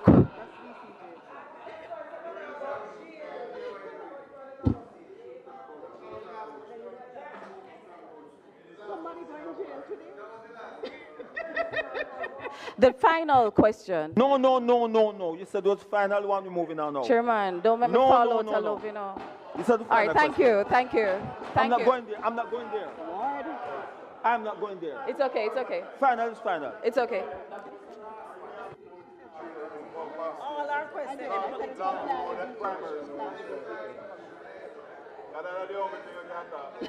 We would never be not. We would never be not compliant. I look forward to your press release there. Bro, I started going to ask, why did the minister...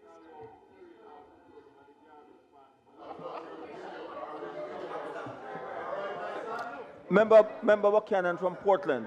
Thank you, What Chairman. we're going to have here? Just a minute. You ask all the questions, they make a note of it, and they're going to answer them. That is Okay? fine with me, Chairman. Member Buchanan first. Okay? Ask the questions to make a note of it, then we do all of them.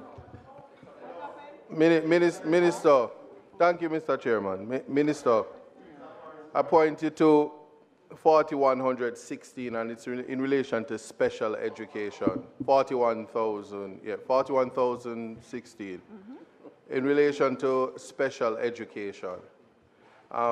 There is hardship for parents who have to find alternatives resulting in forced absenteeism, and this this is in relation to any school that would have been closed down. In particular, School of Hope was closed down, and then children had to be transporting from east to west or finding alternatives. So my question to you is, is there anything in the budget that would facilitate or assist parents who have that additional hardship? Because what's resulting is absenteeism as a result of that. That's the first question. All right. So I just needed. Okay. All right. I needed clarification. All right, yeah, it's being written down. Then there is.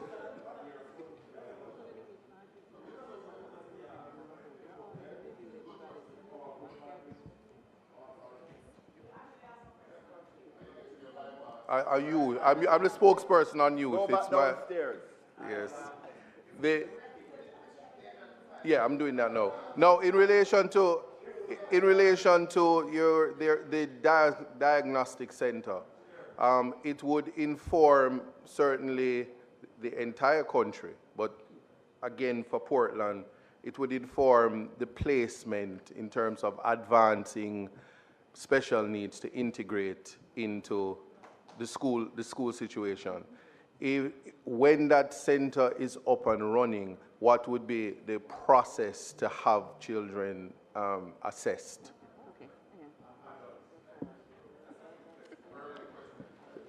Now, in relation, this is an actual line item, Minister. Members, give me a chance, man. 41,000 at page 17. And so it's in relation to scholarships. There is a 13% decrease when it comes to the assistance of tuition. Now, given the recent major disaster that we just experienced, where there was displacement of the youth, page 41,017. Yeah, I'm looking there. The simple question is, at this time, why would there be any decrease in relation to scholarships and tuition? At that same thing, there was an 8% decrease to youth development. So I'm just highlighting where there is a significant decrease and whether we should rethink that before the budget is passed. And I'm thinking that because, as you see, you just witnessed the trauma from Ocho Rios, and it means that there's going to be hopefully a diversion, but where the Minister of Security will find a placement where that youth continues, education is continued. So the money is moving all around, and the line item is actually development. So just asking to reconsider, or what would account for the decrease at this time. Then no, you said two questions, my brother. No, it's not. I'm the youth spokesperson. No, you said Chairman, two questions. Chairman, my final question. This is now in relation to child protection and family. You said you get the three, minister, the minister, that was in relation to education. Well, you should not have said two before, you know. That's in relation to education. Go on. Yes, 41051, 5. That's the page. 410515. Yes. Yes, and this is in relation to child protection and family services. The same issue arising where the highlight is a decrease in about $24 million, and a decrease in that amount could impact the effective operation of ensuring there are sufficient resources for reporting incidents of children who are known or suspected to be abused and neglected. And I'm just wondering what accounts for any decrease at that time. It may be a shift around, but if you could just give some guidance on that, would appreciate that. Thank you. Who next one now? I don't see next, huh? Oh, member from Western St. Andrew. Huh? You don't respond. Did you hear what I said, Minister of State? I say you make note of all the questions and you answer when I finish. You don't answer individually. No, I said at the outset, you're going to make a note of all the questions being asked by members, then you make a comprehensive response. Okay? Member from Western St. Andrew. Now, individual answers. Chairman, Minister, my special needs program, who are those access? Is it, if you have institution in your constituency that you know and your experience need the assistance, can that be brought in, or that is done by the ministry, assessed and done solely by the ministry? Can members of parliament assist in directing where the assistance are needed in their schools, or that is strictly the purview of the ministry? That's one question. The second question is directed to the minister, not you. The second question is the shift system. I've been consistent in asking that the Edith Dalton James High School be taken off the shift system. It is not strictly on it. It's not strictly on it, but it's not strictly the other way either. It's not off it. It's some kind of halfway house that it finds itself in. And this has not helped the institution or the students. And so I was really pleased that the TVET program, and some aspects of it has been integrated into the school to begin to help the school to find its way and to really make a contribution. And I believe the school needs to be looked at more closely. And it's something I'm going to be following up with you and the Ministry of Education.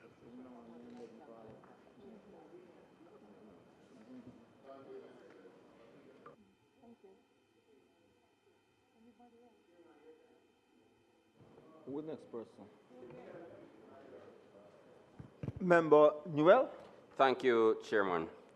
Just a few quick questions. I-10303, Minister, tertiary grants.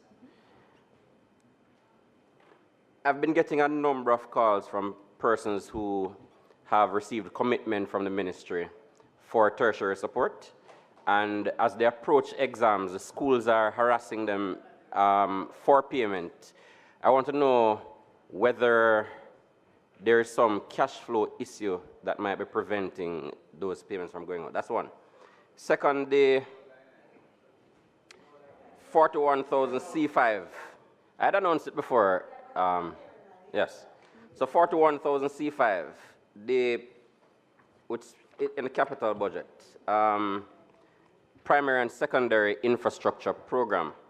I want to know whether there is any allocation to finally reconstruct or expand the classroom needs, space needs at Horace Clark High School in Islington. I know 2 years ago, some funds were expended, or a letter came in committing to do some pre-investment work.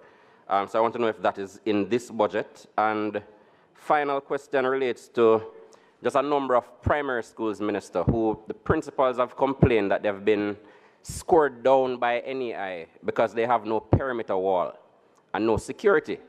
But they're complaining that they have no allocation for security and the ministry has not installed perimeter walls. So I want to know whether there is any provision in the capital budget to treat with those issues, because it's a major safety concern.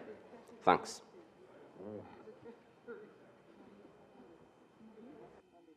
Thank you. Thank you. Member from Southeast Ann.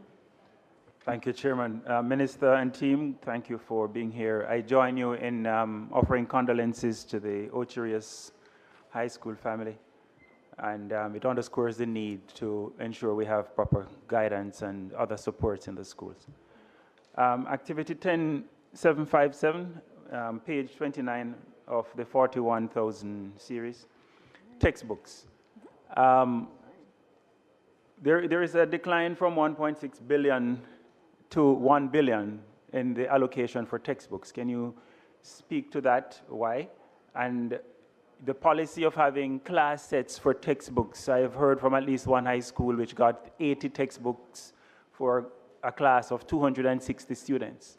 Why have we reduced the ratio? What's the rationale there? The activity 10789, special education. I know a question was asked about access I'm interested in hearing if there's any budgetary provisions for the services, the speech and language therapy, occupational therapy, and so forth. Page 41,016, disaster mitigation. It's good to see that schools are receiving funds, priority one schools receiving funds for rehabilitation after the hurricane. The frustration of schools is that they do not know the scope of work. And so can you commit to providing the schools with the scope of work so they can hold accountable the contractors who are given the contracts? Activity 10714, note here that there is more than a doubling of the allocation to private education providers, private education support. Why is this the case? Page 41,000 C5, primary and secondary infrastructure. Yes, last question. The need for another secondary school in the belt leading down to Ocherias. Walkerswood Academy was upgraded to secondary school. It's been 7 years, but it's still functioning on a primary school infrastructure. Plan after plan and promises, but nothing has been done. Minister, can you assure me that there are provisions in the budget to upgrade the infrastructure at Walkerswood Primary? Thank you. Walkerswood Academy is a secondary school, used to be a primary, upgraded 7 years ago, but nothing has changed in terms of the infrastructure. Well done, and thank you, Minister. Thank you, Chair. Yeah, that people business. Hey, I'm going to know my place, I'm worried. Member Jackson. Thank you, Chairman. I have two questions. One is could you say how soon the principal of Osemati is likely to be replaced? It has been without a principal, to my information. Okay. It's not physical in my constituency, but a lot of students from my area. Okay. Check downstairs.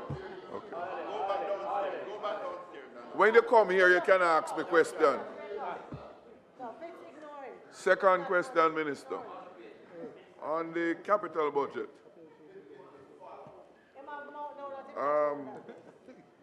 4,000 C8, the STEAM schools.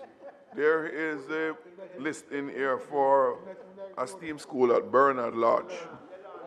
And it says here in the document, commence work on one STEAM school in Bernard Lodge in this fiscal year. And could you indicate what is the duration of this construction? I figure it may take more than a year. What portion of it is contemplated in this fiscal for which there's budgetary provision? What is the overall cost? Because now that we're going to construction, I think the overall budget would have been established. And three, what is the composition? What is the capacity, of that STEAM school that is to be built at Bernard Lodge?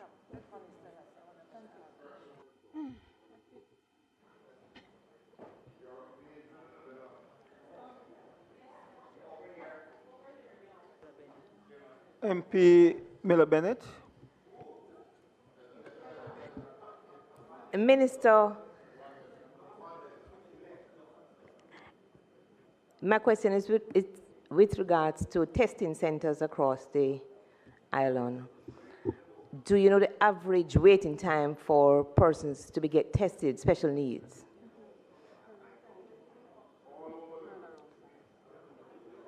With all the testing centers, and also whether or not the government intend to expand tested and diagnostic service more to the western region, that more students can be tested. Because what you're finding happening, many children are progressing through the system. They're labeled as underperforming or disruptive. And so I think there's a need for testing of quite a few of these children. They label them as being bad, But in fact, if we can't test and assess, we can't intervene. So how are we approaching assessment and testing of children, especially in the Western region?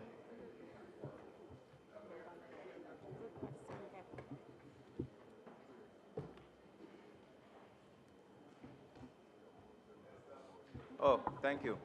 Mr. Morgan, Mr. Morgan, just a minute. What? The issue is convention now. Member the executive do not ask your colleague question in this committee, I can ask for a clarification from the There's a member. convention. There's a convention. That don't happen here. No, a convention doesn't happen. So, Minister, you can proceed to answer the questions now. That's the end of question. No, you're a member of the executive, you're a Minister of State. It's a convention, we don't. Minister, proceed to answer the questions or asked, and we close this ministry.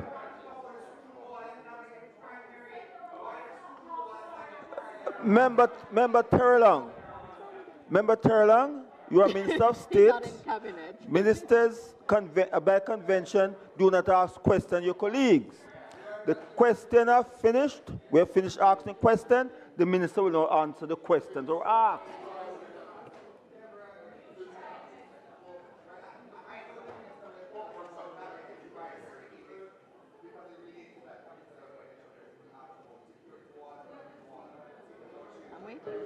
Minister, can you proceed to answer the questions or posed to you? All right. Thank you very much. I'll start with the first set of questions. The first one was in relation to the hardship for parents, especially where a school has been damaged. And so for any parent who has an issue, we do have special needs coordinators in every region, and we do provide support to those parents. So please direct them to our regional office so that we can support in whatever way they need additional support. In terms of the diagnostic center at Case in particular, how is it done? Usually there's a referral from the school. So the school gives a referral, they notice something. One of the good things too is we have a new age 4 test, because we're trying to find the special needs earlier, so you can intervene earlier. And so that grade 4 test is also going to indicate where there are issues. And so the school will refer based on that or just any activity happening, and then the diagnostic center will see them. And they'll just make an appointment with the diagnostic center with that referral letter. In terms of the scholarships, there's a realignment. So the total for scholarships is 900 million, but it is moved around in terms of some of the lines because we're recalibrating the scholarships and trying to move them towards the areas that are for the future. CPFSA, you saw 24.7 million reduction. What had happened last year, we had to put in money for retroactive payments. And so that's the reason for that decline. We don't have the retro this year. And so that's on that one. In terms of special needs programs, there was a question I know from Member Hilton in relation to can MPs direct us. Yes, please do. Anyone, any MP who feels that they're seeing a spike in numbers in their area, you can reach out to me or you can reach out to the regional team because each region has a special needs coordinator. In terms of Edith Dalton, what they have is an extended day, very much like Campion College does, but we are still working at looking at how we could de-shift it. I know it's different, it's a little different. The 7 o'clock shift, the 8 o'clock and the 9 o'clock shift. So it's similar to what they have, but we are still working to de-shift, to completely de-shift that school. I think Member Newell was asking about the tertiary grants. Member Newell, I hope you noticed in the budget lines that the money that we've allocated to the MPs is more than what is in the budget, right? All right, so that's one of the things that we do in terms of reallocation of the tertiary budget. And so there is no issue in terms of cash flow.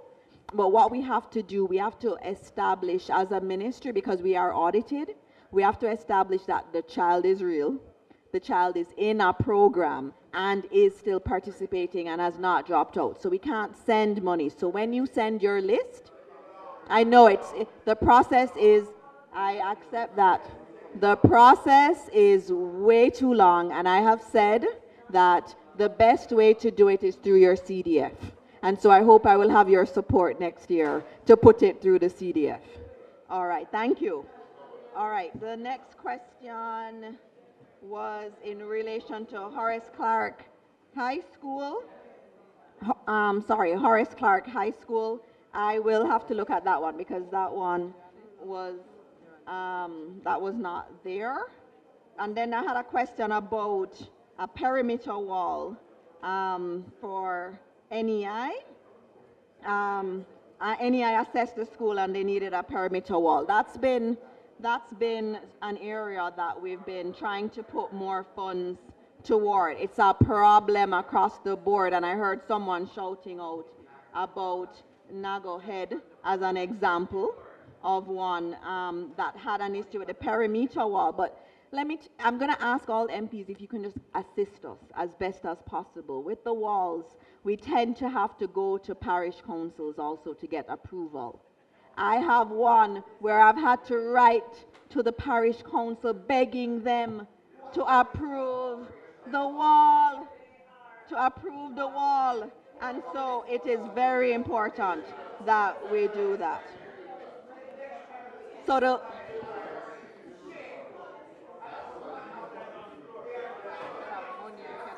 Members, give the minister a chance to. Members, give the minister a chance to. Members, please give the minister a chance to conclude her answers. We need to get out of here. Member Terlong, give her a chance to conclude her answers. We can't get out of here. The civil servants and the government work want to go on Friday night. We may not have no place to go, but there are places to go. You have a chance to go home. Please, Minister, conclude the answers. I have a home to go if nobody else have to. All right, Minister, may I ask to have the privilege to ask after you finish answering the question? I am chairman, acting for now. Old Darby High School. We have been on this for years for new high school. We have 28. I have the privilege to ask. We've been on this for years. You have the Old Darby High School and shift system still. You have 16 acres of land that was donated to government more than 10 years ago for new high school. And you're about the fourth minister that have been asked those questions. It has started from Minister Maxine Henry Wilson was minister. Where are we with the whole about the Colbeck High School? Right. Where are we, Minister? Can you shed some light on it? All right. Can you shed some light on it for the people of Southwest St. Catherine? All right. Chairman, given... Quiet. Chairman, given how lovely you've always been to me, I've worked really hard with the PIMC, and Minister Williams accommodated me last week to take several projects in.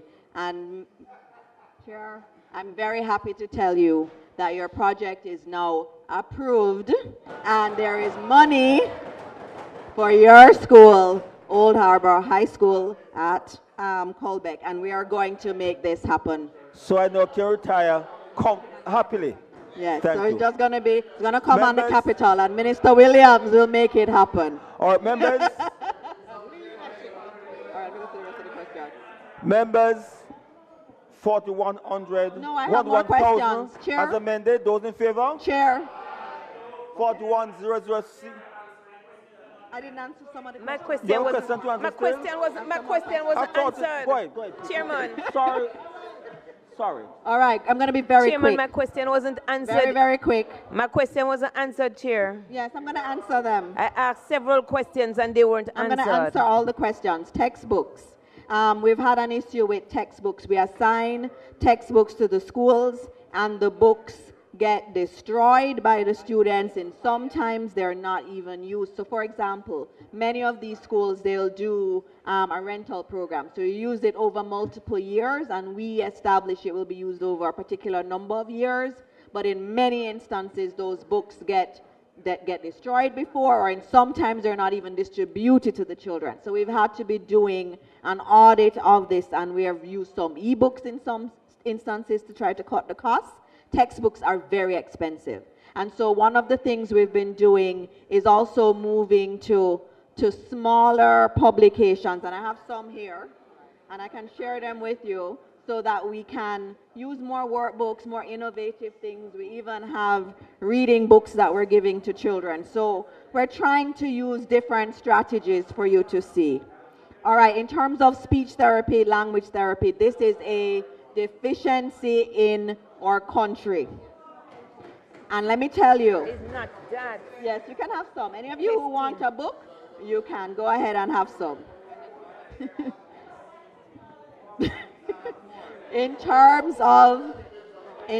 of speech therapy, language therapy, as I said, there is an international gap. I've had that experience where I've waited for a speech therapist and couldn't get one. We have scholarships available, and one of the disappointments is that we weren't able to get enough people to take up these scholarships. So MPs, please encourage your constituents to take up the scholarships. In terms of the private education support question, most of that private education support is actually to special needs. Special needs programs are very expensive, so when we place children who can't afford those environments, it's actually quite expensive. So a lot of our special needs, private special needs schools, the ministry pays for those students to go to those schools. It's an increase in the cost associated with it and also the number of children, because globally that number is going up. In terms of Ocho Rios, I will look at Walker's Wood Academy, and I agree with you, there's need for another high school in that belt. And that's where Minard comes in, and we're in final stages of procurement for our STEAM school. I'm talking about Ocho Rios in St. Anne generally. That's another school. Pardon? Yeah, I know. We're going to talk about Walker's Wood. Now that you put it on the table, I'll look into it. In terms of Jose Marti, there is an acting principal there. The chair and the board is responsible for appointment and the recruitment. So they have to go through that process. So the MP who appointed will have to just impress upon the board chair to move it through the established process. In terms of Bernard Lodge, the cost is 3.79 billion, and it is going to be done over 2 years, and the total number of students that can be accommodated there will be 2,400. In terms of MP Heather Miller, with the beautiful name and spelling of Heather, the diagnostic center's wait time, this is another one where again we need more diagnosticians. It's up to 6 months of a wait to get in that. And so that's why we need people to take up these scholarships so that we can expand the services in these diagnostic centers. Thank you, Chair. Those were all the questions. Turn them out, Mark. All right. Ed 41,000 as amended, page 1 to 37. Huh? All in favor? Yes, I already. Ed 41,000 C, 1 to 14, those in favor? Ed 41,010, page 1 to 6, those in favor? Ed 41,051, page 1 to 8, those in favor? Minister, thank you very much on your staff. Well, you know, to answer well, time to come out. Thank you. Excellent. Thank you all. Excellent.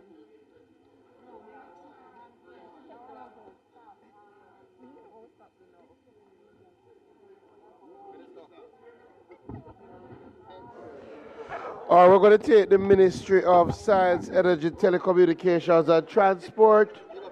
Thank the Ministry of Education. We can have those conversations on the outside. Can the Ministry of Education vacate the room and let the other minister come in? Can the Ministry of Education vacate the room and allow the others to come in? Member Hilton, please speak outside. Allow the Ministry of Transport to come in. Member Hilton. Can we? Can we forget the room and allow the Minister of Transport to work?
No, it's late, so it might take time to do it, I'm tired.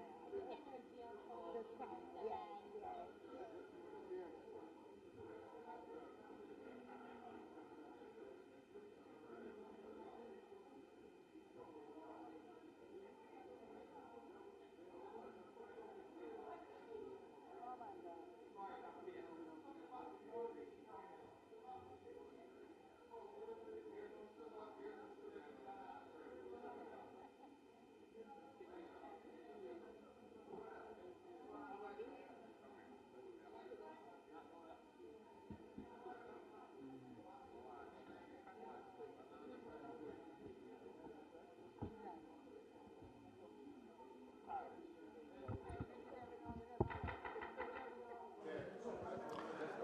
Ministry, what name? Science, Energy, and Where they? The Ministry of Science, Energy, Telecommunication and Transport. The Ministry of Science, Energy, Technology and Transport. We're waiting for you. Minister, please make your statement. Hello,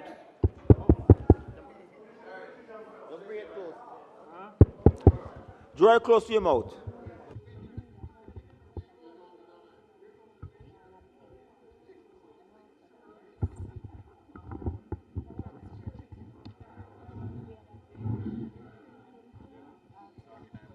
One, two, three.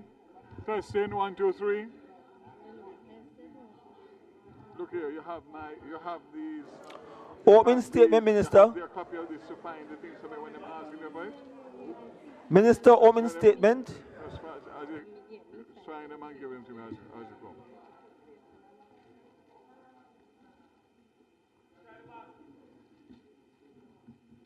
We're waiting on the Minister for his opening statement. Thank you very much, Mr. Chairman. Good afternoon, members. First of all, let me introduce, I'm kind of under the weather tonight, you know.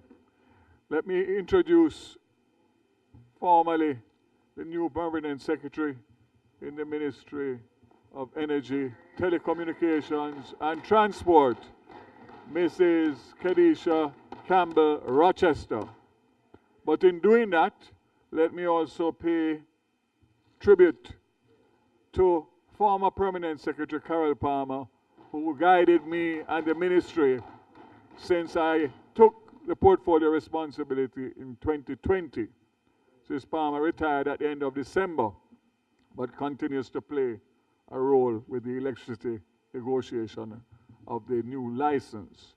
So today, based on the time, Mr. Chairman, and it may be good that I'm not feeling 100% tonight, a little bit under the weather, so I'll be concise and short. And just to indicate that we have the full ministry team here, and in the interest of time, I won't name them all out, but to say that the Ministry of Energy, Transport and Telecommunication serves as a cornerstone of government's effort to shape and implement strategic policies in energy, transport and telecommunications, with a focus on driving sustainable development, optimizing infrastructure systems, and advancing technological innovation.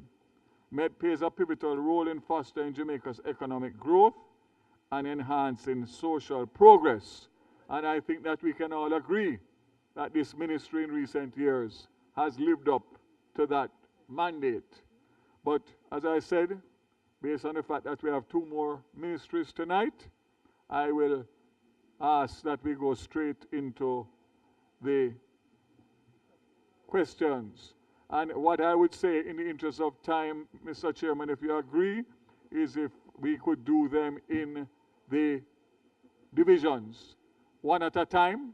Well, I don't care where we start, but any questions that come just flow through the various portfolio responsibilities so that we don't have to be going back and forth, and I can access the information much easier and quicker.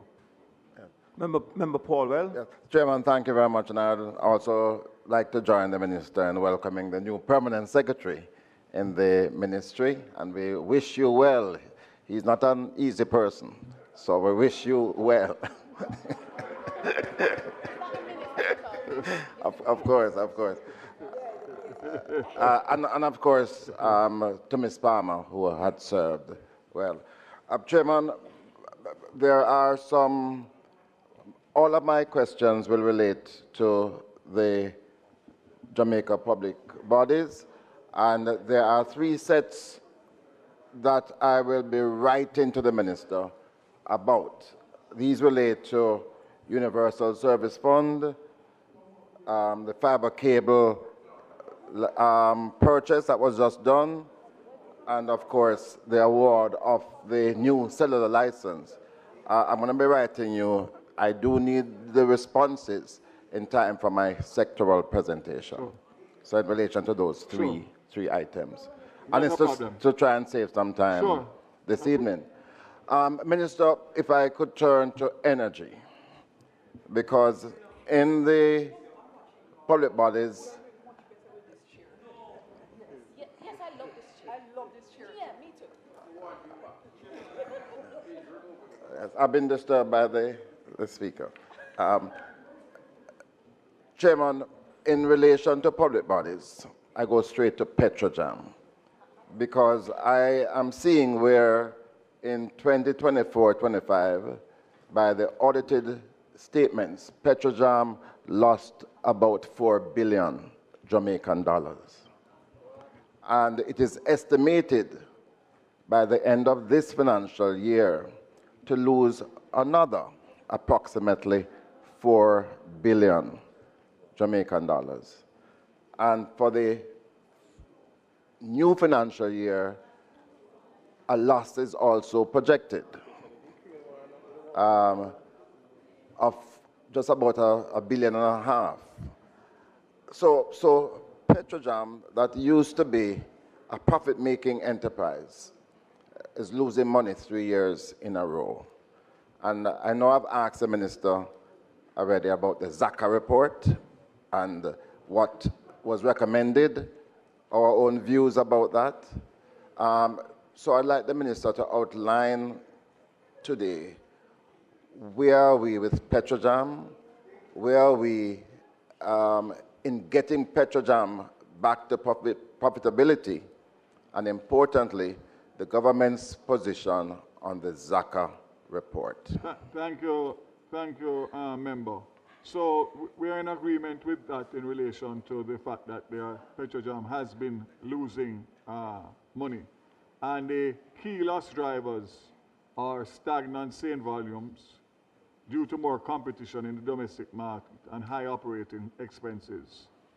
Petrojam has been losing market share to other importers. We have remained stagnant for the last 4 years with approximately 11.7 million barrels per year. What are we going to do about that? Obviously, we are going to make sure that we try to cut expenses. As a start, try and increase sales, reduction in cost of sales by sourcing finished products directly from refineries to reduce intermediary costs, implementing CapEx projects that result in increased revenue, such as the asphalt production HFO feed storage project, which was commissioned in July 25, the new asphalt tank construction, the catalyst replacement to produce higher octane gasoline, and of course, cost control measures. Obviously, Chairman, elimination of discretionary spending, optimization of inventory to navigate price fluctuations, freeze on non-critical hiring, CapEx projects for cost savings such as installation of solar panels for the 5 buildings.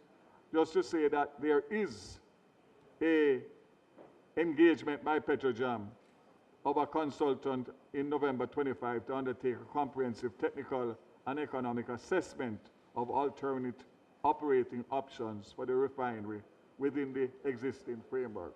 So we are at one with it, member, and obviously what we are going to aim to do this year is to reduce the losses with a view of trying to return to profitability. Well, just a follow-up on that, Minister, because in the book it says that you have this firm, Muse, Stencil and Co., but this was the same firm that we had used some years ago to provide a pathway for Petrojam, and that pathway included the expansion of the refinery, but very importantly, the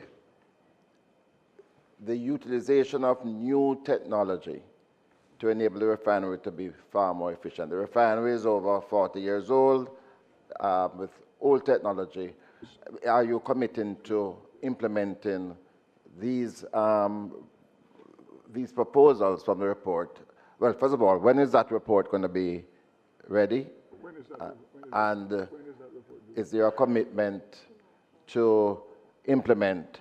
And therefore, Minister, you would agree that it means that you are not going to be accepting the ZACA report? Correct. The third Correct. quarter of 26-27 for this report indicate that you are correct in terms of technological advancement. There are several unsolicited proposals that have come in recent times, including the use of AI, which is very interesting in terms of the projected cost savings according to what is being proposed. That is something that's being looked at as we speak. And of course, in relation to the ZACA report, nothing has changed in the position of government other than to indicate that, well, we know what the ZACA report indicated in terms of what they were suggesting. What I can say with what has been happening in recent times, a refinery or the strategic use of the refinery in this region has great opportunities. And as I said before, there is a heightened interest, especially over the last few weeks, in terms of persons and companies that are contacting Petrojam with different proposals, which we are going to look at all to see how we can take advantage, bearing in mind that the refinery has the ability to refine crude oil from Venezuela. So again, as it stands now, same situation that stood the last time I was here in relation to ZACA report, accepting that we think that having the refinery at this point will turn out to be a better opportunity than what was previously suggested. I'm happy to hear that. I'm happy but to we hear and I that. are always at one, you know. So In terms of Petrojam. of course. But let us move to JPS, now. Because, Minister, we fought a lot recently when you announced that the government was going to be allocating this loan of 150 million. Yes. And we fought largely because there was an assumption that it would be costing the JPSCO a lot more to get full restoration. My question is, how much more than the 150 million, which is $24 billion, it is costing JPSCO for full restoration, and where is the balance of that money coming from? Thank you very much, member. But I would have to formally put what I already said at the postcard this week, that we are at 99% restoration as of February 28th. We are under 10,000 customers, of which the majority of those customers are in Westmoreland, 5,529 in Westmoreland and 3,723 in St. Elizabeth and 512 in St. James, totaling 9,764. So we don't need to go back over it. The decision of the government to loan the money for early restoration has been a huge success. We are intending on getting 5,000 more customers back up by the end of this month, and the balance by the end of April. That is the commitment of the JPS to me. Let's go to the funding, because again, this was contentious, because right here in Parliament, it was said that we shouldn't release $150 million until we knew where the balance of money was coming Quite from. rightly. Well, the bottom line, if we had followed that, we wouldn't be sitting here talking about these results as we speak. But let's leave that for the minute. The government of Jamaica loaned 150 million US. Yes? That's signed, sealed. The Electricity Disaster Fund provided 40 million US, which is a kind of quasi-insurance for the transmission lines that cannot get insurance. And my information from JPS is that they have found and invested in the restoration 110 million. So let's make it clear. The government has loaned 150 million and have nothing in front of us for any discussion, verbally or in writing, for any additional funding. And we are at 99% with 100% by April 2026. And let me remind the country that it was a JPS, not me, who said that without the intervention of the government, we would be looking at restoration by the last quarter of 2026, which would be September to December. And during the process, they revised that to the first quarter of 2027. I can't imagine a country going through that level of pain for a year. So anyway, that's where we are, and I want to make it very clear that the commitment of the government for the $150 million was committed and delivered, and we have nothing else in front of us. Minister, just for the records, we are on this side, we want to commend the JPSCO for the work that they've been doing. I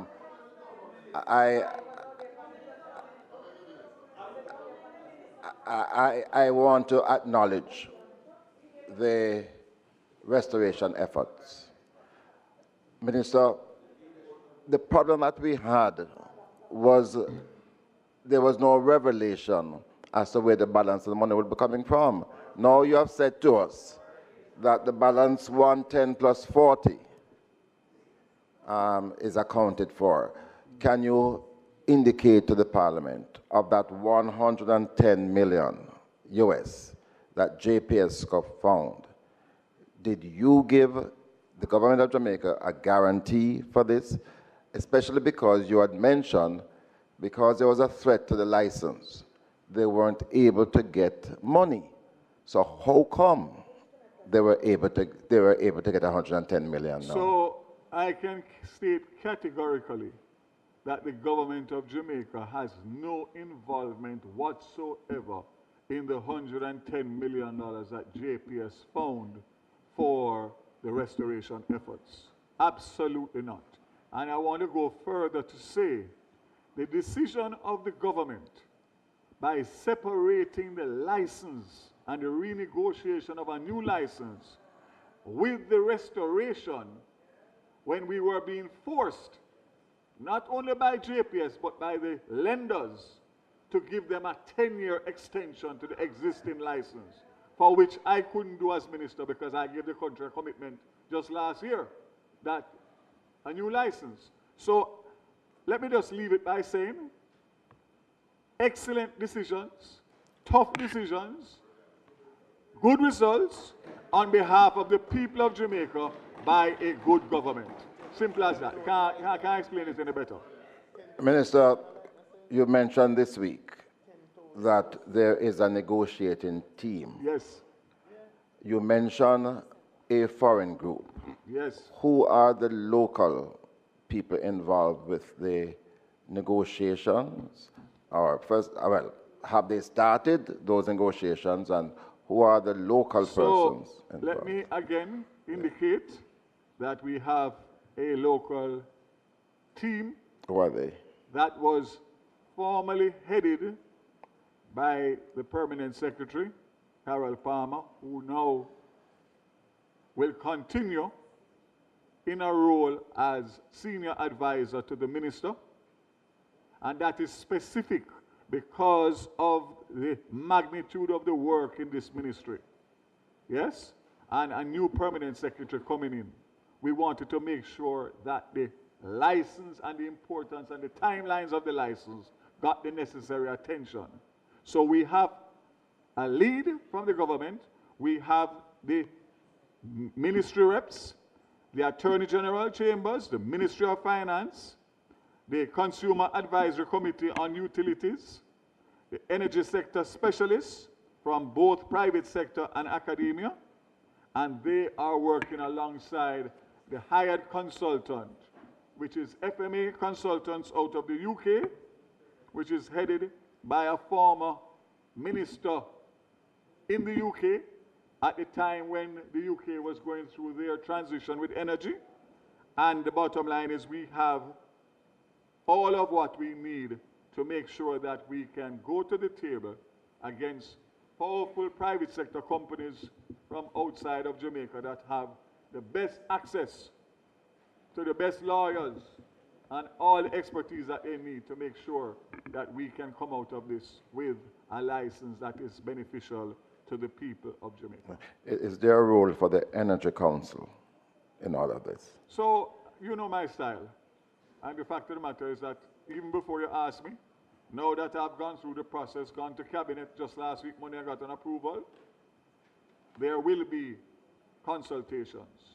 There will be consultations, formal consultations with the opposition, because this is not something that you want. You want everybody on the same page. And of course, all of the energy sector, council and all of that. But the government has the responsibility to lead this and to deliver on the people. In that regard, Minister, you mentioned in the press conference this week that the cabinet has given approval to the terms of reference. Can you share those? I would prefer, based on where we are now and the sensitivity, yes, because obviously JPS has to be engaged and the timing may not be right now, but I give you my assurance that you and I will have a discussion. I think you and I have had one already, but I will go into further detail and then I'll formally communicate and of course start the consultation exercise. But you can understand why I wouldn't want to go through ahead of the JPS being informed formally, because this will be the template of what the government is putting forward for any negotiation. There are two more questions. The first one has to do with... We're doing well so far, by the way. You're doing okay.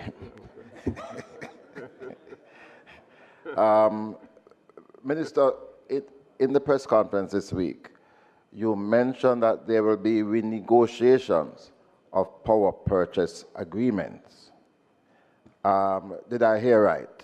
And in that regard, which of the power purchase agreements would you be thinking of renegotiating? Again, member, and you would understand that that's not something I would go into. That's a part of the overall remit of the renegotiation, but I wouldn't want to get into the specifics of that. But as again before, as I said, you and I have had discussions on this matter, and we will go deeper into it as the process follows. Have to be very careful that you don't Steal your thunder? Eh? No, it's okay, Minister. Minister, we spent over a year dealing with the new electricity law. It was a review of the 2015 law that we had passed then, and the aim was after 5 years to introduce new legislation.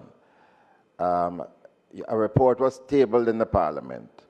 Do I take it that, based on your comments this week, that that effort is no longer possible, or going forward you are disbanding that work and moving towards a new law? So I wouldn't quite say it like that. What I would say is that we have been hindered because of the new negotiation of a new license, and it would be foolhardy to go ahead with that without putting it all in together in terms of the renegotiation of one license. So I would say to you that the decision of the government to advise JPS that there will be a new license come 2027 would obviously have stymied the process and the progress of that, but it's not the contents of what was discussed and the decisions that were made will be taken into consideration going forward in terms of... Are there any interested party now lobbying for that license that JPSCO now has? So again, you have to be very careful. I can say that there is interest, but we would not move that interest past that until the process is followed. What we have clearly done is to make sure that there's a pathway that if there, for one reason or the other, the discussions and the negotiations with JPS do not go a certain way within a certain time, that we can branch off to the alternative to make sure that we meet the timeline of July 2027. In the interest of time, I will yield to my colleague who is dealing with... I hope that he will follow your I hope that he will follow your lead.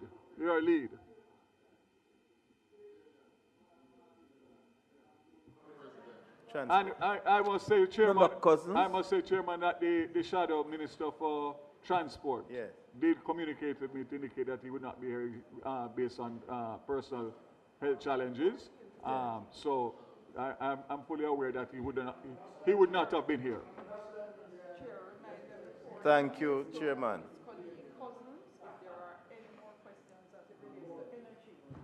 No, it's transport. Oh. I get what you're saying.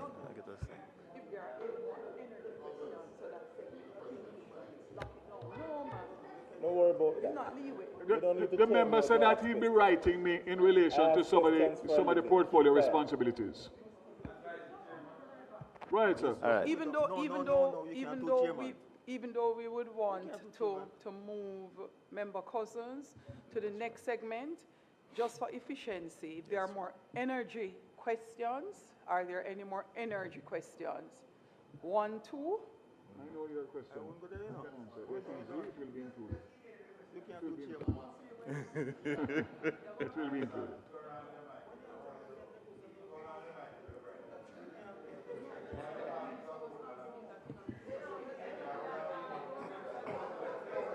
May I tell you?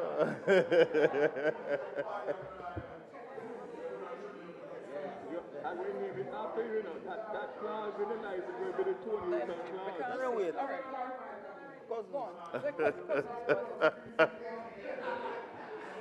Thank you, Chairman.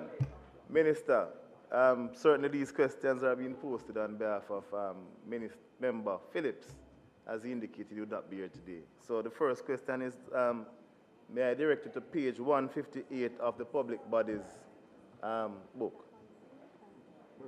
158. the GOJ grant to the JUTC of 11 billion. What does this include? 11 billion.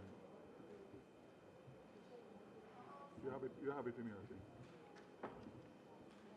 On the same page 158, we know that the JUTC fair income is projected to move from $1.5 billion in 2025-2026 to $2.4 billion in 2026-2027.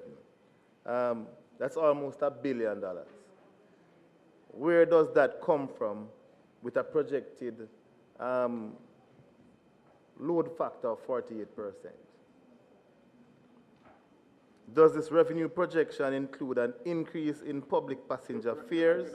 Hold on one second, let me just make sure that you're listening to the question. Just hold on.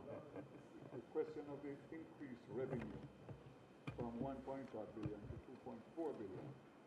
How do we arrive at that? Yes, just hold on. Let's deal with number one first. Where's the question for number one? So, Minister, if you want to answer as we go along, that may be more convenient for you as opposed to, because it's 9 questions. As the chairman did ask all the questions, You ask the question, you make notes of the question, and answer them all together. You don't make the decision there and make it up here. All right. So, with a load factor of 48%, the question is, how did you arrive at that $1 billion increase in fare collection? Bearing in mind that today's bus rollout is roughly less than 250 buses. With the importation of approximately 200 new buses, what is the current fleet of the JUTC in the Kingston metropolitan area? The ideal, well, you know that, Minister, but the ideal rollout should be roughly 400 to 500 buses, I think, per day. Even though we did not expect the JUTC to make a profit, what is the plan to halt the huge losses at the JUTC? Before the government subsidies. Last year it was 12 billion. 2026, 2027 it will be 18.8 billion.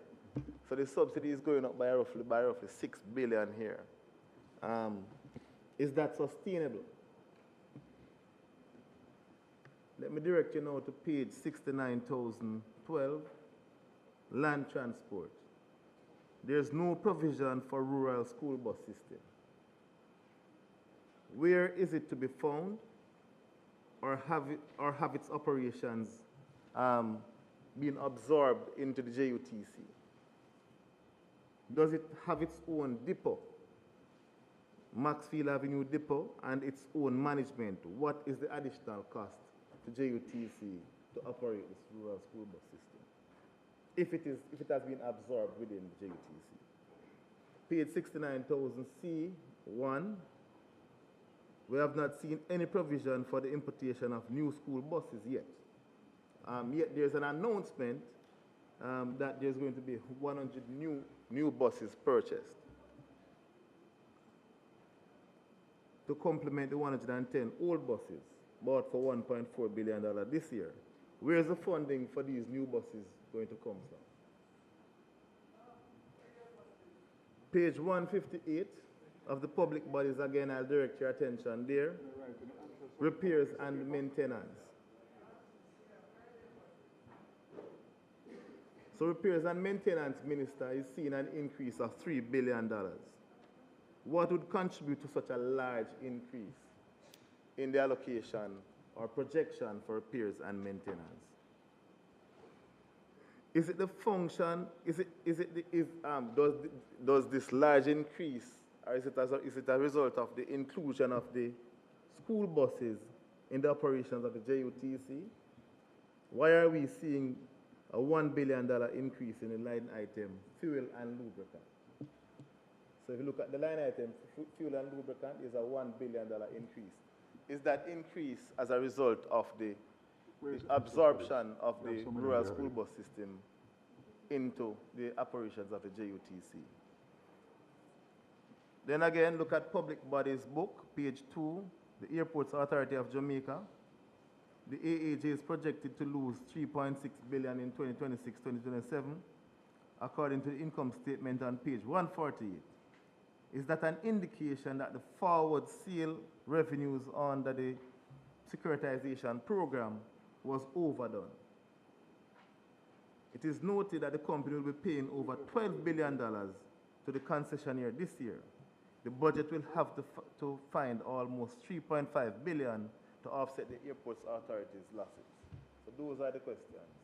Thank you very much. I will answer them as I receive them, not necessarily in the order that you gave. So the first question that you asked was about the $11 billion. That subvention will be provided from the consolidated fund. Now you also mentioned about $18 billion for 2026, 2027. The figures that I have is $12 point something billion, of which the JUTC will earn about $2.4 to $2.5 billion. So the subsidy would be somewhere about $10 billion. I'm not quite sure where the $18 billion is coming from. Yeah, I'm just saying, I'm not quite understanding where that based on the numbers that I'm getting here. So the 18 is before the subvention? Yeah. Okay. So 11 would be the subvention then? Okay. All right.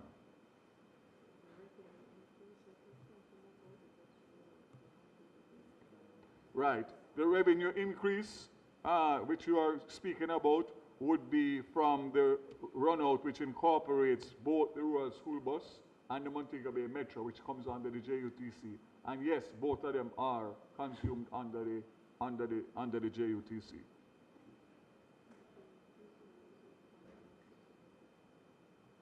Yes, I think you had indicated that the JUTC is currently running out about 250 buses per day. Yeah. That is so. Obviously, we will increase that, but the difference between this 250 and what was happening before is that the majority of these 250 are brand new buses, or when I say brand new buses, new buses, including that we have extended routes, as you know.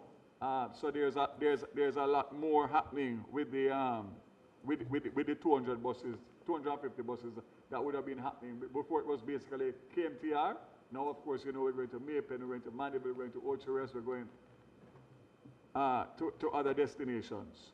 The $11 billion that we just mentioned a while ago would obviously cover salaries, bus operations, bus maintenance, and of course, contracts to do with the JUTC. So the new buses, yes, the new 100 buses will come out of contingencies that are already provided for, because we have to go through the system, which is a new PIAB, which we should be going there within a matter of days, and the minister who is here has assured me that we will make sure to take us through the process in short order. But yes, the Ministry of Finance is aware, and it will come out of the contingencies. And just to say again, member, that this was supposed to be 150. It was reduced, obviously, because of Melissa and the constraints. But you will recall that one of the things that the PPC had said in approval of the first 110 buses is that they wanted us to go wider to see what else was available, based on the fact that we were doing that in a short space of time to deal with the situations that were facing the students with the accidents and the injuries, etc. So this is coming out of an expression of interest, which is international. And of course, we will then, after we go through the PIAB process, we will then do a procurement, which will be competitive tender, international competitive tender.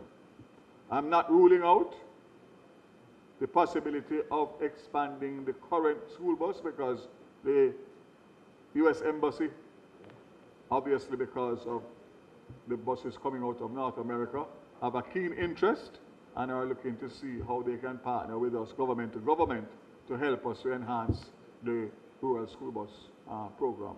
So again, we will do the 100 as we committed, and of course, we will do also the last 100 of the JUTC's 300 that the Ministry of Finance had approved in the 27-28 financial year. So we'll do 100 this year, we'll do another 100 school buses next year, along with the JUTC last installment. Right, the plan to reduce the JUCC debt will be done as we are on a path now to reduce and clear all our long outstanding statutories that have been going on legacy for a long time. Get it finished, Philip? We have done a $3 billion in depreciation expense in this year, which we are capturing. And also, we, for the first time in many, many years, the JUTC now has a tax compliance certificate issued by the Tax Administration of Jamaica, which means that we have gone a far way in making sure that our statutories have been brought up to speed. Not to mention, obviously, the reduction in fuel theft, which has been a big one, and I congratulate the JUTC on doing a remarkable job on that, because we know the nuances of that and what that has caused in terms of injuries and death in the past. And of course, not to mention that our move to CNG from diesel, remember, a diesel bus was costing about 10 to 11 million Jamaican dollars per year per bus. And with the introduction of the CNG, we are down to $5 million per bus, a savings of up 3.5? 3.5 sound too good to be true. But bottom line is that that's a huge, huge reduction in the operating cost of the thing. So that in itself is a savings of significant amounts of money. You had asked something about the Airports Authority. Yes, please, if you can. Thank you.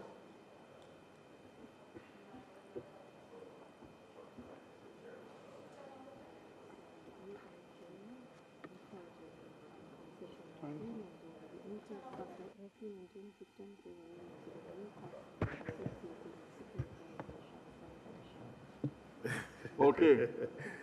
Minister, the Airports Authority. Yes, I have the, but just repeat it to make sure Yeah, that I'm capturing it properly. So the Airports Authority is projecting to lose 3.6 billion in 2026-2027, according to the income statement on page 148. Is that an indication that the forward sale of revenues under the securitization program to fund the Spark programs was overdone? You know, member? Let me just finish. Yeah. That it is noted that the company will be paying over 12 billion to the concessionaire this year. So the budget will have to find almost 3.5 billion to offset the authority's operating losses. So, member, what I would say to you on this matter here, allow me to get a proper response for you, which I'll provide you with in short order, because I want to make sure that what I respond is accurate, since it is a matter that has Ministry of Finance involvement. I'd prefer to get a proper, fulsome answer on this. So there's nobody from the Airports Authority here? Not to say that it may not be accurate. Yeah. I'm just asking you, just out of abundance of caution, to make sure that it's based on what is in the public bodies book, Minister. So if you look at page 148 of the public bodies book, it's there. So I understand. So allow me to get that for you, please. All right. Thank you.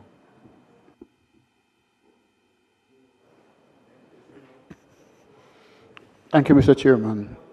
Mr. Chairman, please allow me to congratulate the newly installed PS. She studied at a prestigious university. Congratulations, Mrs. Rochester. Having said that, Minister, the vexed question of the cost of electricity is a killer for economic growth. Is there any consideration to reduce the dependency on fossil and to improve or grow our renewables? That's question number one. You have another question? Yes. Just ask them. I said, he's going to make note of all the questions. He means to make note of the questions and then make one and respond to all of them at the end. Okay. Just ask the question. Minister and your staff, make note of the questions and be prepared to answer at the end. Question number two is the perceived conflict between the OUR, who monitors the JPSCO, and whether or not the JPSCO still underwrite the budget of the OUR.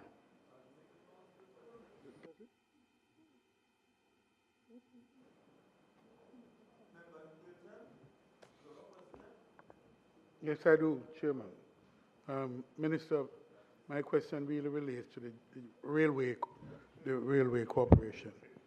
Its asset, although not fully functioning, it has been monetizing its assets, which are largely parts of the track and the real estate.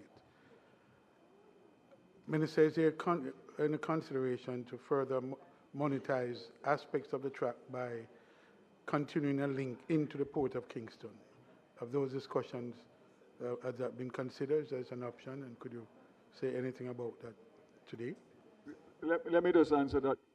Let me just answer. No, what I said, make note of the questions, and then we make one. Okay, Commissioner. Go through all the questions. Okay, Commissioner. No.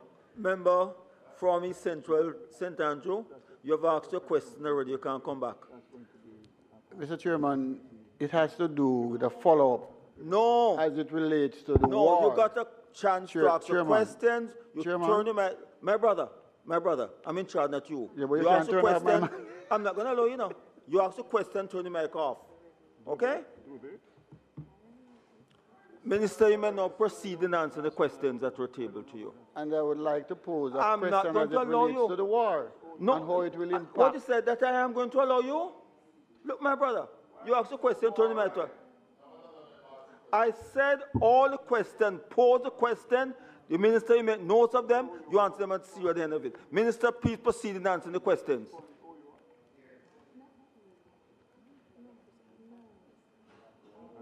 To me, it would be a conflict of interest.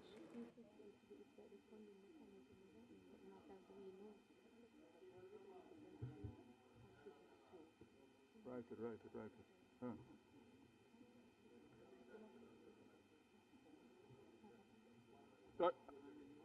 That's it? I can answer now? You can answer all the questions and we are through with you for the night. Thank you. Which was the first one? Oh, thank you for the question in relation to the renewables. Just to indicate that government has already set a target of 50% renewables. You listening, sir? Yeah, I'm saying the government has already made it a policy that to try and reach 50% renewables by 2030. Originally, that was 30%, and the Prime Minister moved it to 50% a few years ago. The medium-term transition plan includes the retirement of over 340 megawatts of aged fossil plants, addition of over 750 megawatts of solar and wind capacity, and deployment of approximately 300 megawatts of battery energy storage. The short-term mitigation, the government has been implementing fuel shock mechanisms to smooth temporary spikes in fuel prices, as you know, and not to mention that there is a renewable project by the JPS which has the first right of refusal to replace 171.5 megawatts of aged fossil fuel generation capacity. The proposed replacement is for 133 megawatt solar PV and 171.5 megawatt battery energy storage system. The GPE, which is the Generation Procurement Entity, has drafted the rules and protocols governing the first right of refusal procurement process, and we are currently under review for final approval. So we are making progress, and again, all of this is going to tie into the new license to make sure that obviously we're going to get the reduction, which is what we need to be competitive. My understanding in terms of the OUR and how it is funded is all utilities pay a fee to the OUR, which is what they use to cover their operating expenses. So it's not specific to one utility. But again, the OUR will be a part of the review in the new license in terms of giving it more strength and teeth to be able to oversee the utility companies. That was it? Minister, speaking the mic, they answered, they have a problem hearing you. Put the mic close to the mouth. They have a problem upstairs to hear you. Oh, you have it? Yes. That's the first time anybody have a problem hearing me? Well, ask them upstairs, not me. Okay.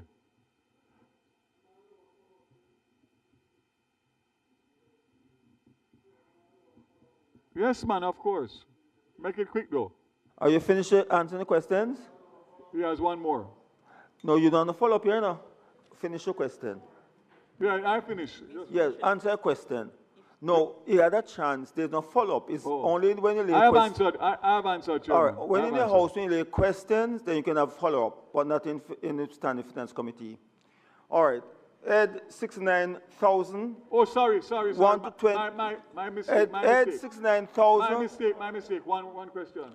The issue of the railway and utilizing the assets for the port will be a part of the whole Caymanas SEZ. That's a big part of it. Not only in relation to making sure that the access to the ports because of the proximity, but also to look at what other railway lines are there. You know that there's one in Montego Bay that has been going around from Mobay to Appleton Estates, that tour.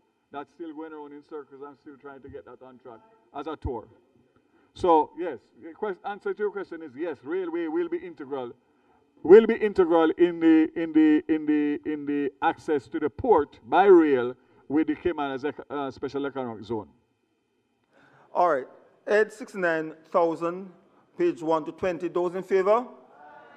69,000 C, page 1 to 5. Those in favor? Thank you, Minister, and your staff. How long was that, sir? That must be the shortest one. That must be the shortest one for the entire 2 years. Is the Minister of Culture, Gender ready? Is not with the Minister of Tourism. Is the Minister of Culture, Gender, Sports ready? If not, we take the Minister of Tourism. I don't see her. So we take the Minister of Tourism. I don't see her. So I take the Minister of Tourism. You see, they're walking in? You see them walking in?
No.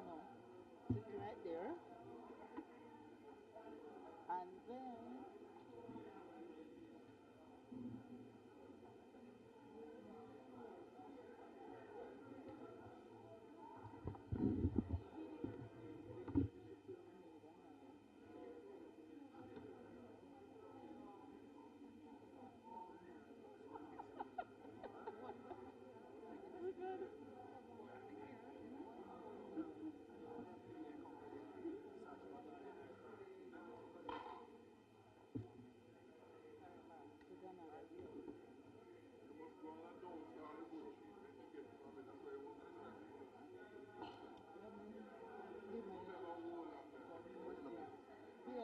going to put another chair here. I will put another chair here. Oh, I think you want another chair up front. Yeah, and you want to put another chair on this side. Put it there, she want one. We'll put another chair here. Eh? We'll put two of them, we'll put HMS here.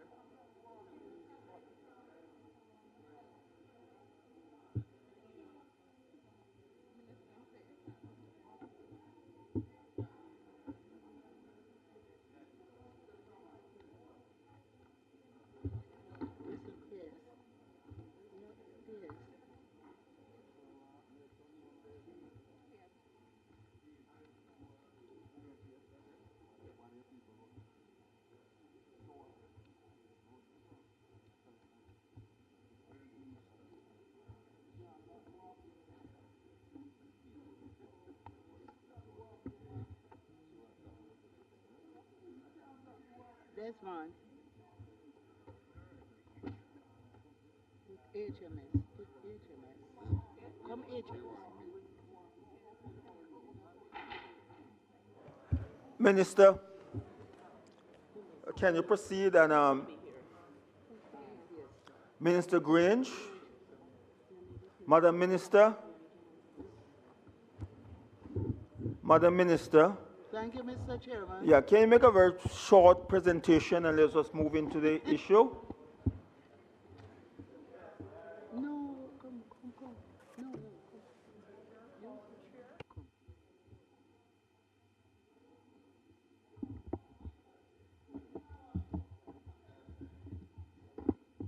Mr. Chair.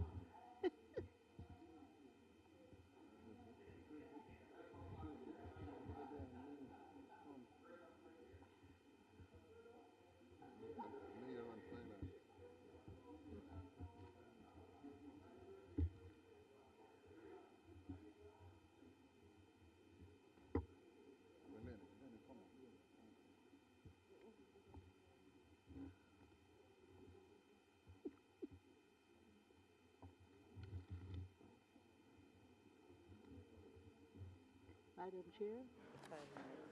Madam Minister, you may proceed with the presentation from Super Ministry. Thank you, Madam Chair. Please allow me to recognize my Minister of State, the Honorable Carencia Morrison, my permanent secretaries, Mr. Denzel Thorpe and Mr. Deanwar Bernard, the only ministry with 2 permanent secretaries, along with the principal and senior directors, heads of agencies and their teams. Madam Chair, I wish to make a brief opening statement and move quickly to answering members' questions. Culture, gender, entertainment, and sport are vital pillars of national development, fostering identity, social cohesion, and economic growth. They empower individuals through equality initiatives, promote cultural heritage, boost creative industries, and encourage physical health and recreation. These sectors collectively drive not only community engagement, but global recognition for Jamaica.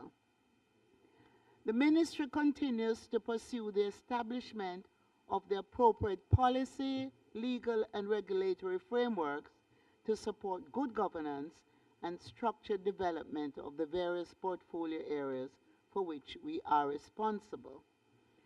First, I wish to update you on the National Stadium Redevelopment Project. The feasibility study and assessment was successfully completed in the last quarter of 2025. The redeveloped facility will see an increase of 10,000 seats and will accommodate approximately 50,000 patrons for concerts and events. All sections except the grandstand will be covered by a sweeping roof, with the exception of the grandstand area, which will maintain the roof structure that now exists. Revenues are expected to grow by about 169%, mainly due to expanded commercial capacity and increased event hosting. The government subvention to IPL will drop by about 70%.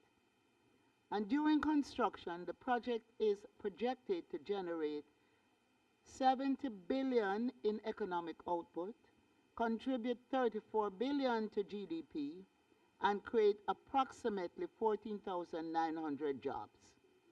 Construction is expected to commence July-August 2027. A new multi-story car park is proposed with the preliminary design expected to provide approximately 1,800 parking spaces.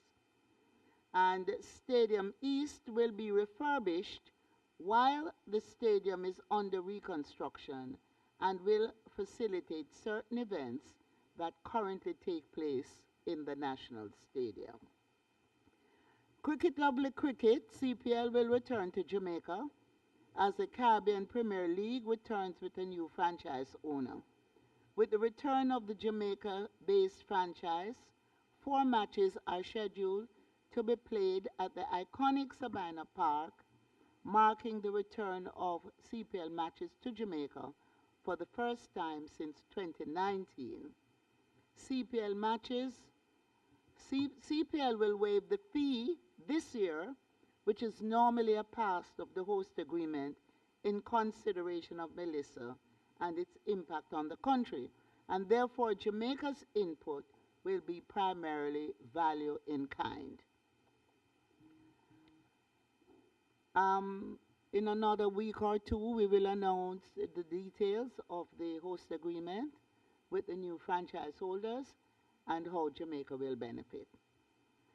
We continue to provide support for national level athletes through the Jamaica Athletes Insurance Plan. Currently, there are 2,139 athletes covered under the plan for group life, group health, and personal accident coverage. And these athletes are those who represent Jamaica nationally or internationally. For the financial year coming, 2026-2027, $72 million will be devoted to the Athletes Insurance Plan against the $47.9 million, which was the contribution in 2025-2026. We will continue to support national teams representing Jamaica and the hosting of regional tournaments in Jamaica. To date, a total of $2.1 million was expended to provide support through the Athlete Assistance Program, as well as World Aquatics Championship, Women's Rugby League, and Carifta Games. The 2027 World Anti-Doping Code and international standards were approved at the recently concluded 6th World Anti-Doping Agency. And Jamaica is considered the flagship country in the English-speaking Caribbean for its anti-doping program promoting clean sports. We will therefore be upgrading our code to be in line with the new code that's established by WADA. The Culture Division budget has been increased by 47%.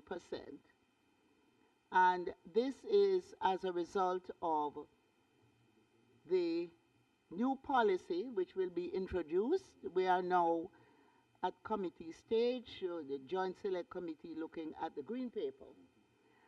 And we will ensure that for this year, we will centralize the promotion, the distribution, the monetization, and data capture of Jamaican creative goods and services in the priority subsectors of Jamaican music, the sounds of Jamaica, Jamaica screen and media, Jamaica fashion and design.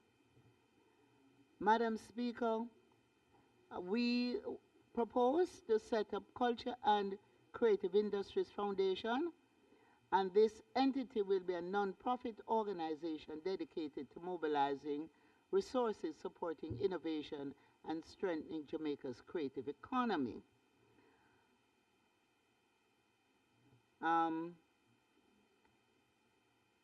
At this point, Madam Chair, I will cut my opening remarks, which is a bit lengthy, and be ready for questions. Thank you. Thank you. Thank you, Minister. So we're going to take the approach of consolidating the questions. Permanent secretaries and state minister, as best as possible, could you take notes to assist the minister in being able to recall and comprehensively respond to all the questions posed? Who is first?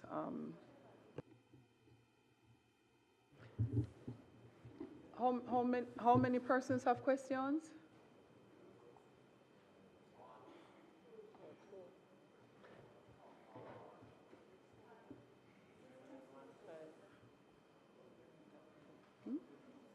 Who is the second person?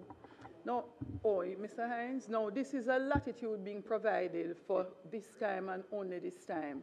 I want to make sure it's clear because I don't want us to set precedences that we do not maintain going forward.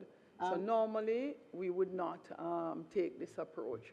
So Minister, so who is the first person though? Who is the first spokesperson?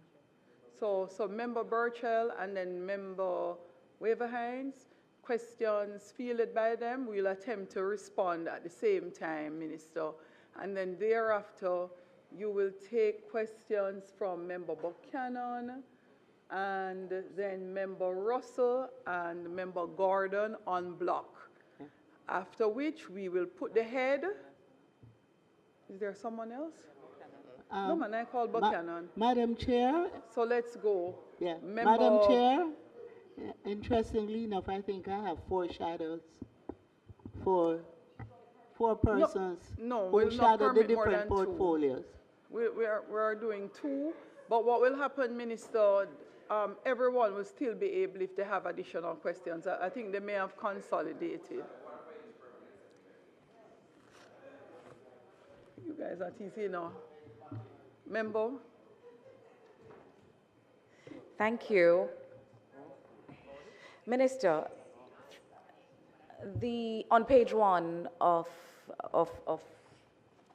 your section, which is 46,000, the estimates indicate that one of the ministry's objectives is to increase the contribution of the cultural and creative industries to GDP.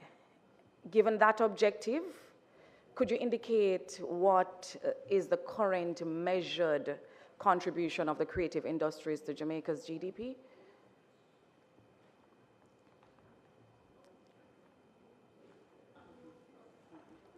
Currently, between 5 and 9% for GDP, yes. But we are making arrangements to actually have the data collected, so we will have empirical information that would inform policy going forward. Okay, and I'm sure you've set some targets for, the short and medium term. What's your target for the next 5 years?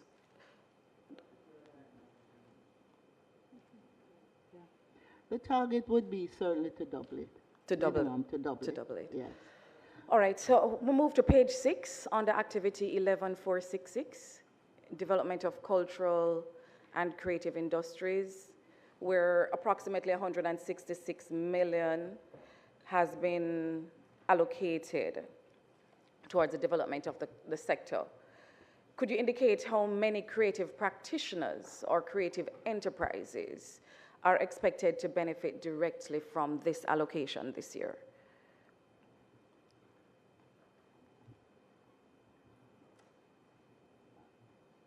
We have what we call an e-registry.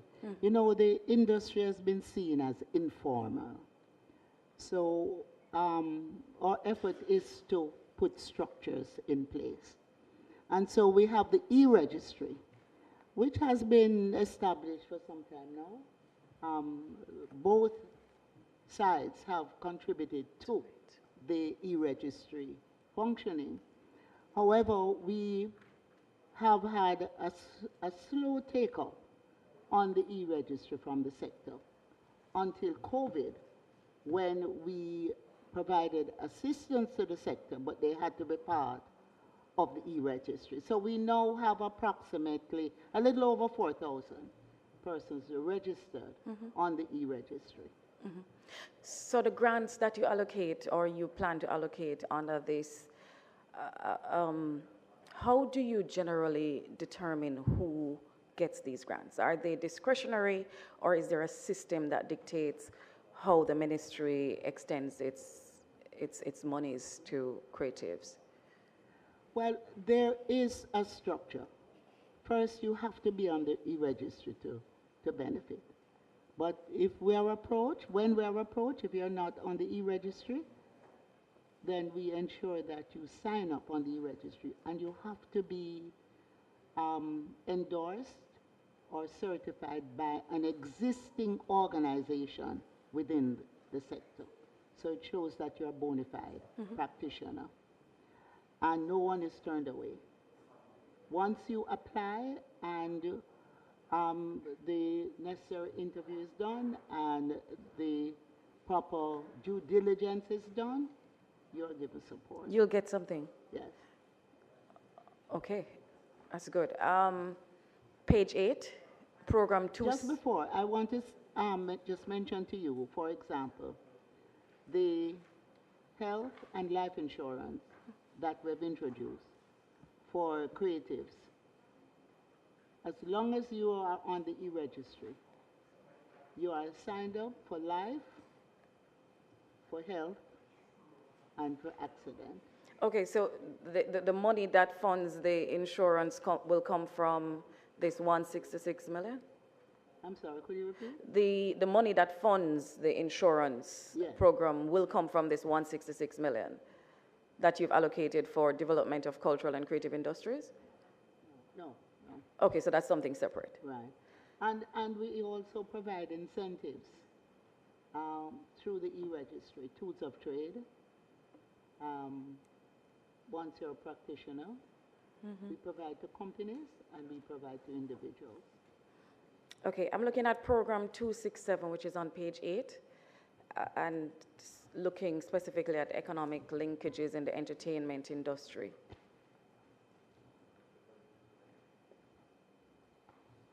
Implementation and monitoring of the entertainment policy. Could you indicate, Minister, what measurable economic outcomes have resulted from this policy so far? Well, page 8. The policy,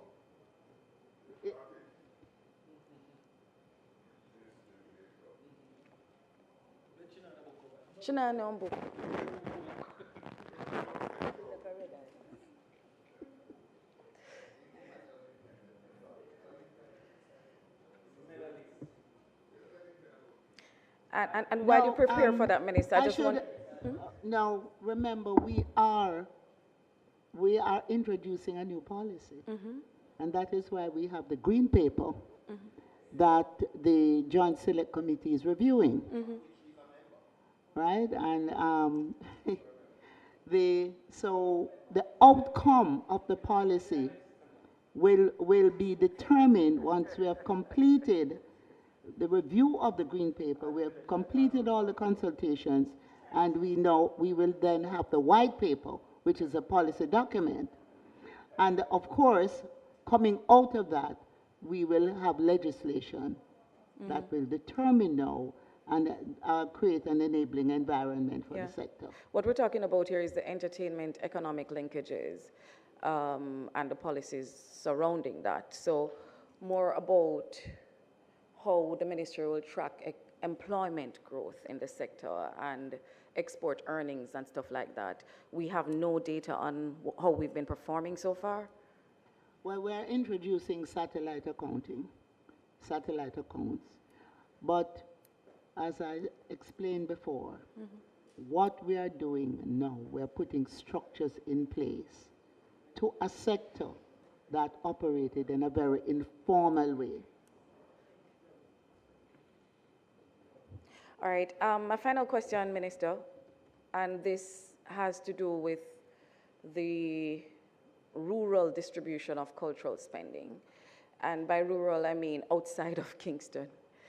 On page 11 on the program 265, Arts and Culture Preservation and Promotion, the estimates allocate funding for the promotion of development of cultural activities and events. Could you indicate what portion of this will be assigned to funding cultural events and promotion of such outside of Kingston?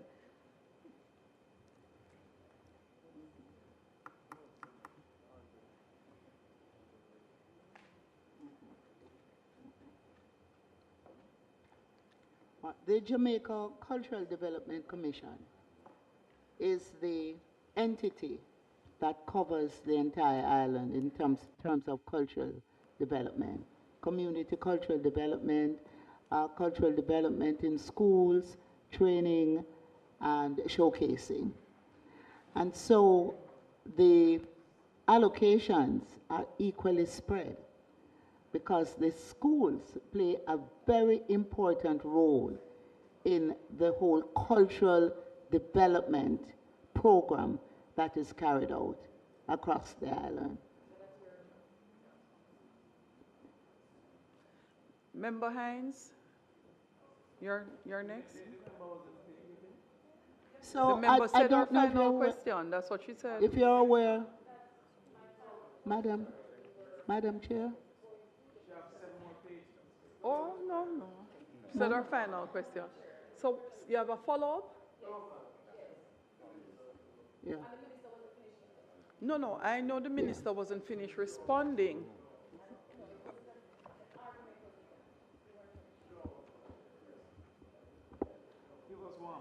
Madam. So Madam it's now Chair? Member Hines. Do I go ahead, Madam Chair, just to answer that Yes, question? you're supposed to answer. You are answering the question from Member Burchell.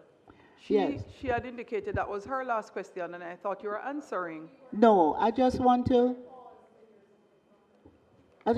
to finish the answer. There is the Festival of Arts, which is hosted by the Jamaica Cultural Development Commission, and it is parish by parish. And so most of the funds that are spent on cultural development is really spent in the rural areas, in the parishes. The events that we keep, the national events, are primarily in the corporate area, but the real development of the culture, the training and showcasing is primarily rural.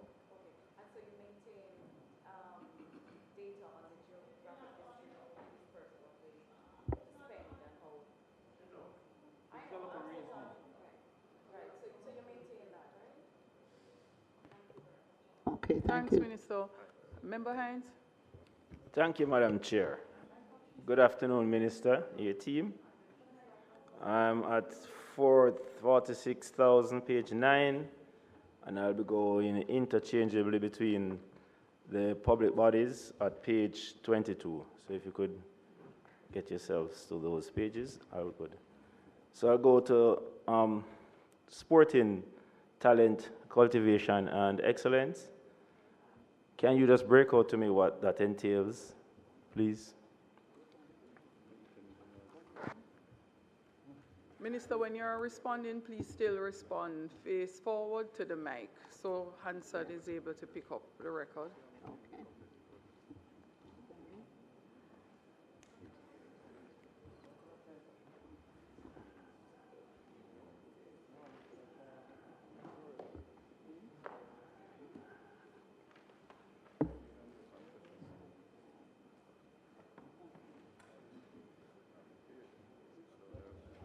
All right, so 122. Institute of Sports is the body, I would say, the counterpart to the Jamaica Cultural Development Commission. And they have sports officers in every parish. And the various competitions are hosted by them, primarily through the schools. And that's basically how those funds are spent. Okay, thanks.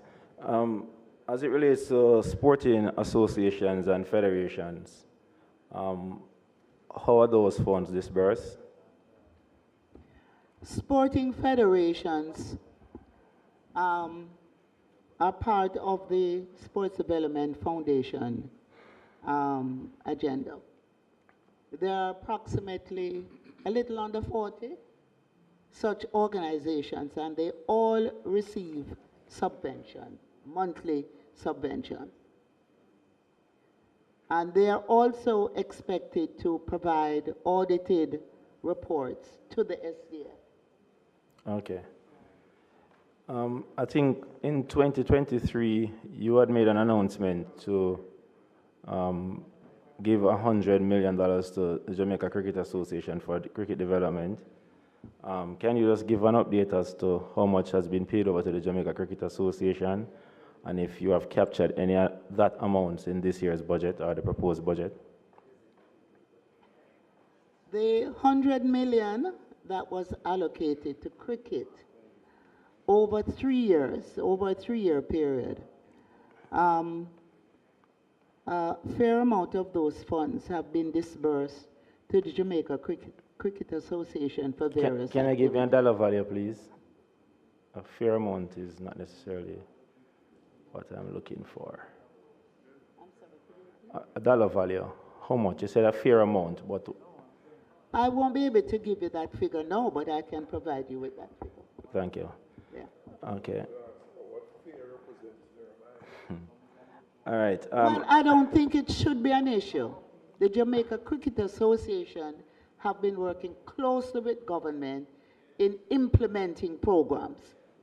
And we can account for those. Yes, Minister. In the interest of time, including you have the lights answered the at question. Sabina, Minister, you have answered the question. including the scoreboard, Thank you.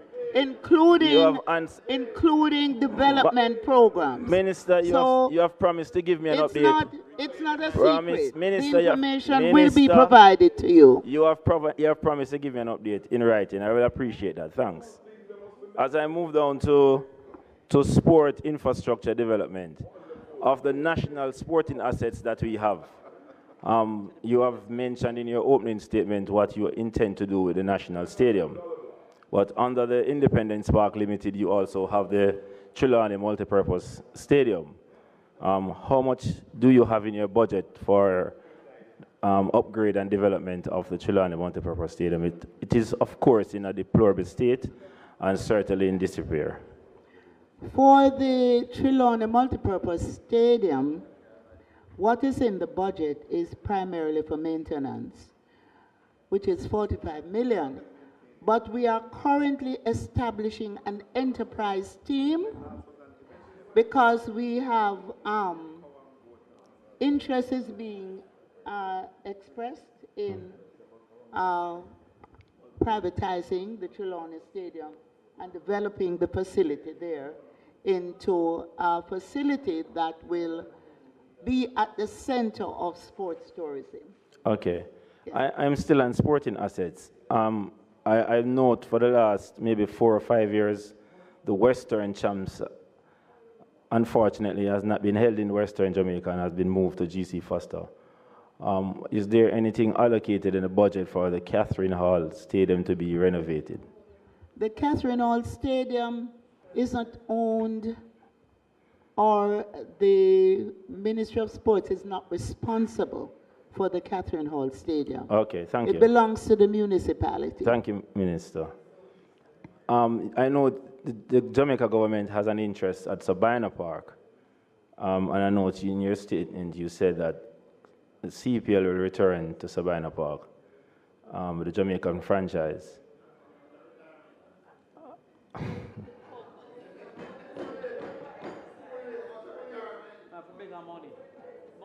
but in a different position now. I want to know, Minister, from a supporting role as a government, have you confirmed a long-term agreement with the organizers for CPL? If so, what are the timelines in terms of the agreement with the Jamaican government, and how much you have committed on behalf of the government of Jamaica?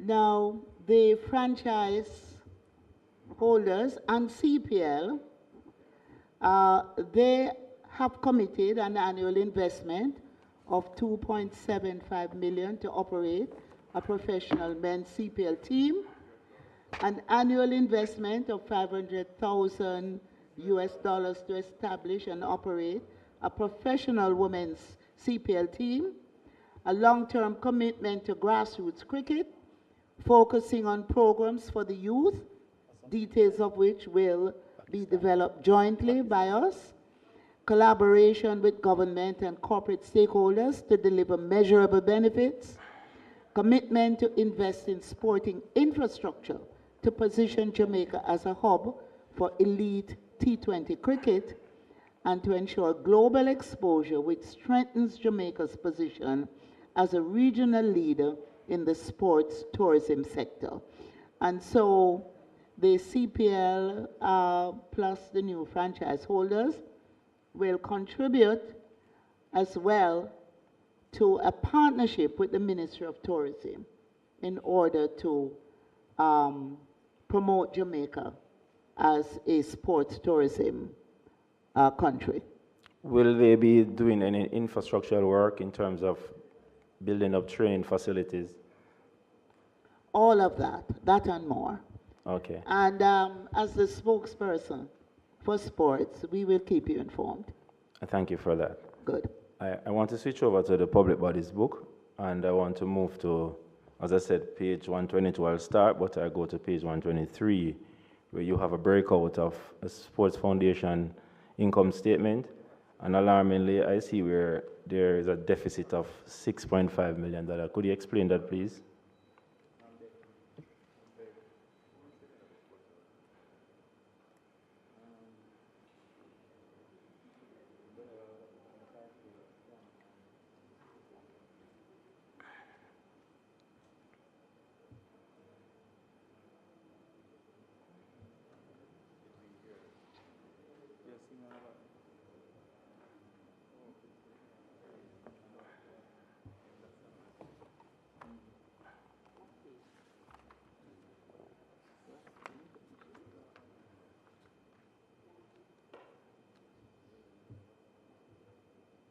All right, can you repeat the figure?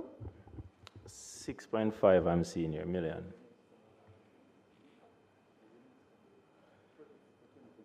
Projected for 2026.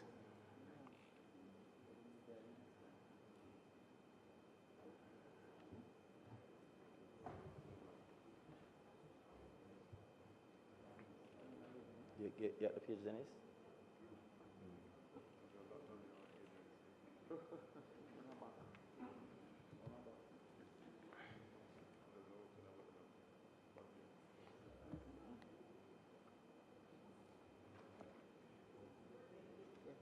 All right, let me just clarify something here.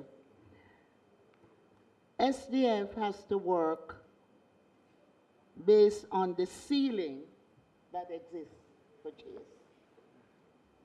So their projection here may show a figure that that would raise the question in terms of if they're able to do the projects based on what the figure shows here, right? But you will find that SDF works with the calendar year rather than the fiscal year. And so they have some flexibility. They have the flexibility of being able to cover the projects even if they show a shortfall. Okay, Minister. Would it be fair for me to say projects are decreasing and salaries are increasing? Administration costs.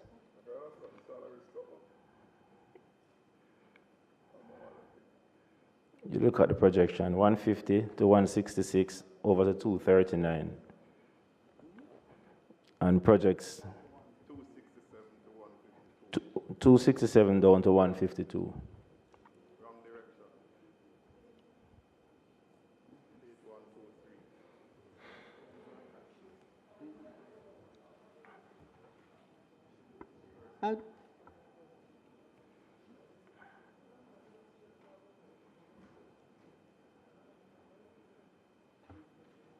And while you're at it, Minister, the grants to the associations have decreased as well, from 201 to 171. That's 30 million. All right, I'm sorry. I just wanted to clarify the fact that SDF is a public body. They don't have to return funds to government, to the consult fund. So if they have funds left over, they are able to use that towards the expenditure for the following year. Minister, all right, so I just wanted to clarify. I appreciate that. That sounds like a... So projects will not be underfunded. Yeah, but that sounds like a policy decision. I'm dealing with the actual numbers that are here. And I'm seeing where associations in 2025 would have received 201 million, and the projection for 2026 is 171. That's 30 million less. That is not monies to return. These are grants to go to the associations. What explains this?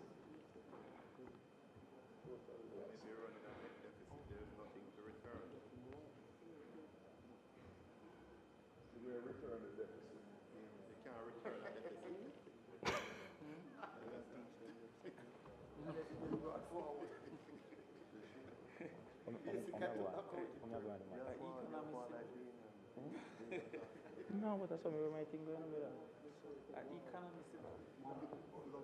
From Camper down. So long as I am long enough. Because I'm a customer in Congo. That institution. I'm a customer in Congo. I'm a parent and gone. Okay. I'm not customer good yet enough. I go drink around and customer properly. The blue and red makes purple. That is true. That is true. You got art and craft class, man. Say something. Say something, Karen. Even Hey. Everything is in house.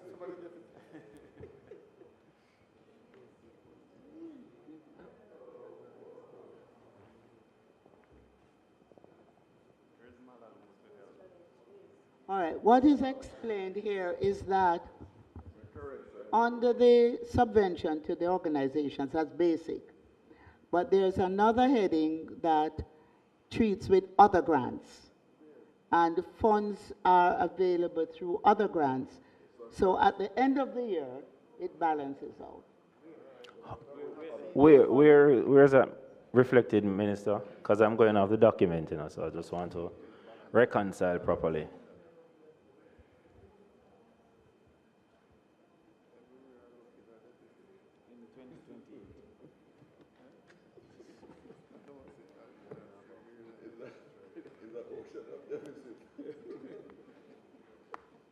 What I'll do, I'll provide you with the details. I'll get it from the SDF. I can appreciate that, Minister. Thank you very much. Yeah. All right. How many capital projects were undertaken in 2025, and how many do you intend? Minister. Could you repeat? How many capital projects were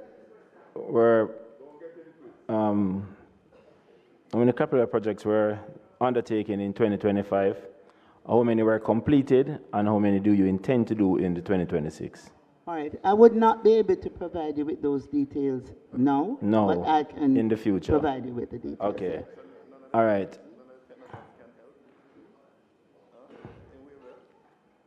And those details, of course, would come from SDF. From SDF? SDF, yes, Sport Development Foundation, Okay. in terms of projects. All right, let's go to JADCO. Minister and Permanent Secretary, please take a look at page 56,000.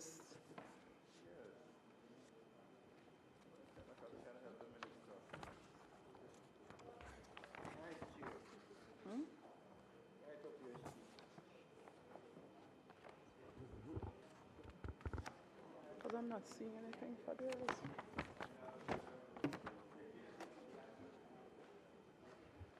Yes? It's okay because I see nothing.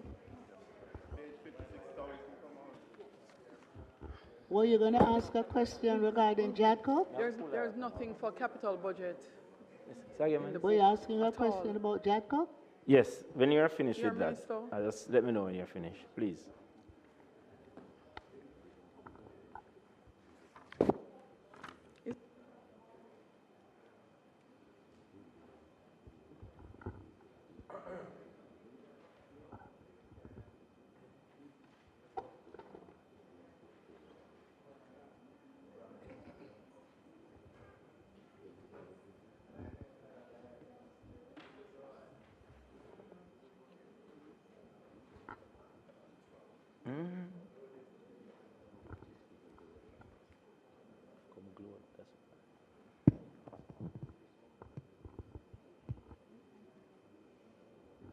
So could you go ahead with the JADCO question?